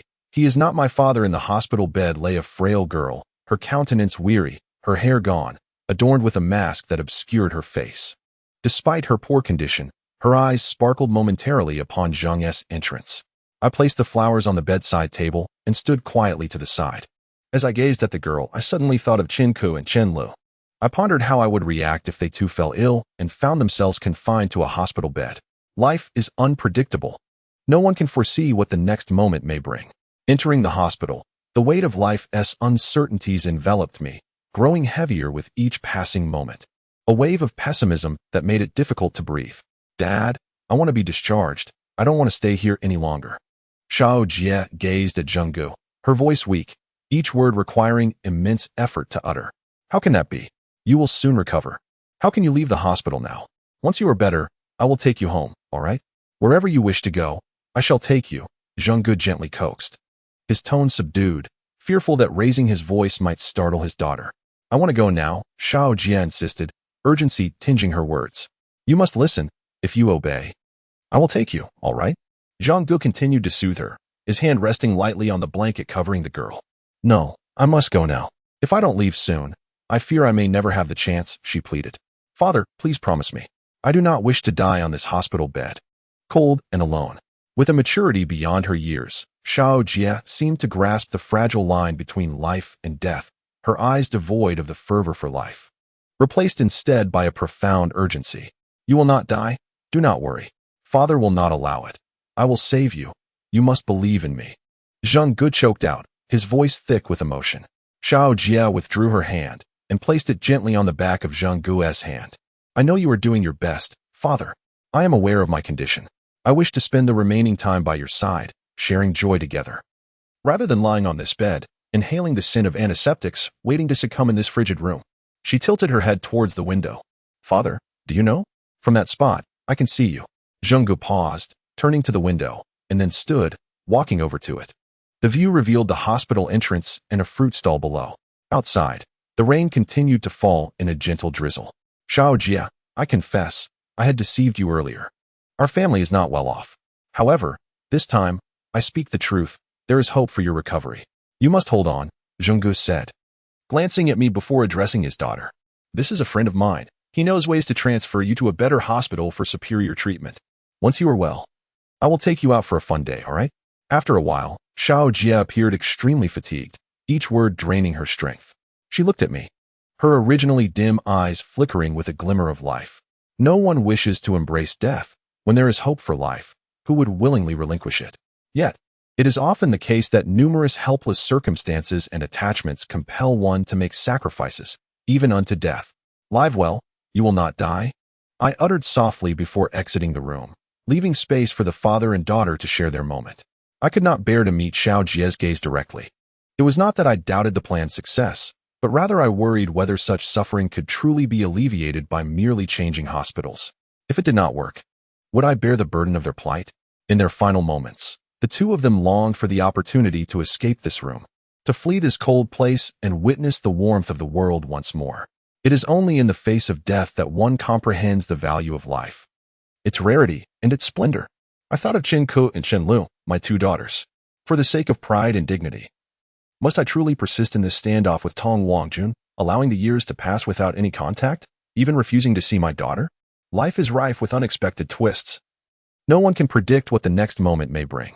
Standing in the hospital, permeated by the scent of antiseptics, I suddenly yearned to see Chen Ke. The ward door swung open, and Zheng Ge did not linger inside for long. I had previously deceived her, claiming that we still had money at home. To my surprise, she had stood by the window, witnessing my street vendor activities. Zheng Ge spoke softly, and after a while, he asked if I had any cigarettes. This is a hospital, I reminded him. Let us step outside to smoke. It seemed he had something on his mind. Upon exiting the hospital, I did not open my umbrella. I retrieved a cigarette, offered it to Zheng Ge, lit it for him, and then took one for myself. Do you think what I am doing is right? He exhaled a plume of smoke. I gazed at him. I consulted the doctor, and he mentioned that even if we transfer to another hospital with sufficient funds and superior medical expertise, the chance of recovery is merely 25. If Xiao Jie does not pull through, I fear she will depart with regrets. Throughout these years, I had never truly spent quality time with her.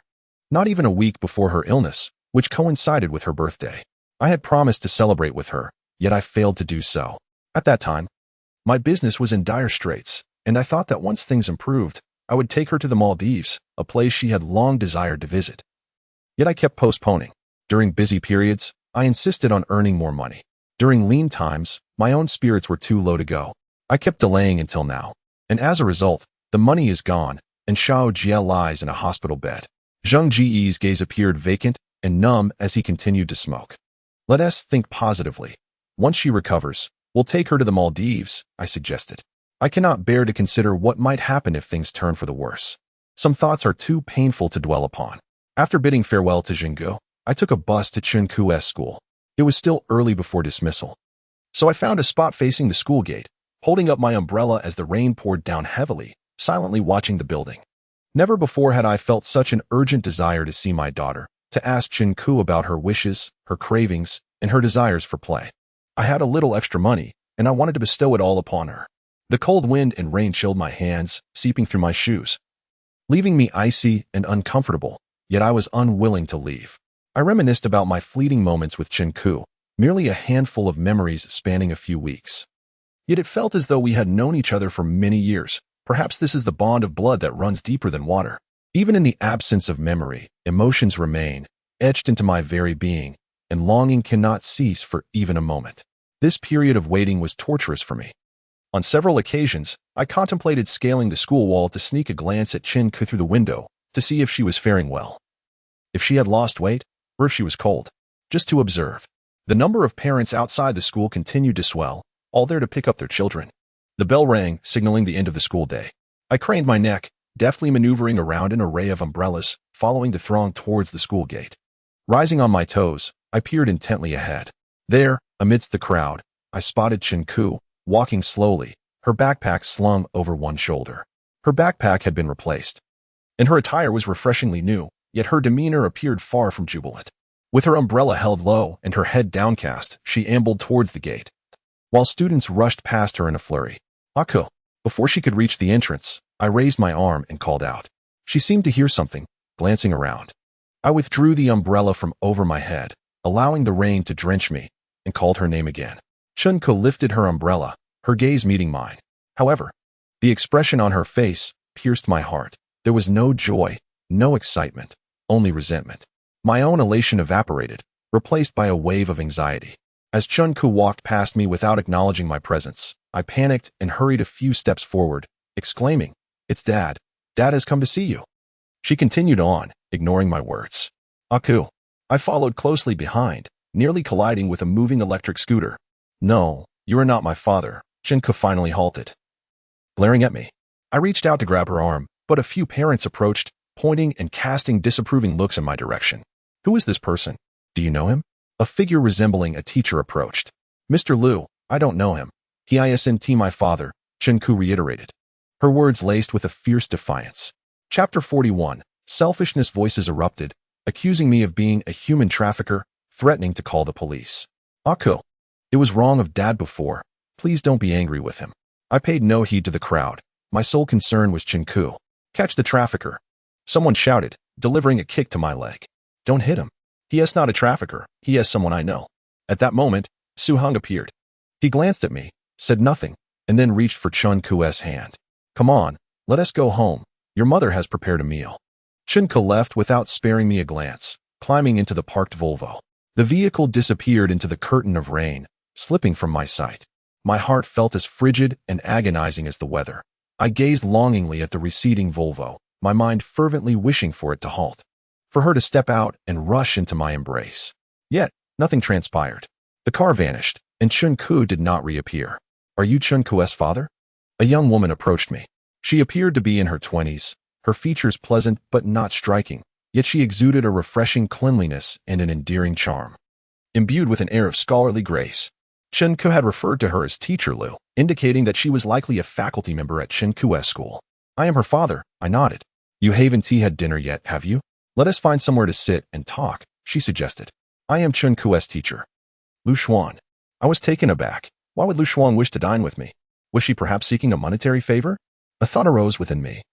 Yet I swiftly suppressed it, for Lu Xuan did not appear to be the type of person to entertain such notions. Sensing my confusion, Lu Xuan smiled, revealing two charming dimples that exuded warmth. Chen Ke has been somewhat off lately. I was about to contact her parents, and since you are here, it could not be more fortuitous. Upon hearing it concerned Chen Ke, I nodded immediately and glanced around, asking, where shall we sit? I am familiar with this place, so please follow me. Lu Xuan opened an umbrella, graciously shielding me from the rain.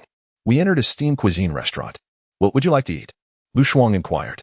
Anything is fine, I replied, my heart far from the appetite for a meal, as I yearned to swiftly learn about Chen Ke's situation from her. Lu Xuan seemed to understand my urgency and refrained from pressing me further. She ordered 3 dishes and 2 bowls of rice, leading us to a corner of the restaurant where we sat facing each other. Chen Ke is a good child, very obedient, Lu Xuan began. Her grades are excellent, consistently ranking in the top 3 of her class. She performs exceptionally well in every exam, and the teachers adore her. I nodded, feeling elated at the praise for Chen Ke, and smiled as I said, she has always been very obedient and has never given me cause for concern. However, Lu Xuan continued, recently, Chen Ke's behavior has been unusual, particularly in the past few days. She has been sitting silently in class, unresponsive when called upon by the teacher, and has shown little desire to engage with her classmates. She glanced at me, and I understood she was awaiting my explanation. The earlier scene at the school gate had already indicated that something had transpired between Chen Ke and me, and these events were likely the root of her recent peculiar behavior. I have divorced her mother, and Chen Ke had been living with me until a few days ago when I took her to her mother's home, I explained. Her recent changes in behavior are probably related to this. Perhaps she is yet to adjust. Is it merely a matter of adjustment? Lu Xuan probed. Perhaps she is reluctant to go to her mother's. She is still young and does not fully comprehend. Many circumstances are not about choice. I too would prefer otherwise, but I lack the means to provide her with a better life, I expressed, my words tinged with resignation. Perhaps due to my unfamiliarity with Lu Xuan, I felt no reluctance in sharing my thoughts. Her mother is more capable than I, able to offer her a superior life. You are being rather selfish, Lu Xuan remarked after a moment of silence, her gaze fixed upon me. Do you genuinely believe that your actions are for her benefit? Meanwhile, you bear the burden of misunderstanding and grievance? I looked up at Lu Xuan, astonished by her insight into my feelings. In your heart, you believe that sending Chen Ke to her mother, who can provide better conditions, is for her good. Yet, do you truly understand her? She may not wish to go to her mother. She might simply want to stay with you, Lu Xuan contended. I cannot care for her adequately. I cannot offer her a better life. Remaining with me would only bring her suffering, I replied. I do not wish to witness Chen Ke enduring hunger, nor do I want to see her standing on a stool, rolling up her sleeves to wash dishes in icy water. Lu Xuan fell into silence for a moment, his tone softening. Once, during a donation drive, the school mandated that each student contribute at least 10 yuan. I was aware of this because Chen Ke had mentioned it to me. I interjected, recounting that at that time, my family could barely afford rice. I scavenged a single yuan from a corner beneath my bed and handed it to Chen Ke to take to school. You see, in such dire poverty, how could I possibly care for her? How could I provide her with a joyful life? Lu Xuan refrained from commenting further on my words and instead remarked. When Chen Ke handed me that yuan, I asked her why she only had one. She replied that as long as one possesses a kind heart, even a dime is a noble act. There is no distinction between 1 yuan and 10. Those were my words, spoken to her. My voice dipped in melancholy. After all, everyone else had contributed 10 yuan. Was she not embarrassed? I surmised those words must have come from her parents. She spoke them with immense pride and conviction. Lu Shuang stated, Chen Ke admires you greatly. I merely could not afford to give more, hence I made a careless remark. I blinked forcefully, lowering my gaze. Feeling a slight congestion in my nose, perhaps a cold was setting in. Yet, she took me seriously and even argued with me. At school, she was always well behaved, never one to challenge her teachers, but for this matter, she contested with me. Lu Shuang continued, moreover, your words hold merit, as long as there is kindness. Whether it be a dime, a yuan, or 10 yuan, it is all an act of goodwill. Lu Shuang reached into his pocket and produced a 1 yuan coin. Placing it before me, I looked up at him, puzzled. This is the yuan that Chen Ke gave me that day. I exchanged it for my own. I believe this coin truly belongs to you, Lu Shuang explained. I grasped the coin as if embracing Chen Ke herself. Are you not planning to speak with Chen Ke? To bring her closer to you? Lu Shuang inquired. I retrieved my homework notebook and carefully handed it to Lu Shuang, saying, Please deliver this to Chen Ke and tell her that her father will always love her. Is that all? Do you not intend to do something more? Chen Ke has not been well lately, and I fear that if this continues, it may lead to unforeseen consequences, Lu Shuang remarked. I sighed and shook my head, no? Although your words resonate with truth. I understand that Chen Ke longs to be with me, but I cannot allow her to suffer alongside me. With time, she will gradually adapt. For now, I entrust you to keep an eye on her. If anything arises, please call me immediately, and I shall come. Why are you so stubborn? Since you comprehend that what you deem best may not align with what Chen Ke truly desires, why persist in this course? Lu Shuang appeared somewhat vexed. I cannot bear to see Chen Ke washing dishes in cold water on such frigid days, subsisting on merely a bowl of cabbage. Without anyone to escort her to school or to welcome her back, with a tattered backpack that goes unreplaced, I replied. There are instances when one knows the correct course of action, yet many still fail to choose wisely. Not many matters can be resolved to everyone's satisfaction. I had asked Lu Shuang for her phone number, but when it came time to settle the bill after our meal, she brushed my hand away, insisting, You need not pay. I shall take care of it myself. I reminded her to return the notebook to Chen Ke, which contained money she had painstakingly saved for quite some time. Be careful with it. Don't let any fall out. I called out towards Lu Shuang's departing figure. On my way home, I couldn't help but ponder whether Lu Shuang might have misplaced the money in that notebook.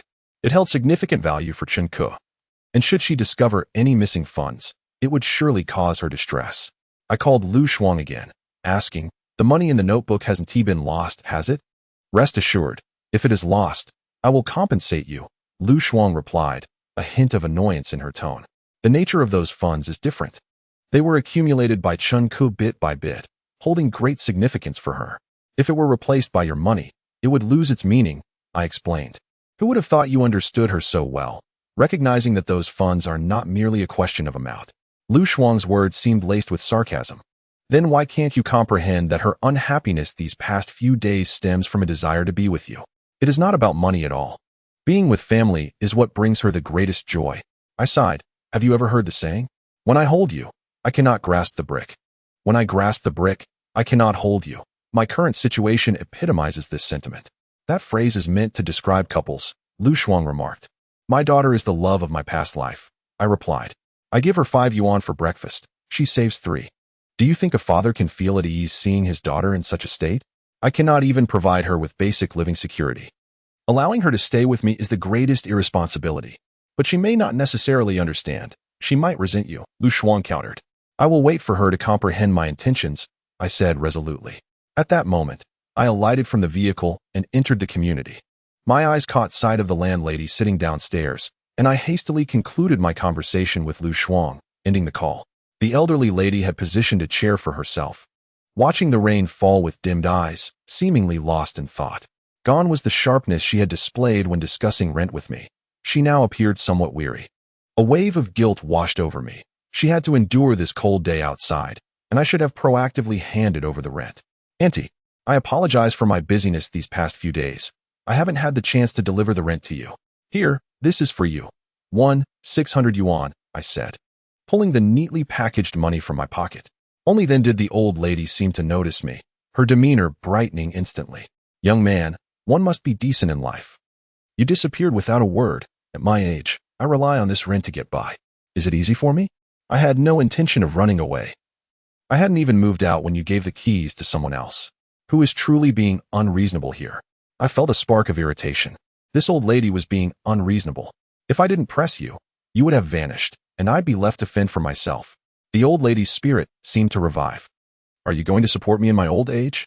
If you were my grandmother, I would gladly take care of you. I spoke. Then pressed the money into her hand. Here, 1,600 yuan. Count it and see if it's all there. I don't want you claiming I shortchanged you once I've left. The old lady glanced at the money and queried, where did you get this? You aren't involved in any shady dealings, are you? Her skepticism was disheartening. I pitied her for braving the cold to wait for my rent. And I chose not to dwell on the fact that she had handed the keys to someone else before. Yet, she suspected the legitimacy of my funds. You don't have a granddaughter, do you? If you did, perhaps I would consider wrongdoing, I retorted without hesitation. There was no place for sympathy towards such a person. You're unemployed, divorced, and have 2 daughters. How could I possibly push a granddaughter into the fire? The old lady was undeterred. And what about those 2 children? It's been so long since I've seen them. Where have they gone? Have you driven them to sleep in a bridge shelter? I was too weary to engage further and pressed the elevator button. What kind of father allows his children to sleep in a bridge shelter? It's no wonder I haven't seen those 2 in days. The old lady persisted, following me to reprimand. They are such good children. You wouldn't really let them sleep in a bridge shelter, would you? I ignored her. How could you even think of doing such a thing? The old lady was agitated. Tell me where the children are? In this bitter cold, they mustn't freeze. She seemed genuinely concerned. Don't take it seriously. I was joking. The children are with their mother.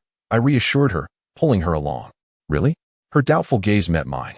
Indeed, I nodded, my eyelids drooping slightly. What a pity. That child, Aku, is so attached to you. Is she adjusting well with her mother? The old lady sighed. Adjustment or not, she has to go. With me. She can't even have a proper meal, nor a roof over her head. What else could be done? I replied. The old lady fell silent.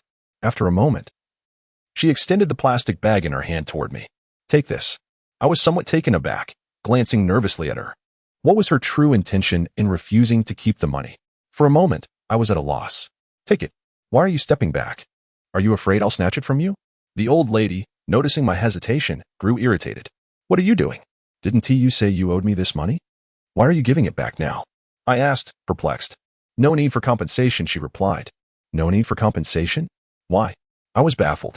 Earlier, she had meticulously examined every item in my house, even discovering details I hadn't noticed, and now she claimed no need for recompense? As long as the house can be rented out, it's fine. That young couple didn't care about the damaged items, so why should you pay? The old lady explained. Take this money to buy some food and clothing for the children. It's freezing cold. Don't let them suffer. After saying this, she firmly placed the money in my hand, exited the elevator, and returned to her chair, gazing vacantly at the rain. As the elevator reached the 10th floor, I found myself momentarily dazed, unable to comprehend how the elderly lady had suddenly transformed, becoming so warm-hearted and amiable. She had not demanded any compensation from me, and even urged me to procure some food and clothing for the child. Could it be that as one ages, they become more sentimental? As I traversed the corridor, I overheard a quarrel emanating from the room I had previously occupied, now inhabited by the 2 university students, Chen Jin and Gu Xiaoluan. After a brief interval, the door swung open, and Chen Jin stepped out, casually shutting the door behind him. Upon noticing me, he paused for a moment. Brother Chen, do you have a cigarette? Could you spare me one? Weren't you the one who doesn't smoke? I inquired, as I retrieved a cigarette and handed it to him. Do you have a lighter? Chen Jin shook his head, prompting me to produce my lighter. After he lit the cigarette, he expressed his gratitude and descended the stairs. I refrained from probing further and chose not to follow him. It seemed wisest to allow him some space to gather his thoughts. Lacking the keys to Su Ran's apartment, I knocked on the door for a while. But she appeared not to hear me. It was only after I called her that she came to open the door. Upon entering, a delightful aroma of rice wafted through the air. Are you cooking? I asked, astonished as I beheld Su Ran, adorned with an apron and her sleeves rolled up. I'm making porridge, she replied with a sense of enthusiasm, almost as if to boast, gesturing towards the kitchen. I approached and lifted the lid of the rice cooker. Peering inside, the rice was sticky, devoid of any water. It was evidently not porridge, and if it were rice, it was far too soft. How is it? Not bad. Right? Su Ran inquired, her gaze fixed on me. For your first attempt at cooking porridge, this is quite commendable. Just remember to add a bit more water next time. I reassured her. I had no intention of discouraging her. Achieving this level of competence on her first try was impressive. With a few more attempts and a better understanding of water ratios, she would surely excel. Did you learn all this by watching me cook? I suddenly recalled how she had been observing me during my earlier culinary endeavors. Yes, but while watching you make it look simple, I still couldn't replicate it. I indeed added too little water, Su-ran admitted, a hint of frustration in her tone. One must engage in hands-on practice to gradually attain proficiency. You've done remarkably well for your first attempt, I said. Take a break. I will prepare a few dishes. Yet, Su-ran did not rest. Instead, she assisted me by washing the vegetables and watching me cook, occasionally handing me seasonings. She seemed to take great pleasure in the activity. At that moment, I experienced a fleeting illusion, as if Su-ran and I were a couple. Being with her brought an immense sense of ease and comfort, a sensation I had not encountered with Tong Wangjun and Tang Wan. With 3 side dishes set upon the table, I served rice for both Su-ran and myself. It's dark now. Have you not yet found a place to stay? Su-ran asked me. No, I replied, contemplating, given the heavy rain. Would it be acceptable to wait until it stops before searching for accommodation? That's fine. But remember, once the rain ceases, you must go find a place to stay. Su-ran stated calmly, without any fuss, continuing to enjoy her meal. This unexpected change in her demeanor caught me off guard. She had not insisted on my departure. I applied some ointment to her feet and gently massaged them before escorting her back to her room for rest. For the next 2 days, I remained indoors, seated before my computer, laboriously crafting an article that underwent more than a dozen revisions before I deemed it satisfactory. However, I found myself at a loss for an appropriate title, despite pondering for quite some time.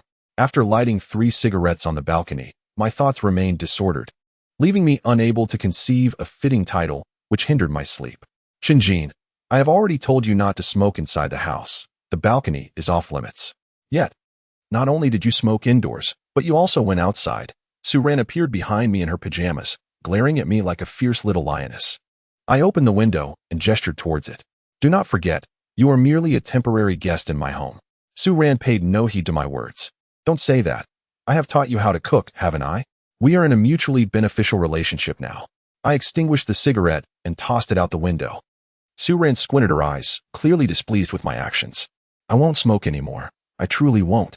I raised my hands in surrender, deciding to retreat indoors and consult with Tang Wan and others at the office the next day about an appropriate title for the article. At that moment, a knock echoed through the door, startling me. It was around midnight, and I wondered who could possibly be visiting.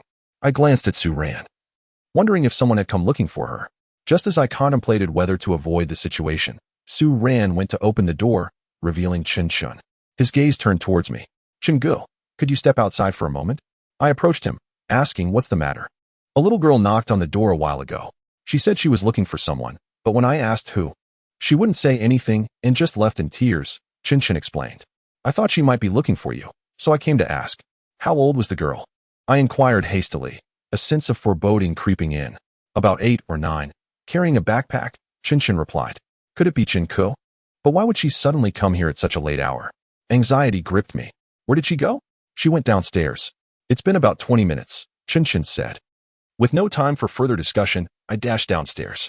Once outside, I surveyed the area. The community lights were dim, and with the rain pouring down, visibility was nearly non-existent, filled only with the sounds of the cold wind and the night rain. Aku, I called out, but received no response. I shouted twice more, only to provoke the ire of a nearby resident. My foreboding intensified. It had to be Chen Ke seeking me out. A girl of 8 or 9 with a backpack. Who else could it be? My anxiety deepened. Why would Chen Ke come to find me at such a late hour? Something must have happened.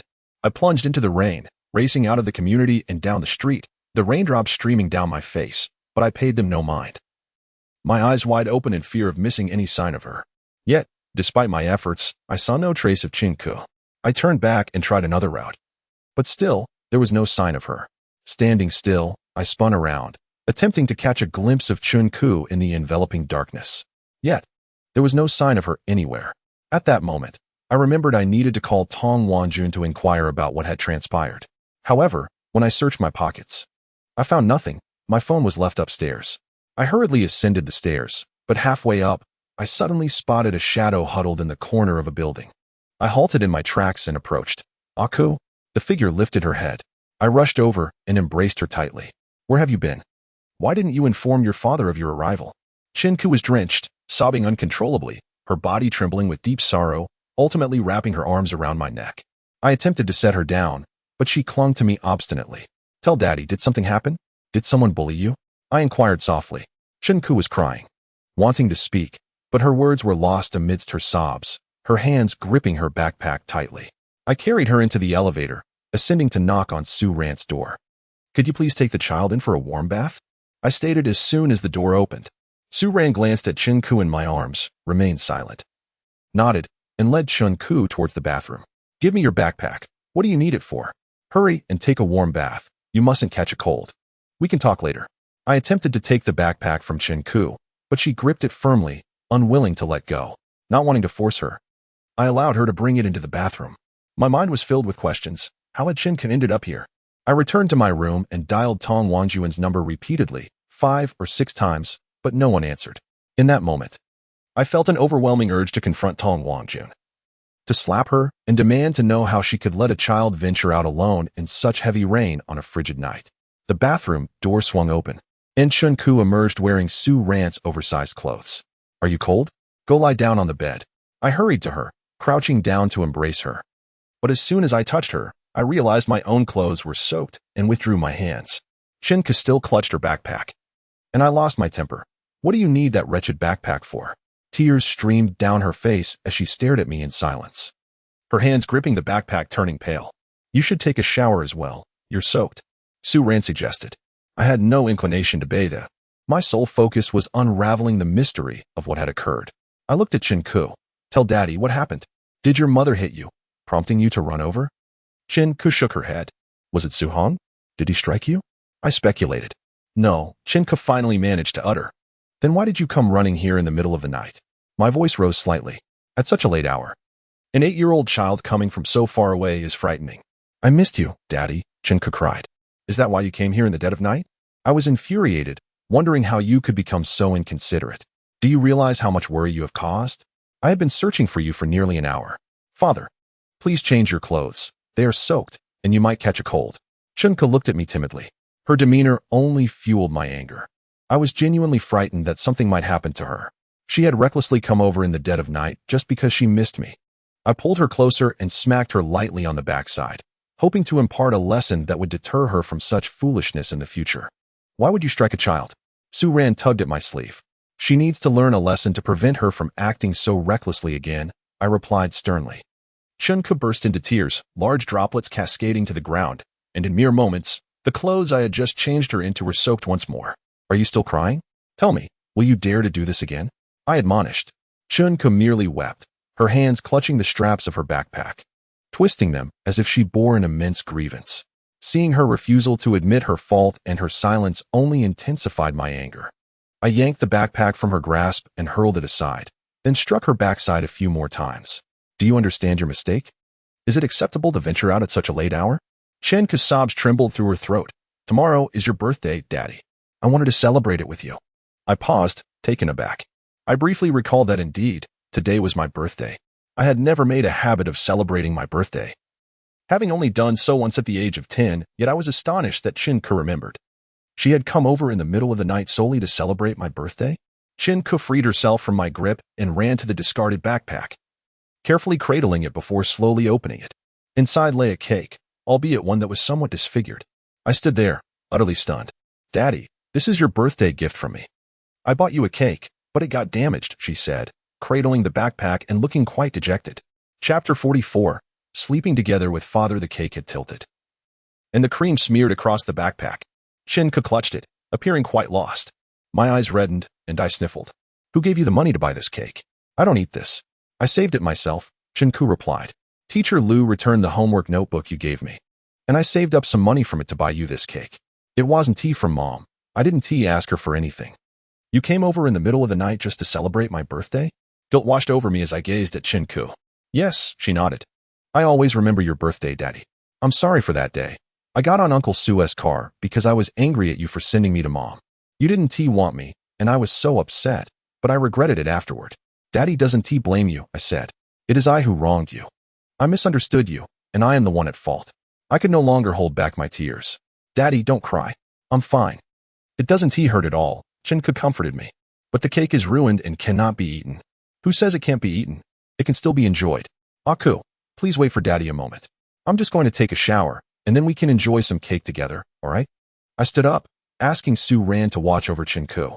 I hastily grabbed a few pieces of clothing and entered the bathroom, turning the water to its maximum.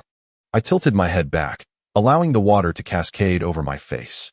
It was only when I felt the corners of my eyes dry, devoid of tears, that I emerged. Su Ran had already taken the cake from Chen Ke's backpack and placed it on a plate, the broken pieces adorned with a few candles, some of which were twisted or broken. Come here, Su Ran called out to me as I exited. I approached and sat beside Chen Ke. Her face radiated with joy. Yet I found it impossible to share in her happiness. My heart felt heavy with regret and sorrow. I had misunderstood Chen Ke, misjudged my daughter, and even raised my hand against her. I felt like a profoundly inadequate father. Daddy, light the candles. Chen Ke looked at me expectantly. I reached into my pocket, but I had forgotten to bring my lighter with my freshly changed clothes. Just as I was about to retrieve it, Su Ran extended her hand, offering me her lighter. I ignited the candles. Daddy, let us sing the birthday song. We can sing together, Chen Ke exclaimed, her face still bearing traces of tears.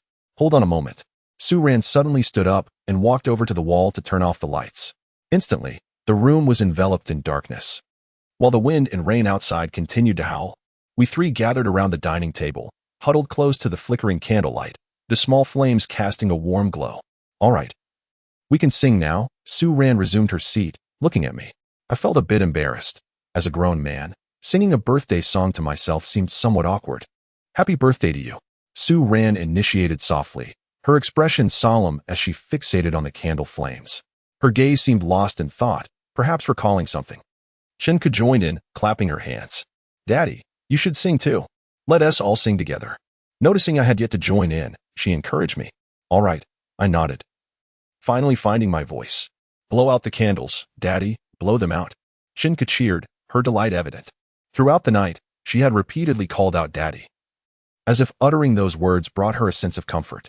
I bowed my head, took a deep breath, and blew at the candles, leaving a few still flickering. Aku, can you help Daddy blow them out? I asked her. With a giggle, Chen Ke puffed out the remaining candles on the cake. We three shared the cake quietly, savoring each bite, careful not to waste even a morsel. I'm going to rest now.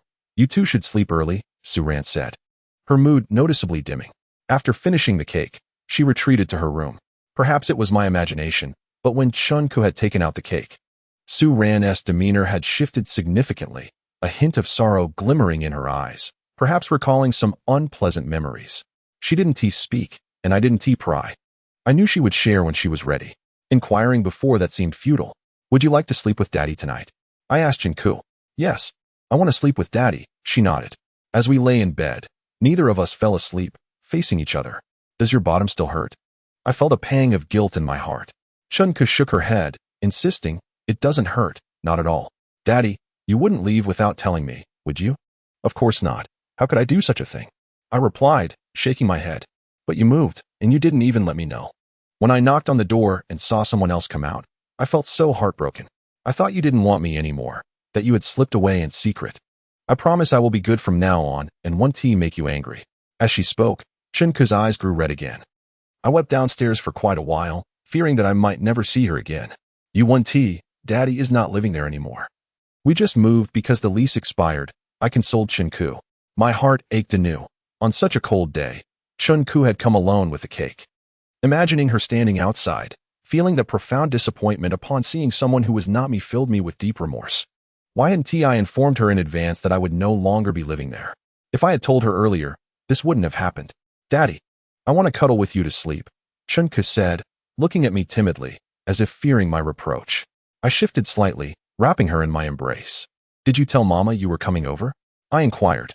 I didn't, but I left a note on the table for her to see. Chen Ke curled up against me, her head resting on my chest like a little kitten. I had intended to call or text Tong Wangjun. But since Chen Ke had left a note, it seemed unnecessary. She was likely asleep by now. I picked up my phone to set an alarm. In the morning, I would need to take Chen Ke to school before heading to work, which meant an early rise. I slept soundly, but when the alarm rang, I was reluctant to get up. Chen Ke, snug in her blankets, lingered in bed. I called to her several times, but she simply responded from under the covers without moving. You can stay in bed a little longer. Daddy will make you breakfast, I said, unable to bring myself to pull the covers off her this time. Okay, hurry back, Daddy. I'm waiting. Chen Ke peeked out from under the blanket and nodded at me. I steamed 3 eggs, cooked some lean meat noodles, and warmed up the milk from the fridge. Once everything was on the table, I called for Chen Ke. Daddy, help me get dressed, she said, sitting up, still wrapped in her blanket. I rummaged through the bags I had packed, finding a few clothes for her to change into. But there was no suitable jacket. It was too cold for her to go to school in just 2 layers, so I decided to let her wear my coat. It was a bit large, but it would keep her warm, and she could roll up the sleeves. Su-ran finished washing up and said, "Let us eat first." "Thank you, sister," Chen Ke said as we headed out. "Just call me Andy," Su-ran replied, casting a glance at me. I chuckled awkwardly.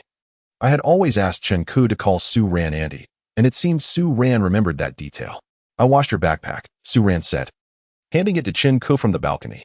I had no idea when she had managed to clean it. As Chen Ke and I stepped outside, the rain had lessened. I held my backpack and grasped her hand, preparing to take the bus. However, as we exited the community, a Volvo caught my eye, parked by the roadside. Its window already rolled down. "Ke," Tong Wangjun called from the passenger seat. I approached the car with Chen Ke, opened the door, and helped her inside. "Dad, come on up." Chen Ke beckoned to me, then leaned against Tong Wangjun's back. "Mom, can we take Dad to work? You found a job?" Tong Wangjun glanced at me with surprise. "Yes, I did," I nodded. "You all go ahead. There's no need to worry about me. I'll take the bus. Get in. There's still room, and it's still early. We'll drop Ke off at school first, and then take you to your workplace," Tong Wangjun insisted. "Dad, get in." Chen Ke looked at me with anticipation. I truly wished to spend a bit more time with her, so I climbed into the back seat. Chen Ke excitedly wrapped her arms around mine. "Ke, next time you come out to see Dad, make sure to let us know. Do you know your mom was very worried last night?" Su Hong, driving the car, turned his head slightly to address Chen Ke. Chapter 45. I'm sorry, child. Father is helpless. The atmosphere in the car suddenly grew tense. "Chen Jin, could you speak a little more gently?" Su Hong was only expressing concern for me when he said that. Besides, Ke leaving a note, and then leaving was indeed not ideal. Your reaction only encourages her, Tong Wangjun remarked. She doesn't have a phone. What else could she have done if not leave a note? I defended Chen Ke. Chen Ke is my daughter. Only I have the right to speak on her behalf. No one else can, not even Tong Wangjun. Thank goodness I didn't leave my daughter in your care. How could someone like you possibly raise a child well? Tong Wangjun shot me a glance. Her expression made me uncomfortable, a condescending gaze that rendered me feeling insignificant. Tong Wangjun, could you refrain from being so unreasonable? Today is my birthday. My daughter wanted to see me and brought a cake. What is wrong with that? My irritation flared, and my temper rose. In your eyes, is it only about money and ambition, with nothing else to consider? You and I were married for 8 years and had 2 daughters. But do you even remember my birthday? You do not. Only Ke remembers. Now, a stranger who knows nothing of the situation slanders Ke and you defend him. Don't you think that's excessive? You even know we've been married for 8 years. Then let me ask you, do you know my birthday? Do you know our wedding anniversary? Tong Wangjun's anger seemed to flare as she turned to stare at me. I couldn't respond. 8 years of memories felt like a blank slate. I had no idea how I had ended up with Tong Wangjun, let alone knowing her birthday or our anniversary. We are already divorced. Does it even matter now? I shrugged off the thought. You needn't play games with me. You simply do not know. After 8 years of marriage, you have never once given me a gift on my birthday or even wished me a happy birthday. Aside from drinking, you do nothing of substance. Tong Wangjun spoke softly, her tone devoid of the previous intensity, as if her heart had truly grown weary. Yet, it mattered little. Ignorance is bliss, and as long as one lives well, that suffices. However, you cannot even navigate life, having never considered our future. And now, you dare to accuse me of forgetting your birthday. Do you find it just? Why demand of me what you cannot fulfill yourself? You have never contemplated a single thing for me, so why must I always consider you? Su Heng withdrew a tissue and handed it to Tong Wangjun, who wept. I found myself at a loss for words, enveloped in silence, while Chen Ke glanced anxiously between me and Tong Wangjun. The vehicle halted at the entrance of Chen Ke's school, and I exited, escorting her inside. When I turned back, I noticed Tong Wangjun had not yet departed. The atmosphere was too charged for me to remain in the car. I had no fondness for Su Hong, and I suspected he felt the same about me. I walked past the vehicle, hoping they would grasp my intentions. Chen Jin, Tong Wangjun called out to me. I won't take the car. You go ahead. I will make my own way to the office. I had assumed Tong Wangjun was inviting me to ride along. Who said anything about you riding with us? Tong Wangjun tossed something at me as the car drove away. I picked up the box that had fallen at my feet, opened it, and found a watch inside. For a moment, I was taken aback, having expected it contained a ring. The wedding ring Tong Wangjun had returned to me, but instead, it was a watch. This was her birthday gift to me, and clarity washed over me. Tong Wangjun remembered my birthday and had thoughtfully prepared a gift, yet I had driven her away. Her visit was likely not merely to pick up Chen Ke, but perhaps also to deliver my birthday present. I took out my phone and called Tong Wangjun. The call rang just twice before being disconnected. I'm sorry for misunderstanding you. Thank you for the birthday gift, I texted instead. No need. Now that you have found a job, focus on it. Even if not for yourself, consider Chen Ke and Chen Lu, Tong Wangjun quickly replied. Upon arriving at the office, I encountered young Wendy brewing coffee. Why are you only just arriving? Young Wendy asked, holding 2 cups of coffee. Here, have a cup to warm yourself. It just rained, and the temperature has dropped. That's for Liang Fanghong. I replied with a smile, waving my hand. Why the formality? We are a team now. Let him serve himself, young Wendy insisted, presenting the coffee to me. It would be impolite not to accept, so I smiled and took it, expressing my gratitude. You're far better than Liang Fanghong. I pour in drinks, and he never says thank you, young Wendy remarked. Let us go. They're all in the conference room. Inside the conference room, Tang Wan and others were already present, poring over documents. Where is my coffee? Young Fanghong inquired, glancing at the cups in young Wendy's hands.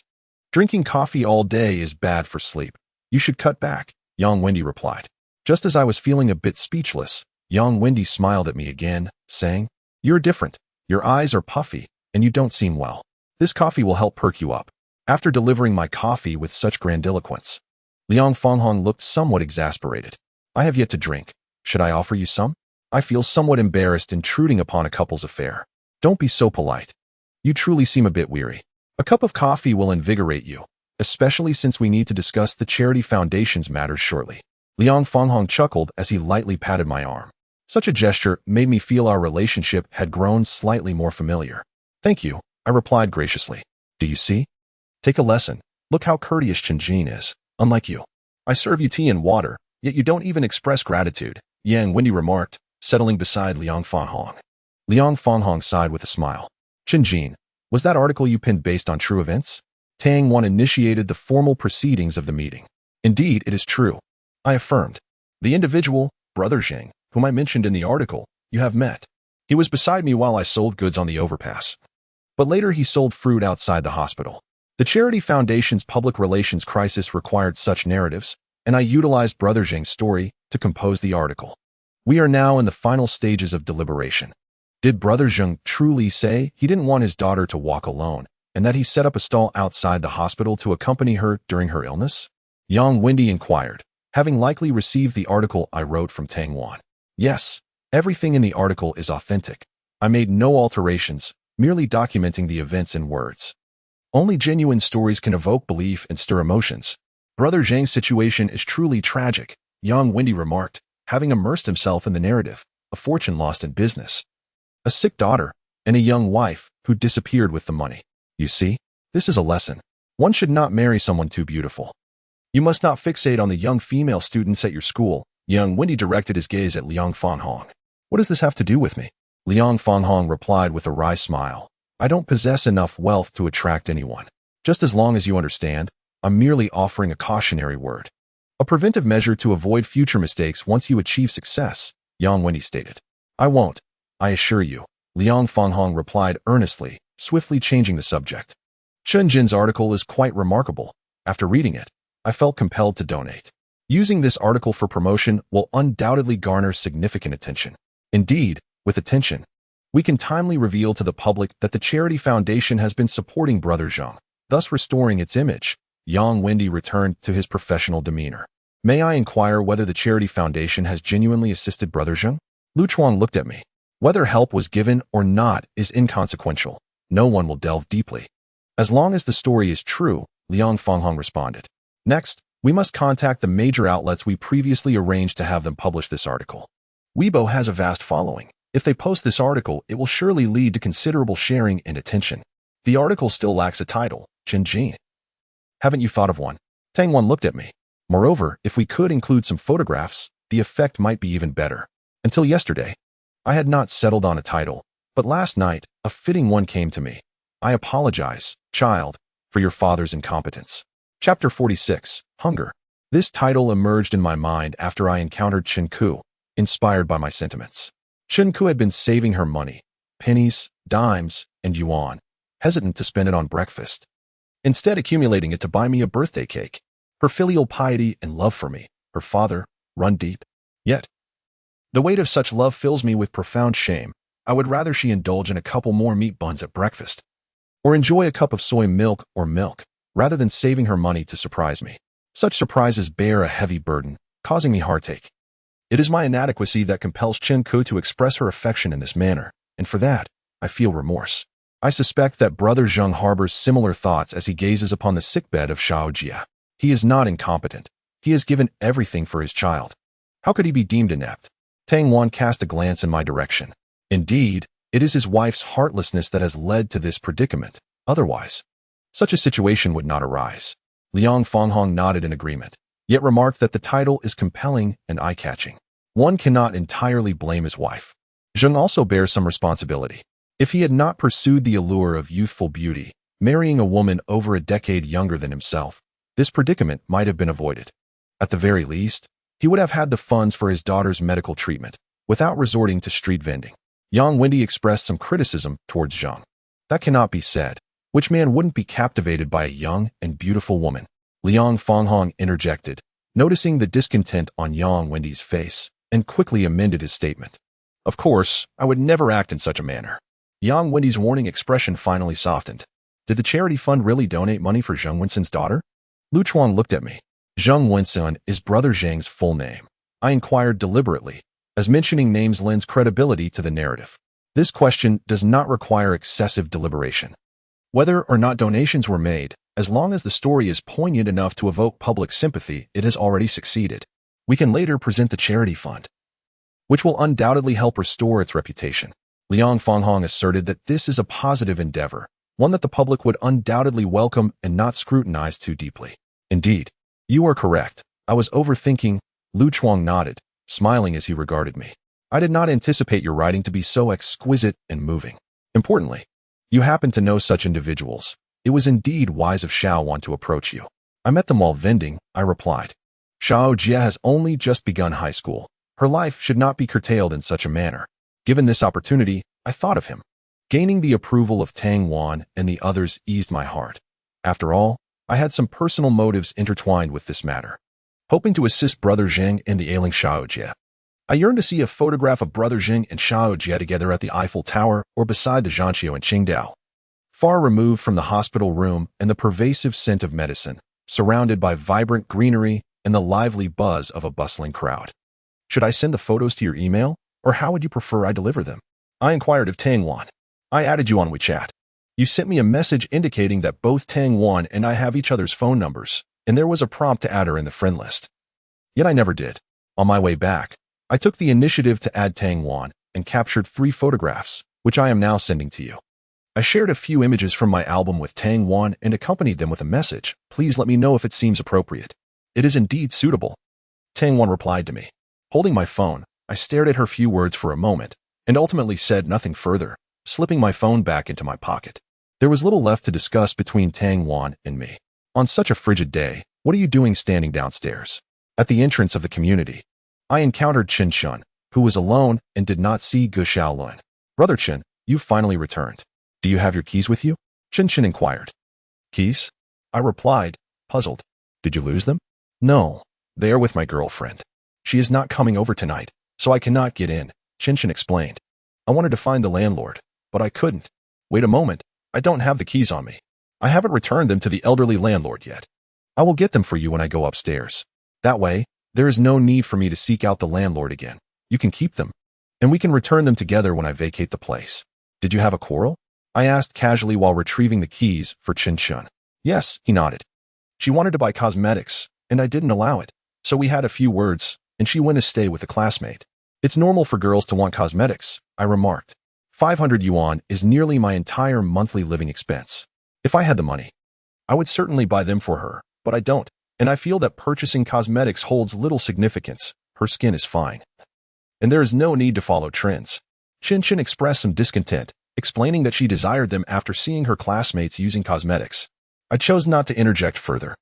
In romantic disputes, it is best to remain uninvolved. I might not be home tomorrow, Su Ran said to me as she watched television.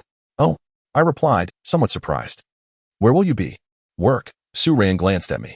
You still have to work outside? I felt a pang of discomfort. If I don't work, will you support me? Su Ran shot me a look. I was at a loss for words. I longed to express that I would take care of Su Ran and urge her not to engage in such activities. However, with an Audi A6 parked downstairs and residing in a spacious home of over 160 square meters, I felt unqualified to claim I could support her. With a house and a car, do you still need my support?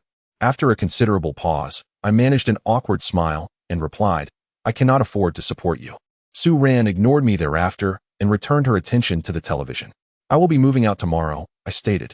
I had already overstayed my welcome at Su Ran's place, and I felt embarrassed to continue lingering. I even suspected that Su Ran's need to work outside might be a result of my presence at home. Have you found a place to stay? Su Ran finally turned away from the television to look at me. No, but it should be soon. The elderly landlord should know where there are rental properties. I will ask her. All right. Su Ran nodded and resumed watching television. Lying in bed, I gazed at the pristine white wall. Initially, the coldness of the wall had unsettled me, yet now it seemed to have lost its chill. And I found myself reluctant to leave. But having spoken my intentions, could I possibly reconsider? The door swung open from the outside, and Su Ran entered, clad in her pajamas. What is the matter? I turned to her, slightly perplexed, for this was the first time she had taken the initiative to enter unannounced. I'm hungry, Su Ran stated. All right, I replied, sitting up. Would you like some noodles? I can prepare a bowl for you. Su Ran nodded. You go lie back down. I'll bring it to you once it's ready. I instructed her as she attempted to follow me into the kitchen. Okay, she acquiesced. Retreating to her room, I gathered some vegetables, sliced a bit of meat, and cracked an egg, preparing a generous bowl of noodles, which I then delivered to Su Ran's room. She was lying on the bed, preparing to get up. Stay there, just eat while lying down. I placed the noodles on the bedside table, handing her the chopsticks. When you finish, call me, and I'll come to collect the bowl and chopsticks. Why such a large bowl? I can't finish it, Su Ran remarked, a hint of distress in her voice as she looked at the noodles. If you can't finish it, just leave it, I replied. Go get a bowl and chopsticks. I'll share some with you, Su Ran insisted. I'm not hungry. If I had wanted to eat, I would have prepared noodles for myself earlier. It's wasteful to have too much, so I'll just share a little, I explained. Seeing her gaze, I remained unmoved, and it seemed she wouldn't touch the noodles until I relented. All right, wait for me. I'll be right back, I nodded. I returned from the kitchen with the bowl and chopsticks, and Su Ran generously divided a substantial portion of her noodles into my bowl. I'm not hungry, I reiterated.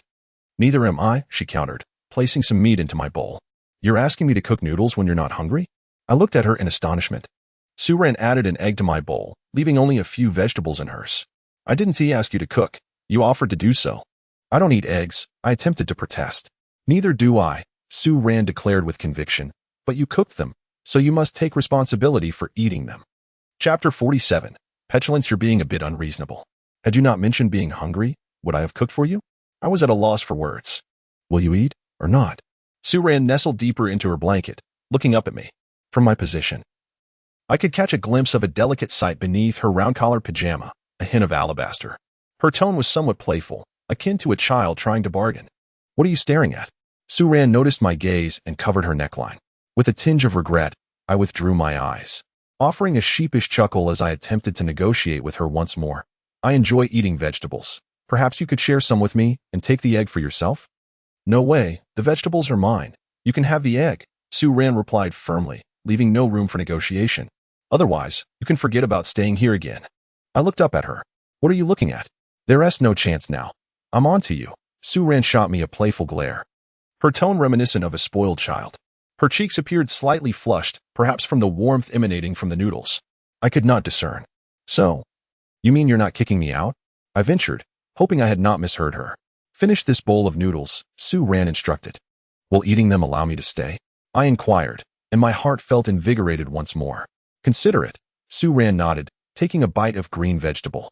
Do not ponder too long. If I leave tomorrow, it will be too late. Just give me a definitive answer on whether I can stay. My appetite for noodles had vanished, as I was eager to elicit a certain affirmation from Su Ran. The noodles seemed to suit her palate. As she lifted her bowl to sip the broth, I gazed at her expectantly.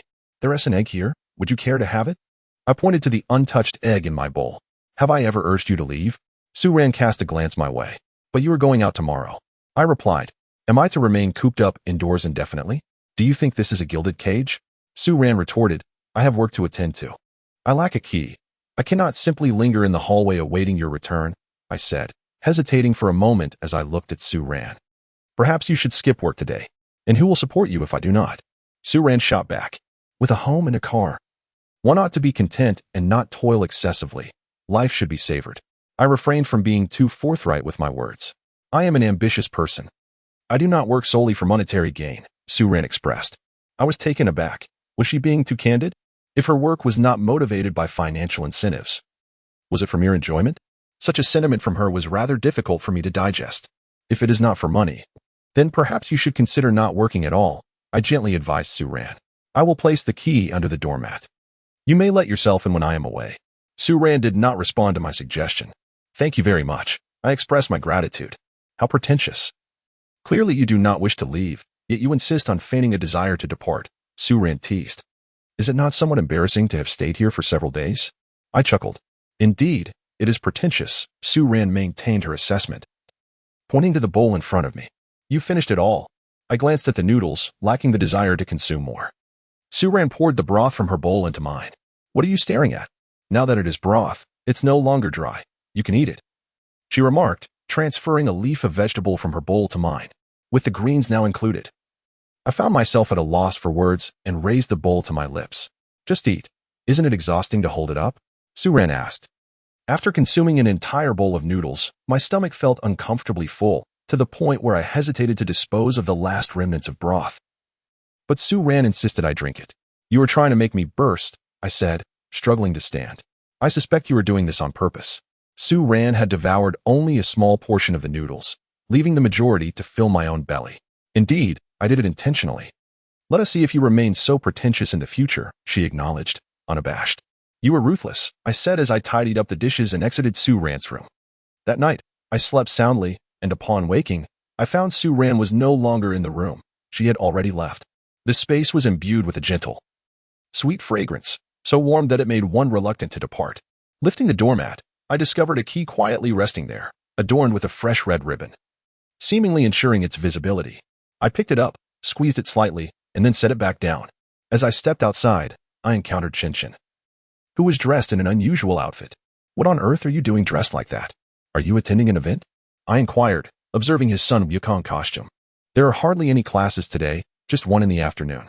I've taken a part-time job at the mall by the community entrance, Chen Jin replied, a hint of thirst in his voice. I'm going back to grab my water bottle. He spoke hurriedly. Brother Chen, I can't chat any longer. I need to go, or I'll get my pay docked for being away too long. Go ahead, I nodded in acknowledgement. As I passed the entrance of the community, I noticed a bustling promotional event at a medium-sized supermarket across the street. Chen Jin, dressed as Sun Wukong, was skillfully wielding his staff and performing various actions. In a corner by the supermarket entrance, I spotted a transparent water cup, Chen Jin's, half filled with water. I scanned the crowd but did not see Guxiaoluan. Upon arriving at the company, Yang Wendy greeted me with palpable excitement. It worked. The article you wrote has become a sensation, garnering 100,000 comments on NetEase within just one night. I had also seen the news on NetEase. The sheer volume of comments indicated its popularity, qualifying it as trending news. With the article gaining such traction, the situation was already halfway resolved. Now it was merely a matter of waiting a few days for things to ferment before launching a charity initiative. I was not involved in these matters. Lu Chuang, Liang Fanghong, and Yang Wendy were handling it. Comments had already surfaced questioning why no charitable organization was addressing this issue. Yang Wendy stated, We decided to wait another 2 days before rolling out the charity campaign. So soon? I asked. If we delay, other charitable organizations might catch wind of it, potentially reaping the rewards of our efforts, Wendy replied. I nodded. Their experience surpassed mine, and their comprehensive consideration of the situation was evident. Over time, complications could easily arise, and if someone else swooped in to claim the fruits of our labor, all efforts would be in vain. Regardless, Brother Zheng had garnered attention, and his struggles would soon be alleviated. Perhaps it wouldn't be long before Xiao Jie could explore the world alongside him.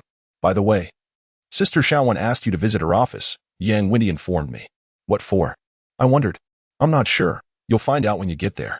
Wendy directed me to a room, indicating that her office was inside. I nodded and entered Tang Wan's office. She was absent, and another woman stood there. Dressed in black stockings and high heels, with long legs and a neat bob, she appeared to be in her 30s and exuded an air of professionalism. When I entered, she was sifting through documents on the desk, glancing over at me. Are you the one Tang Wan brought into the company? The woman inquired, her hand momentarily pausing as if out of mere curiosity. Who are you? I asked, unsure of her connection to Tang Wan or her role within the company. Wu Luoyin. She introduced herself, extending her hand. Your article was impressive and quite moving. Thank you, I replied, shaking her hand. Just then, Tang Wan walked in, casting a glance at Wu Luoyin. What are you doing here? You two carry on. I'll take my leave, she said. Wu Luoyin smiled and glanced at me, suggesting we continue our conversation alone at another opportunity. I nodded, finding her quite amiable. Are you familiar with her? After Wu Luoyin departed, Tang Wan cast a sidelong look at me. Not really. I just exchanged a few casual words with her when I entered your office, I replied. She seems to be a decent person. What makes you think she is decent? Tang Wan's tone was somewhat sharp. Her demeanor. Wu Luoyin has a pleasant personality and is very warm towards others, I explained. Ah, a good personality? You've only met her for a few minutes. How can you ascertain that? Tang Wan shot me a glance. Perhaps it's merely because she shook your hand that you feel this way about her. It dawned on me that Tang Wan appeared to harbor some discontent towards Wu Luoyin. It was just a formal handshake, nothing more, I chuckled. What did you summon me for? I hope you can maintain proper boundaries and refrain from repeating the same mistakes, Tang Wan stated. Her words puzzled me. What did she mean by the same mistakes? Had I erred previously? Or was she referring to the incident of my forcibly taking her hand? Yet, that was worlds apart from a mere formal handshake. All right, I conceded, though perplexed, as I did not wish to engage in an argument with Tang Wan. The promotion for Zheng Wensun has already commenced, and it has garnered a favorable response overnight. In 2 days, we plan to launch the one-day charity fund. Tang Wan informed me across the desk. I am aware. Wendy has already briefed me on it. I nodded. Did you summon me just to discuss this matter? Over the next few days, maintain close contact with Zheng Wensun. Numerous media personnel and individuals are likely to visit him. Advise him to refrain from making any errant statements. And perhaps subtly inform the visiting media about the one-day charity fund, Tang Wan instructed. In 2 days, we will conduct a comprehensive promotion of the fund, and his statements must align with ours. I've already conveyed this to him. He knows what to say, I responded. Tang Wan fixed her gaze on me. There must be no unforeseen occurrences. It would be wise to remind him again. Brother Zheng is a good person. Nothing will go awry, I asserted, feeling that Tang Wan's mistrust of him was unwarranted. How can you be so certain he is a good person, given your brief acquaintance from the street market? Tang Wan's voice rose slightly. This is work, not a matter of personal relationships. It is not as you perceive. Do you think everyone else is reasonable while I am not? You are free to disregard my words, aren't you? Tang Wan's sudden shift in demeanor was perplexing, and I gazed at her. Can you please apply some reason? I never claimed your statements were incorrect or that you were in the wrong. If you thought I was good and heeded my advice, we wouldn't find ourselves in this situation. Tang Wan's words were laden with grievance, and I noticed her eyes glistening with unshed tears. I'm sorry, I replied, unable to bear the thought of continuing our dispute. You have never recognized your faults. Your apologies merely serve as a formality. Tang Wan's tone was melancholy, though it had softened. I fell silent for a moment, sensing the awkwardness in the atmosphere. If there is nothing else, I shall take my leave. Go ahead, she replied. Tang Wan opened a drawer and handed me a box, saying, take this as well. I picked up the box on the table, opened it, and was momentarily taken aback to find a watch inside. It was similar to the one Tong Wangjun had given me, both being watches, yet differing in brand and style. What is this? I questioned, somewhat perplexed by Tong Wangjun's intentions. Was this a reward for my commendable performance?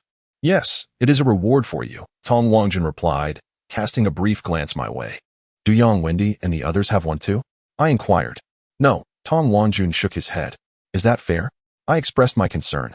You give one to me while the others are left out. They might have their thoughts about it. This could hinder your ability to manage them and may leave them feeling disheartened. If you don't want it, just leave it, Tang Wan remarked, glancing at me. Is this a birthday gift for me? I chuckled awkwardly, directing my question at Tang Wan. Since Yang Wendy and the others did not receive a watch. If this were indeed a reward, it would be illogical to exclude them, suggesting it was likely a birthday present. Why do you ask when you already know? Tang Wan did not deny it. Thank you, I said, looking at the box in my hand. This watch must be quite expensive, right? Tang Wan paused her work to regard me. If it is indeed costly, then perhaps I should decline, I replied. Tong Wangjun had already gifted me a watch. Acquiring another would be excessive. Moreover, Tang Wan had been incredibly helpful, and accepting an extravagant gift from her would seem inappropriate. Someone has given you a watch. Tang Wan scrutinized me. I was taken aback by her question, momentarily suspecting that she had witnessed Tong Wangjun's gift to me, which prompted her inquiry. Did your wife give it to you? Tang Wan's eyes dimmed slightly. Then give it to me. Having two watches holds little significance. She extended her hand, took the watch from mine, and placed it on the table. I suddenly felt as though I had committed a faux pas by admitting that Tong Wangjun had given me a watch. Perhaps you could still give me the watch? I suggested. You can leave now. Keep a close watch on Zheng Wansun regarding this matter. Tang Wan dismissed me without further acknowledgement. What about this watch? I queried, glancing at the one beside Tang Wan. This is not a birthday gift for you, so don't think too much of it. Your birthday was yesterday. How could I possibly give you a birthday gift today? Tang Wan stated. Have you ever seen someone receive a gift after their birthday? Is it truly not a birthday gift for me? I asked. No, Tang Wan replied, shaking her head. I felt a pang of disappointment, but also relief. As long as it was not intended as a birthday present, there was no significant issue in refusing the watch she offered. I shall take my leave, I informed Tang Wan. She appeared deeply engrossed in her work, searching through documents, and did not respond. I exited the office, after attempting to call Zheng Ke several times. Only to be met with a busy signal. I sent him a message. After more than 10 minutes, Zheng Ke returned my call. Apologies, Brother Chen. I was inundated with calls and didn't notice yours. Though his tone bore a hint of complaint, Zheng Ke sounded quite exhilarated, completely shedding the sense of helplessness he had exhibited during our previous encounters. Do you have time? I asked with a smile. Yes. I'm still at Peking Union Medical College Hospital, but please don't enter through the main entrance. Come around to the back. I'll come to meet you, Zheng replied. There are too many people looking for me at the hospital, and I fear being spotted, as that would prevent us from having a proper conversation. All right, I nodded, realizing the significance of the rendezvous. Is Xiao Jie still there? Yes, Zheng confirmed. Her spirits have been quite good these past couple of days. The doctor mentioned that her treatment is showing positive effects. After hanging up, I made my way to a bookstore, purchased a book, and boarded the bus. Alighting at the hospital station, the entrance was bustling with a crowd, and even 2 police officers were present to maintain order. I took a detour and arrived at the back of the hospital, where Zheng was already waiting for me. Shin brother, over here. Hurry, Zheng waved from a distance, glancing around as if wary of being discovered. What else with the secrecy? You're even wearing a scarf. I approached him, chuckling. I have no choice. I don't even dare to step out of the hospital. You must have seen the crowd when you arrived. The police are here for order. And all those people are here for Xiao Jie, Zheng explained, pulling me along. You wouldn't believe it, but when I first arrived, I didn't know. I honestly answered when someone asked for my name, and they forced me to drink with them, ultimately giving me over 1,000 yuan. That is a good thing, I said as we ascended the stairs. These people haven't affected Xiao Jie, have they? No, they are quite respectful. It's just that the sheer volume of gifts has disrupted the hospital's order, Zheng replied. At one point, the corridor was completely filled. The hospital, concerned about the impact on Xiao Jie's treatment, transferred her to a better and quieter room, and the doctor has also changed. I also overheard that they are considering transferring Xiao Jie to another hospital, and the surgery will be free of charge. We should receive news within the next few days. Zheng appeared revitalized, brimming with energy. Upon reaching Xiao Jie's ward, he momentarily fell silent. Xiao Jie, guess who has come to visit? Zheng announced as we entered the room. Xiao Jie's complexion had indeed improved significantly, her eyes sparkling with newfound hope. Uncle Chen, thank you. Dad told me everything. I'm so grateful for your help. which has allowed me the chance for free treatment, she said earnestly. Don't mention it. Just focus on your treatment. And once you're better, you can explore the world with your father, I replied, placing the book I had brought beside her pillow. This book is for you. It contains records of tourist attractions worldwide. You can browse through it and decide where you'd like to go with your dad. Chapter 49, The Boudoir. Thank you, Uncle Chen, Xiao Jie exclaimed, her face lighting up as she saw the book's cover. Don't rush, stay still, and I'll help you flip through it, Zheng said, taking the book and turning 2 pages before placing it in front of Xiao Jie. He turned back to me with a smile, adding, so many people have brought gifts, from dolls to various items, yet nothing has made her as happy as this. Chen brother, you truly have a thoughtful heart. Thank you. There's no need for thanks. I chuckled, glancing at Xiao Jie on the bed and then at Zheng. Well, I won't disturb you any longer. Please spend quality time with Xiao Jie. I shall take my leave. Please wait for me. I will see you off. Brother Zheng followed me out of the hospital room. Chen, I truly appreciate your help this time. Without you, I cannot fathom what the outcome would have been. You have expressed your gratitude numerous times already, I replied. I mentioned before that this matter is also tinged with my own self-interest. Our company has secured a contract to help restore a client's reputation, and we were in need of a compelling story. Knowing you in the situation with Xiao Jie, I decided to document your experiences. This is, in essence, a mutually beneficial arrangement. You need not feel indebted to me. No, I must express my thanks, he insisted. With so many patients in the hospital and countless leukemia patients nationwide, how many receive such attention? Without your assistance, I truly would not know how to proceed. Brother Zheng reassured me. Rest assured, you have aided me, and I will not forget your kindness. I know what to say and how to act. I will do my utmost to cooperate with you. Thank you. I remained silent, yet Brother Zheng had already grasped the intent of my visit, which filled me with a sense of shame. Just tell me how I can assist you, he said, patting my shoulder. You are a good person. I have recognized that long ago. As Brother Zheng returned to the hospital room, I quietly exited the hospital, feeling somewhat dazed. His understanding weighed heavily on my heart. Love should not be desecrated, and illness, too, ought not to be sullied by self-serving motives. Yet I found myself engaging in such actions. Life and death, healing and succor, these are profoundly sacred matters, yet they have become entangled with various interests, invoking a sense of revulsion. At the hospital entrance, numerous reporters lingered, their flashbulbs illuminating the noisy scene, starkly contrasting with the somber atmosphere within. In that moment, I felt a deep sense of shame for exploiting Xiao Jie and the media to generate public sentiment and profit, transforming the hospital into a venue for personal gain. However, I could not dismiss them, though they disrupted the tranquility and solemnity of the hospital. Without their presence, Xiao Jie might still be lying in her bed, silently awaiting the harsh fate with no chance to fight back. Feeling melancholic, I withdrew a cigarette, opting to walk silently along the road instead of taking the bus. Is there a place where, even without reports, attention, or noise, those in pain can receive care and feel warmth? A place where they do not have to helplessly accept an unwelcome conclusion and submit to fate? After finishing my cigarette and feeling the cool breeze, my heart finally felt a little lighter. I contemplated for a moment and decided to call Tang Wan. I just arrived at the hospital and met with Zheng Wensen and Zheng Jiabai. They are willing to cooperate with us, so there is no need for concern. I spoke simply, providing no elaborate details, merely informing Tang Wan of the information she sought. Okay, Tang Wan replied, before hanging up. Such a straightforward response left me feeling a heavy weight in my heart, as if Tang Wan had grown distant from me. After a while, she sent me a message, in a meeting. How is the little girl? Her mental state is stable. I find myself feeling overly sensitive. Having misunderstood Tang Wan, she has already been transferred from a regular ward to one with better conditions, and in a couple of days, she may be moved to a superior hospital. There are likely numerous media reporters at the hospital entrance. Has this affected them? Tang Wan inquired. It has indeed caused some disruption at the hospital, and Brother Zheng is now too frightened to leave the premises. However, as long as we can cure Xiao Jie's illness, this inconvenience is of little consequence, I replied. After conversing briefly with Tang Wan, a realization dawned upon me. Nothing is ever perfect. Without the presence of these reporters, how could Xiao Jie have garnered such attention and received this level of care? All right, you needn't return to the company. Just finish your day and go home to accompany your wife and child, Tang Wan messaged me. The leap in conversation left me momentarily at a loss for words. I typed out several responses, but ultimately deleted them all, settling for a simple acknowledgement.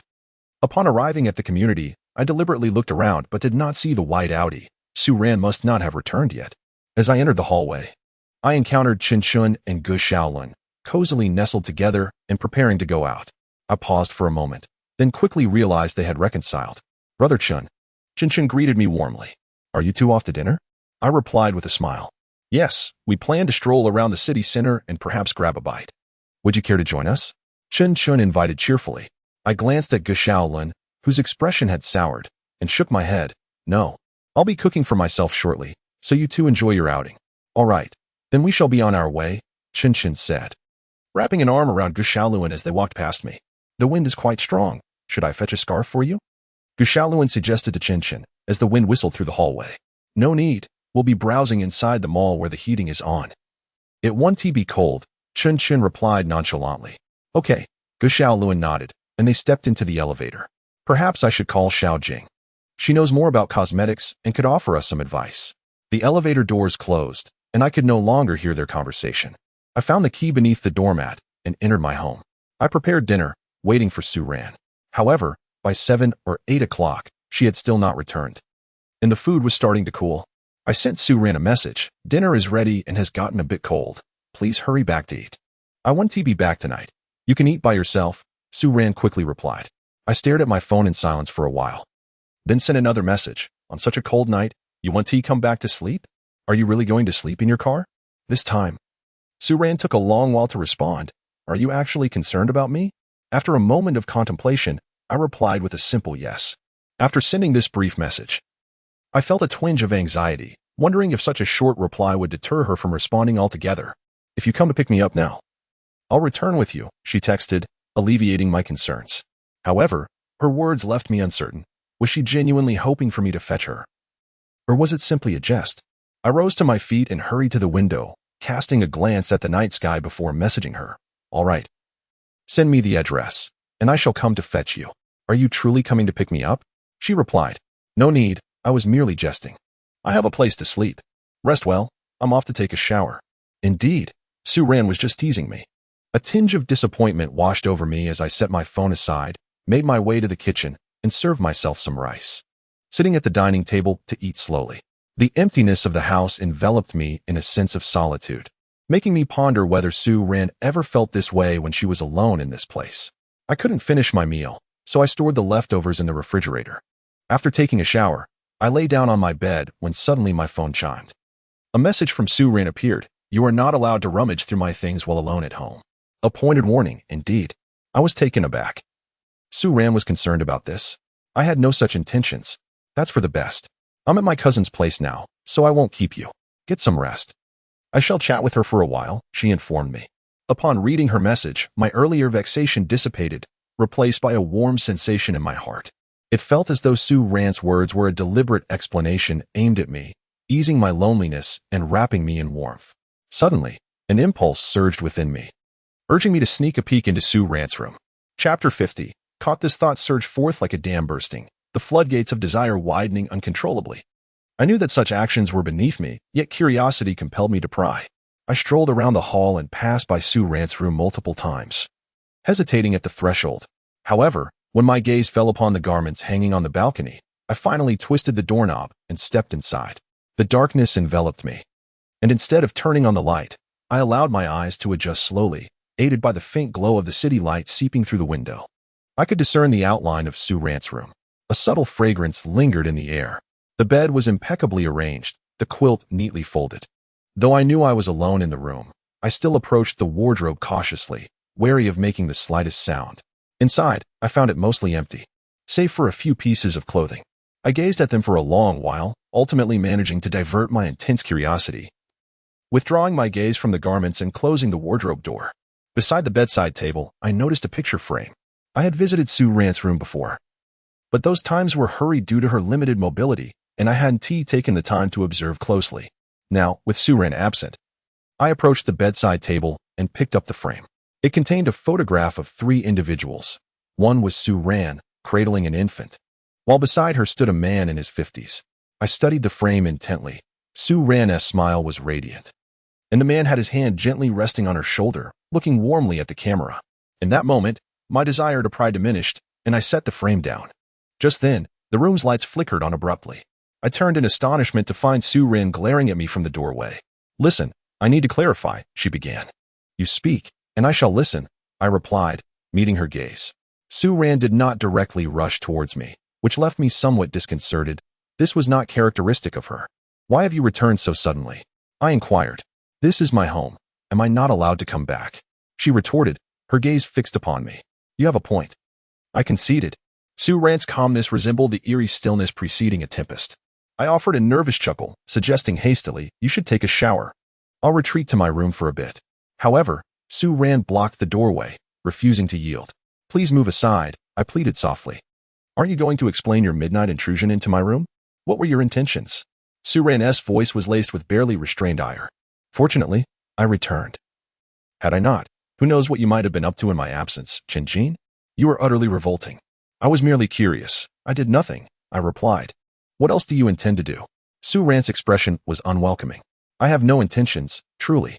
I simply found myself missing you and thought I would check in on you," I said, attempting to placate her. "Are you angry? Have you eaten? There's still food. I can heat it up for you." Her demeanor softened somewhat as she regarded me. "You would miss me? I thought you would be delighted by my absence. Free to act as you wish." "Not at all. Your absence leaves me feeling quite lonely," I admitted, my words sincere. In such a spacious home, I had not felt the emptiness while she was present, but her sudden absence at night left me unaccustomed to the silence. "My stomach is a bit hungry," I remarked. And Su Ran chose not to dwell further on my unexpected entrance into her room. "Fine, I'll heat the food for you," she relented. And I felt a wave of relief as I exited her room. The meal had originally been prepared for two, and there was still plenty left. I simply heated the dishes and placed them on the table. "Why have you returned so unexpectedly? Did you not say you were staying at your cousin's?" I inquired while serving her a bowl of rice. Previously, when chatting with Su Ran, she had mentioned she had taken a shower and was lying down.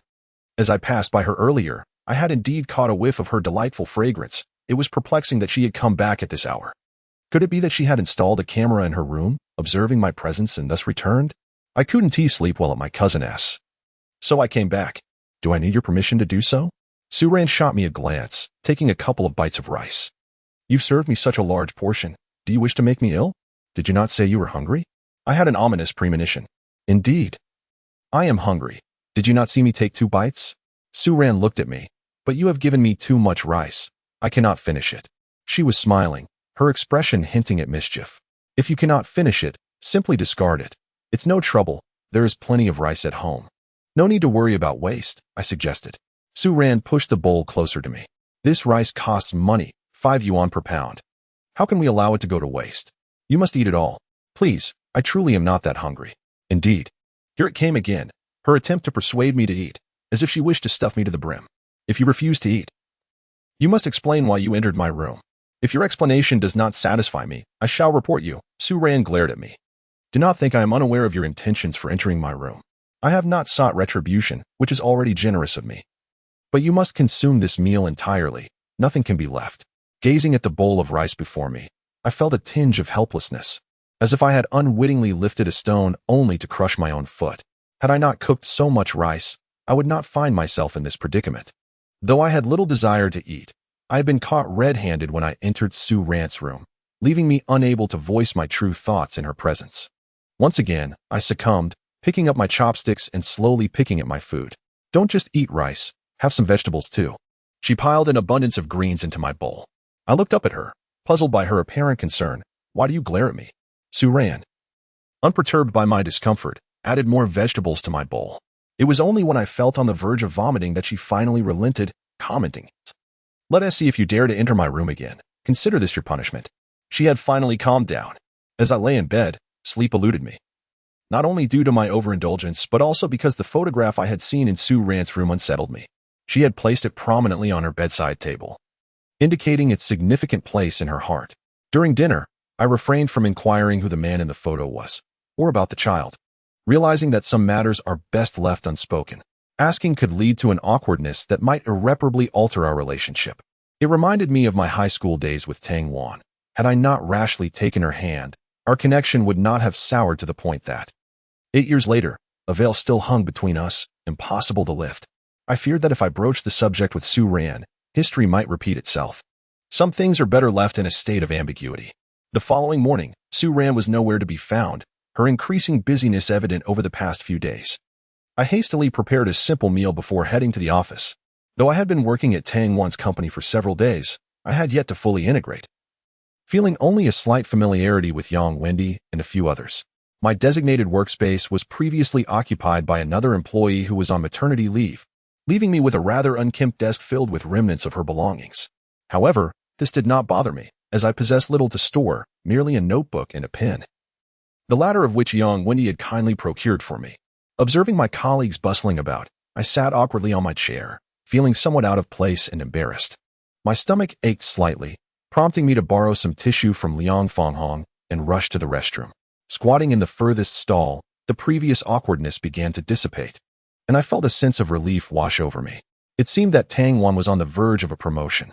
Two individuals entered the restroom, engaged in conversation. After a while, the scent of smoke wafted through the air. Smoking was prohibited in the office, so these two were likely indulging their cravings under the guise of using the facilities. Indeed, this woman truly lives up to her reputation as a Tsinghua graduate. Managing to resolve such a challenging public relations crisis, one remarked, accompanied by the sound of water flowing, indicating that one was relieving themselves. A distinguished graduate from Tsinghua. Endowed with remarkable abilities and striking beauty, indeed an exceptional woman. I can only imagine the fervor she would bring to the bedchamber. The individual behind me chuckled lightly, his words drenched in frivolity and lewdness. I frowned slightly. Chapter 51. Resignation. In the end, I could not ascertain who would benefit, Lu Chuang or the one named Chen Jin. Does it require elaboration? It is undoubtedly Chen Jin. The earlier speaker laughed a couple of times, noting that Chen Jin hadn't even graduated from high school. Our company, while not a state-owned enterprise, is certainly more reputable than private firms like Huawei or Wanda. Who among those entering our ranks does not possess a university degree? This is merely the baseline. Graduates from non-985 or 211 institutions are hardly given consideration. To facilitate Chen's entry into the company, Tang Wan even had a quarrel with the company as president. Initially, the president had intended to assign another individual to Tang Wan's team, but she refused, threatening resignation as leverage. Would you believe that there was nothing more between them? It is truly a pity that a woman of Tang Wan's caliber would be involved with Chen Jin. The subsequent conversation became increasingly indistinct to me. I was utterly unprepared for the extent of Tang Wan's sacrifices to secure my position in the company, even to the point of confronting the president directly. As I exited the restroom, the two had already departed, leaving behind only the lingering scent of smoke. Throughout the day, my mind wandered, and several times I contemplated rushing into Tang Wan's office to inquire why she had put forth such effort on my behalf. Yet, she was perpetually busy, with outsiders present in her office. Finally, once the workday had concluded and her office was empty, I seized the opportunity to enter. Is there something you need? Tang Wan asked, glancing up from her paperwork. It's after hours, I gently reminded her, hoping to catch her attention and share my thoughts. Yes, it is after hours. You may leave. I still have some matters to attend to, she replied with a nod. I settled into a nearby armchair, choosing to wait patiently until she concluded her tasks before engaging in a more thorough discussion. After some time, Tang Wan paused her work and, noticing I had not departed, finally set her pen down. Do you have something to say to me? Yes, I affirmed, gazing at her intently. Is it true that you genuinely lack personnel? Which is why you brought me on board. What do you mean? She asked, her brow furrowing slightly. Tang Wan, you need to feel obligated to do this. There is no need to deceive me out of pity. I understand your intentions are for my benefit, but this kind of goodwill, I truly do not desire. I do not wish to owe you anything. I do not pity you. I have already made my reasons clear. I invited you to assist me because I lack capable individuals, and I recognize your competence, which is why you were brought in. Tang Wan finally grasped my intent. As it turned out, you indeed possess remarkable abilities. You handled the charity foundation matters exceptionally well. Now, Zheng Wissen's news has ascended the Baidu trending topics, holding the top position for 2 consecutive days, showing no signs of waning interest. Once suspicion arises, it torrents forth like an unstoppable flood. At this moment, Tang Wan's explanation holds no significance for me. I seem to be ensnared in a web of obsession. The minimum requirement for recruitment at your company is a bachelor's degree from a 985 or 211 university, while I have not even graduated from high school. How can you place your trust in my abilities? I am uncertain as to why I am so fixated. Upon hearing that Tang Wan had a dispute with the company as president to secure my position, I felt gratitude towards her. Yet, beneath that gratitude, there appears to be an undercurrent of other emotions, the nature of which eludes me. I know you, and I recognize your potential. Is there anything amiss in employing you? Tang Wan remarked. You know my capabilities? What skills can a high school dropout possess? Your words seem rather insincere. I do not require your pity. Your actions only make me feel as though I am an object of sympathy, I retorted, my voice rising slightly. Outside the office, a few individuals gathered. Before entering, I had no intention of engaging in such a vehement argument with Tang Wan, yet I found myself unable to rein in my temper. Chen Jin, you are overly sensitive.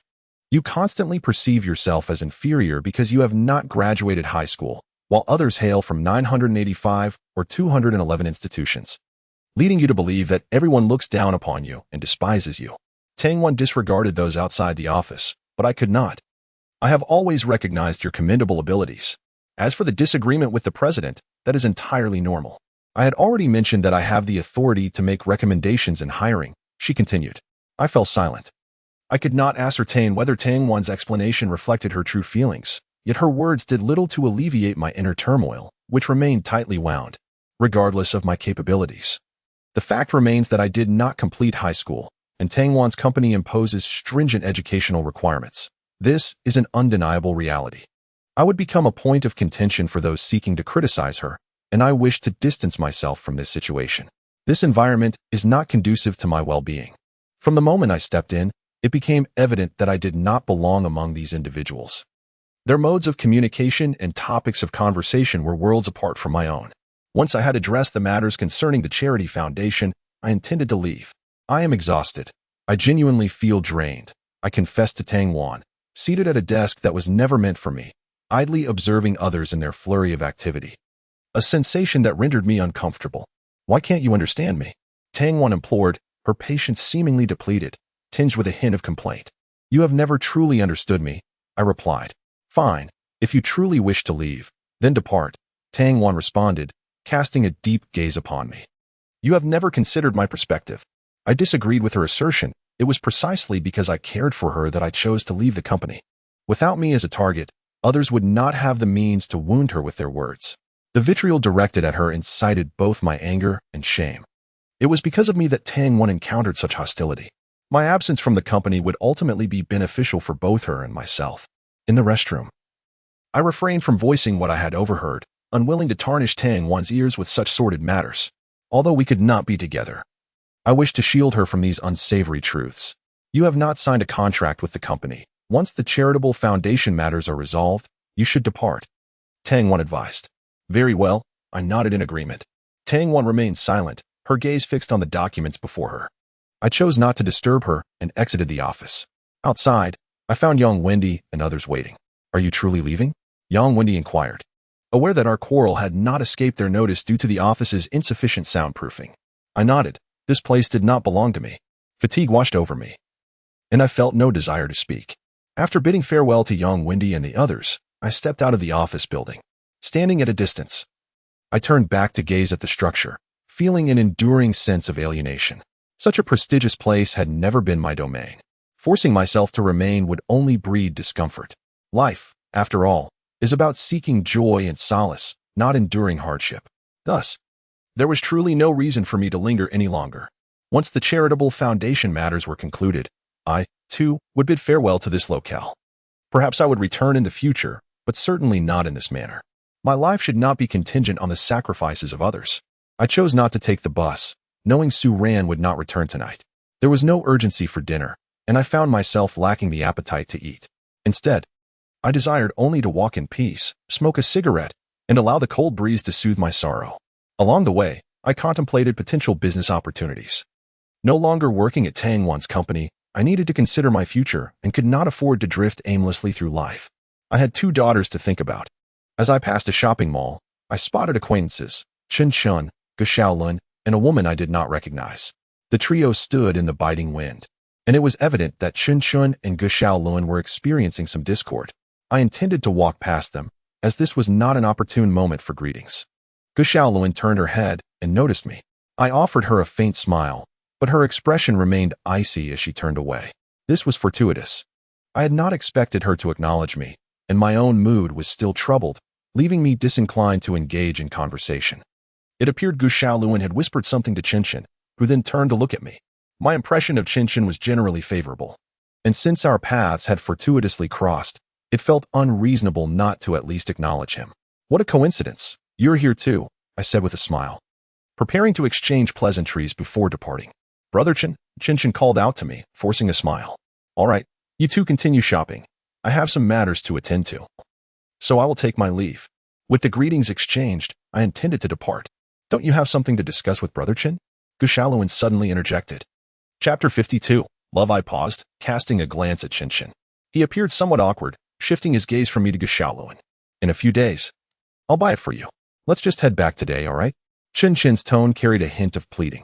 You promised to buy it yesterday, said you would today, and now you're backing out again. How long do you intend to deceive me? Gu Xiaoluan was in a foul mood. On such a frigid day, I had accompanied her on 2 fruitless excursions, and to make matters worse, I had dragged Xiao Jing along. We had yet to eat, and my stomach was grumbling incessantly. Shall we go for a meal now? Chen Jin suggested. Gu Xiaoluan shot Chen Jin a glance, her gaze reminiscent of one directed at an adversary, and she did not respond. Instead, she walked away. I'll go keep her company, Xiao Jing said, casting a fleeting look at me before hurrying after Gu Xiaoluan. Chen Jin considered following, but ultimately refrained, disheartened by Gu Xiaoluan's retreating figure. Shouldn't you try to placate her? I inquired. Her temperament can't simply be soothed. If her demands aren't met, she might ignore me altogether, Chen Jin sighed. I produced a cigarette and offered it to him. Care for a smoke? Without uttering a word, Chen Jin accepted the cigarette. I lit it for him. Just yesterday, you seemed fine together. How did you end up quarreling today? Disputes between couples are commonplace, yet the fury in Gu Xiaoluan's departure had been alarming. The look she cast at Chen Jin was far from the typical bickering of lovers, more akin to the resentment born from an unforgivable act. It's because I couldn't buy her the cosmetics she desired, Chen Jin lamented, squatting by the roadside. His spirits evidently low. You performed at the mall to save up for her makeup? I squatted beside him. Yes, I can make 50 yuan in half a day. He nodded. In a single day, I could earn 100. I've been doing this for several days now, and with some savings from my living expenses. I thought I'd have enough. Then why the discord? I asked, puzzled. If you purchased the items, there shouldn't be any reason for further arguments. Chen Jin forced a smile. It was sufficient initially, but she changed her mind about the makeup. The sales clerk flattered her, and she insisted on a different set that cost 1,000 yuan. I'm merely a student, and my living expenses are provided by my family. 1,500 a month is quite generous. Most of my classmates only receive 1,000. My family increased my allowance by 500 when they learned I was in a relationship. One should live within their means.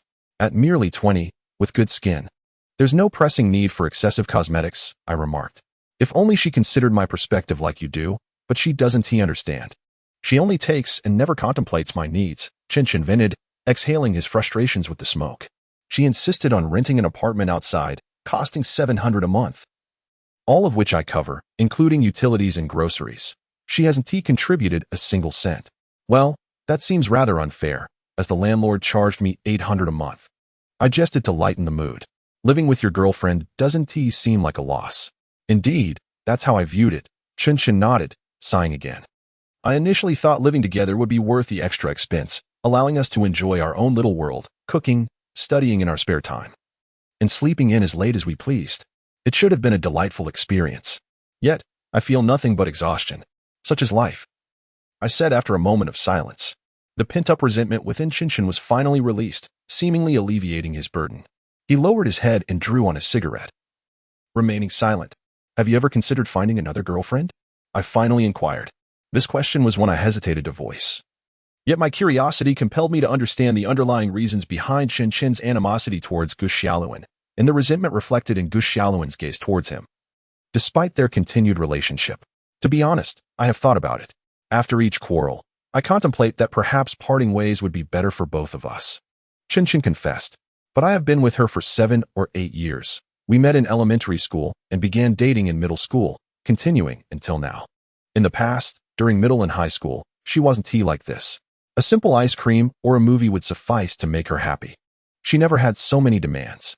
However, After just half a year of college, she changed. She became competitive, wanting whatever others had. But that should depend on one's means. Everything must be within one's capabilities. I reiterated this sentiment. Life should be about mutual understanding. Yet Chen Jin's situation clearly deviated from that principle. The cosmetics she desired this time were inspired by seeing Chen Wangjun using them. She never believes what I say. I tell her skin is lovely without makeup, and she just throws a tantrum and retreats to her dormitory to sulk. Even in the mall. If a salesperson says a few words, she listens. Chen Wangjun's advice falls on deaf ears. She insists on purchasing that set of cosmetics costing over 1,000. But you are still students, I remarked. In truth, it wasn't just students. Even I couldn't afford such extravagant cosmetics. Suddenly, I recalled Tong Wangjun during the process of packing. I noticed she had no cosmetics in her room, just a bottle of basic lotion, which I suspected was merely for Chen Ke's use. Indeed. I've said the same, but she never listens, Chen Jin lamented with a bitter smile. Sometimes, I even doubt whether there is any love between us.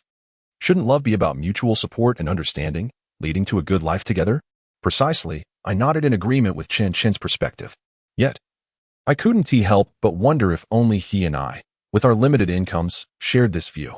If it weren't for our long history together, intertwined with familial affection, we might have parted ways long ago. Chen Jin rose, visibly torn within himself. Perhaps separating would be better for both of us. But I have never been a decisive person. Continuing in this manner will only lead to mutual suffering. It is better to endure a short pain than a prolonged one. I suggested. Yes, I will think it over carefully, Chen Jin replied, gazing into the distance, lost in contemplation. At that moment, he too seemed to be wrestling with his thoughts. Nothing remains perpetually fresh. In the early years, there may indeed have been love between Chen Jin and Gu Xiaoluan.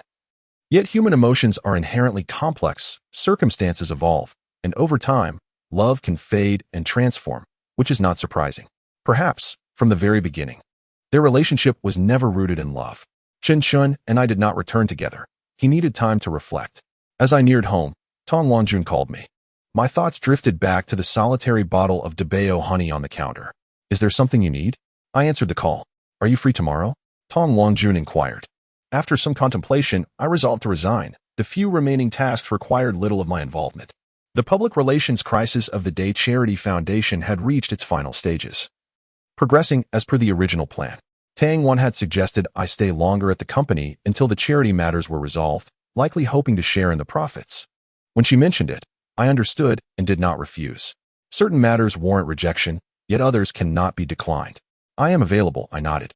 And later sent a message to Tang, indicating that I would not be at the office the following day. It should not pose an issue. Great. Then meet me at Chen Ke's school tomorrow morning, Tong Wangjun replied. Is something wrong with Chen Ke? I felt a surge of anxiety. Tell Dad. Tong Wangjun handed the phone to Chen Ke, who must have been nearby. Dad, our school is having an event tomorrow, and the teacher said all parents should attend. You must come. Chen Ke's voice brimmed with excitement. I will definitely be there, I assured her. After exchanging a few more words, I asked her to pass the phone back to Tong Wangjun. Is there anything else? She asked. I longed to inquire if there was indeed only one bottle of Deadbeat honey at home, but after a moment's silence, I refrained from voicing it. It was an awkward question. Even if it were true that there was merely a 13 yuan bottle of honey, what could I do? Perhaps send over some cosmetics to Tong Wangjun? That seemed inappropriate. Nothing else. I just wanted to remind you not to forget the clothes that Aku wore that day. They belong to someone else and need to be returned. I contrived a reason. Is that all? Tong Wangjun asked. Is little Lu being taken care of? Despite being only 8, Chen Ke was quite responsible. I had not seen Chen Lu, who was just over a year old, in days and felt a twinge of worry.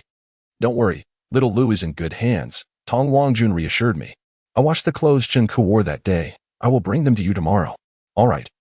I nodded, falling silent for a few moments, struggling to conjure another topic to continue the conversation. You should get to bed early. You too. Tong Wangjun replied before hanging up. Upon reaching my doorstep, I lifted the welcome mat but found no key beneath it. A pang of unease struck me as I peeled back the mat further, yet the key remained elusive. This was peculiar. I distinctly remembered placing the key here when I left in the morning. Suran's car was absent from downstairs, indicating she had not returned. How could the key possibly be missing? I searched the area thoroughly, even flipping the entire mat over, nearly disassembling it in my quest. Rummaging through every pocket on my person, but still found nothing. Could it be that I had inadvertently lost the key? I walked along the corridor, discovering nothing. Returning to the door, I knocked twice, but there was no response. Peering through the peephole, I saw nothing but darkness. A layer of perspiration formed on my back. And in a moment of desperation, I retrieved my phone, intending to inquire with Su Ran whether she had returned briefly to retrieve the keys. However, my phone was turned off, and I could not reach her. I found myself at a loss for what to do. Ultimately, I stared at the door for several minutes before turning to descend the stairs in search of a locksmith. Suddenly, I heard the sound of a door opening behind me. I turned to see Su Ran standing at the threshold, a triumphant smile gracing her features. "Are you inside?" I asked, astonished. "Yes, I've been here all along," she replied, nodding with evident delight. "Did you take the keys?" I began to piece together the situation.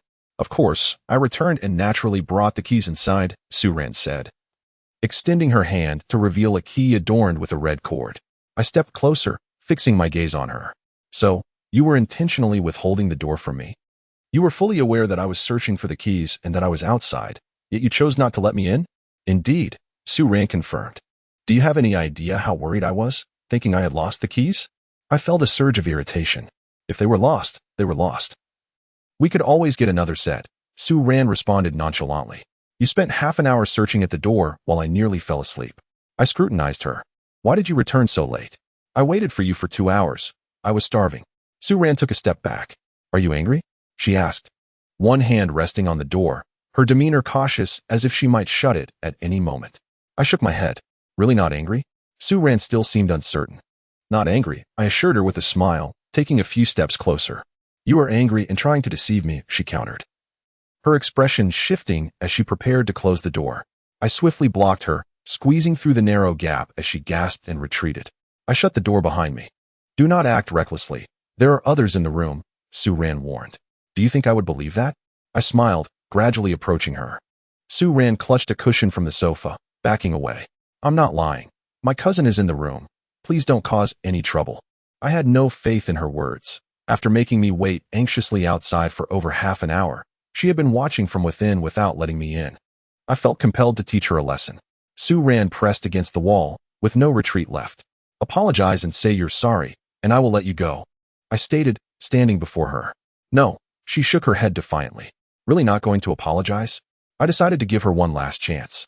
"Not going to apologize," she insisted firmly. I lunged forward, wrapping my arms around her. "What are you doing? Let go of me." Su Ran was taken aback by my boldness, her face flushing as she struck me with the cushion. "How could I release you?" I reached to tickle her underarm. Su Ran's face turned crimson, her limbs flailing. "Stop. Don't tickle me. Let me go. There are people in the room. Will you admit your mistake?" I tickled her a couple more times. "No, absolutely not. I will not admit my mistake," Su Ran stubbornly retorted. I tightened my grip, and as she wriggled, she slid down, my hand inadvertently resting on something smooth. "She was not wearing that. What are you two doing?" A voice interrupted. I was taken aback, turning to see a woman not far behind us, gazing curiously at me and Su Ran. Her face was adorned with makeup, reminiscent of Su Ran, yet lacking her purity, exuding a hint of societal influence. I released my hold, and Su Ran slipped from my embrace. "If you have company, I shall take my leave," I said, feeling rather awkward. To my surprise, Su Ran's words proved true. There was indeed someone in the room, and the embarrassment washed over me. Su Ran shot me a sharp glance, adjusted her attire, and approached the woman. "Ning Ning, have you rested well? Once you're sober, you should head back." "Who is he?" Su Ning inquired, pointing at me. "Is he your boyfriend?" "We are merely friends," I interjected hastily, eager to alleviate the tension for Su Ran. "My sister wouldn't let just any friend into her room," Su Ning remarked, casting a discerning eye at me. Then, pulling Su Ran closer, she continued, "Sister, you've been quite secretive. I wondered why you returned so late last night. Turns out you have a boyfriend. But your taste is rather questionable. He seems to lack refinement. Why would you be interested in him?" Su Ning's subsequent remarks were rather unkind. "Sister, I advise you to be cautious. Men like him are a dime a dozen. Merely for fleeting amusement. Don't bring them home." I furrowed my brow, feeling unsettled by Su Ning's words, yet I refrained from responding. After all, she was Su Ran's cousin, while I was merely a tenant, with no significant ties to Su Ran. "You should head back," Su Ran told Su Ning. "It's so late, and I didn't drive. What's the rush?" Su Ning ignored me, pulling Su Ran closer. "Sister, Living alone must be dull. Let me stay and keep you company. I'm fine on my own. I enjoy my solitude, Su-ran replied. I'll walk you to the community gate and call a cab for you. No, I want to stay and keep you company. I have so much to share. Su-ning pouted. Sister, you wouldn't send me away just because of a stranger, would you? You know, if I go home like this, Dad will scold me. I'll take my leave now, I said, bidding Su-ran farewell. This was not a suitable environment for me to linger any longer. Su-ran looked at me. It's quite late. Will you find a place to stay? Don't worry, there are plenty of hotels outside. I can find one easily. I replied nonchalantly before stepping out.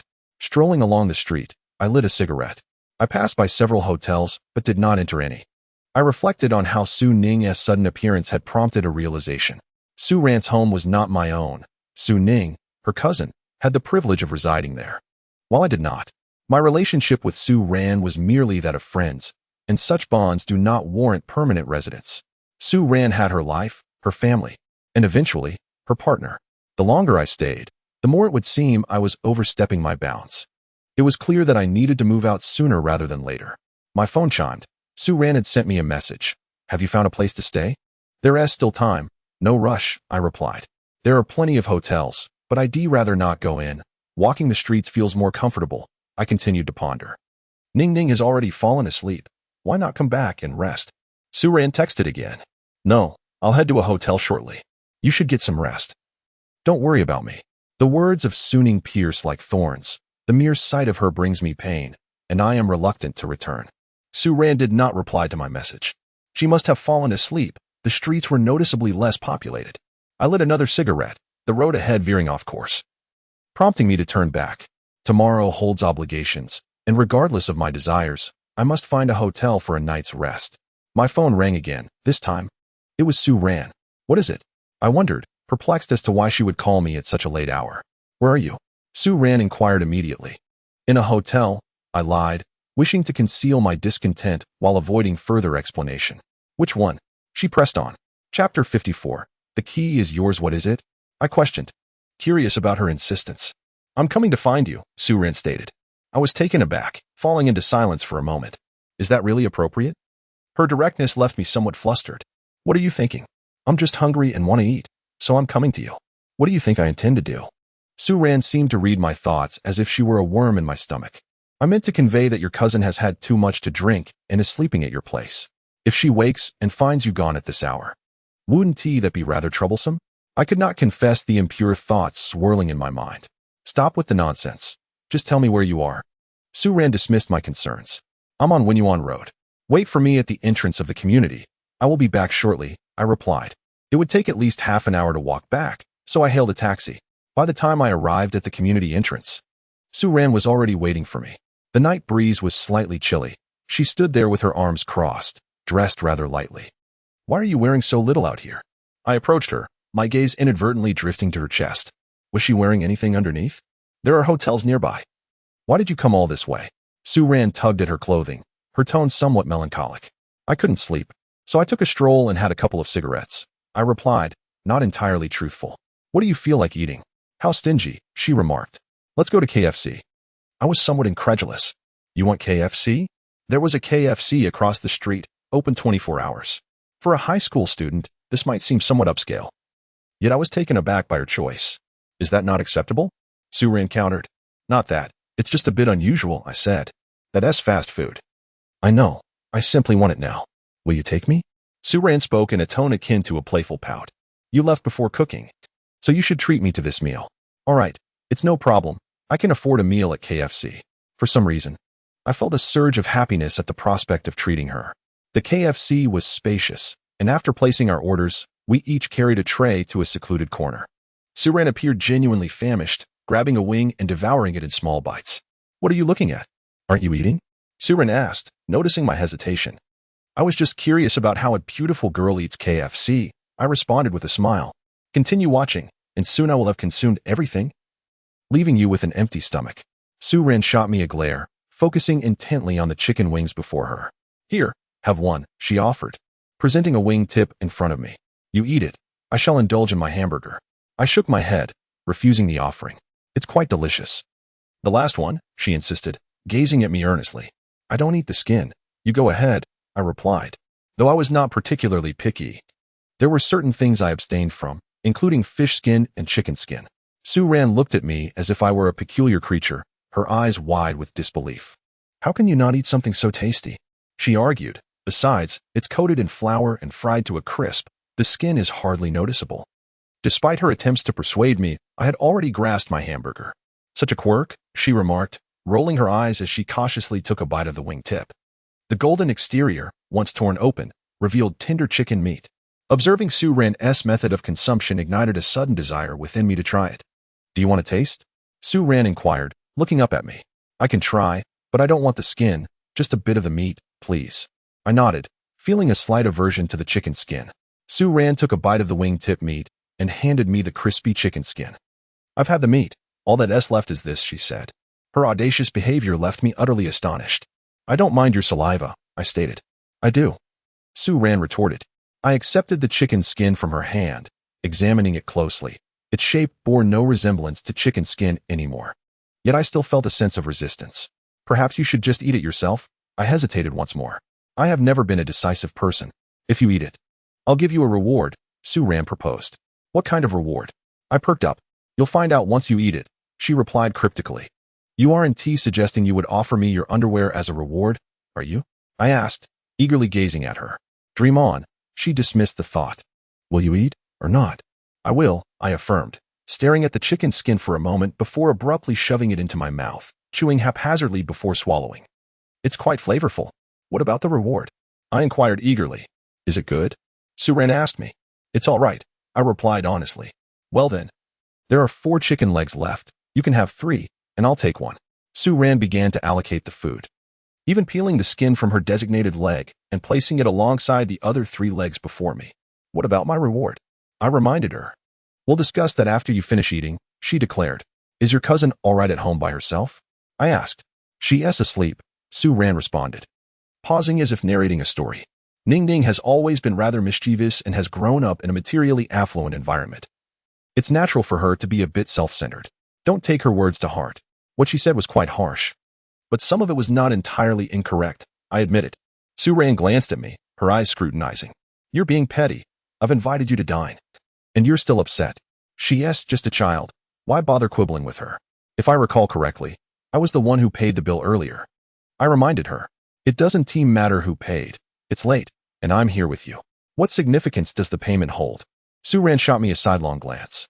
I found myself momentarily at a loss for words, wanting to continue my rebuttal. Yet acknowledging the truth of the matter, Su Ran could have easily remained in bed, indulging in a tranquil slumber. Instead, she ventured out to wait for me in the cold breeze, and together we sat in a KFC, savoring fast food. Why should I dwell on trivialities? I even pondered whether Su Ran's suggestion to dine at KFC was a consideration for my modest financial circumstances. Having satisfied our appetites, we prepared to depart. Su Ran licked the grease from her fingers and stood up. I nodded in agreement. We had both indulged heartily. I accompanied Su Ran to the entrance of the community, where she paused, and I halted my steps as well. You should sleep outside tonight. There's no need to travel far when there's lodging right here, Su Ran suggested. I have already booked a hotel. If it weren't for your call, I would have been asleep by now, I admitted, feeling hesitant to mention my earlier stroll. Su Ran scrutinized me for a considerable moment. It's getting late. You should go upstairs and rest. I shall return home, she declared, her gaze seeming to penetrate my deception, compelling me to avert my eyes. I turned to leave. Wait, Su Ran called out to me. It's unnecessary. I genuinely have a hotel reservation. You should head up and sleep. I want to be joining you. I mistakenly assumed she intended for me to stay over at her place. Who said you should go back and sleep? Su Ran retorted, rolling her eyes at me. She extended her hand, presenting me with a key tied with a red string. What does this mean? I inquired, perplexed by her intentions. Here's the key. Just don't leave it under the doormat anymore, Su Ran instructed. Why? I asked, further confused by her words. I may not be staying here often in the future, and leaving the key under the mat is not secure. It's better if you keep it, she explained. My heart sank. What is going on? Why won't you be living here anymore? I want to be residing here as my workplace is too distant, Su Ran replied with a smile. It would be a pity for the house to remain empty, so I must trouble you to keep an eye on it. I'm entrusting the key to you. Do you have another place to stay? I inquired. Su Ran nodded. I was taken aback, realizing that Su Ran was quite affluent, possessing 2 properties. After the initial shock, an indescribable sensation crept into my heart. With your wealth, why not continue with your job? If I don't work, will you take my place? Su Ran gazed at me. Take your place? I believe such words coming from Su Ran's lips would tarnish her image. Could this truly be part of her nature? There is only this one key. Guard it well. If I return and cannot enter, I shall hold you accountable, Su Ran warned. Offering no further explanation and ascending the stairs, I stood outside the community, watching Su Ran's figure fade away, my thoughts a tumult of emotions. Chapter 55. Socializing. Did Su Ran truly rush down in the middle of the night merely due to hunger, prompting me to treat her to KFC? I found myself questioning her motives, clutching the key and observing Su Ran's silhouette vanish into the corridor. I refrained from pursuing her to inquire why she entrusted me with the key, whether her hunger was genuine or if there lay deeper intentions. I yearned to advise her to cease her work, yet ultimately refrained from uttering the words, for I lacked the authority to do so. In terms of both status and capability, I felt unworthy to express such sentiments. Moreover, I had no desire to endure a repetition of the tribulations that Tang had faced. Some truths are better left unspoken. I found myself at a modest inn outside the community, charging 30 yuan per night. The proprietor, either intentionally or inadvertently, hinted at something, which I brusquely dismissed with a wave of my hand. The room was small, the headboard worn, and the bathroom reeked of mildew. It seemed that this establishment was not designed for restful slumber. I did not even remove my clothing, opting instead to lie on the bed fully dressed, smoking a couple of cigarettes and squinting in an attempt to rest. My slumber was shallow, and just as I was on the verge of drifting off near midnight, the creaking of the bed next door disturbed the stillness, accompanied by occasional moans. I turned over, enduring the noise for a while before finally sitting up and staring at the wall for an extended period. The disturbance continued, separated from me by merely a wall. Realizing I needed to rise early to visit Chen Ke's school, I had only an hour or two left to steal some sleep. I swung my legs over the edge of the bed, shaking myself vigorously. Suddenly, the sounds from next door ceased abruptly. I reclined once more, attempting to reclaim my slumber. But barely had I fallen asleep when the telephone rang. After a moment's hesitation, I answered. Who is it? Being awakened by a phone call is irksome, especially at just past 6 in the morning. It's me, Lu Chuang. Are you still asleep? His voice carried a hint of apology. I'm truly sorry to disturb you so early, but there is an urgent matter I need to discuss. I fear that delaying could waste valuable time. I roused myself, suddenly alert. I hadn't even saved Lu Chuang's number, and our exchanges had been minimal. Why was he calling me? Could it be something concerning Tang? The only link between Lu Chuang and myself was Tang, and the thought of her possibly being in trouble flashed through my mind. What is it? I rubbed my eyes and sat up. Don't be anxious. It concerns the Etian Charity Foundation. The situation has been handled exceptionally well, and the other party is quite satisfied, deciding to treat us to a meal today, Lu Chuang explained. That is indeed good news. We should attend the gathering. The crisis management for the Etian Charity Foundation was nearing its conclusion, with Brother Zheng's issues resolved and the foundation's image gradually being restored. A cursory glance at the news would reveal reports about the foundation and Brother Zheng. I felt genuine happiness for Brother Zheng and Tang and the others. This charity crisis had yielded benefits for all parties involved. Xiao Jie received medical treatment, Tang and her colleagues achieved their targets, and the public's benevolence provided a much-needed boost to address contentious moral dilemmas in society, thus generating positive energy. Furthermore, more individuals became aware of the Etian Charity Foundation. It was a win-win situation for everyone.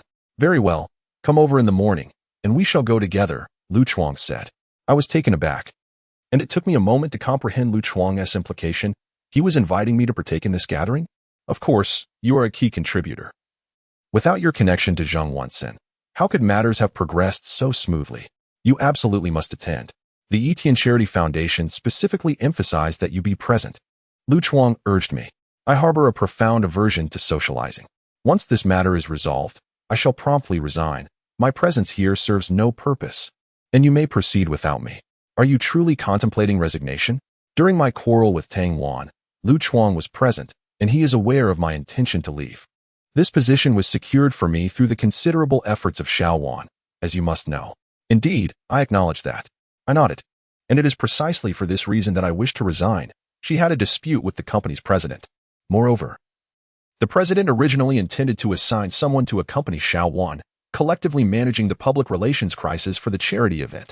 I heard the sound of a lighter igniting from Lu Chuang's side. He exhaled slowly. The individual the president sought to assign is his relative, the president's nephew, a recent university graduate.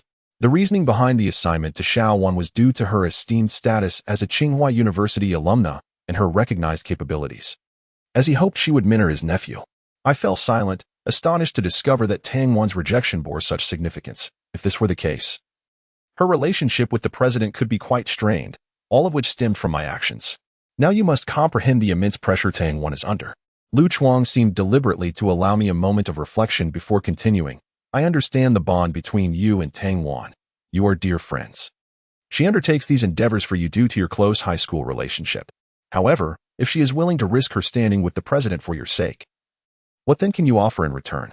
What can I possibly do for her? You are aware of my educational background.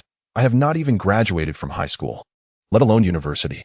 All I can do is resign, I remarked with a hint of self-deprecation. You possess capabilities, he countered. Otherwise, this situation would not have been managed so adeptly. In a typical company, the educational requirements are not as stringent, and I would undoubtedly encourage you to remain. Yet our company is different. The minimum qualification is a degree from a prestigious institution, with many having returned from studying abroad, Lu Chuang stated, his tone somber. The public relations industry in our country is still burgeoning, with immense demand.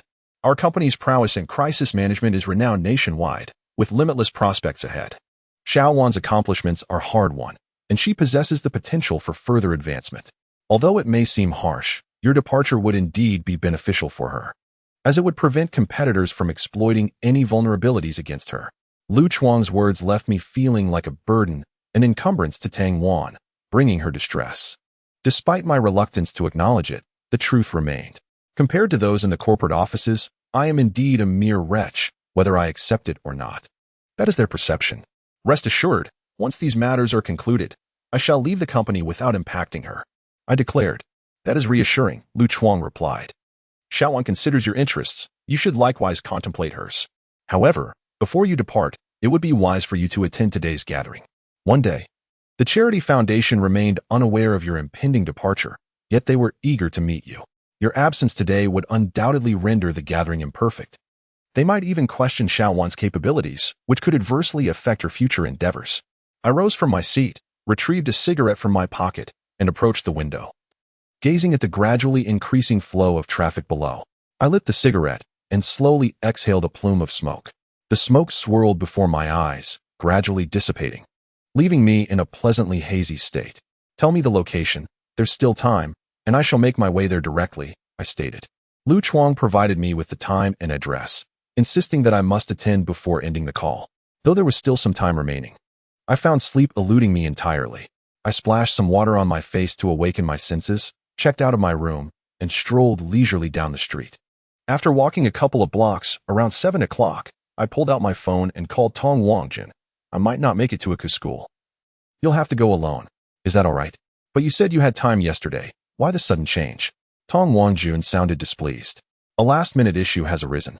I need to stop by the office to accompany a client, I explained. How long will it take? Tong Wangjun fell silent for a moment before inquiring. The event at a school doesn't start immediately. It may not commence until around 10. If you can, it would be best for you to come after all. Aku mentioned last night how she was looking forward to seeing her father. Please don't disappoint her. Lu Chuang had informed me that the dinner with the Charity Foundation was scheduled for 9, and after some contemplation, I figured that even with some discussion, an hour would suffice. I'll do my best. If all goes well, I might finish by 10 and then take a taxi directly to a school, I replied. Chapter 56. Persuasion to drink. Is this job you found very demanding? Tong Wangjun, still on the line, inquired about my work. This caught me off guard, as she had long known about my employment yet had never before expressed curiosity regarding it. Her sudden inquiry left me momentarily astonished. However, after the surprise faded, a sense of panic engulfed me. I worried that perhaps Tong Wangjun had somehow learned of my intent to resign, prompting her question. It is somewhat busy, I replied, refraining from mentioning my resignation plans, fearing the disappointment that might flicker in her eyes. Yes, work is important. Focus on your responsibilities, she responded succinctly before hanging up. As I continued my walk along the street, the scent of smoke slowly dissipated. I boarded the bus and traveled directly to the address Lu Chuang had provided. Upon arrival, I stood at the grand entrance of the hotel, sending Lu Chuang a message. The phone rang shortly after. It was Lu Chuang. "We have arrived. You may come up directly." Observing the comings and goings at the hotel entrance, along with the uniformly clad staff, I felt an overwhelming urge to escape this unfamiliar environment. The strangeness, coupled with a sense of dread, invaded my mind, leaving me restless. In my high school days, I was not like this. Teachers often praised me for my excellent grades and cheerful disposition. Yet now, as I ventured alone into the hotel, I found myself engulfed by an unsettling anxiety. Upon entering the hotel and locating the private room Lu Chuang had provided, I found that he and a few others had indeed arrived ahead of me. "Chen Jin, you made it. I thought you wouldn't come." Wendy greeted me with a hint of surprise. Tang Wan and Liang Fanghong wore similar expressions. Seemingly unaware of my attendance, had Lu Chuang neglected to inform them? A wave of embarrassment washed over me as I felt I might have intruded. It was I who had called him to gather here. After all, Chen Jin had contributed significantly to this matter. Since he intended to resign, it was only fitting that we all convene one last time as colleagues, Lu Chuang remarked. "This is a work discussion, not a gathering," Tang Wan interjected. "Perhaps I should take my leave. You all can carry on without me," I suggested, feeling the urge to depart. "Why leave now that you are here? The representatives from the Charity Foundation will be arriving shortly. It would be more courteous to meet them, enjoy a meal, and then depart," Lu Chuang encouraged, adding, "The Charity Foundation specifically requested to meet Chen Jin, which is why I called him this morning." "How long until they arrive?" Tang Wan directed her inquiry at Lu Chuang. Seemingly disregarding my presence, they undoubtedly referred to the representatives from the Charity Foundation. I suddenly felt that my presence was indeed unwelcome, standing at the doorway like a fool. Tang Wan clearly disdained my company, and my arrival felt like an invitation to humiliation. "They're on the way. They should arrive in about 20 minutes, Lu Chuang replied. "Although they are treating us to this meal, we cannot allow them to bear the cost. It must be on us." "Yes, you can handle the arrangements. I will step out for a moment." Tang Wan expressed her trust in Lu Chuang, seemingly eager to avoid me, and exited the room. Left in the private room, I felt somewhat lost. "Come, Chen Jin, sit here," Wendy beckoned, pulling out a chair next to her. I approached and offered her a smile. "Do not take Xiao Wan's words to heart. She is upset because you intend to resign, and honestly, we share her sentiments," Wendy said. "We all recognize your capabilities. This situation is a testament to that. If it were anyone else, they could hardly have managed as you did. Have we already succeeded?" I refrained from addressing Wendy's earlier remarks and instead followed her lead. "Almost. The existence of the Charity Foundation has been successfully publicized, aligning with our initial predictions. The majority of online commentators have expressed their support," Liang Fanghong interjected. "Zhang Wensin's side has been cooperative as well. He even facilitated media interviews, praising the Charity Foundation. In just a single day, the Charity Foundation has received over 100 donations, which is equivalent to their total contributions from the preceding half-month.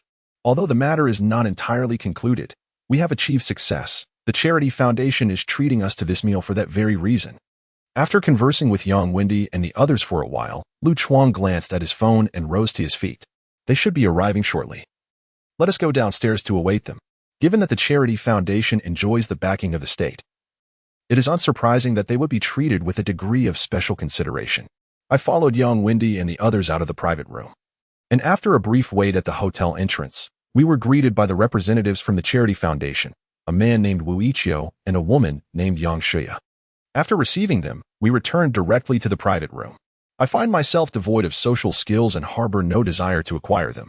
Seated beside Wendy, I engage in a lackluster consumption of dishes, sipping wine only when others do, and accepting cigarettes when offered. The conversations around me drift past my ears. As my thoughts linger on the impending conclusion of this gathering, eager to visit Chen Ke's school, the longer I remain, the stronger my urge to escape this scene becomes. What am I contemplating? Sister Xiaowan has imbibed copious amounts of alcohol. Shouldn't I assist in shielding her from further indulgence?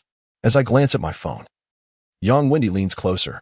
She is sipping red wine, and though I haven't paid her much attention, she has consumed at least 2 glasses, this being a result of Liang Fanghong's generous offer to shield her with a white wine glass in hand. She possesses a strong tolerance for alcohol and requires no assistance from me. I still recall the events of our last class reunion, coupled with Tang Wan's recent demeanor towards me. Thus, I hesitate to intercede on her behalf. Moreover, what position do I hold to step in and shield her from more drinks? Perhaps my voice rose slightly, for Tang Wan turned to glance at me. Her cheeks were tinted with a blush. She is the project leader, and Wu Ichio had already coaxed her into several rounds of drinks. Lu Chuang attempted to shield her, but failed to do so. Come, General Tang, allow me to toast you with another drink. Your efforts have truly been commendable for this endeavor, and I hope for future opportunities to collaborate, Wu Ichio declared. His capacity for alcohol is impressive. He has not taken advantage of Tang Wan, matching her 3 glasses of red wine with 3 of his own white. Wu Chairman, she cannot drink anymore. Allow me to drink this glass on her behalf, Lu Chuang offered, attempting to intercede. Patience, I shall drink with you shortly, but this toast is meant for General Tang. The successful resolution of this matter is entirely thanks to her, Wu Ichio insisted, determined to share a drink with Tang Wan. Her face, now flushed, was fixed upon her glass, lost in thought. Perhaps we should all toast Director Wu together, and you could simply take a sip? Yang Fanghong suggested, raising her glass unsteadily. I shall drink first. In a hurried gulp, she downed her shot of white liquor, only to choke and cough as her face reddened. Yang Wendy, visibly distressed, placed some food into Liang Fanghong's bowl. Yet Wu Ichio paid no mind to Liang Fanghong, instead directing his gaze at Tang Wan. Are you truly intoxicated? If you cannot drink, this gathering should conclude, and everyone should return to rest. The expressions of Lu Chuang and the others shifted, concern edged upon their faces. My own brow furrowed. Wu Ichio's demeanor was overly aggressive. I can drink, Tang Wan declared, lifting her glass. How can you possibly continue when you are in such a state? I approached her, pressing down on her glass. If you end up in the hospital, you would be putting Director Wu in a predicament. You have no say in this. I can still drink, and I do not require your intervention, Tang Wan retorted, struggling to reclaim her glass. I maintained my grip on her drink, refusing to relent. And you are? Wu Ichio inquired, frowning as he regarded me. His expression struck me as peculiar. During our initial encounter at the hotel entrance, when Lu Chuang introduced us, he had seemingly noted each of us except for me.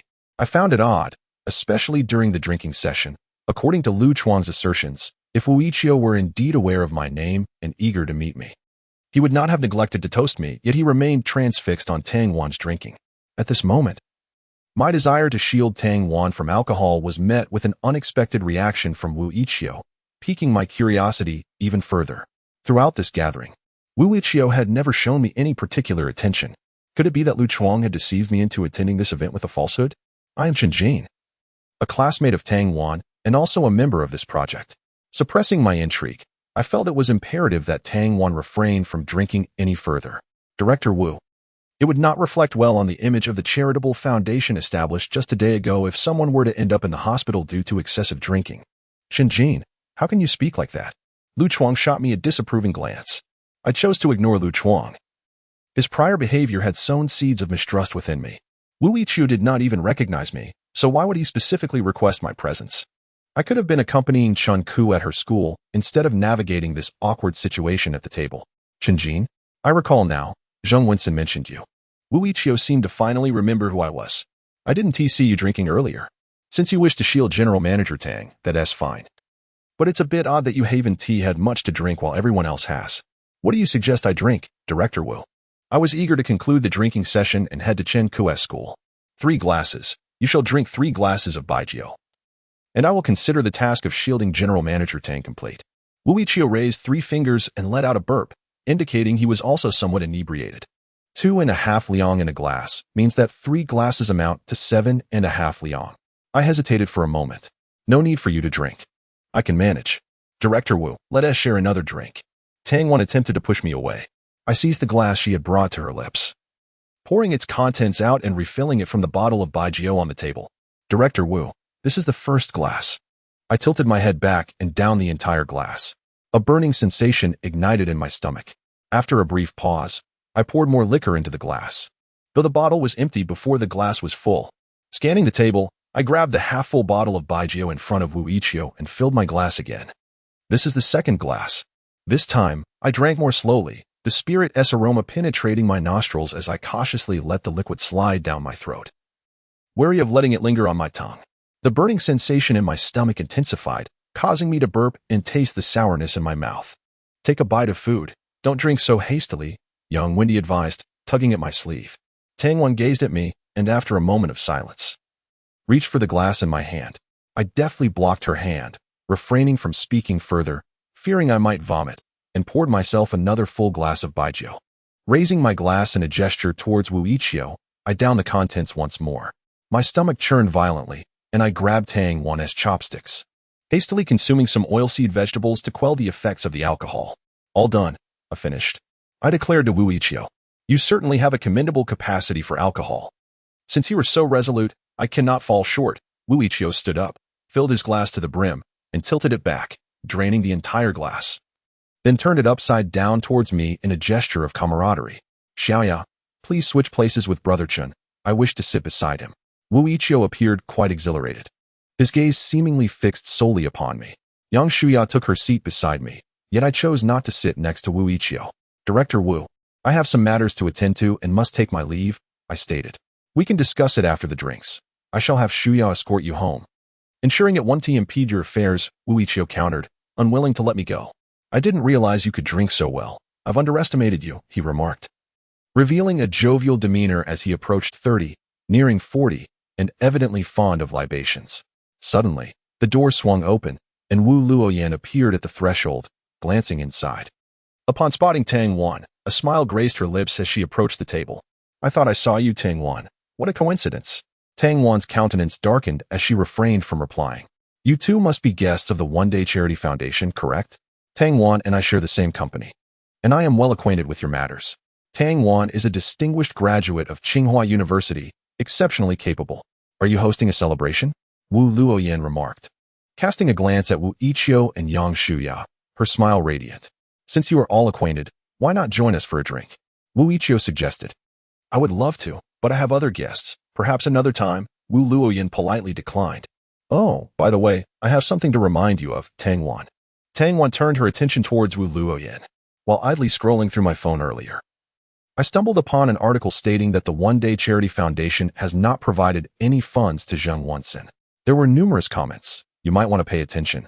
Wu Luoyan smiled at Tang Wan. "All right, continue your celebration. I must take my leave." As Wu Luoyan departed, the atmosphere among the group shifted, and the enthusiasm for drinking waned. "Director Tang, about what your colleague mentioned earlier," Yang Shuan inquired, glancing at Tang Wan.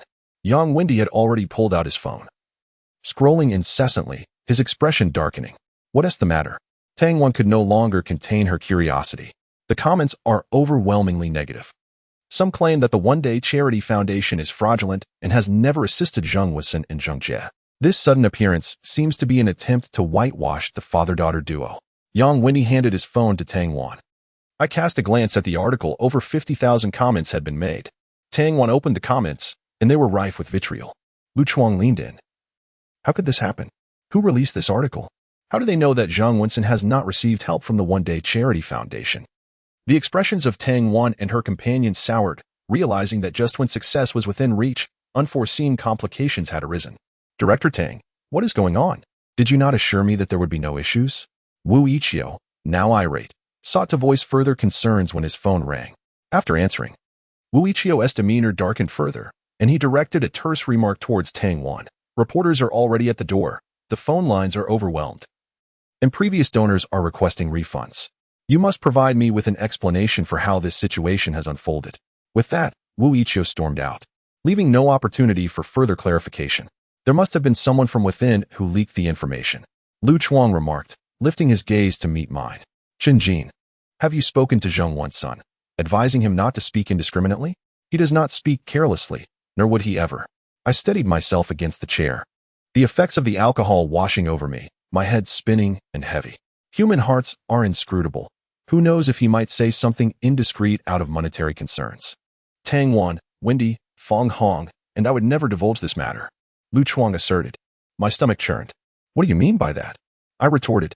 "I trust Brother Jing. He would never speak without reason.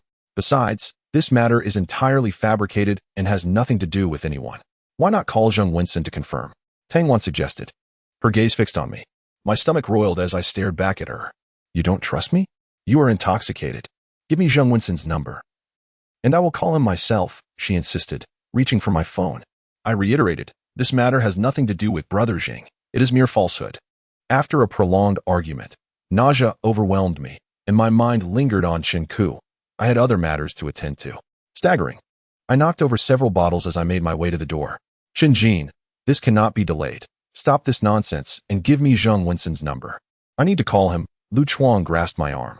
Let go. I glared at him. What you are doing endangers us all. We place our trust in you and consider you a friend. You cannot behave so disgracefully. Lu Chuang did not release his hold. Is it so difficult to provide a mere phone number? Does this matter concern you as well? What nonsense. My prior dissatisfaction with Lu Chuang erupted, and I struck him squarely in the face.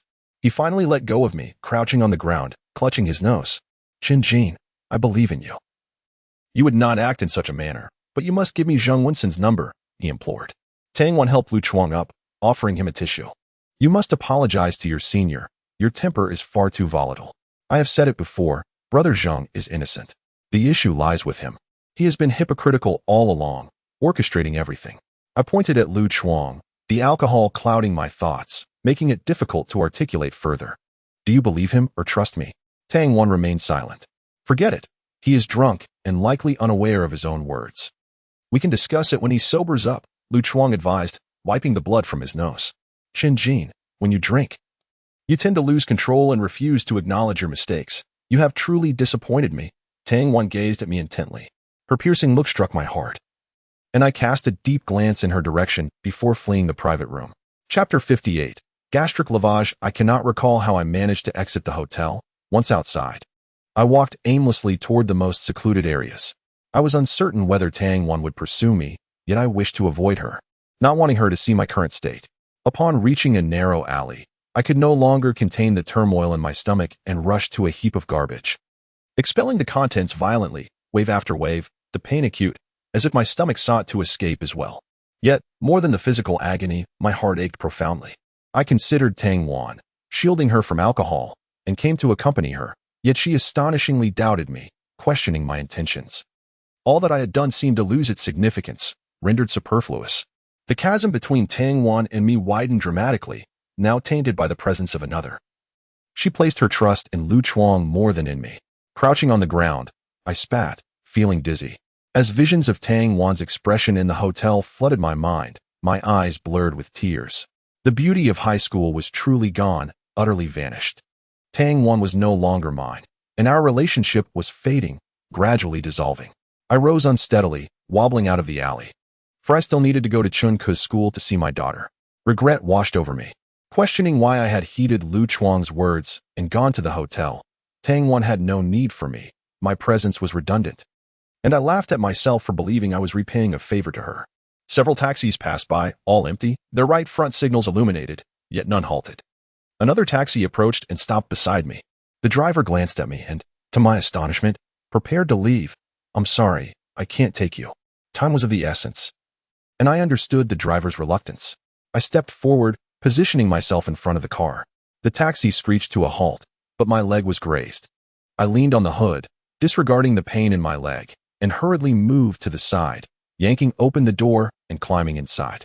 Are you trying to get yourself killed? Don't drag me down with you. The driver shouted, visibly shaken. I apologize. Please take me to Fruit Lake Primary School. My daughter is there. While I rubbed my foot, I kept apologizing, determined not to miss the chance after finally hailing a taxi. Get out. I can't take you like this. If you throw up in my car, it'll ruin my business. The driver expressed his concerns. I retrieved my wallet and produced a red bill, 100 yuan. Take me to Fruit Lake Primary School and keep the change.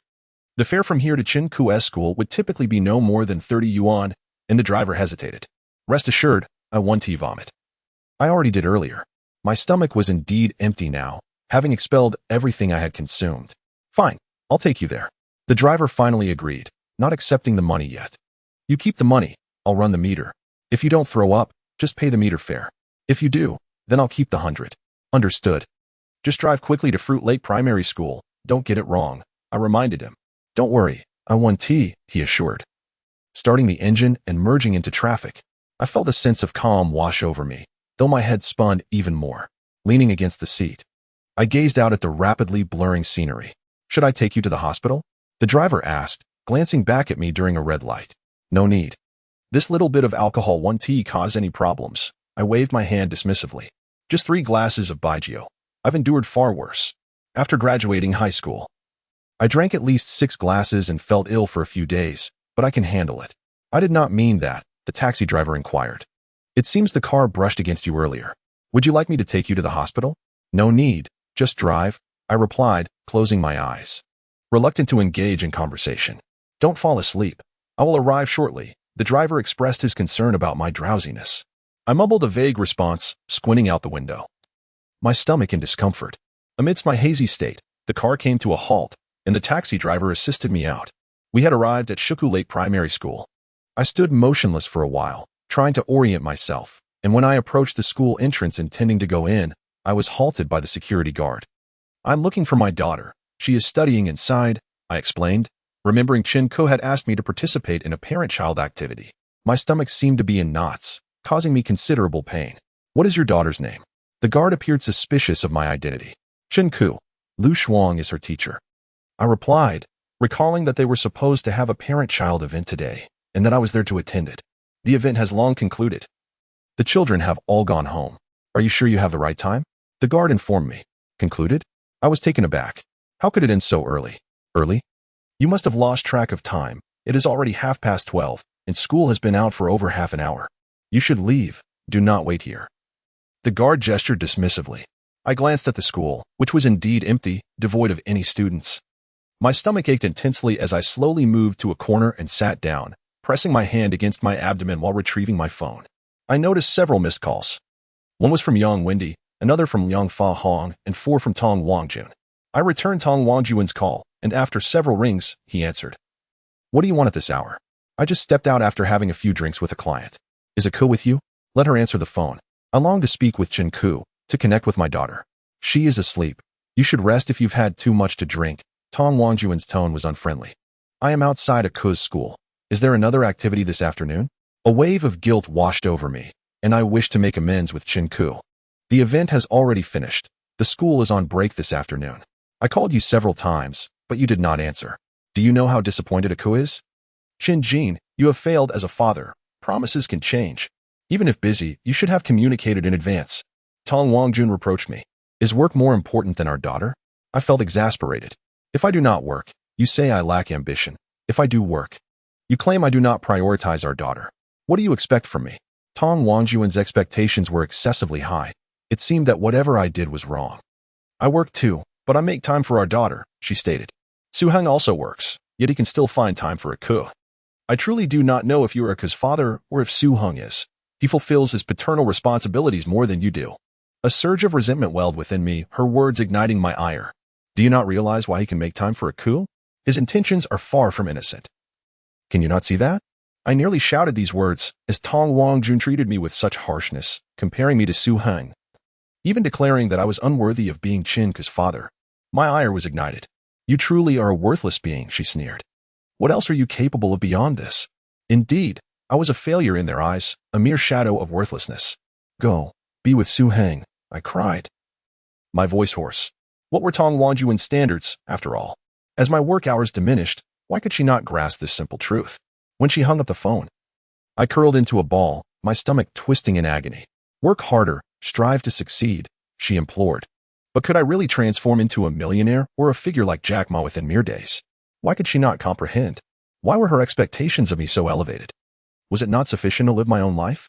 The pain became unbearable as though knives were piercing my insides, and in that moment, a dark thought crossed my mind. Perhaps it would be better if the pain simply ended my existence. Yet no, I could not succumb. I had parents. A daughter. Life must go on. Struggling to my feet, I hailed a taxi. To the hospital, please.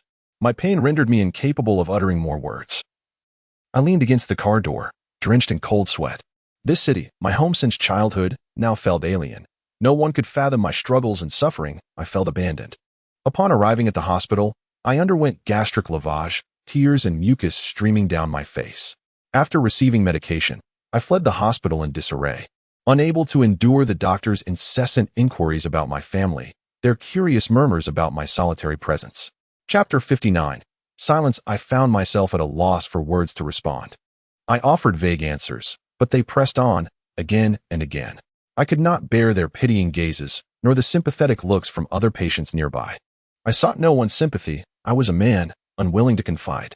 Grasping my medication, I dashed out of the hospital, wandering slowly along the street. I found solace in solitude during troubling times, relishing the cool breeze as I strolled down the desolate avenue. Lighting a cigarette, I watched the swirling smoke while observing the throngs of people passing by, as couples strolled hand in hand. A flicker of realization struck me. I often lamented Tong Wangjun's fixation on others' opinions, her tendency to compare me to others, yet I too was preoccupied with her thoughts and perceptions. She had divorced me, filled with disappointment. Why did I continue to care about her views? Living my own life alone could be quite fulfilling. After the gastric lavage, although my head still spun slightly, the intensity of the discomfort had lessened. I was in no rush. No one awaited my return, and I felt liberated. By the time I reached home, night had fallen. Su Ran was not there. She had indeed moved elsewhere, with no indication of when she might return. Chen Ke. Chen opened the door. I looked at him. Have you eaten? If not, why not join me? I just bought some groceries. Chen said to me. If you don't have time, then forget it. I hadn't eaten much throughout the day, and everything in my stomach had been expelled. Though I still felt a bit dizzy, I wasn't particularly inclined to sleep. Indeed, I was somewhat hungry. Su Ran was not in the room, leaving me alone. After contemplating for a moment, I stepped out and looked at Chen, asking, "Is it convenient for you?" "Of course, it's fine. I'm the only one at home. And she hasn't returned yet." Chen replied with a smile that held a hint of awkwardness, as he understood my implication. Compared to Chen, I held no fondness for Ge Xiaolun. Had she been present, I certainly would not have entered. Once inside, I took a moment to survey the room, which was tidier than I had left it. However, a sense of familiarity was absent. Everything had been rearranged. The bed turned in a different direction and moved to the side by the window, while the table occupied the center. A layer of decorative paper adorned the window. This space was no longer my room, no longer the dwelling place for my daughter and me. I had become a guest. "Brother Chen, please have a seat. The dishes will be ready shortly," Chen invited as he moved into the kitchen. "Would you like some alcohol?" he asked when he brought out the food, which was evidently well prepared. I waved my hand. I was certain I would not touch alcohol for a long time. The sensation of a tube inserted into my stomach was too nauseating, and that feeling had yet to dissipate. "Do you drink?" I inquired, assuming Chen indulged. "I don't drink. If you wish to, I can go down to the convenience store and buy some," he offered politely. "I won't drink, just some warm water for me." "Please," I replied, as I solely desired something to soothe my stomach. I noticed women's clothing in the room. It was evident that Chen and Ge Xiaolun were still together. 7 to 8 years of affection is not easily discarded. "Thank you, Brother Chen. It's clear you are a good person, and I truly appreciate you," Chen said while pouring me a glass of warm water and filling his own. His words seemed a bit disjointed. I took a sip of water, realizing that in Zhang Ji's eyes, I was a good person, and in Chen eyes, I was also seen positively. However, in Tong Wangjun's and Tang Wan's perspectives, I had seemingly transformed into a villain, a useless individual, a scoundrel. How could this be? I couldn't comprehend it myself. "Really, don't laugh. I speak the truth. I could tell from the first day I moved in," I asserted. "Brother Chen, you truly have a kind heart," Chen observed. "You could have stayed longer, but upon seeing me bring my girlfriend over, you made room for us. I've always remembered that and wanted to treat you to a meal to express my gratitude, but I never found the right opportunity." I was surprised that he had held on to this thought until now. "After all, it's just for one night. A small matter," I waved my hand dismissively, genuinely feeling there was no cause for concern. "What are your plans with your girlfriend?" "Let us continue," Chen sighed, his tone not one of joy, but rather of uncertainty. "To be honest, I am unsure of my feelings for her at this moment. Not to make you laugh, but these past few days without her have been quite comfortable for me." "Then why would you still want to continue? Did she reach out to you?" "When it comes to matters of the heart, I find myself no more enlightened than Chen, having never experienced love yet fathering a child." Such a statement may be met with disbelief by many. Indeed, I find a peculiar comfort in her absence. Life is markedly easier without the burden of expectations, no need to worry about missing the toilet or leaving clothes strewn across the bed. Yet, an unsettling feeling gnaws at me. A sense of guilt towards her, coupled with anxiety about what the future holds should she choose to leave. Chen remarked, "Do not overthink it, follow your heart. Do what feels right."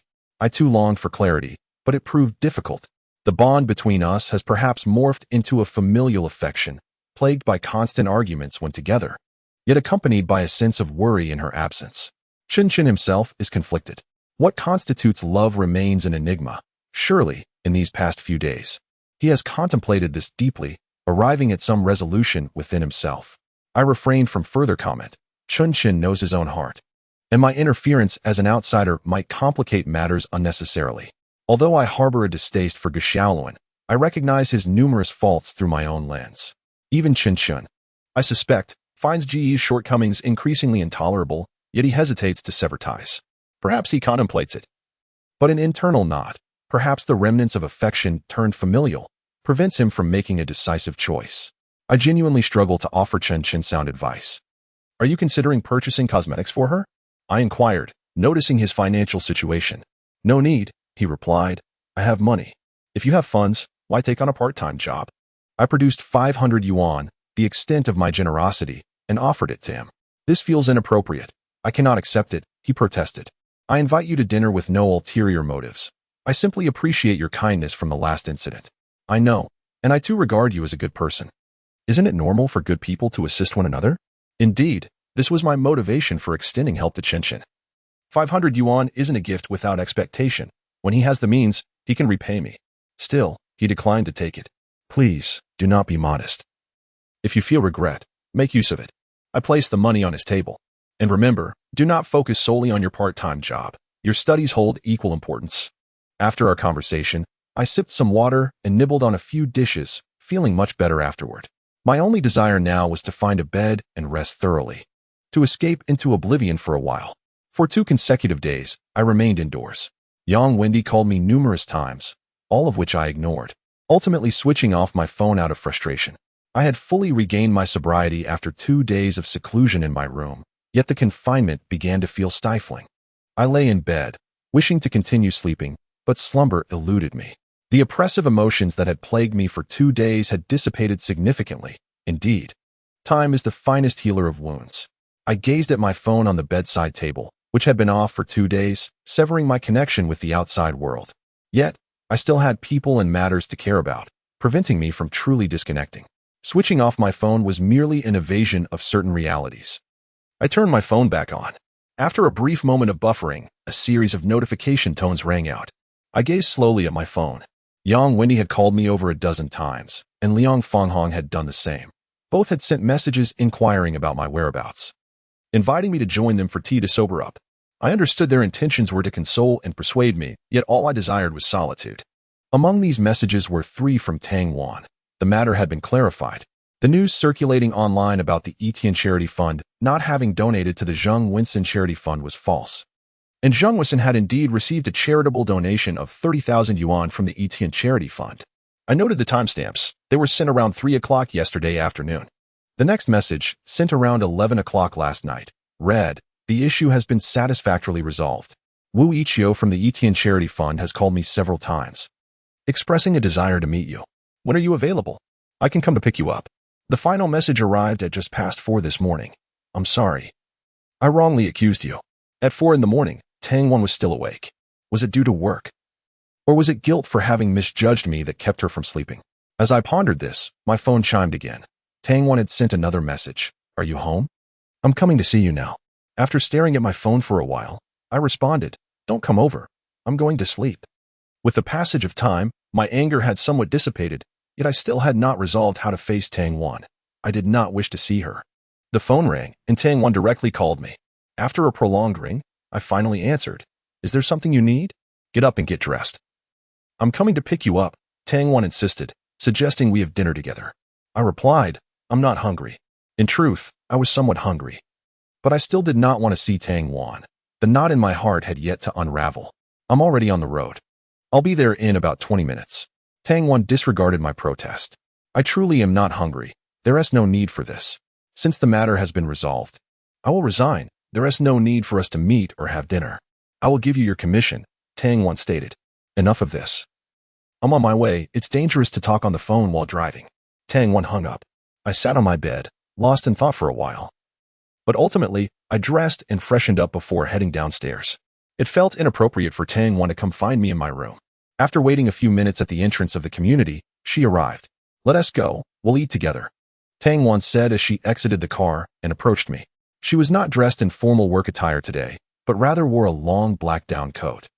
Appearing slender as she stood beside me, looking at me, Are Winnie and the others joining us?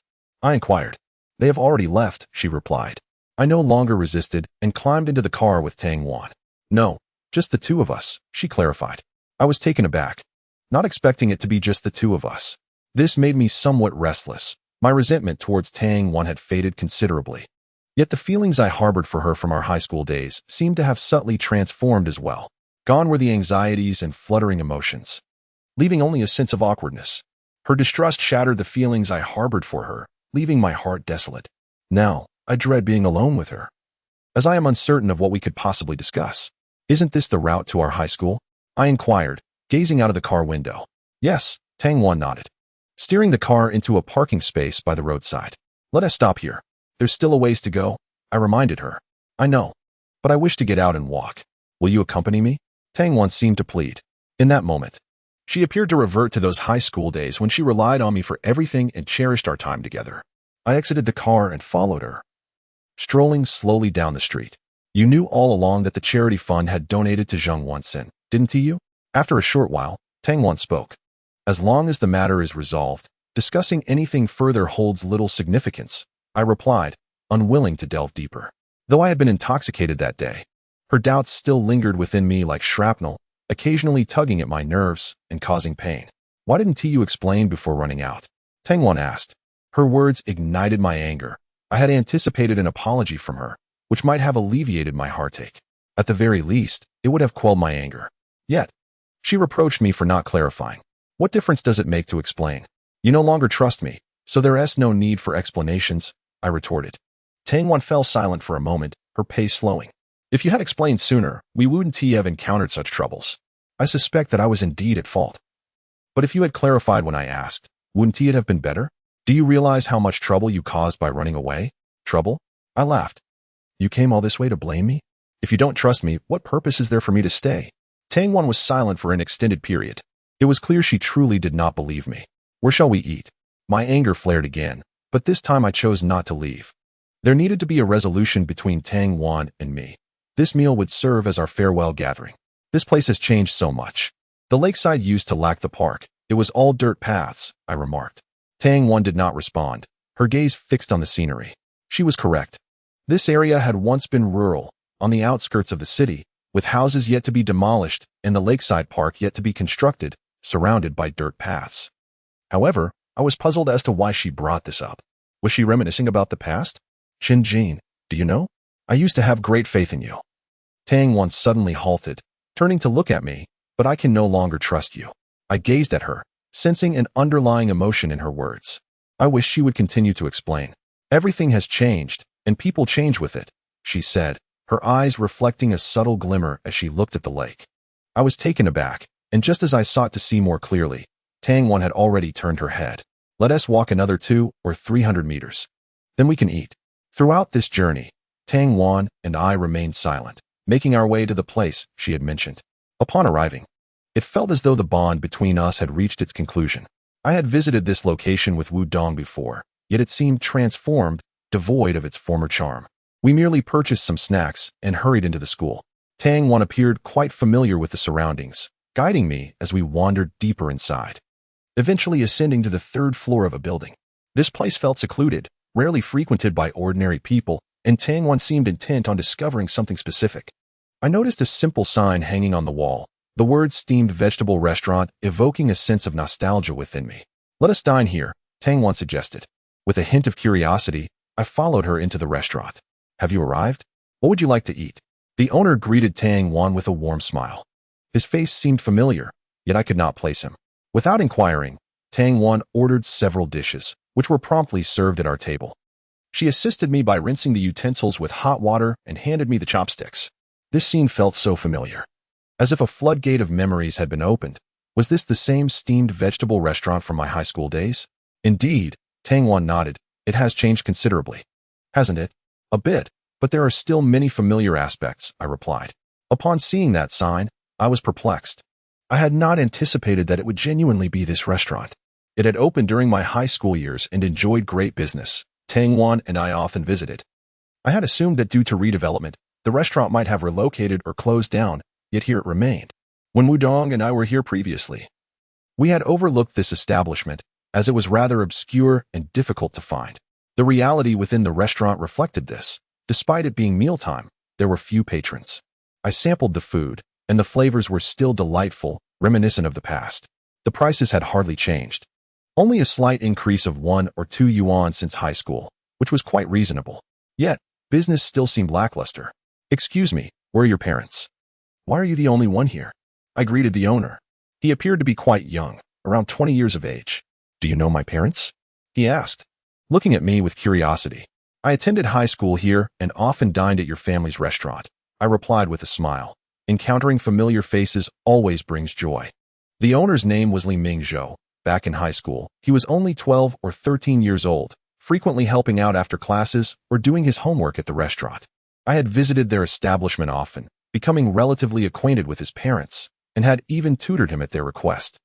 "My mother has been ill and hasn't come to the restaurant for 2 years. My father stays home to care for her and occasionally helps out here," Li Mingzhou shared. I fell silent, reflecting on my high school years. I had consumed the most meals from Li Mingzhou's family's steamed vegetable restaurant. His parents had always appeared healthy and vibrant, and they were not even 50 yet, merely in their 40s. How could they have suddenly fallen ill? I recall that Li Mingzhou's family comprises more than just him. He has a younger sister, a couple of years his junior, whom I have yet to meet. I surmise she must be attending university. Upon encountering an acquaintance, a wave of warmth enveloped me, and although I had a myriad of thoughts to express, the moment did not seem conducive to prolonged conversation, especially since Li Mingzhou appeared rather disinterested. "Indeed, everything has changed. How did you discover this place?" I inquired of Tang Wan. Previously, Wu Dong and I had visited here. Yet we had no inkling that a steamed cuisine restaurant was hidden within. Each year during the new year, I return and stroll around the vicinity of the school. Stumbling upon this restaurant was quite a surprise, though I hadn't anticipated that the owner would fall ill at such a young age. Tang Wan shook her head, pondering how long this establishment could sustain itself. At mealtimes, there were but a few tables occupied. With troubles at home, Li Mingzhou was burdened with thoughts. And the future of the steamed cuisine restaurant indeed appeared grim. "Here, have some green pepper beef. Eat more. You might not have the chance later," Tang Wan urged, pushing the dish towards me. "Go ahead and eat," I replied. "For 3 years in high school, you always ordered this dish but seldom indulged, saving it for me. This time, do not concern yourself with my appetite," Tang Wan insisted. I looked up at her, somewhat taken aback. "You know?" I asked. "In your eyes? Am I that foolish? You have done so much for me, and I would remain oblivious?" Tang Wan revealed a gentle smile, reminiscent of the sweet moments we shared in high school, fleeting yet profound. "It's because you eat less that I can enjoy more." A ripple stirred within me. I had always believed my actions went unnoticed, even by Tang Wan, who I thought remained unaware of my reasons for consistently ordering green pepper beef during our gatherings. Yet, she had always known. "You are quite naive to think that by eating less, I could enjoy more." Wu Dong and the others consumed their fair share as well, Tang Wan remarked, casting a glance my way. "Nonetheless, I could still manage a few extra bites," I chuckled, my thoughts drifting back to high school. Back then, although we often indulged in steamed dishes, green pepper beef was a luxury beyond our means as students. Now, it's just the two of us. There's no need for such gestures. "Please, eat," Tang Wan encouraged. I nodded, neither declining nor returning the dish to her. Had it been during our high school days, I would have undoubtedly insisted she finish her portion, even mixing the leftover bits into her bowl. Yet, I refrained from such actions now. While some things had been articulated, the emotions were no longer present, leaving merely memories in their stead. Tang Wan lowered her head, and I could not discern her expression. I consumed my meal swiftly, setting down my chopsticks once satiated, waiting for her. "I'm done as well," Tang Wan announced, placing her chopsticks down and tearing a napkin in half, offering me a piece. I rose to my feet. "Boss, how much do I owe you?" "Forget it. No charge." Li Mingzhou waved his hand, refusing payment. "That is unacceptable. How can one run a business without charging?" I insisted, retrieving my money and calculating the bill. 26 yuan, correct? I pressed the money into Li Mingzhou's hand. "Really? No need. I plan to transfer this steamed cuisine restaurant. In a few days, it will no longer be in operation. It's rare to encounter acquaintances. So let this meal be my treat," Li Mingzhou said, pushing my hand away. I paused momentarily, surprised. "Why will you cease operations?" A sense of regret lingers within me. After such a long time, I finally stumbled upon a familiar eatery during my high school days, only to hear the disheartening news of its impending closure. The feeling of loss is palpable. The venture has become unsustainable, consistently operating at a loss, with over 1,000 yuan being added each month. Were it not for my parents' insistence on keeping the establishment open, I would have already shuttered this steam cuisine restaurant, Li Mingzhou remarked. Over 1,000 yuan in losses each month? Has it been like this since the area was redeveloped? I inquired. Yes, after the redevelopment, the steam restaurant relocated here, and business has significantly declined. Initially, we managed to earn a modest profit each month, but gradually, the number of patrons dwindled, Li Mingzhou replied, tinged with a hint of resignation. I find your dishes quite commendable. Over the years, the prices have only increased by a mere 1 or 2 yuan. Why are there so few customers? Is it due to the location? I speculated, attributing the lack of business solely to geographical factors, for otherwise the steam restaurant would not be struggling so desperately. Indeed, that seems to be the case, Li Mingzhou nodded. Our primary clientele consists of students who, in theory, are vibrant and full of energy. The school is not far from here, merely about 200 meters away. Yet, many students visit once and gradually cease to return. Is it not to their taste? I asked. I'm unsure. I've inquired, and most say the food is good and reasonably priced. I believe I put considerable effort into my cooking, yet business continues to decline day by day. With elderly family members to care for, though I am reluctant. I must consider selling the restaurant, Li Mingzhou remarked, casting a glance at me. If you know anyone interested, I would be willing to sell it at a discount. I refrained from further discussion about money, allowing him to treat us to the meal. With heavy hearts, Tang Wan and I departed from the steam restaurant, Li Mingzhou accompanying us to the door. What a pity it is. As we walked back, I continued to feel sorrowful about the fate of the steam restaurant. It is indeed unfortunate. They have been in business for several years. Why did they not rent a shop in the newly constructed building near the school, instead of relocating here? Tang Wan nodded, her spirits evidently low. She had initially brought me to revisit this old haunt we frequented during our high school years. But now the establishment faces the grim prospect of closure and transfer. I don't know, I replied, shaking my head. I recall he has a younger sister. But I didn't see her today. Perhaps she is at school, Tang Wan suggested, glancing at the nearby high school. Would you like to take a stroll inside? I paused, gazing at the school's architecture. No, there's nothing particularly appealing inside. Tang Wan's mood visibly darkened, a trace of regret flickering across her face. She fell silent as we reached her parking spot. Are you still upset with me?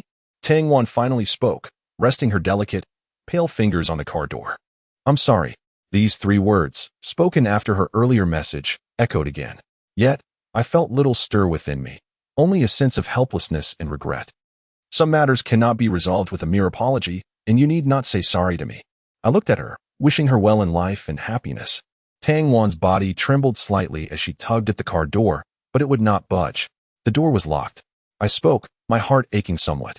Yet I refrained from uttering further words. You are seeking vengeance upon me. Tang Wan fixed her gaze upon me, tears cascading from the corners of her eyes. She wept. How could this be revenge? I corrected her, perplexed by the notion of vengeance. I genuinely wished for your happiness. You are indeed retaliating against me. In this moment. Tang Wan was resolute, convinced of my vindictiveness. Her tears pierced my heart, making me feel as though I had wronged her in some profound way. My heart melted alongside her tears, and the estrangement between us seemed to diminish somewhat. I did not wish for this. Very well, if you insist I am avenging you. So be it. Can I leave now? Tang Wan regarded me with a deep, penetrating look, unlocked the car, and bent down to retrieve a package. Tossing it onto me, this is yours. I looked down at the package in my hands. Tang Wan had already entered the car. As I hesitated, contemplating whether to join her, she shot me a cold glance. Step aside. I moved a bit away. The car brushed past my feet, changed direction, and departed. Watching the vehicle disappear, I lingered for a long while before making my way to a secluded spot in the lakeside park, seeking to calm the tempest within my heart. Tang Wan's final tears pained me deeply, almost compelling me to call out and stop her. Her intent in bringing me here today was likely to invite me to share in the joy of rediscovering our old high school haunt, or perhaps to mend the hurt caused by the previous hotel incident. Yet, I had clearly disappointed her. The flavor of the green pepper beef remained unchanged, and the company was still the same 2 people, yet the way we shared the meal had irrevocably altered. I no longer placed morsels of meat into her bowl. The one who used to serve her food would not be me anymore. Chapter 62. Obstruction. The wind swept across the lake, chilling and damp. After sitting on the stone bench for a brief moment, the biting cold penetrated my clothing, as if I were seated upon a block of ice. This place seemed to be driving me away. I unwrapped the black parcel Tang Wangjun had given me, revealing a neatly stacked pile of cash. When she handed me the package, I had surmised it contained money, my commission for resolving a public relations crisis for the charity foundation, which amounted to a total of 100,000 yuan. My brow furrowed. Initially, Tang Wangjun had mentioned that the commission for resolving the charity foundation's PR crisis ranged from 5 to 10%, with a total PR expense of 1 million. I had claimed the maximum 10% commission. Gazing at the cash within the package, a surge of anger welled up within me. Tang Wangjun was once again pitying me. How could I possibly merit such a substantial commission with my capabilities? I was acutely aware of my role in this affair. I had merely contacted Brother Zhang and penned an article, while the remaining matters were handled by Yang Wendy and his team. I had contributed nothing substantial. Such a contribution could certainly not justify a commission of 100,000. It seemed I owed Tang Wangjun yet again. I attempted to call her, but she did not answer. When I tried again, she hung up directly. Was she angry? Matters must be resolved. Originally, I had resigned, received my commission, and after enjoying this meal, I intended to declare my severance from Tang Wangjun, anticipating minimal future interactions. Yet, she insisted on granting me such a generous commission, in cash no less, which led me to suspect it was intentional. I truly wished to settle past accounts with Tang Wangjun once and for all. After a moment of silence, I dialed her number again. This time, she finally answered, but there was no response from her end.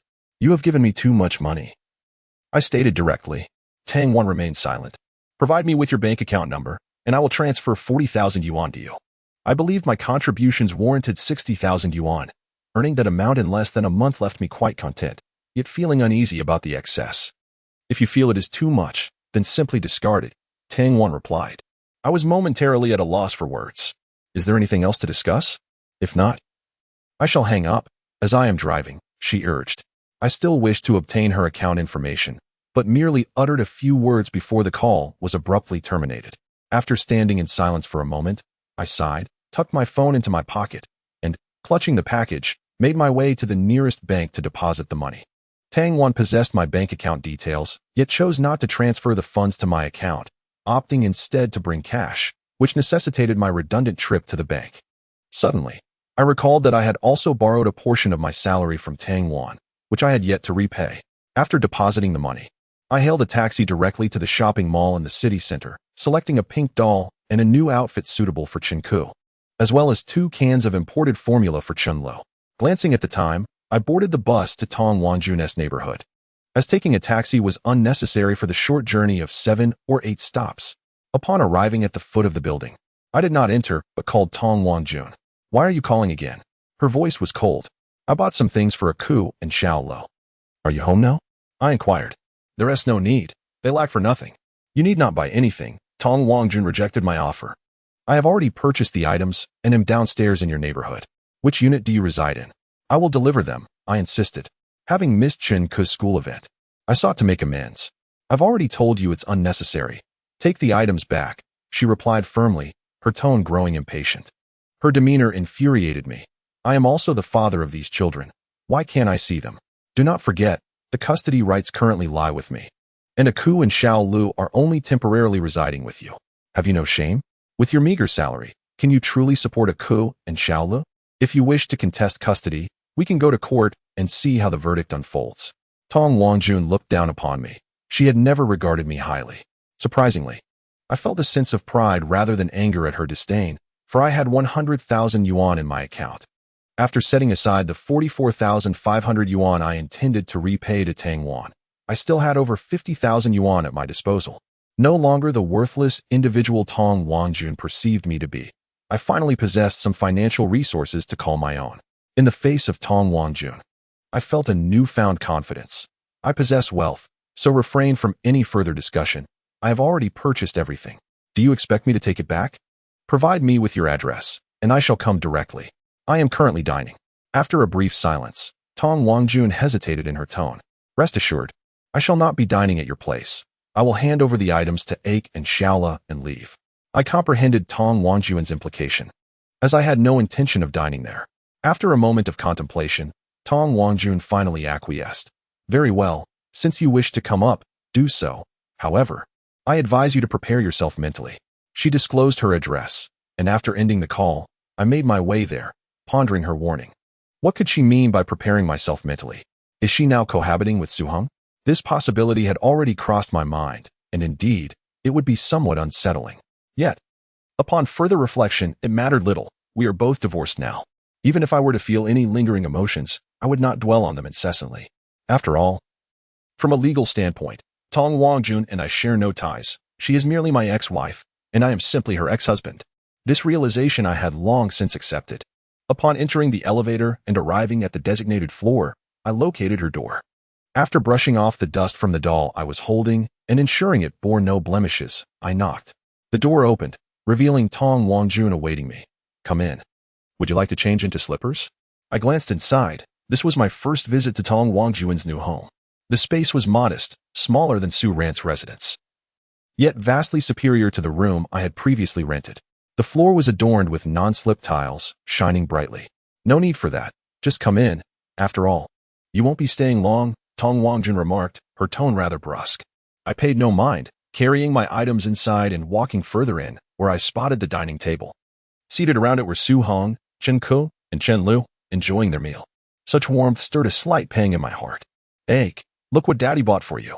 I raised the doll in my hand and addressed Chen Ke. She glanced at me, but remained seated. I approached her, smiling as I attempted to embrace her. Are you upset with Daddy? I had matters to attend to the other day, to earn money. See, this doll is what Daddy bought with his earnings. Chen Ke pushed me away. Unfazed, I tried to hold her again.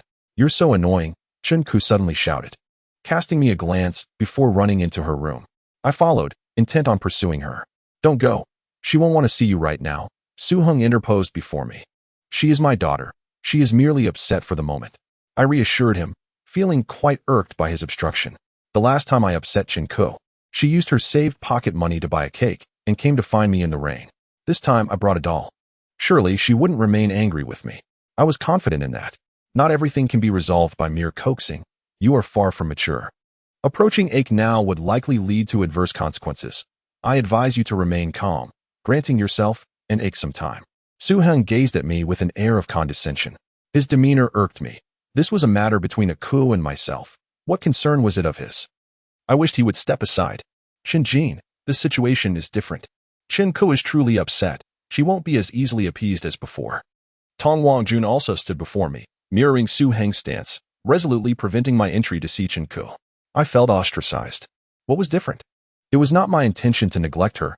A Ke was so understanding. She would surely empathize with me. You both had better move aside, or you shall find me less than courteous. I was on the verge of losing my temper. I yearned to see my daughter, yet was thwarted by others.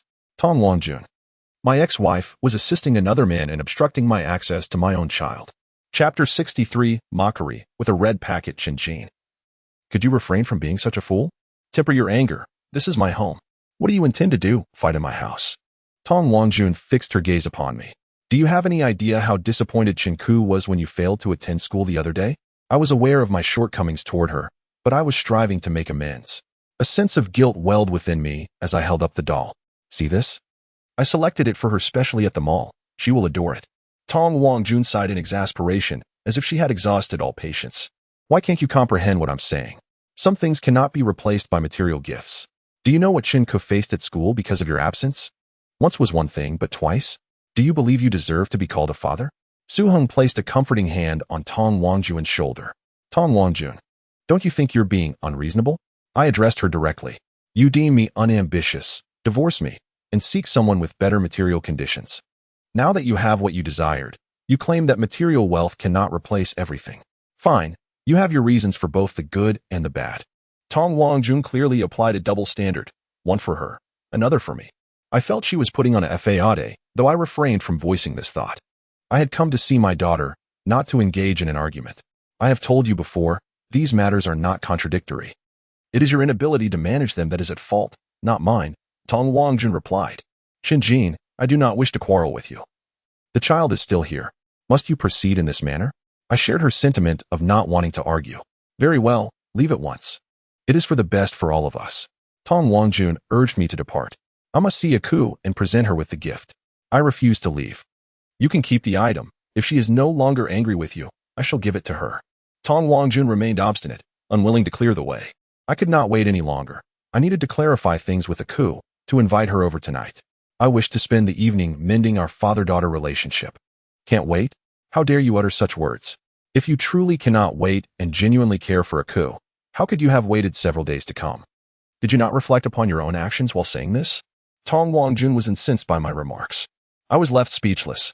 The reason I had not come that day was that I had been hospitalized for a gastric lavage after drinking alone.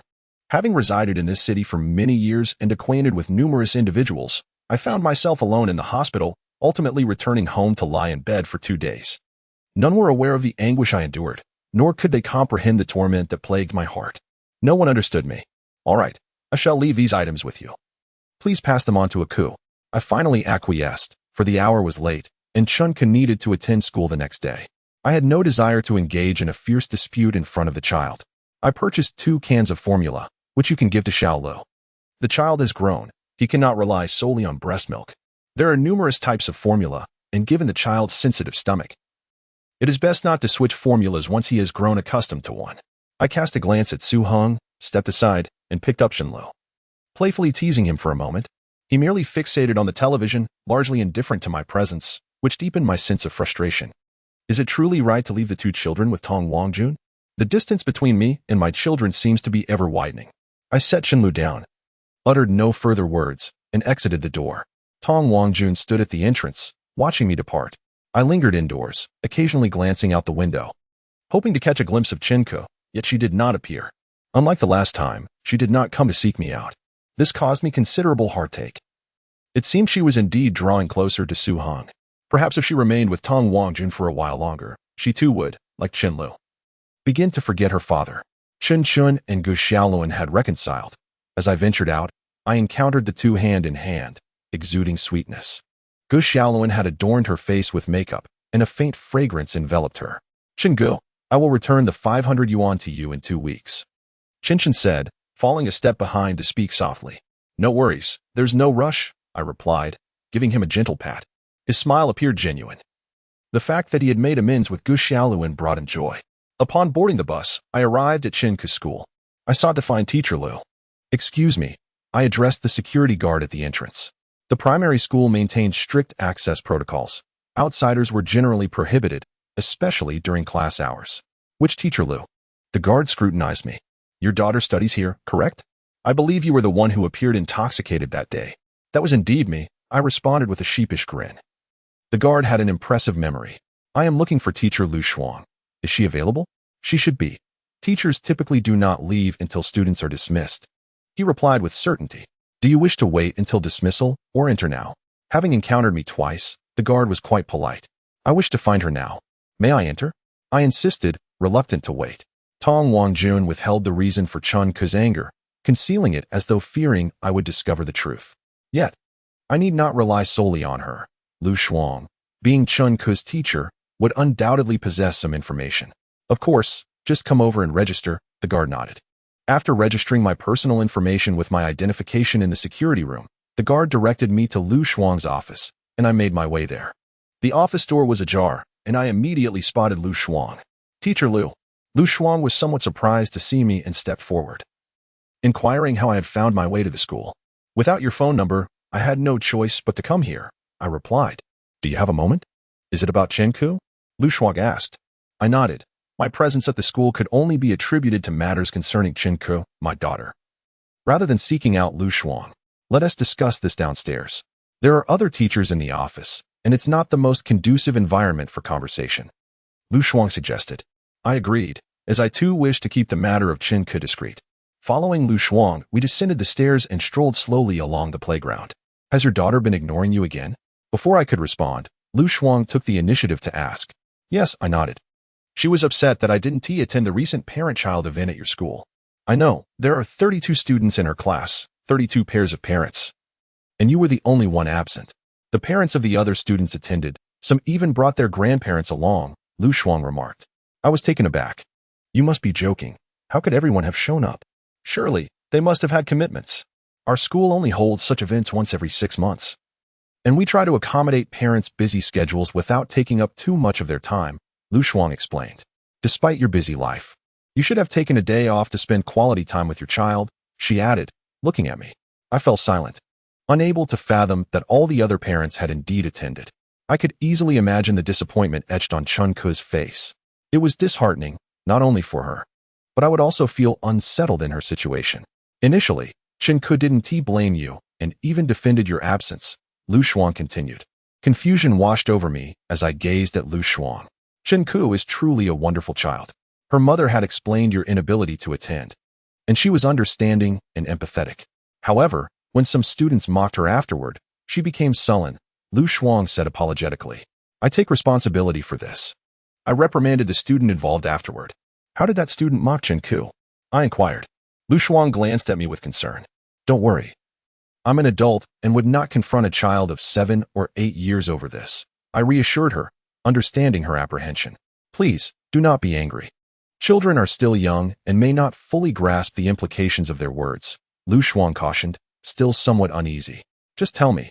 I want to be upset. My only desire is to mend my relationship with Chen Ke. You cannot withhold from me what transpired, can you? You are Chen Ke's teacher, and as her parent. It is your responsibility to clarify what has happened at school regarding my daughter. I maintained my patience and spoke to Lu Shuang. Very well. I will share this with you, but you must promise not to react angrily. Lu Shuang finally conceded. I urged her to continue. The wind tousled Lu Shuang's hair, and she paused, seemingly feeling a chill as she tightened her coat. One of the students said that Chen Ke's father does not love her and that he doesn't come to be with her. That you no longer want Chen Ke, Lu Shuang revealed, glancing at me. I remained calm. Is that all? I find it hard to believe that this alone would cause Chen Ke to ignore me. He also mentioned that Chen Ke's father had taken another woman outside and fathered a child with her, which is why he had not come over. He entrusted Chen Ke to her mother, believing that having Chen Ke around would be troublesome and that he would no longer be involved in her life. Lu Shuang spoke hesitantly, carefully observing my expression. Do not overthink it. Children understand little and often speak nonsense for amusement, harboring no ill intentions. Is this the only student who mentioned such things? After a moment of silence, I inquired of Lu Shuang. Well, this student is rather mischievous and quite active in class. Lu Shuang nodded. I have already addressed his behavior and assured it will not happen again. Were the child's parents present at the time? Did they not intervene when he spoke like that? I maintained my composure. Lu Shuang smiled awkwardly. You know, with so many children and different parents, some tend to indulge their kids a bit too much. However, rest assured, I will keep an eye on this matter and ensure it does not recur. I also indulge my child. I glanced at Lu Shuang. What is that child's name? Is he currently in your class? You just said you wouldn't hold a 7 or 8-year-old accountable. You are an adult and should act with discretion. This is a school. Lu Shuang reiterated my previous words. I disregarded her comment, fixing my gaze on Lu Shuang. Am I not restrained enough, not mature or rational enough? If I truly wished to confront him, I would have charged into the classroom earlier. Do you think that by withholding the child's name from me, I would be unable to find out? I am aware of Chen Ke's class. Many children must know about that incident. Children today, regardless of whether physically or psychologically, mature much earlier. I need not rely solely on Lu Shuang to uncover the truth. Xiaohongyi, that child is named Xiaohongyi. What do you intend to do? Lu Shuang, realizing she could not deter me, divulged the child's name. I felt an urge to slap him a few times. I expressed my true feelings. The notion that he is just a child and does not understand is, to me, mere nonsense. Compared to my daughter, nothing else matters. As I voiced this, Lu Shuang's expression shifted dramatically, her gaze fixed on me with concern. Do not act recklessly. Such actions will not aid the situation but only exacerbate the conflict, which would not benefit Chen Ke's development. I understand, I acknowledged. Lu Shuang's reasoning held merit. Thus I merely spoke in frustration.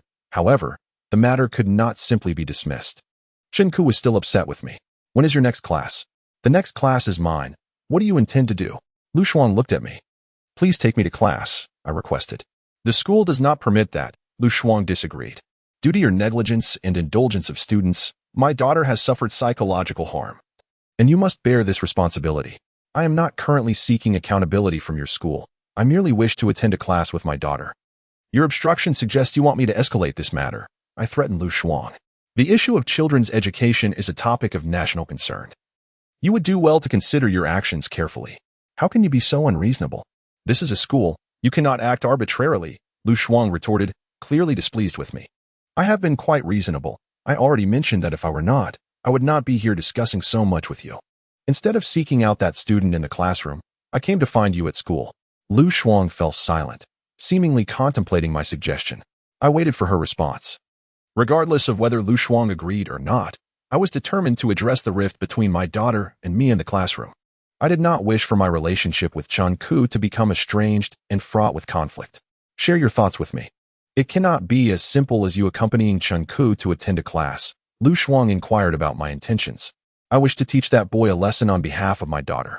I glanced at Lu Shuang, who appeared increasingly tense, and reassured her that I would certainly not resort to violence when dealing with a child. So, what do you plan to do? Lu Shuang asked. Are you allowed to leave the school now? I looked at Lu Shuang, having already made up my mind, though I had yet to voice it. Lu Shuang nodded yes. But I cannot be gone for too long. I have classes to attend. I assured her, I will not take up too much of your time. I will just step out to the supermarket nearby and return.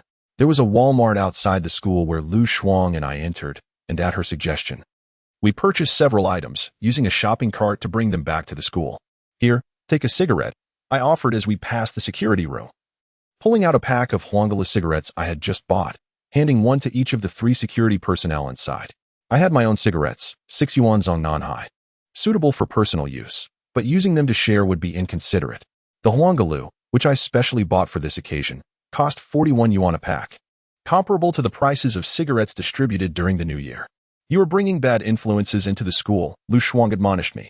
If you teachers were more responsible, would I have to resort to this? As we reached the teaching building, I was laden with numerous items. Don't touch that. It's rather heavy. Just tell me which floor, and I will carry it up, I offered. Lu Shuang ignored my goodwill, trailing behind me with her own load. I am doing this for my students. Otherwise, I would never allow you to do this. Your actions could convey a very negative influence on the children. Though Lu Shuang harbored some resentment, she had to comply with my wishes. When we arrived at the classroom door, with only a minute or two before the bell rang, I set the items down and caught a glimpse of Chen Ke through the window. She sat in the 3rd row, right in the middle of the classroom, an enviable position that spoke of her favorable standing with the teacher and commendable academic performance. Lu Shuang and I stood outside, and the students inside began to notice us, occasionally glancing our way.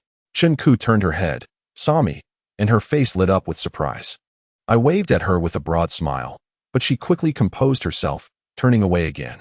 Once the class ended, the teacher walked out and greeted Lu Shuang, casting a curious glance at the pile of items on the floor before offering me a friendly smile and departing. Teacher, what are these things for? A student rushed out of the classroom, asking Lu Shuang about the items on the floor. I am Chen Ke's father, and these items are gifts that I have brought for you all. I walked to the podium carrying the goods purchased from Walmart. The items are all favorites among children, including cotton candy, a few small toys, exquisite notebooks and pens, as well as paintbrushes and sketchbooks. Lu Shuang assisted in selecting these treasures. As I placed them on the teacher's desk, all the students in the class stood up, craning their necks to catch a glimpse. While some lively children leaned over their desks, I distributed the small gifts one by one, casting a sidelong glance at Chen Ke. At that moment, she remained seated, unresponsive, her face still stern, though she occasionally glanced up at me. Ke, come help Dad distribute the gifts, I called out to her. Chen Ke ignored me. Dear students, having received my gifts, I find myself in a bit of trouble now. Shouldn't you lend me a hand? I addressed the students receiving the gifts. Whatever trouble you have, just let me know. In this school, there is no problem I cannot solve, responded a student, flipping through a comic book enthusiastically. The other students looked at me, eager to assist in resolving my predicament. I had upset my daughter, and she was currently ignoring me. Realizing my mistake, I had come to apologize. You are her classmates. Could you please help me make her forgive her father? I implored. I know you are Chen Ke's dad, a student shouted, rushing over to her side. Your dad is really nice, giving us so many gifts. Just forgive him. A group of students surrounded Chen Ke, chattering animatedly. Chen Ke's stern expression softened a bit, and seizing the opportunity, I approached and embraced her. Ke, Dad realizes his mistakes, and he is here to make amends. Can you forgive me? Put me down. Chen Ke pushed me away, resisting my embrace. Are you not angry anymore? Dad truly understands his mistakes, I coaxed her. Chen Ke pouted, turning her head away. Dad knows why you're upset. How about I help you get revenge? Whoever bullies you, I will take care of them, I offered. Is it Xiaohongyi, right? Xiaohongyi, your father is coming to settle the score. You better run. A sharp-witted student called out. One student swiftly ran to Lu Shuang, seeking assistance. Teacher, someone is going to hit me.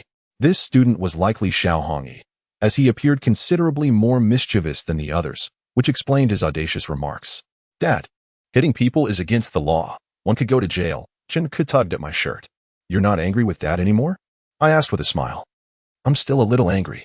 I waited a long time for you. Everyone else had their dads with them, but you weren't there for me. Chen Ke expressed her grievance. All right, Dad will help you stand up for yourself. I set her down and walked towards Lu Shuang, fixing my gaze on Xiao Hongyi behind her.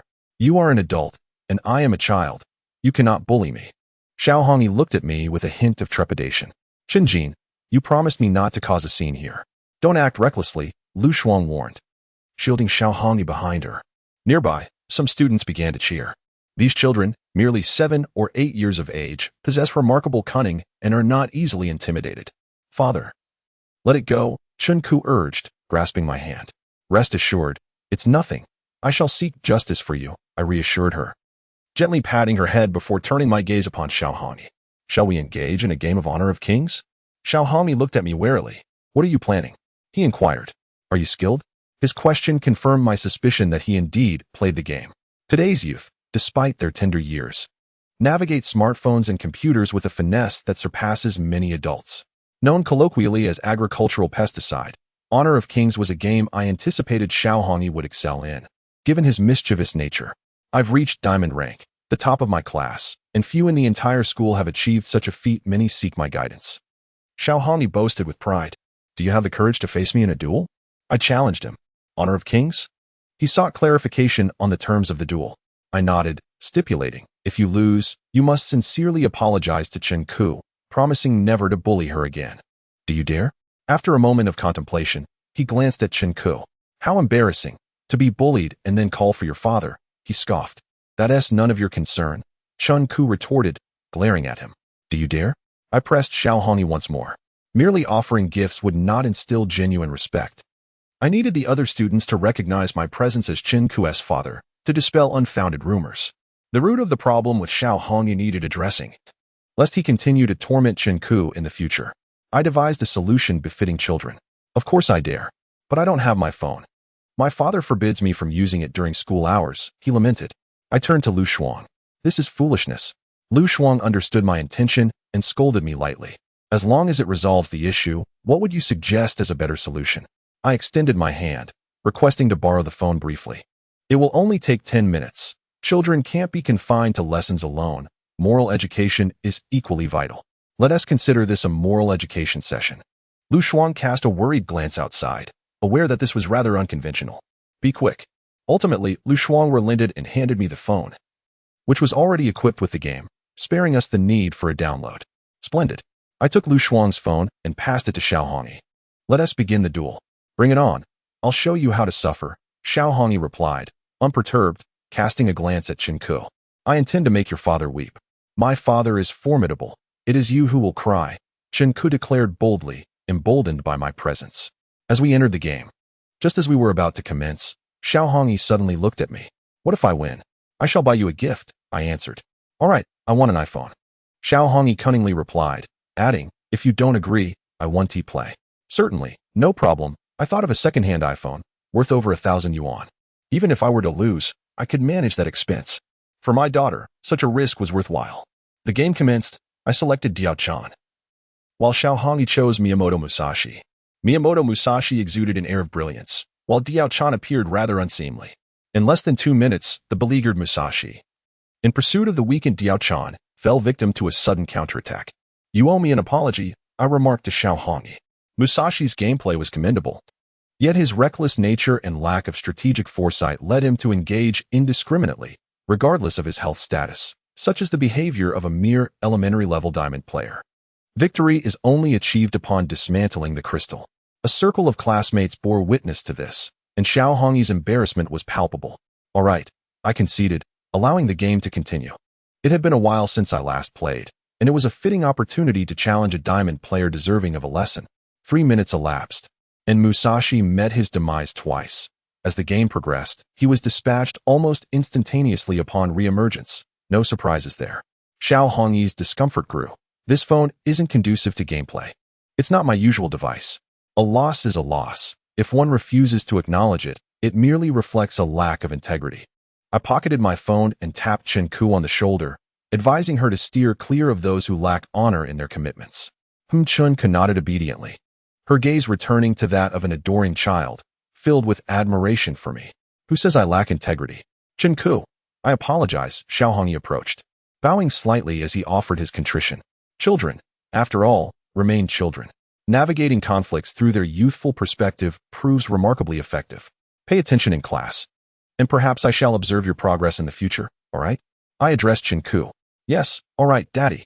I'm not upset anymore. You're truly impressive, she replied, her smile radiant. I expressed my gratitude to Lu Shuang, requesting her contact information before departing the classroom. Behind me, Chen Ke watched me leave, her heart heavy with reluctance. Even a brief separation felt immensely difficult to bear. At last, a smile graced Chen Ke's face as she called out to me, Daddy. Instantly, I felt a wave of relief wash over me, my steps becoming lighter. Upon returning home, I reclined on my bed, contemplating the venture of the steaming vegetable restaurant. Li Mingzhou's establishment was struggling, and he intended to relinquish it. I was inclined to take over.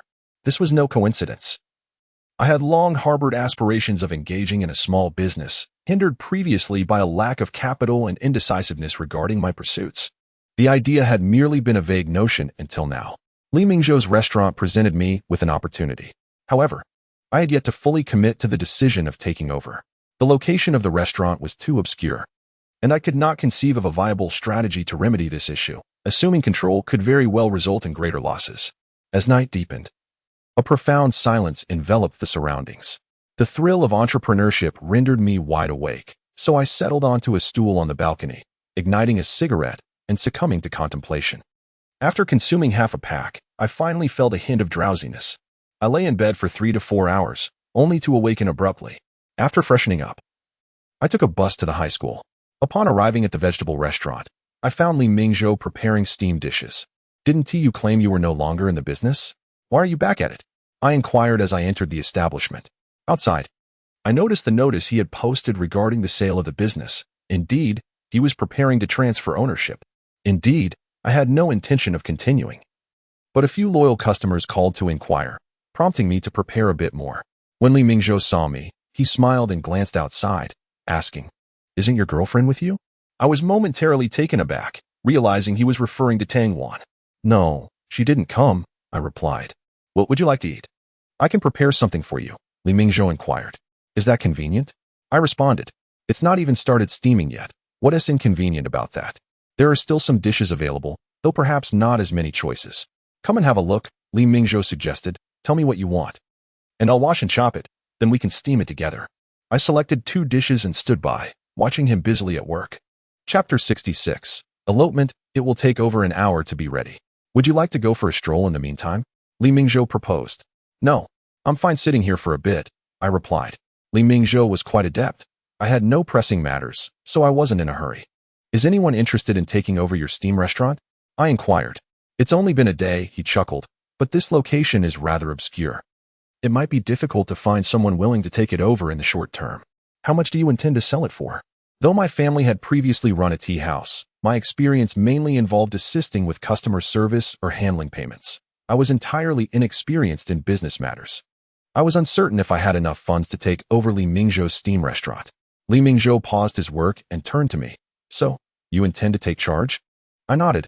"I have that thought, but I'm unsure if the funds will suffice." "Wait a moment. Let me steam these dishes first." Noticing my interest, Li Mingzhou hastened his tasks. After a while, once he finished and washed his hands, he brewed a pot of tea and brought it over, sitting across from me. "Are you truly considering taking over the steam restaurant?" he asked. "If I wasn't, I wouldn't have come here," I responded.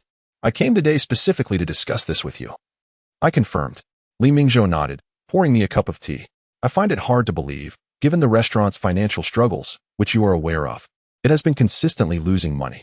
I assure you, this is the truth, and the location is indeed somewhat inconvenient. I am aware of that. You mentioned it during our meal the other day." Li Mingzhou's honesty eased my mind considerably, as I need not worry excessively about being deceived. Sensing my determination, he refrained from further questioning and spoke softly. "This establishment is under a 10-year contract, of which 7 years have already passed. There are 3 years remaining. 3 years is acceptable, I nodded, finding this time frame within my limits. A longer duration would inevitably require more capital, which I could not afford, while a shorter period would leave no room for assessing the business's viability. The rent stipulated in our contract is 2,000 yuan per month. If you truly wish to take over, I can offer you a reduced rent of 1,600 per month, Li Mingzhou proposed, conceding 400 yuan. That seems rather generous. I felt uneasy, sensing I might be taking undue advantage, especially considering Li Mingzhou's parents were unwell. Isn't your mother still ill? I asked. You need not worry about that. My mother's condition is not significantly related to finances. It's more of a stress-related ailment, Li Mingzhou replied, his voice subdued. May I ask what it entails? My curiosity was piqued. What is there that is inconvenient to mention? The entire village is aware of this matter. It hardly qualifies as a secret. Li Mingzhou took a sip of tea and remarked, It concerns my sister. She has been seeing someone whom my mother disapproves of. And in a shocking turn of events, she resorted to threatening my mother with an unwanted pregnancy, which ultimately landed my mother in the hospital. Did she still not consent? I inquired. Impossible, he replied with conviction. If I ever lay eyes on that scoundrel, I shall make him pay dearly. I am certainly not cursing my sister. She is still below the legal age for marriage, yet she has made such reckless choices. What was meant to be a means of coercion against our parents has evidently failed. Where is your sister now? I asked. She has left. Li Mingzhou's words startled me. Fortunately, he continued, she eloped with him. She is far too young and naive, believing that love justifies everything. But how can that be true? Life's necessities are not free. Moreover, can her situation truly be classified as love? She was deceived by a few sweet nothings, and she will undoubtedly come to regret her choices. What truly constitutes love? Is it sweet words, silent companionship, or something altogether different? I found myself at a loss for words, unable to engage further in Li Mingzhou's lament. I hope she finds happiness, I finally said after a long pause. Happiness, in comparison to love, is a far more measurable concept, he replied, silence enveloping him as he sighed. It was evident that he harbored doubts about his sister's chances of happiness. That sigh conveyed both resignation and concern. I plan to rent this shop, but I am short on funds. Could you grant me some time? The weight of the conversation seemed to shift, prompting me to change the subject. Just 1 week. Give me a week. With a monthly rent of 1,600, that amounts to nearly 20,000 a year, and over 3 years, it totals 60,000. I have just over 50,000 on hand, yet renovations and hiring assistants will incur additional expenses. I need at least 100,000 to be sufficiently prepared. Not a problem. I will remove the sign from the door to prevent inquiries, and I'll hold the shop for you. Li Mingzhou agreed. Thank you. I expressed my gratitude. Li Mingzhou was under no obligation to accommodate me. After all, the more interested parties there were for his shop, the better price he could command. I owed him a favor. It's a trivial matter. This location is rather isolated, and few would be inclined to take it on. By the way, what do you intend to do with it? Li Mingzhou inquired. A steamed dish restaurant, I admitted without reservation. Li Mingzhou raised an eyebrow in surprise. You still plan to open a steamed dish restaurant? I nodded. The flavors are delightful, and the prices are reasonable. It's a solid choice. However, he pointed out, running a steamed dish establishment doesn't yield much profit. I had to subsidize it by 1,000 each month. It sounds somewhat peculiar for you to take it over and continue in the same vein, as if suggesting that I lacked business acumen. If Li Mingzhou had not inquired, I would have refrained from disclosing, for the revelation indeed carries a hint of awkwardness. Yet, since he posed the question, I find no reason to conceal the truth. There is nothing worth hiding. I am merely experimenting, and the outcome remains uncertain. Perhaps you might succeed. Li Mingzhou did not elaborate further, simply extending his best wishes. Gradually, a few patrons approached, expressing their regret over the impending closure of Li Mingzhou's establishment. He introduced me to them, assuring them that the steamed vegetable restaurant would continue, albeit under different management. We exchanged pleasantries, and they assured me of their patronage, but I sensed skepticism in their gazes. Given the exquisite nature of Li Mingzhou's steamed dishes, it was perplexing that he could not sustain the business after all these years. What confidence could they have in my ability to carry it forward? Their discerning looks instilled a sense of anxiety within me, leaving me uncertain whether my decision was prudent or misguided. After exchanging contact numbers with Li Mingzhou, I departed, not venturing far. I found myself at Lakeside Park near my high school. Rather than sitting on a stone bench, I settled in a secluded corner, squatting casually while smoking and contemplating. I still needed 50,000 yuan. Whom could I approach? Certainly not my family. Not only was there a lack of funds, but even if there were, I had no intention of seeking their assistance. Having money at hand alleviates worry, and I wished not to burden my parents further. The remaining candidates, Wudong, Yulu, Zhou Kai, Tang Wan, Su Ran, and Tong Wangjun, were the only ones I felt comfortable enough with to consider borrowing from. Ultimately, I decided to call Wudong. Are you busy? Unlike me, Wudong had a more structured schedule and a job to attend to. No problem, go ahead, he replied. Though he invited me to speak, he was quicker to voice his thoughts. Why did you not pursue the job Tang Wan found for you? I simply lost interest. I replied succinctly, omitting the finer details of my reasoning. What a rare opportunity, and you just let it slip. Have you found something better? Wudong expressed disappointment, tinged with reproach. Is there trouble between you and Tang Wan? Our relationship had never been particularly close. What could possibly be amiss? I merely felt out of place among a sea of university students, being a mere high school dropout. I fabricated an excuse. Nonsense. Do not always attribute matters to education. Your intellect is undoubtedly on par with anyone else's. Wudong was dissatisfied with my justification, but seemed to accept it nonetheless. Why not come work with me? My requirements are not so stringent. Even those with a middle school education are welcome. Stop. I did not call you to discuss this. I rejected without a second thought. Had I wished to work at Wudong's company, I would have done so long ago. Wudong appeared to anticipate my response, offering no further persuasion. Then why did you call? It cannot be yet another excuse to drink, can it? No, it is not about drinking. Do you have any savings? I inquired directly. Yes. Of course. Are you planning to buy a house? Wudong exclaimed with enthusiasm. How could I consider purchasing a home when I can barely support myself? The house lies at a considerable distance from me, and the price of real estate continues to soar each day, leaving me to merely watch its silhouette recede ever further. I yearn to embark on a venture of my own. This is a commendable idea. It is high time I took this step. Working for others pales in comparison to entrepreneurship. Wudong wholeheartedly agrees, expressing that it is difficult to convey everything over the phone, suggesting we meet later in the evening to discuss further.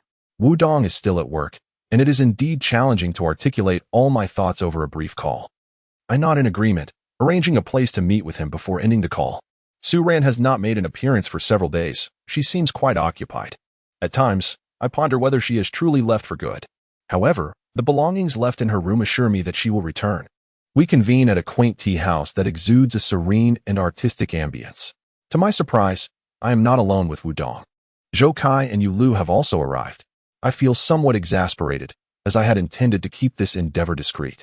With my first foray into business, the outcome remains uncertain. If too many are aware, the potential embarrassment of a lackluster result looms large. Wait, someone is still missing, Wudong remarks as we settle in. I look at him. You haven't told Tang Wan, have you? Why would that be surprising? Isn't it only natural to inform her? Wudong responds nonchalantly. I feel a twinge of annoyance, regretting my decision to confide in Wudong, which has now seemingly become common knowledge. Yet, I cannot voice my discomfort, as I have some unresolved tension with Tang Wan, though Wudong and the others do not share this history. After a brief wait, Tang Wan enters the tea house, drawing the attention of everyone present, who momentarily cease their quiet conversations to gaze at her. Regardless of the time or place, Tang Wan possesses an undeniable allure. The tea table is somewhat small, accommodating just 4-5 would be a squeeze. I remain seated, while Wudong shifts slightly to create space for Tang Wan, situating himself next to Yulu. To my surprise, Tang Wan chooses not to sit elsewhere, but instead positions her chair beside me, squeezing in. I feel a flutter of sweetness in my heart. Once the tea arrives, Tang Wan is the first to pour a cup for me, leaving me both flattered and bewildered by this unexpected gesture. Has she changed her demeanor as a means of apology? Are you two all right? Wudong inquires, clearly taken aback. I remain silent, uncertain how to respond. Are you planning to start a business? Tang Wan gently asks me, her expression largely unchanged. Is it that steamed dishes restaurant? Tang Wan is astute. I have said nothing, yet she has deduced my intentions. Yes, I confirm with a nod. I had initially intended to discuss this solely with Wudong, but since Tang Wan has already guessed, and we are all present, there is no need for secrecy. I must find a way to earn a living. While you all have homes and cars, I possess nothing and must strive to change that. Opening a steamed dishes restaurant? Wudong remarks, slightly incredulous. That doesn't seem very lucrative, and it's quite labor-intensive. If you're going to do it, aim for something grander. Perhaps a chain restaurant or a franchise like KFC or McDonald's. Earning millions annually should not be an insurmountable challenge. Do I have that kind of capital? Wudong is overly ambitious. The franchise fees for KFC and McDonald's are exorbitant, and with rent and renovations, it is far beyond my means to bear. If only I possessed such a considerable sum of money, perhaps I would not find myself in this predicament. Let us pool our resources. It is not a daunting task. Wudong stated that if we are to embark on this venture, we should aim for grandiosity. Small endeavors lack significance and yield minimal profit. What use is such a meager sum? It cannot even offset the rising housing prices. I find merit in Wudong's proposal. It is imperative that we cease being mere employees and instead become our own bosses. Yulu concurred, suggesting that we collectively contribute funds, with Chen Jin overseeing the logistics. Even if we cease working in the future, we would still possess a safety net. You are overly simplistic in your thinking. The risks of business are substantial and not guaranteed to be profitable. Establishments like KFC and McDonald's do not permit just anyone to franchise, they evaluate potential franchisees. And without sufficient financial capability or relevant experience, one cannot join. Zhou Kai exhibited little enthusiasm. As long as we have capital, everything else can be managed.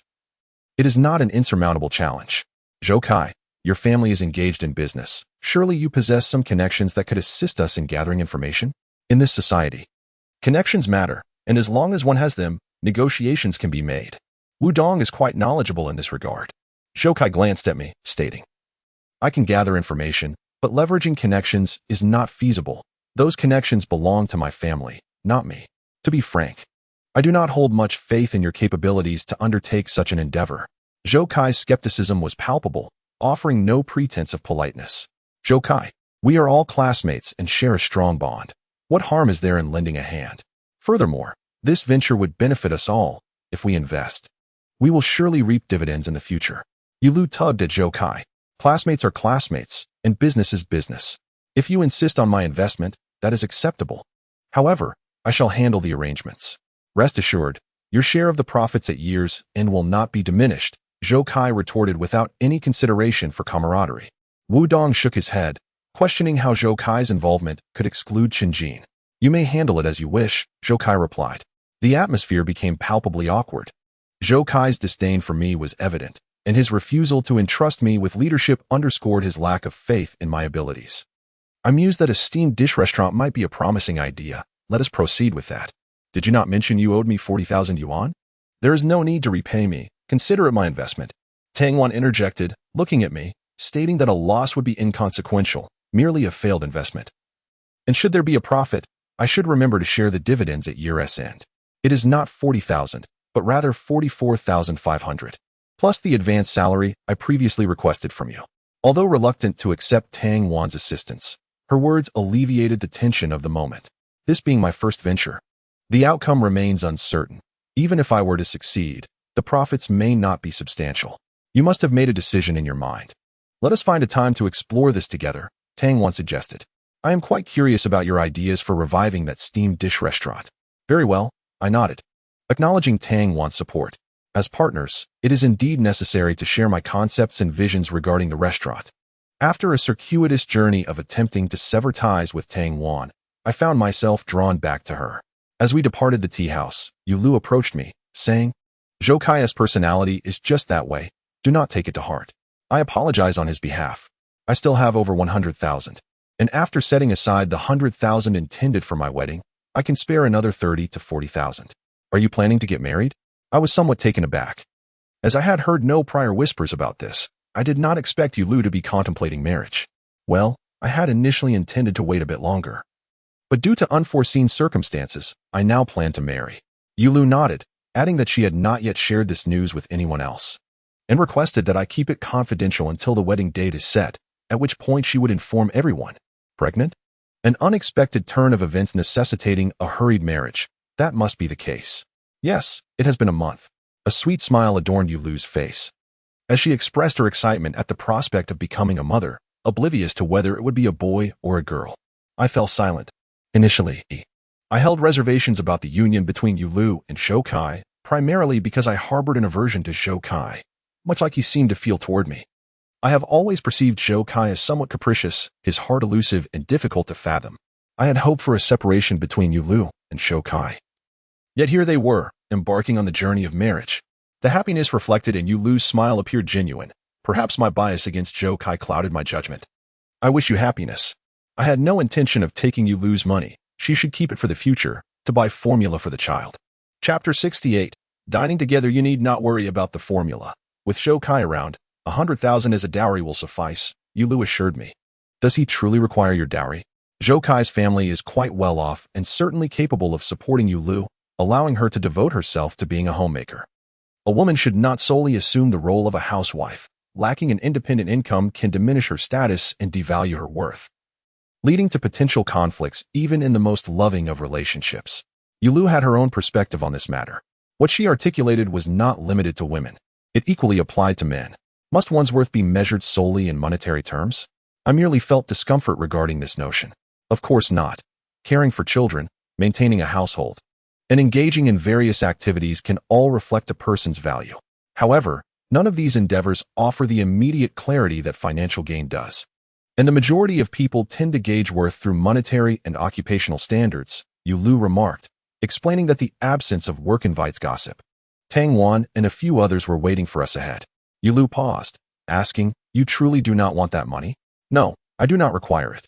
It was merely a small venture, an experiment, and I do not need that much. 10,000 will suffice," I replied, waving my hand in refusal.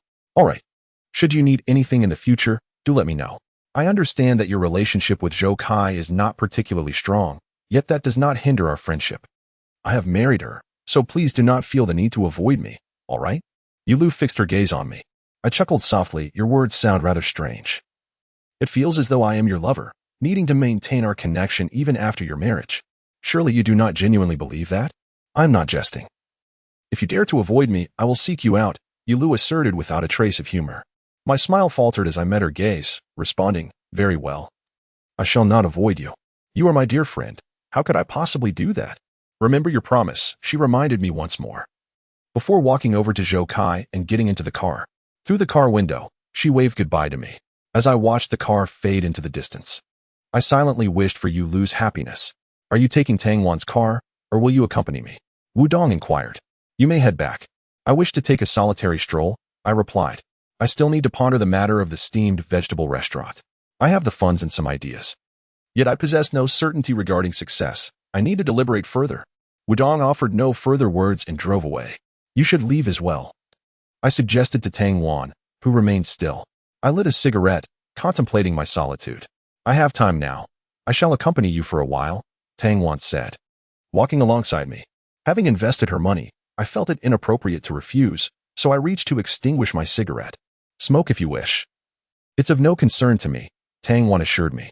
Nonetheless, I extinguished it, discarding it in a trash bin, releasing a breath of smoke. The monthly rent for the steamed vegetable restaurant is 1,600, with a 3-year lease amounting to approximately 60,000. The remaining funds would be allocated for renovations and daily expenses.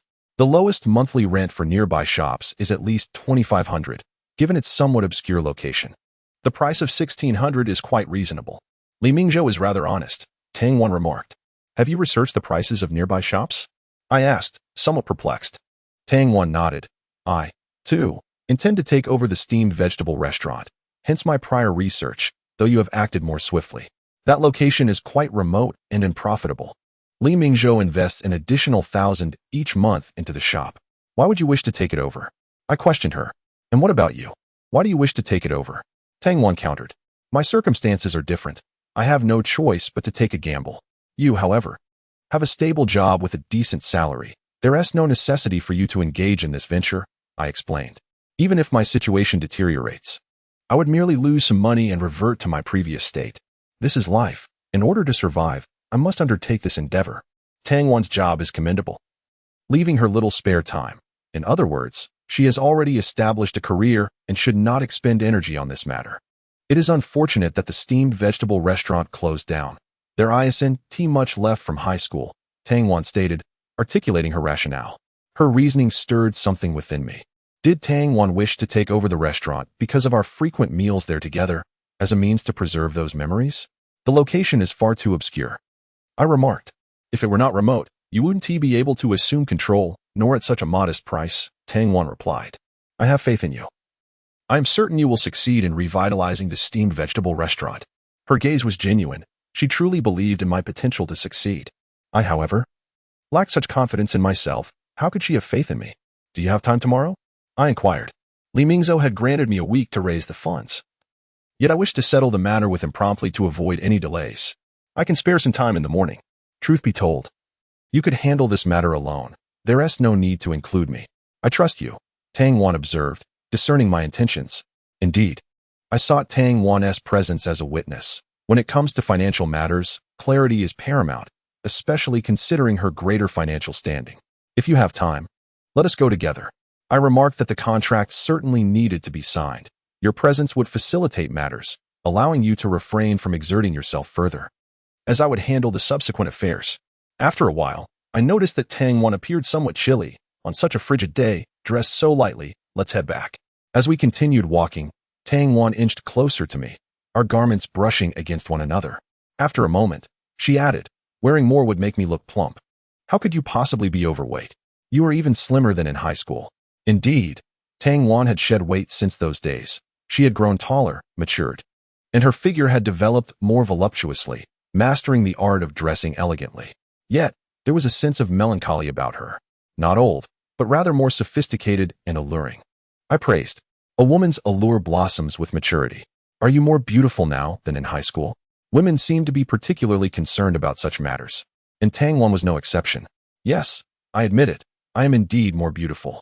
Do you prefer the high school version of me or the present me? Tang Wan suddenly inquired. Her question caught me off guard, leaving me momentarily speechless. She fell silent, walking carefully, seemingly awaiting my response, her hands withdrawn from her pockets. Resting by her side. High school, I suppose, I finally replied. Although the current Tang Wan exuded femininity, I found myself nostalgic for the girl from our high school days, fully aware that those times were irretrievably lost. I was no longer the person I was back then. And it was evident that Tang Wan had also transformed. It's getting cold up here. Let us head back. Without waiting for her response, I turned and retraced my steps. Tang Wan followed behind, her hands retreating into her pockets. I received a phone call from Lu Shuang. Are you free tomorrow? Please, let me treat you to dinner. This unexpected call surprised me even more, as Lu Shuang's tone was assertive, not merely an inquiry. Do you have time? I indeed owe you a meal. I have a day off tomorrow. Please treat me to dinner, Lu Shuang insisted, her voice tinged with urgency. All right. I'll call you tonight to arrange it. I nodded in agreement. No, it must be in the morning. I'll text you, and you can call me then. Lu Shuang stipulated. I hesitated, as I had prior commitments in the morning, having made plans with Tang Wan to visit a steamed dish restaurant. To help you reconcile with your daughter, I received a warning from the school and faced complaints from parents. You cannot turn a blind eye to my plight. Lu Shuang lamented. Fine, text me tomorrow morning, and I'll call you. I acquiesced, adding a teasing remark. Your school is quite misguided. How can they issue warnings for such a positive endeavor? Those parents, too, are hard to please, complaining even when you give their children gifts. I have told you before. You are fostering a toxic environment, yet you refuse to believe it. Lu Shuang countered, undeterred by my banter. All right, it's my fault. I will treat you to dinner tomorrow to make amends. I nodded. In the morning, I texted Tang Wan. If you're busy today, we can go together tomorrow instead. We have a week, so there is no rush. I'm free. Have you woken up? I'll come over to pick you up now, Tang Wan quickly replied, as if she had been waiting for my message. Chapter 69. A decade. As Tang Wan spoke, I felt it prudent to refrain from adding anything further, simply acquiescing to her words before rising to freshen up and descend the stairs. Upon reaching the ground floor, I noticed her vehicle already parked on the street. Do you have something planned for this morning? She inquired after I had settled into the car, delaying the ignition momentarily. Nothing of great significance. Merely a lunch invitation for a friend, I replied. Ah, she acknowledged with a nod, starting the engine and driving off. Is it inappropriate for me to accompany you? Not at all. We can all dine together later. She can make her own way here, I assured her. The steamed dishes, though economical, were quite delectable, and I believed Lu Shuang would appreciate them. Tang Wan refrained from further comment as we arrived at the high school. Exiting the vehicle, we made our way to Li Mingzhou's steamed dish restaurant, where he was still preoccupied, much like the last time I had visited. He had not prepared an abundance of dishes, merely catering to a few loyal patrons. Ah, have you brought your girlfriend along today? Li Mingzhou beamed upon seeing Tang Wan and me together. We are merely friends, This visit is to discuss taking over your restaurant, and she is one of the investors.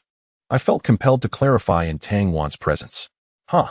From our high school days until now, a bond of over a decade truly evokes envy, Li Mingzhou remarked, seemingly oblivious to my explanation. Feel free to order whatever you desire. Do not hold back. The transition will be swift, shortly. I will head to the print shop downstairs to prepare 3 copies of the contract, and once signed, all will be settled. Tang Wan and I had known each other for 10 years. If we were a couple, the proverbial 7-year itch would have already passed 3 years ago. In terms of numbers, that is indeed a substantial span of time. How many decades does one experience in a lifetime? Yet, immersed in it, 10 years feels fleeting. As if it were merely yesterday. Reflecting on certain moments, they remain vividly etched in my memory, untouched by the passage of time. I informed Li Mingzhou that another individual might join us shortly, requesting he prepare a few more dishes. Please wait here. I will go downstairs to print the contracts and return promptly, he said before exiting the establishment. Approximately 10 minutes later, Li Mingzhou reappeared, holding 3 copies of the contract, simple documents comprising just 3 sheets, detailing the transfer, transferee, and the particulars of the steamed dish restaurant. With my signature and fingerprint affixed, the contract was rendered official.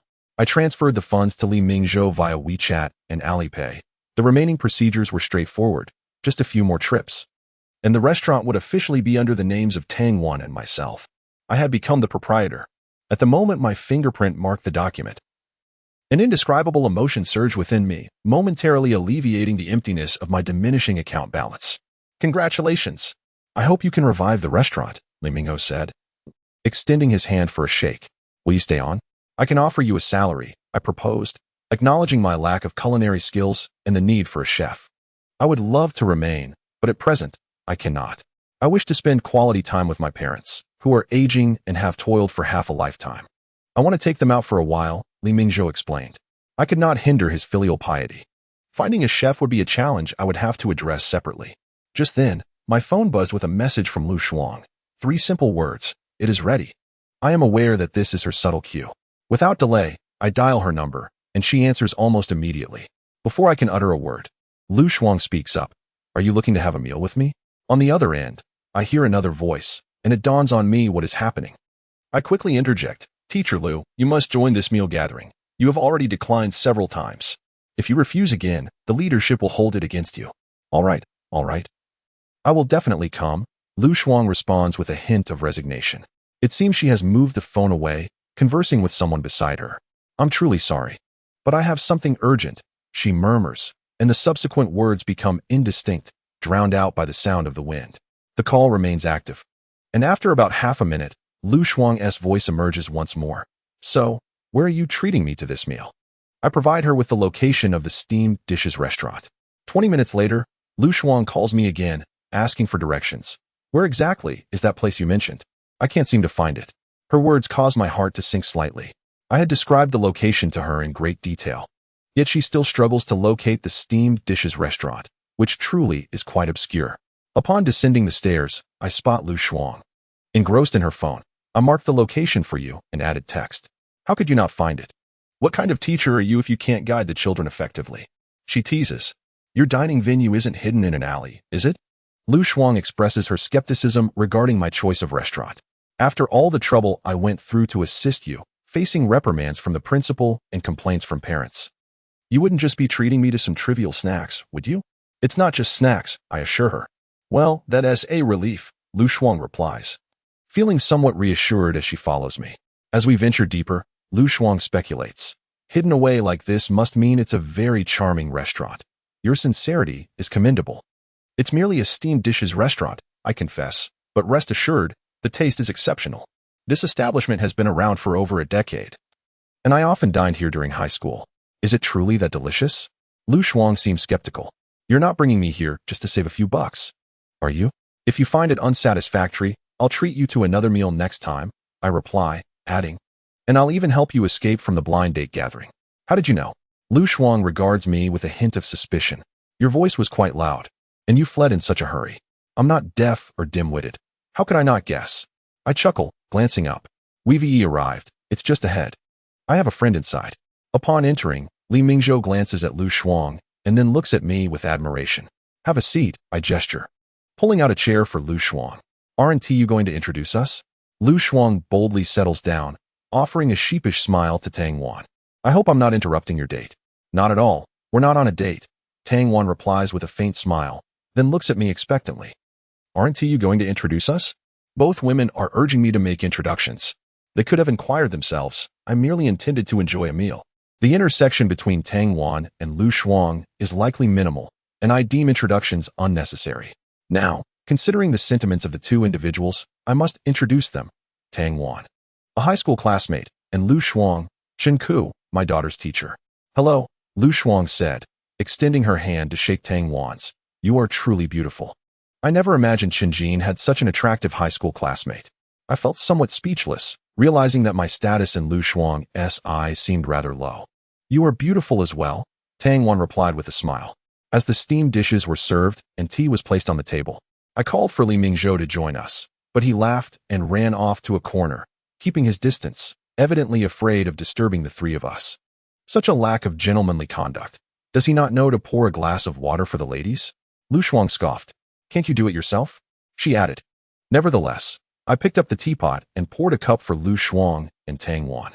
I wonder how someone like you knows such beautiful women. Do not be deceived by Chen Jin. He has a daughter. Lu Shuang spoke without restraint. I smiled wryly. She already knows. You need not remind her. As a teacher, it is rather unethical of you to speak so. Would it not be more immoral to ignore a beautiful woman falling into a pit?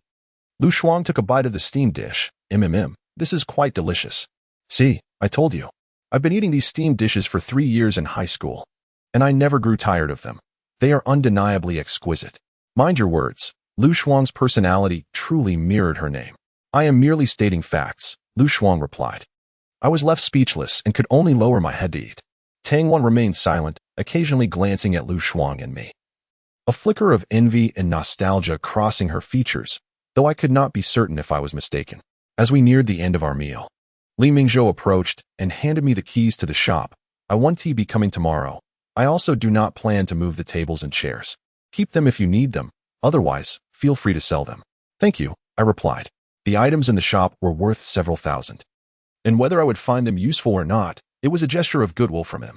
This book is for you as well. It contains some common recipes for steamed dishes. Li Mingzhou handed me a book. I had never formally studied cooking. It was all a gradual process of exploration. And with practice, one becomes adept. Steamed dishes are significantly simpler than other cuisines, making them quite easy to master.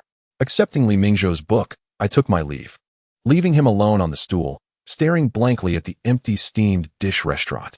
For Li Mingzhou, this place held a portion of his life for the past decade. Chapter 70. Sharing half with you. Where are you going? Let Chen Jin and me accompany you a bit, Tang Wan said to Lu Shuang as we stepped outside. I glanced at Tang Wan.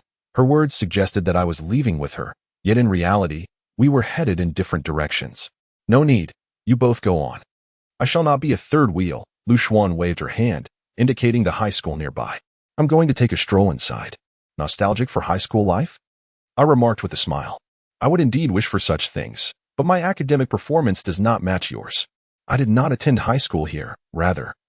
I aimed for the prestigious First High School, the finest in the city.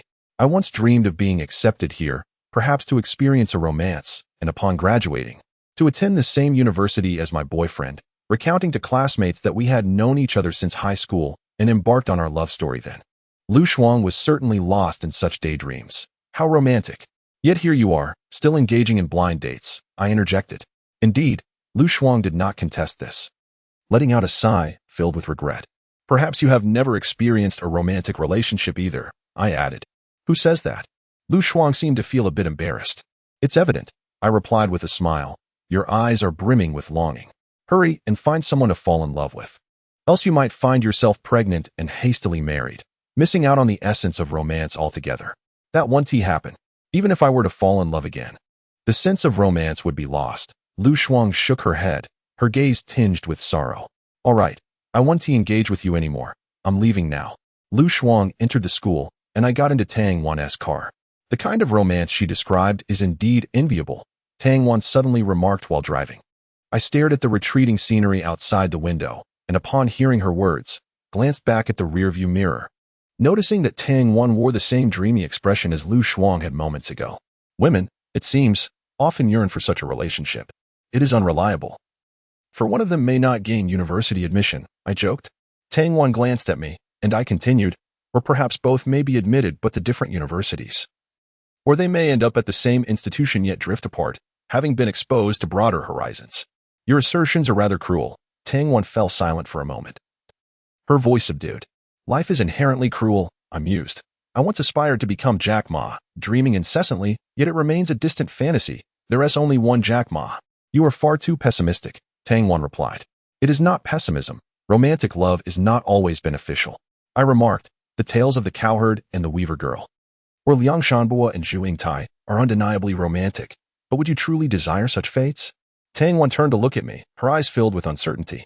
A vehicle ahead, I cautioned, as Tang Wan glanced back at me in the rearview mirror. The cowherd and the weaver girl meet but once a year, and Liang and Zhu ultimately met their tragic ends. Romance is beautiful, yet these are myths, mere stories, not the fabric of life. To live is to engage with the world. The car halted at the entrance of the community, the doors still locked. Tang Wan looked at me, stating, you are too extreme. While you may not become Jack Ma, it is still plausible for you to become a millionaire with a fortune in the millions. As for the cowherd and the weaver girl, and Liang and Zhu, you have a point. Perhaps I have been overly idealistic. At times, romance indeed signifies tragedy. Nevertheless, if life could offer a love as tragically beautiful as that of the cowherd and the weaver girl or Liang and Zhu, it might not be so bad. How can a Tsinghua scholar hold such notions? I was taken aback by Tang Wan's perspective on life, as if she possessed the romantic views of a young girl with little life experience. You may exit the vehicle now. Tang Wan unlocked the doors. I stepped out, watching her car drive away before turning back. Brother Chen, someone called out to me. What brings you here? I looked up at Chen Chen, and his sudden appearance struck me as inexplicable. I descended to purchase a bottle of soy sauce. Chen Chen gave a slight shake of the plastic bag in his hand. I glanced inside and indeed saw a bottle, but also a small square box. Take it easy. You're so slender, don't damage your health. Did you buy goji berries? I asked. What do you need goji berries for? Chen Chen seemed puzzled by my erratic thoughts. To nourish the kidneys, I replied. Chen Chen lowered his gaze to the plastic bag, noticed the box, and chuckled awkwardly while walking alongside me. Brother Chen, you're impressive. You seem to know so many beautiful women, and they all look quite affluent. Classmates, I replied. Do you know any classmates who are looking for part-time jobs? Yes. Several in our class are interested in part-time work. Chen Chen nodded. Brother Chen, will you introduce us to a job? I'm taking over a steamed dish restaurant and might need 2 people to assist. If you know anyone suitable, please help with the introductions. The pay is 150 yuan a day, or 100 for half a day. I clarified regarding the salary. 150 yuan a day? Chen Chen was somewhat astonished. We usually only earn 80 yuan a day. This is different. It's a steamed dish restaurant, so it could be a bit tiring. I explained. Moreover, I have one requirement. At least one of the 2 part-time students must be present in the store. Can you manage that? Absolutely, Brother Chen. Leave it to me, Chen Chen assured. It's the end of the year, courses have diminished, and there is plenty of time. I'll count myself in and find another. Aren't you spending time with your girlfriend? I inquired, approaching him with a smile. Making money is important. And it's not like we'll be going every day, Chen Chen replied. It's a perfect opportunity to earn some cash before the winter break. His desire to earn was palpable. Well, I just took over the restaurant. It needs some renovations which will likely take about a week. I'll contact you once it's ready, I stated. Renovations were certainly necessary for the steamed dish restaurant. The interior would require a complete reconfiguration, and a week should suffice. All right, Chen Chen nodded. As he opened the door, he glanced at me. Brother Chen, how about I share half with you? What? I did not comprehend Chen Chen's implication. It's better to take some precautions, he remarked, shaking the plastic bag in his hand. Keep it for yourself. I understood. It's fine. There is plenty, over 20 in a box. I can't use that many. It seemed Chen Chen wanted to express his gratitude in this manner. Producing the box from the plastic bag. Get lost. I playfully kicked his backside, pushing him through the door and casually shutting it behind me. Back in my room, my heart had yet to settle. Chen Chen's words stirred a restlessness within me, prompting a desire to peek into Su Ran's room. Yet, I was apprehensive about being discovered. I wandered around the hall, smoking a cigarette while attempting to soothe my agitated emotions. My thoughts drifting to the activities unfolding in the adjacent room with Chen Chun and Gu Xiaolun. After finishing 2 cigarettes, I opened my computer and began searching for renovation images that aligned with my vision. However, as I scrolled, I found myself entering a website address I hadn't typed in a long time. After a brief glance, I closed the webpage, deleted my browsing history, locked the door, and rushed into Su Ran's room. Opening her wardrobe, I fixated on the photo of Su Ran on the bedside table, engaging in an act that made my blood surge with excitement. In a moment of emotional turmoil, an object inadvertently landed on Su Ran's bed. I hastily grabbed some tissue to clean up the mess and fled from her room, locking the door behind me. I dashed into the bathroom and indulged in a warm shower, feeling utterly rejuvenated and satisfied. As I settled onto my bed, sleepiness enveloped me, but just then, my phone chimed with a message from Su Ran. "Did you enter my room?" Startled, all traces of drowsiness vanished. A glance out the window almost convinced me that Su Ran was watching my every move from outside. "Are you back?" I ventured to ask. "I just finished showering and am in bed," she replied. I pondered for a moment. When I engaged in that act, the door was securely locked, and I had only undone the lock before showering. It was clear that Su Ran could not have returned. She was still outside. Relieved, I thought to myself, well then, it's time to sleep. I'm rather exhausted. What made you so tired? Also, you didn't answer my previous question. Did you sneak into my room and do something mischievous? Hence your fatigue? Su Ran pressed for answers. I quietly rose and made my way to her room, activating my phone's camera to scan the area thoroughly. Yet I found no incriminating evidence. I'm simply worn out from preparing to open a shop, I offered as a plausible excuse before exiting her room. Opening a shop? Have you resigned? Su Ran inquired. Yes, I've left my job and taken over a steam cuisine restaurant near the first high school. The location is somewhat secluded. But the rent is affordable, I replied. You should rest early. I'll browse some renovation images a bit longer. I need to find an appropriate style to ensure the shop opens swiftly. What style are you aiming for? Su Ran, still awake, asked. A fresh and slightly nostalgic aesthetic. Suitable for two to dine together, simple and clean, I described a few styles I envisioned, though I struggled to articulate them clearly. That's rather vague.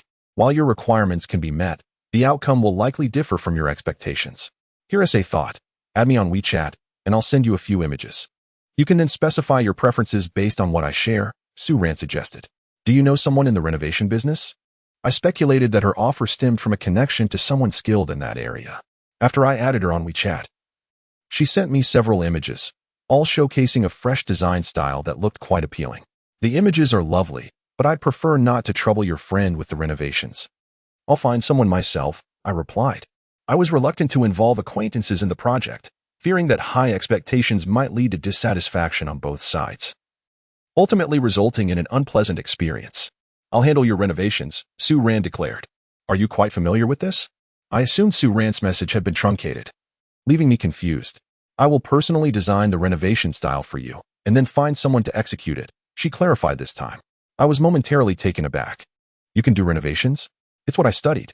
The place you currently reside in is based on my design. Enough of the chit-chat. Just tell me your requirements, and I'll provide you with a visual representation, Su Ran urged me. I was taken aback, not realizing that Su Ran was involved in this field. It seemed she had attended university, yet ultimately resorted to such means for income. Su Ran did not strike me as a person enamored with vanity. How could she engage in such activities? Would this not hinder her financial prospects? The interior of Su Ran's house was indeed quite appealing. If she truly had a hand in its design, it might be worth considering. However, I harbored some concerns that it might inconvenience her. Stop being so verbose. Just articulate your demands, Su Ran remarked with a tone laced with disdain. Based on a few images she provided, I shared some of my thoughts and suggested alterations. We conversed for nearly 2 hours, after which Su Ran urged me to rest and ceased responding to my messages.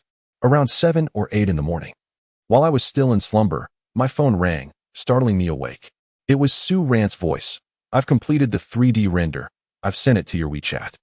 Take a look and see if you're satisfied. So soon? My mind was still foggy. Yet I distinctly recalled that only a night had passed since she began working on it. I wasn't very familiar with renovations, but during the remodel of my tea house, I had spent over 2,000 yuan, commissioning a design that took 2 weeks to finalize. Su Ran had managed to produce the render overnight, which made me question its quality. Are you doubting my work? Su Ran's voice carried a hint of fatigue and irritation. Did you even look at it? I quickly checked. It appeared that Su Ran had indeed stayed up late, although I harbored reservations about the quality of a render produced in a single night. I felt it necessary to express my gratitude. After ending the call, I opened WeChat and discovered she had sent me a message half an hour prior, which I had missed due to my deep slumber. She had sent the 3D render, which could be viewed in a 360-degree rotation. It was quite impressive. I was astonished, completely unprepared for Su Ran's capabilities. This is excellent. The render is very good. However, there are a few aspects I may not have articulated clearly, and some dimensions are slightly inaccurate, requiring minor adjustments. I had only taken 2 photos of the steam dish.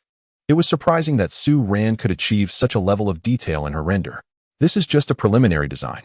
If you approve of this render, I can visit your establishment to assess the actual conditions and produce a final version. Su Ran appeared remarkably professional. Did you stay up all night to complete this? I inquired. There's no rush. You have a week. Please take a break and come by tomorrow. I was concerned that her current state could lead to an accident while driving. A week until the opening? Then we must expedite the process. Renovations don't take long. But to achieve a meticulous and high-quality finish, it will indeed require considerable time, Su Ran responded. Wait for me at the community. I should arrive in about an hour. Where are you? I can come to pick you up, I offered. No need. Just wait for me, she declined. After glancing at the render for a while and estimating the time, I opened the door to wait for Su Ran at the entrance of the community. However, as I stepped outside, I saw her already approaching. I'll take a quick nap, prepare something to eat for me, and wake me in 2 hours, Su Ran said. Visibly exhausted, she dashed into the house without even changing her clothes, collapsing directly onto the bed. In a brief moment, Su Ran succumbed to slumber, her breathing somewhat labored. She was utterly exhausted. I lingered at the door for a while, softly calling her name twice, but she merely mumbled in response, then fell back into her dreams. Seemingly indifferent to my presence, clad in sneakers, light blue jeans, and a mid-length knitted sweater, she lay on her side, her feet resting on the floor. I approached her, tenderly covering her with a blanket.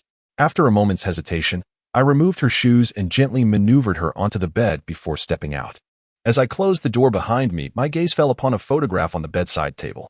I ventured downstairs to the market, purchasing half a pound of pork ribs and selecting some lotus root.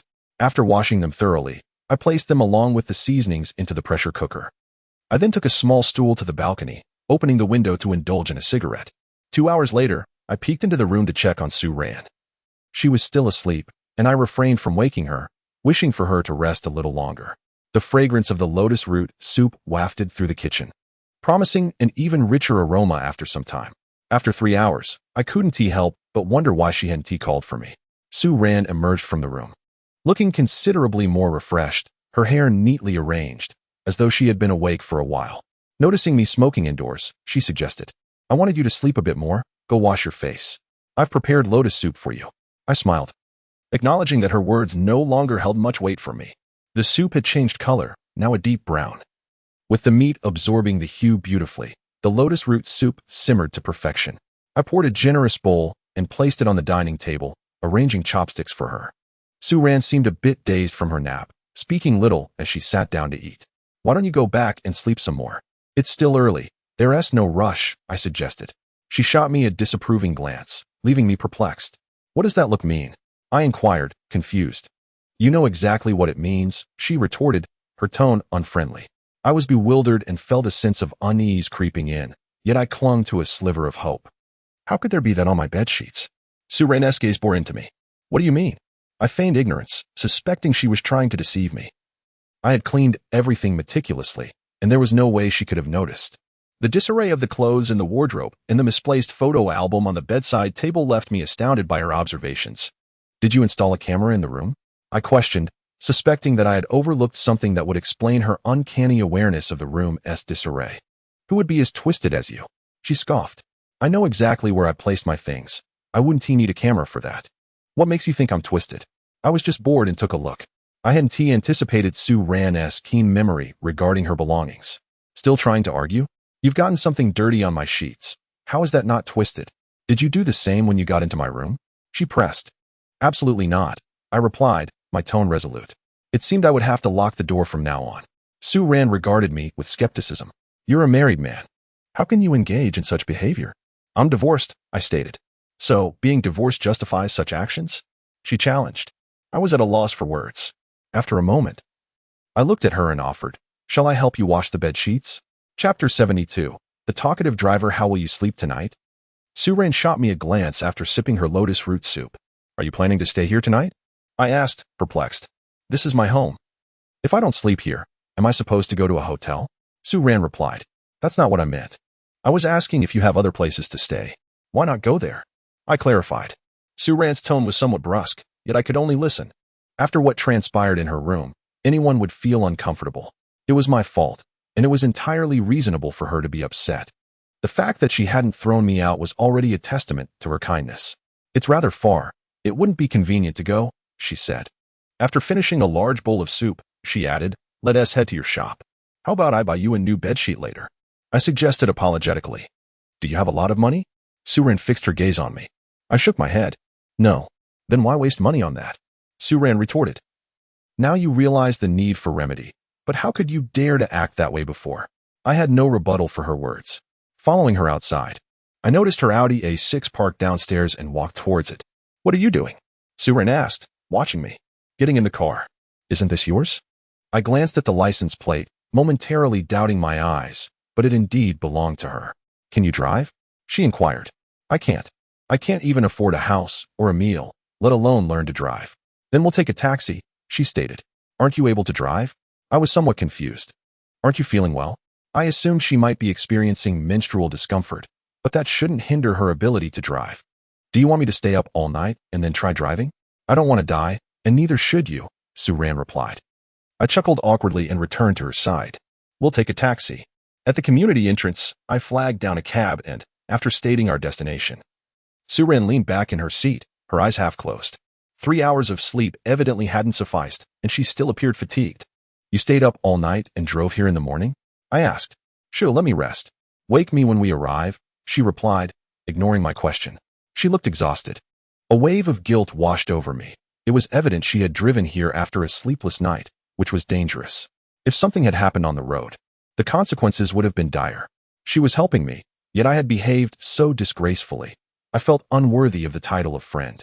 I took a deep breath, trying to avoid disturbing her. As I turned to gaze at her face, the proximity revealed heavy bags under her eyes. Even with her eyes narrowed, her forehead was creased, as if troubled thoughts lingered even in her dreams.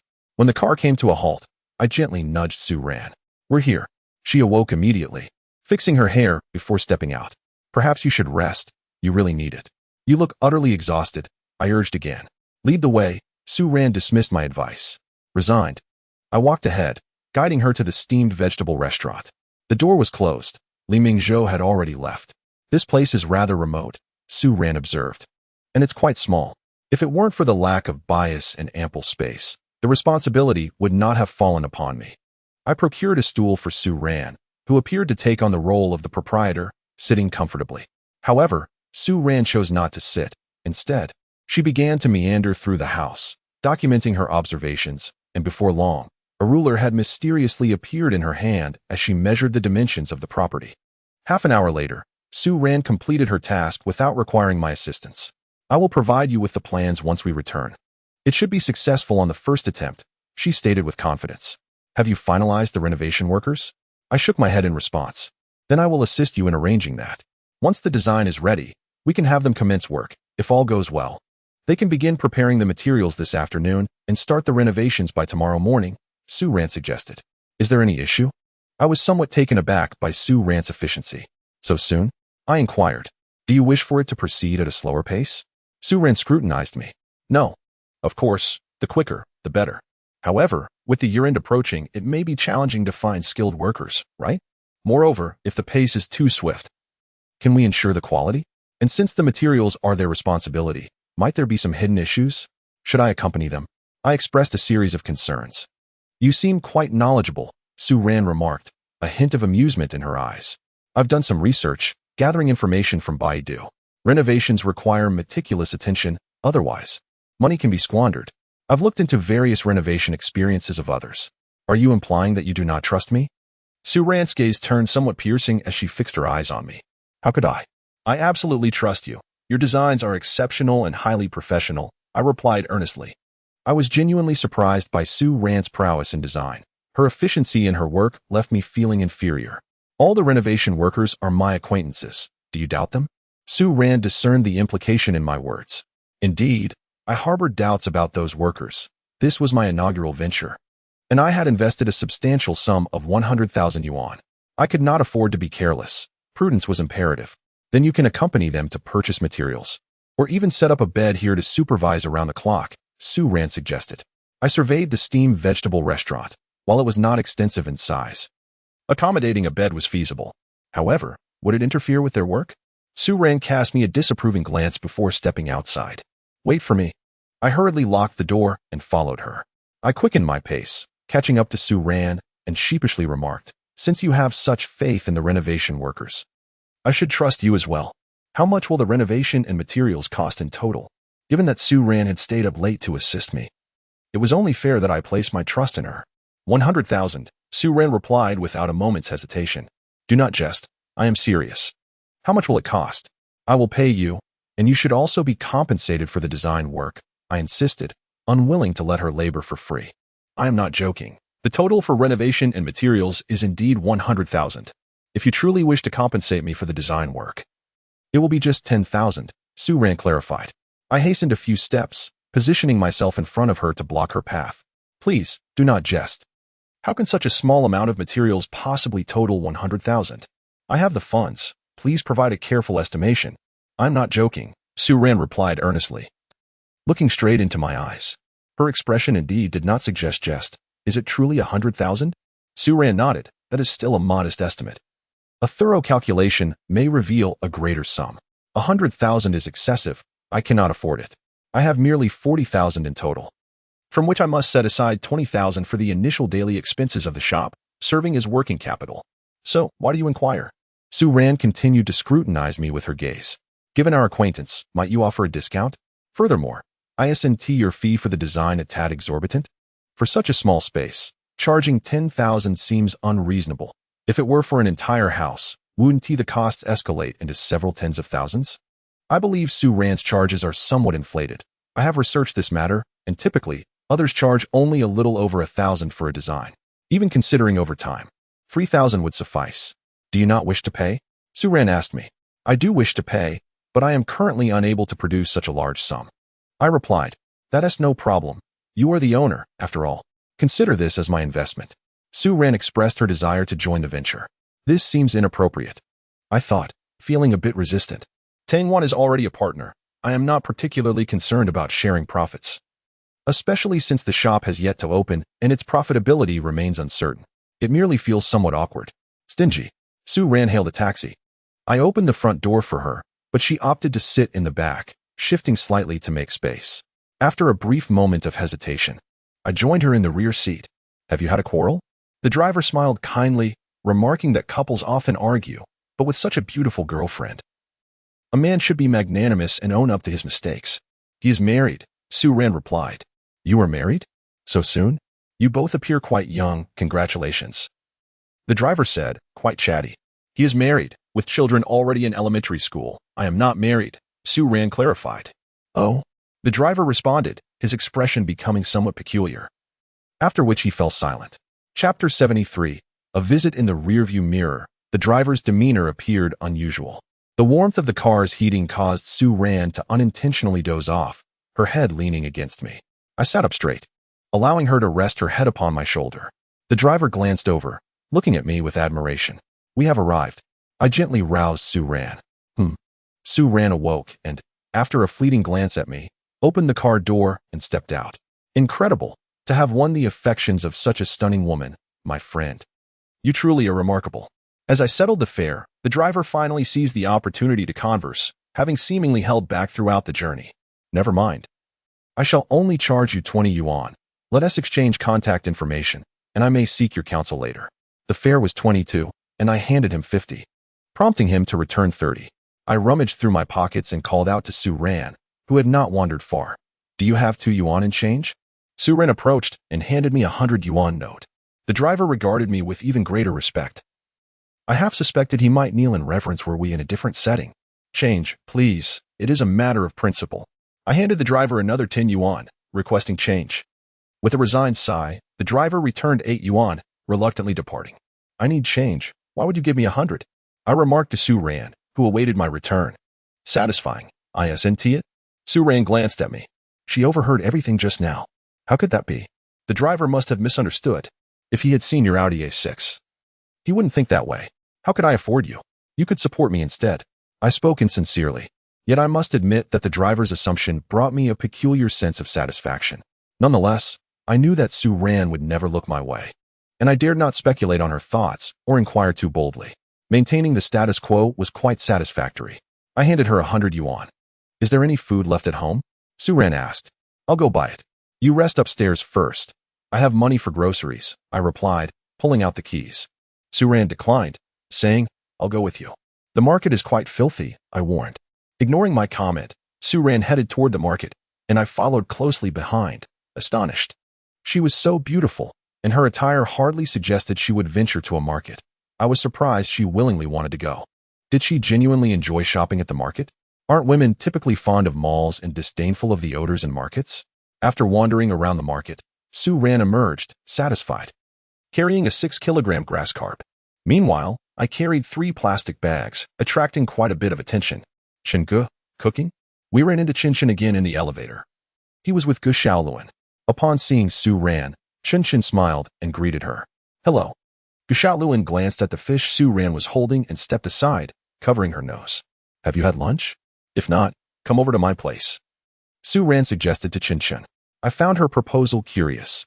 She and Chen Jin were not acquainted, merely neighbors, yet she boldly invited him for a meal. When had Su Ran become so warm-hearted? When I had once asked her for rice, she had looked at me with disdain. No, I'll manage on my own. Chen Jin replied politely. You live next door, right? A spacious unit over 100 square meters, with several bedrooms? Gu Xiaoluan inquired about Su Ran's apartment. 160 square meters, 1 master bedroom, 3 secondary bedrooms, Su Ran answered as the elevator reached the 10th floor. Care to come and take a look? She offered.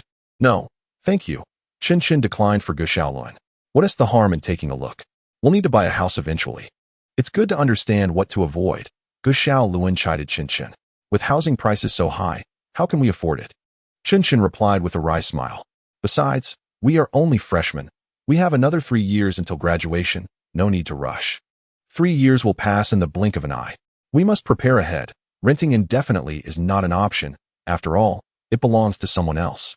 Having our own home is essential. A visit could provide motivation. Otherwise, we risk stagnation, Gu Xiaoluan asserted. I opened the door, and Gu Xiaoluan stepped inside. Glancing around. Wait, don't enter yet. Change your shoes, Chen Jin reminded her from behind. What difference does it make? Hasn't he changed? Gu Xiaoluan pointed at me. I indeed did not change my shoes. Not only have I never done so, but I often smoke indoors as well. Su Ran occasionally scolds me for it, yet I merely listen without taking her words to heart. Put on the shoe covers, Su Ran suggested. Are there any shoe covers at home? I don't recall ever purchasing them, I replied. The last time I visited, I bought some. They should be in the entrance cabinet. Su Ran noted. Chen Jin opened the cabinet, retrieved a pair of shoe covers, and placed them on Gu Xiaoluan, before donning a pair himself. Gu Xiaoluan's expression was somewhat displeased. I too sensed that Su Ran seemed to treat Gu Xiaoluan with particular consideration, if the concern was about soiling the house. I had already tracked dirt in, rendering that rationale untenable. However, this abode is not mine. Su Ran is its rightful owner. I felt it inappropriate to voice my thoughts. So I took the vegetables to the kitchen to prepare a meal. What a grand place. This house is truly spacious and beautifully decorated. Chen Jin, we should aspire to buy such a large home in the future, Gu Xiaoluan remarked, surveying the surroundings and assigning Chen Jin a future task. For 2 people. 70 square meters would suffice. A larger space might feel too empty. Moreover, such an expansive residence would undoubtedly come at a steep price. And I couldn't even afford the down payment. Chen Jin was filled with apprehension. In truth, my thoughts mirrored Chen Jin's. He was right. A larger home could indeed feel barren, devoid of the warmth of a true home. Adequacy is paramount, and one must always consider their financial circumstances. I subtly intended to echo Chen Jin's sentiments, gently reminding Gu Xiaoluan not to pressure him too much. How can you claim you cannot afford it? A larger house is better. The place we currently rent makes me hesitant to invite classmates over. Gu Xiaoluan seemed oblivious to my comments, reminiscing instead and chastising Chen Jin. I told you at the time we should rent a 2-bedroom apartment. It wouldn't cost much more, and we could accommodate friends. I checked. It would be 500 more, Chen Jin countered. Our lives are our own. Why should we live for others? What matters is our comfort. 500 more is only 1,200. That isn't excessive. Xiao Jing rents a 2-bedroom apartment for 2,000 a month, Gu Xiaoluan argued. Her circumstances are different. Her family is wealthy, Chen Jin replied, a hint of exasperation in his voice, fatigue evident in his demeanor. That money is all hers. She has never asked her family for support. Gu Xiaoluan persisted, stating that even her cosmetic purchases were self-funded. Su Ran had arrived in the kitchen, assisting me in washing the vegetables, leaving the battleground to Chen Jin and Gu Xiaoluan. You should take a break. I can manage on my own, I suggested. Feeling that Su Ran was ill-suited for kitchen duties, still reflecting on her earlier scene at the market with a large fish in tow. Do you think I can't handle this? Su Ran asked, seemingly reading my thoughts. It's not that I think you can't. It's just that you traditionally don't, I replied. I'm learning, and washing vegetables isn't particularly challenging, Su Ran stated while cleaning the lettuce, her delicate and fair hands gliding over the surface to remove the dirt. The scene was somewhat distressing to behold, and I quickly interjected, Don't do that. You go wash the fish instead, and leave the lettuce to me. What is it? Su Ran inquired, a puzzled expression on her face. Nothing. Just wash the fish. I dared not say more. I won't. It's too smelly, Su Ran declined. I find myself perplexed. The market is saturated with overwhelming odors, yet you seem unaffected by the fishy scent. You personally selected this fish. Carrying it back with your own hands, how is it that you now perceive it as odorous?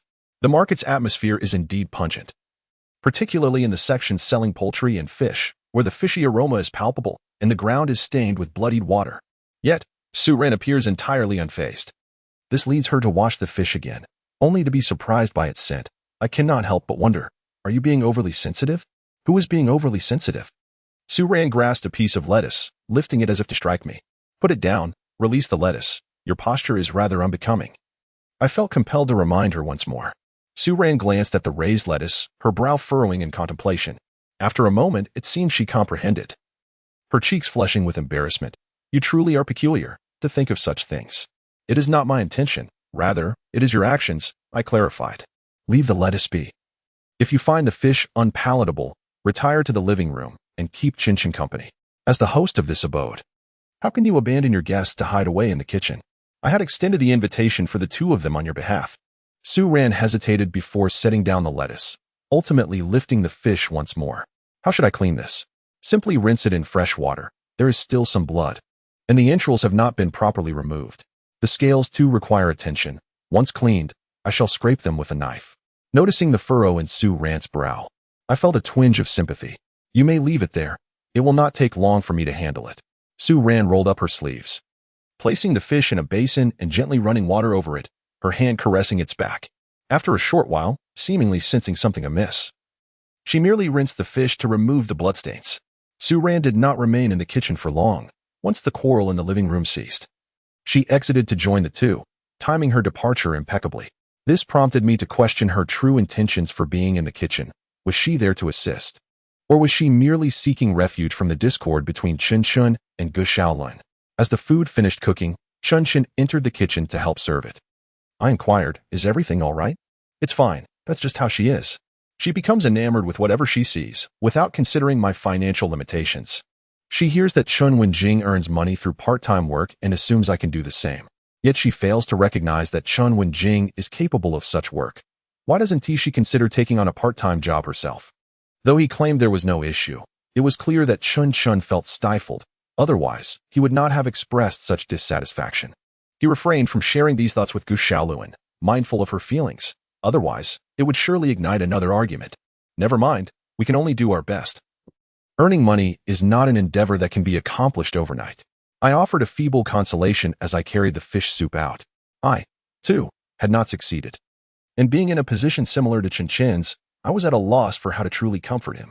Advising him to relax would imply agreement with Gu Xiaoluan, suggesting that things would improve in the future, which would be a falsehood, for I had not improved.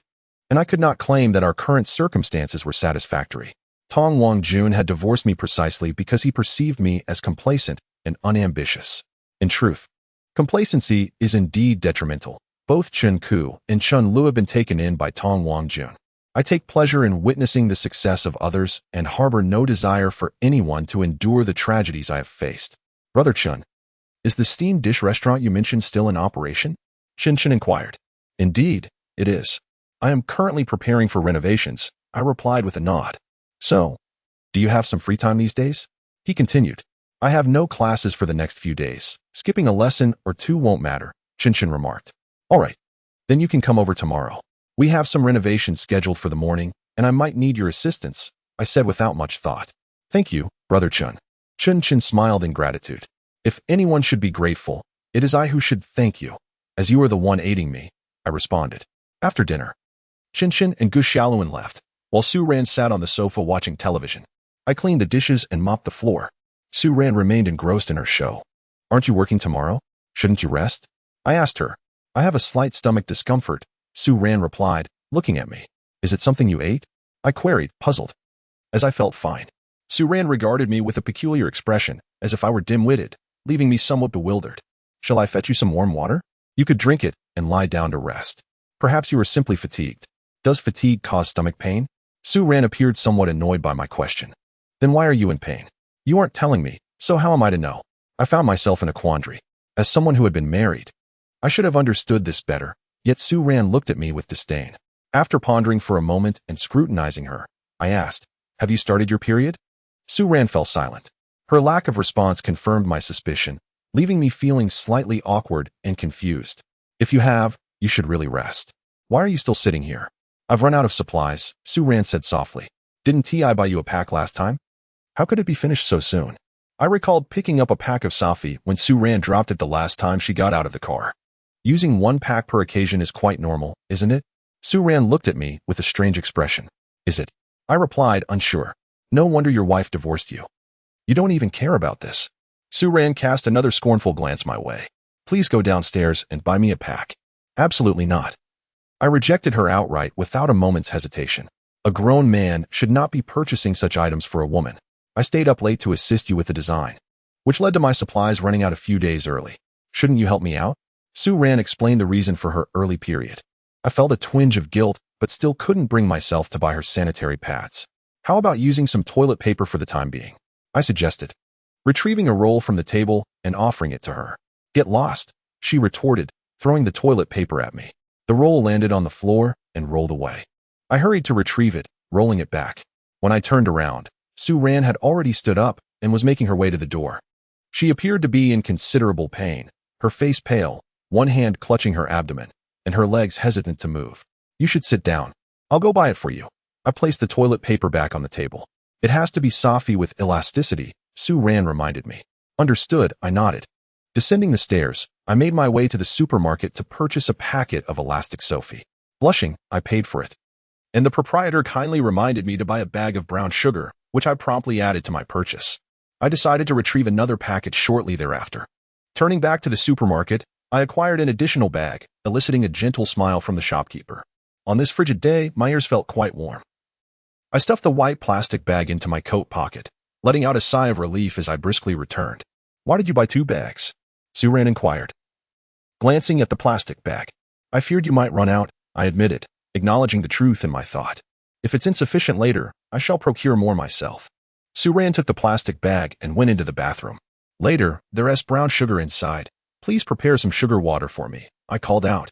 By the time Su Ran emerged from the bathroom, I had already prepared the brown sugar water.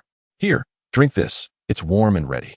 I had transferred the water between cups, achieving the perfect temperature for consumption. Thank you, Su Ran replied, taking a sip of the sugar water, appearing somewhat more at ease. Do not be so polite. I ought to be the one expressing gratitude. Had it not been for my assistance, you wouldn't have endured discomfort. Su Ran's courtesy made me slightly uneasy. Even without my help, your discomfort would persist, I replied, as she handed the cup back to me and retreated to her room. Would you like me to pour you another cup? I asked through the door. Just close the door, she responded, climbing onto her bed and pulling up the covers. You ought to remove your clothes to sleep comfortably, I reminded her. Seemingly irritated by my insistence, Su Ran turned away and ignored me. I shut the door behind me, reiterating, undress before sleeping. Early the next morning, I arose and prepared a porridge, reheating some leftover vegetables from the previous day. I knocked on Su Ran's door. Are you awake? Let me sleep a little longer. She replied lazily, clearly still tired. Aren't you supposed to go to work? I reminded her. I'm not going, she stated.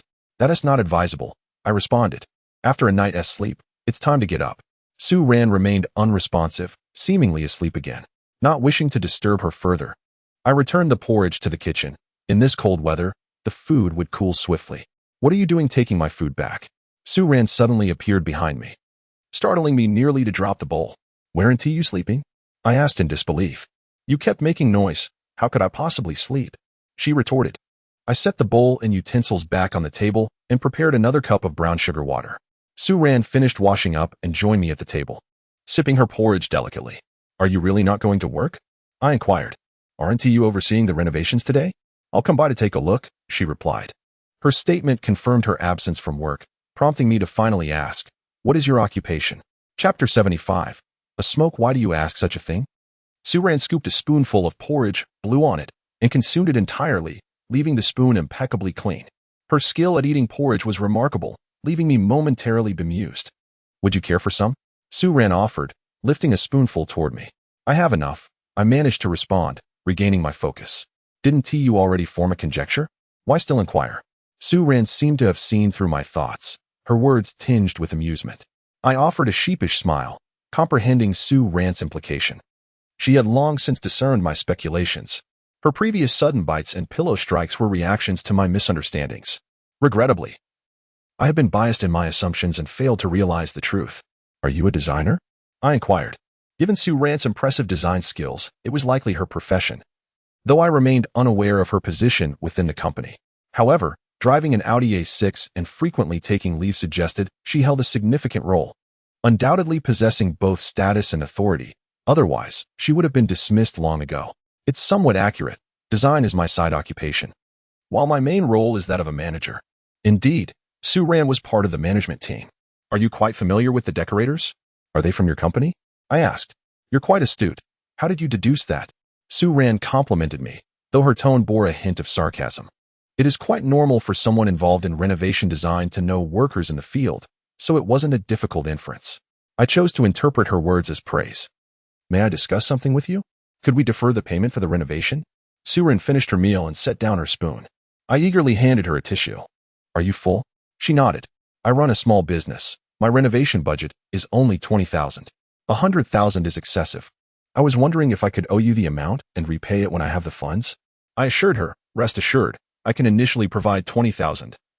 And once I start earning monthly, I will gradually repay you, even if I cannot settle the amount in one go. Su Ran stood to tidy up the dishes. Allow me. You need not trouble yourself. I promptly took the bowls and utensils from her hands. Otherwise, I certainly cannot afford the decorators you recommended. You need not worry about these details. Once we arrive, simply voice your requirements. If there are aspects you find unsatisfactory, express them. It is imperative to renovate the steamed vegetable restaurant to your satisfaction. The rest shall be taken care of, Su Ran replied. I believed she had implicitly agreed. Thank you. I will wash the dishes, and once finished, we shall depart. As I entered the kitchen, I recalled something. By the way, if the clothes you left in the bathroom are inconvenient to wash, I can assist you. 100,000 was quite a favor. I decided to make the sacrifice. Dream on, you pervert. Did you peek at my clothes? Su Ran immediately reprimanded me. I did not. I truly didn't look. Your clothes were all crumpled. What could I possibly see? I did that to prevent you from sneaking a glance, Su Ran explained her reasoning. I continued to tidy up the dishes and waited a moment for Su Ran. After she finished washing and hung the clothes on the balcony, I called Chen Jin. He was at home, and I told him I was waiting downstairs. Su Ran and I descended together. Why not wait at the door? Su Ran asked. His girlfriend is present. I simply preferred to avoid encountering Gu Xiaoluan. While not entirely unpleasant, her little quirks made one uncomfortable. It was best to steer clear of her whenever possible. After waiting in the car for a while, Chen Jin eventually came down, still searching for me. I lowered the window and waved to him. With a look of envy, Chen Jin got into the car and sat beside me, saying, I wonder when I will be able to buy a car. A car is not difficult. A house is the real challenge, and a significant one at that, I replied. A car is a consumable, while a house is a necessity. This has always been my belief. However, at present, I possess neither the means to acquire either. As I approached the high school, I noticed 2 trucks parked nearby, laden with renovation materials, planks, cement, putty powder, and various other supplies. Just as Mr.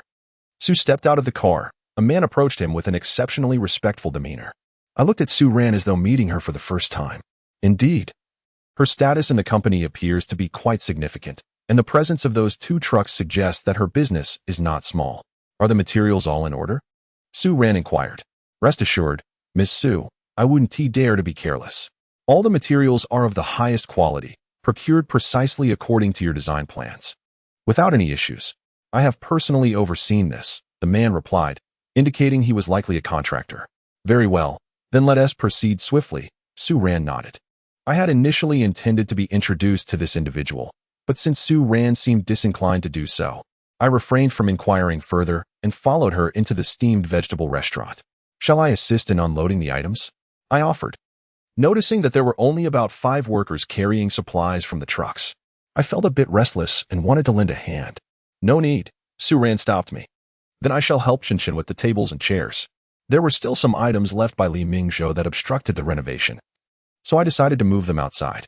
Just give them instructions. If you truly have nothing to do, you can step outside for a smoke, Su Ran replied, declining my offer. How about I buy them a pack of cigarettes?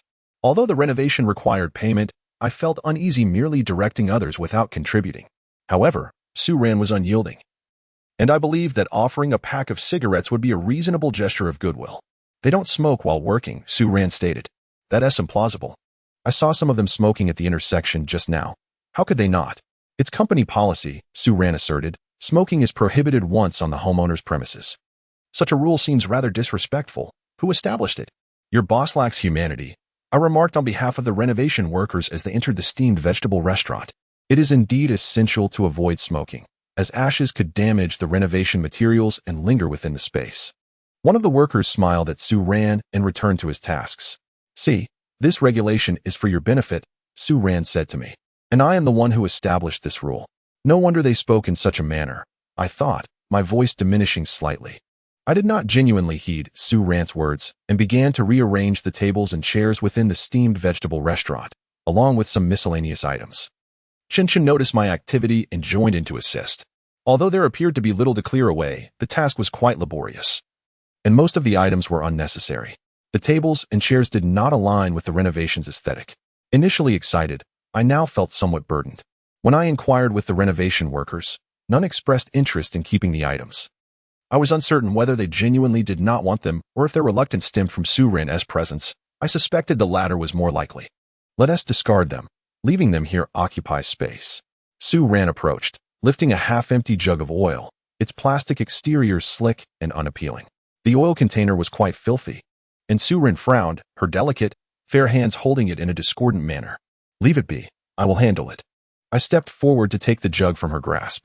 You need not concern yourself with me, Su Ran replied, disregarding my offer as she placed the oil jug outside. After a busy morning, we had finally cleared out the items from the steamed vegetable restaurant, which now cluttered the corridor, with many unnecessary things prepared for disposal loaded onto the truck. Here, have a cigarette. I had taken the opportunity to buy a pack of cigarettes and a few bottles of water while descending the stairs, distributing the cigarettes to the renovation workers. No, thank you, they all declined. Come on, after a morning of cleaning, a smoke would be a fine respite. I insisted, as the cleaning tasks were not meant to fall upon the shoulders of the renovation workers, whose responsibilities had already exceeded their scope. As they continued to refuse, Su Ran interjected, Go ahead, the renovations have yet to commence. Just be mindful not to let the ash fall onto the materials. The workers, as though granted a royal decree, finally accepted the cigarettes from my hand, expressing their gratitude as they began to smoke. Observing their demeanor, it was evident they were seasoned smokers, having endured the morning without a break. Your regulations are rather stringent, I remarked, extending my cup of oat milk tea to Su Ran. She held it without taking a sip, her gaze fixed on the green tea in my hand. The green tea is cold, you won't enjoy it. The milk tea is best when warm, I advised.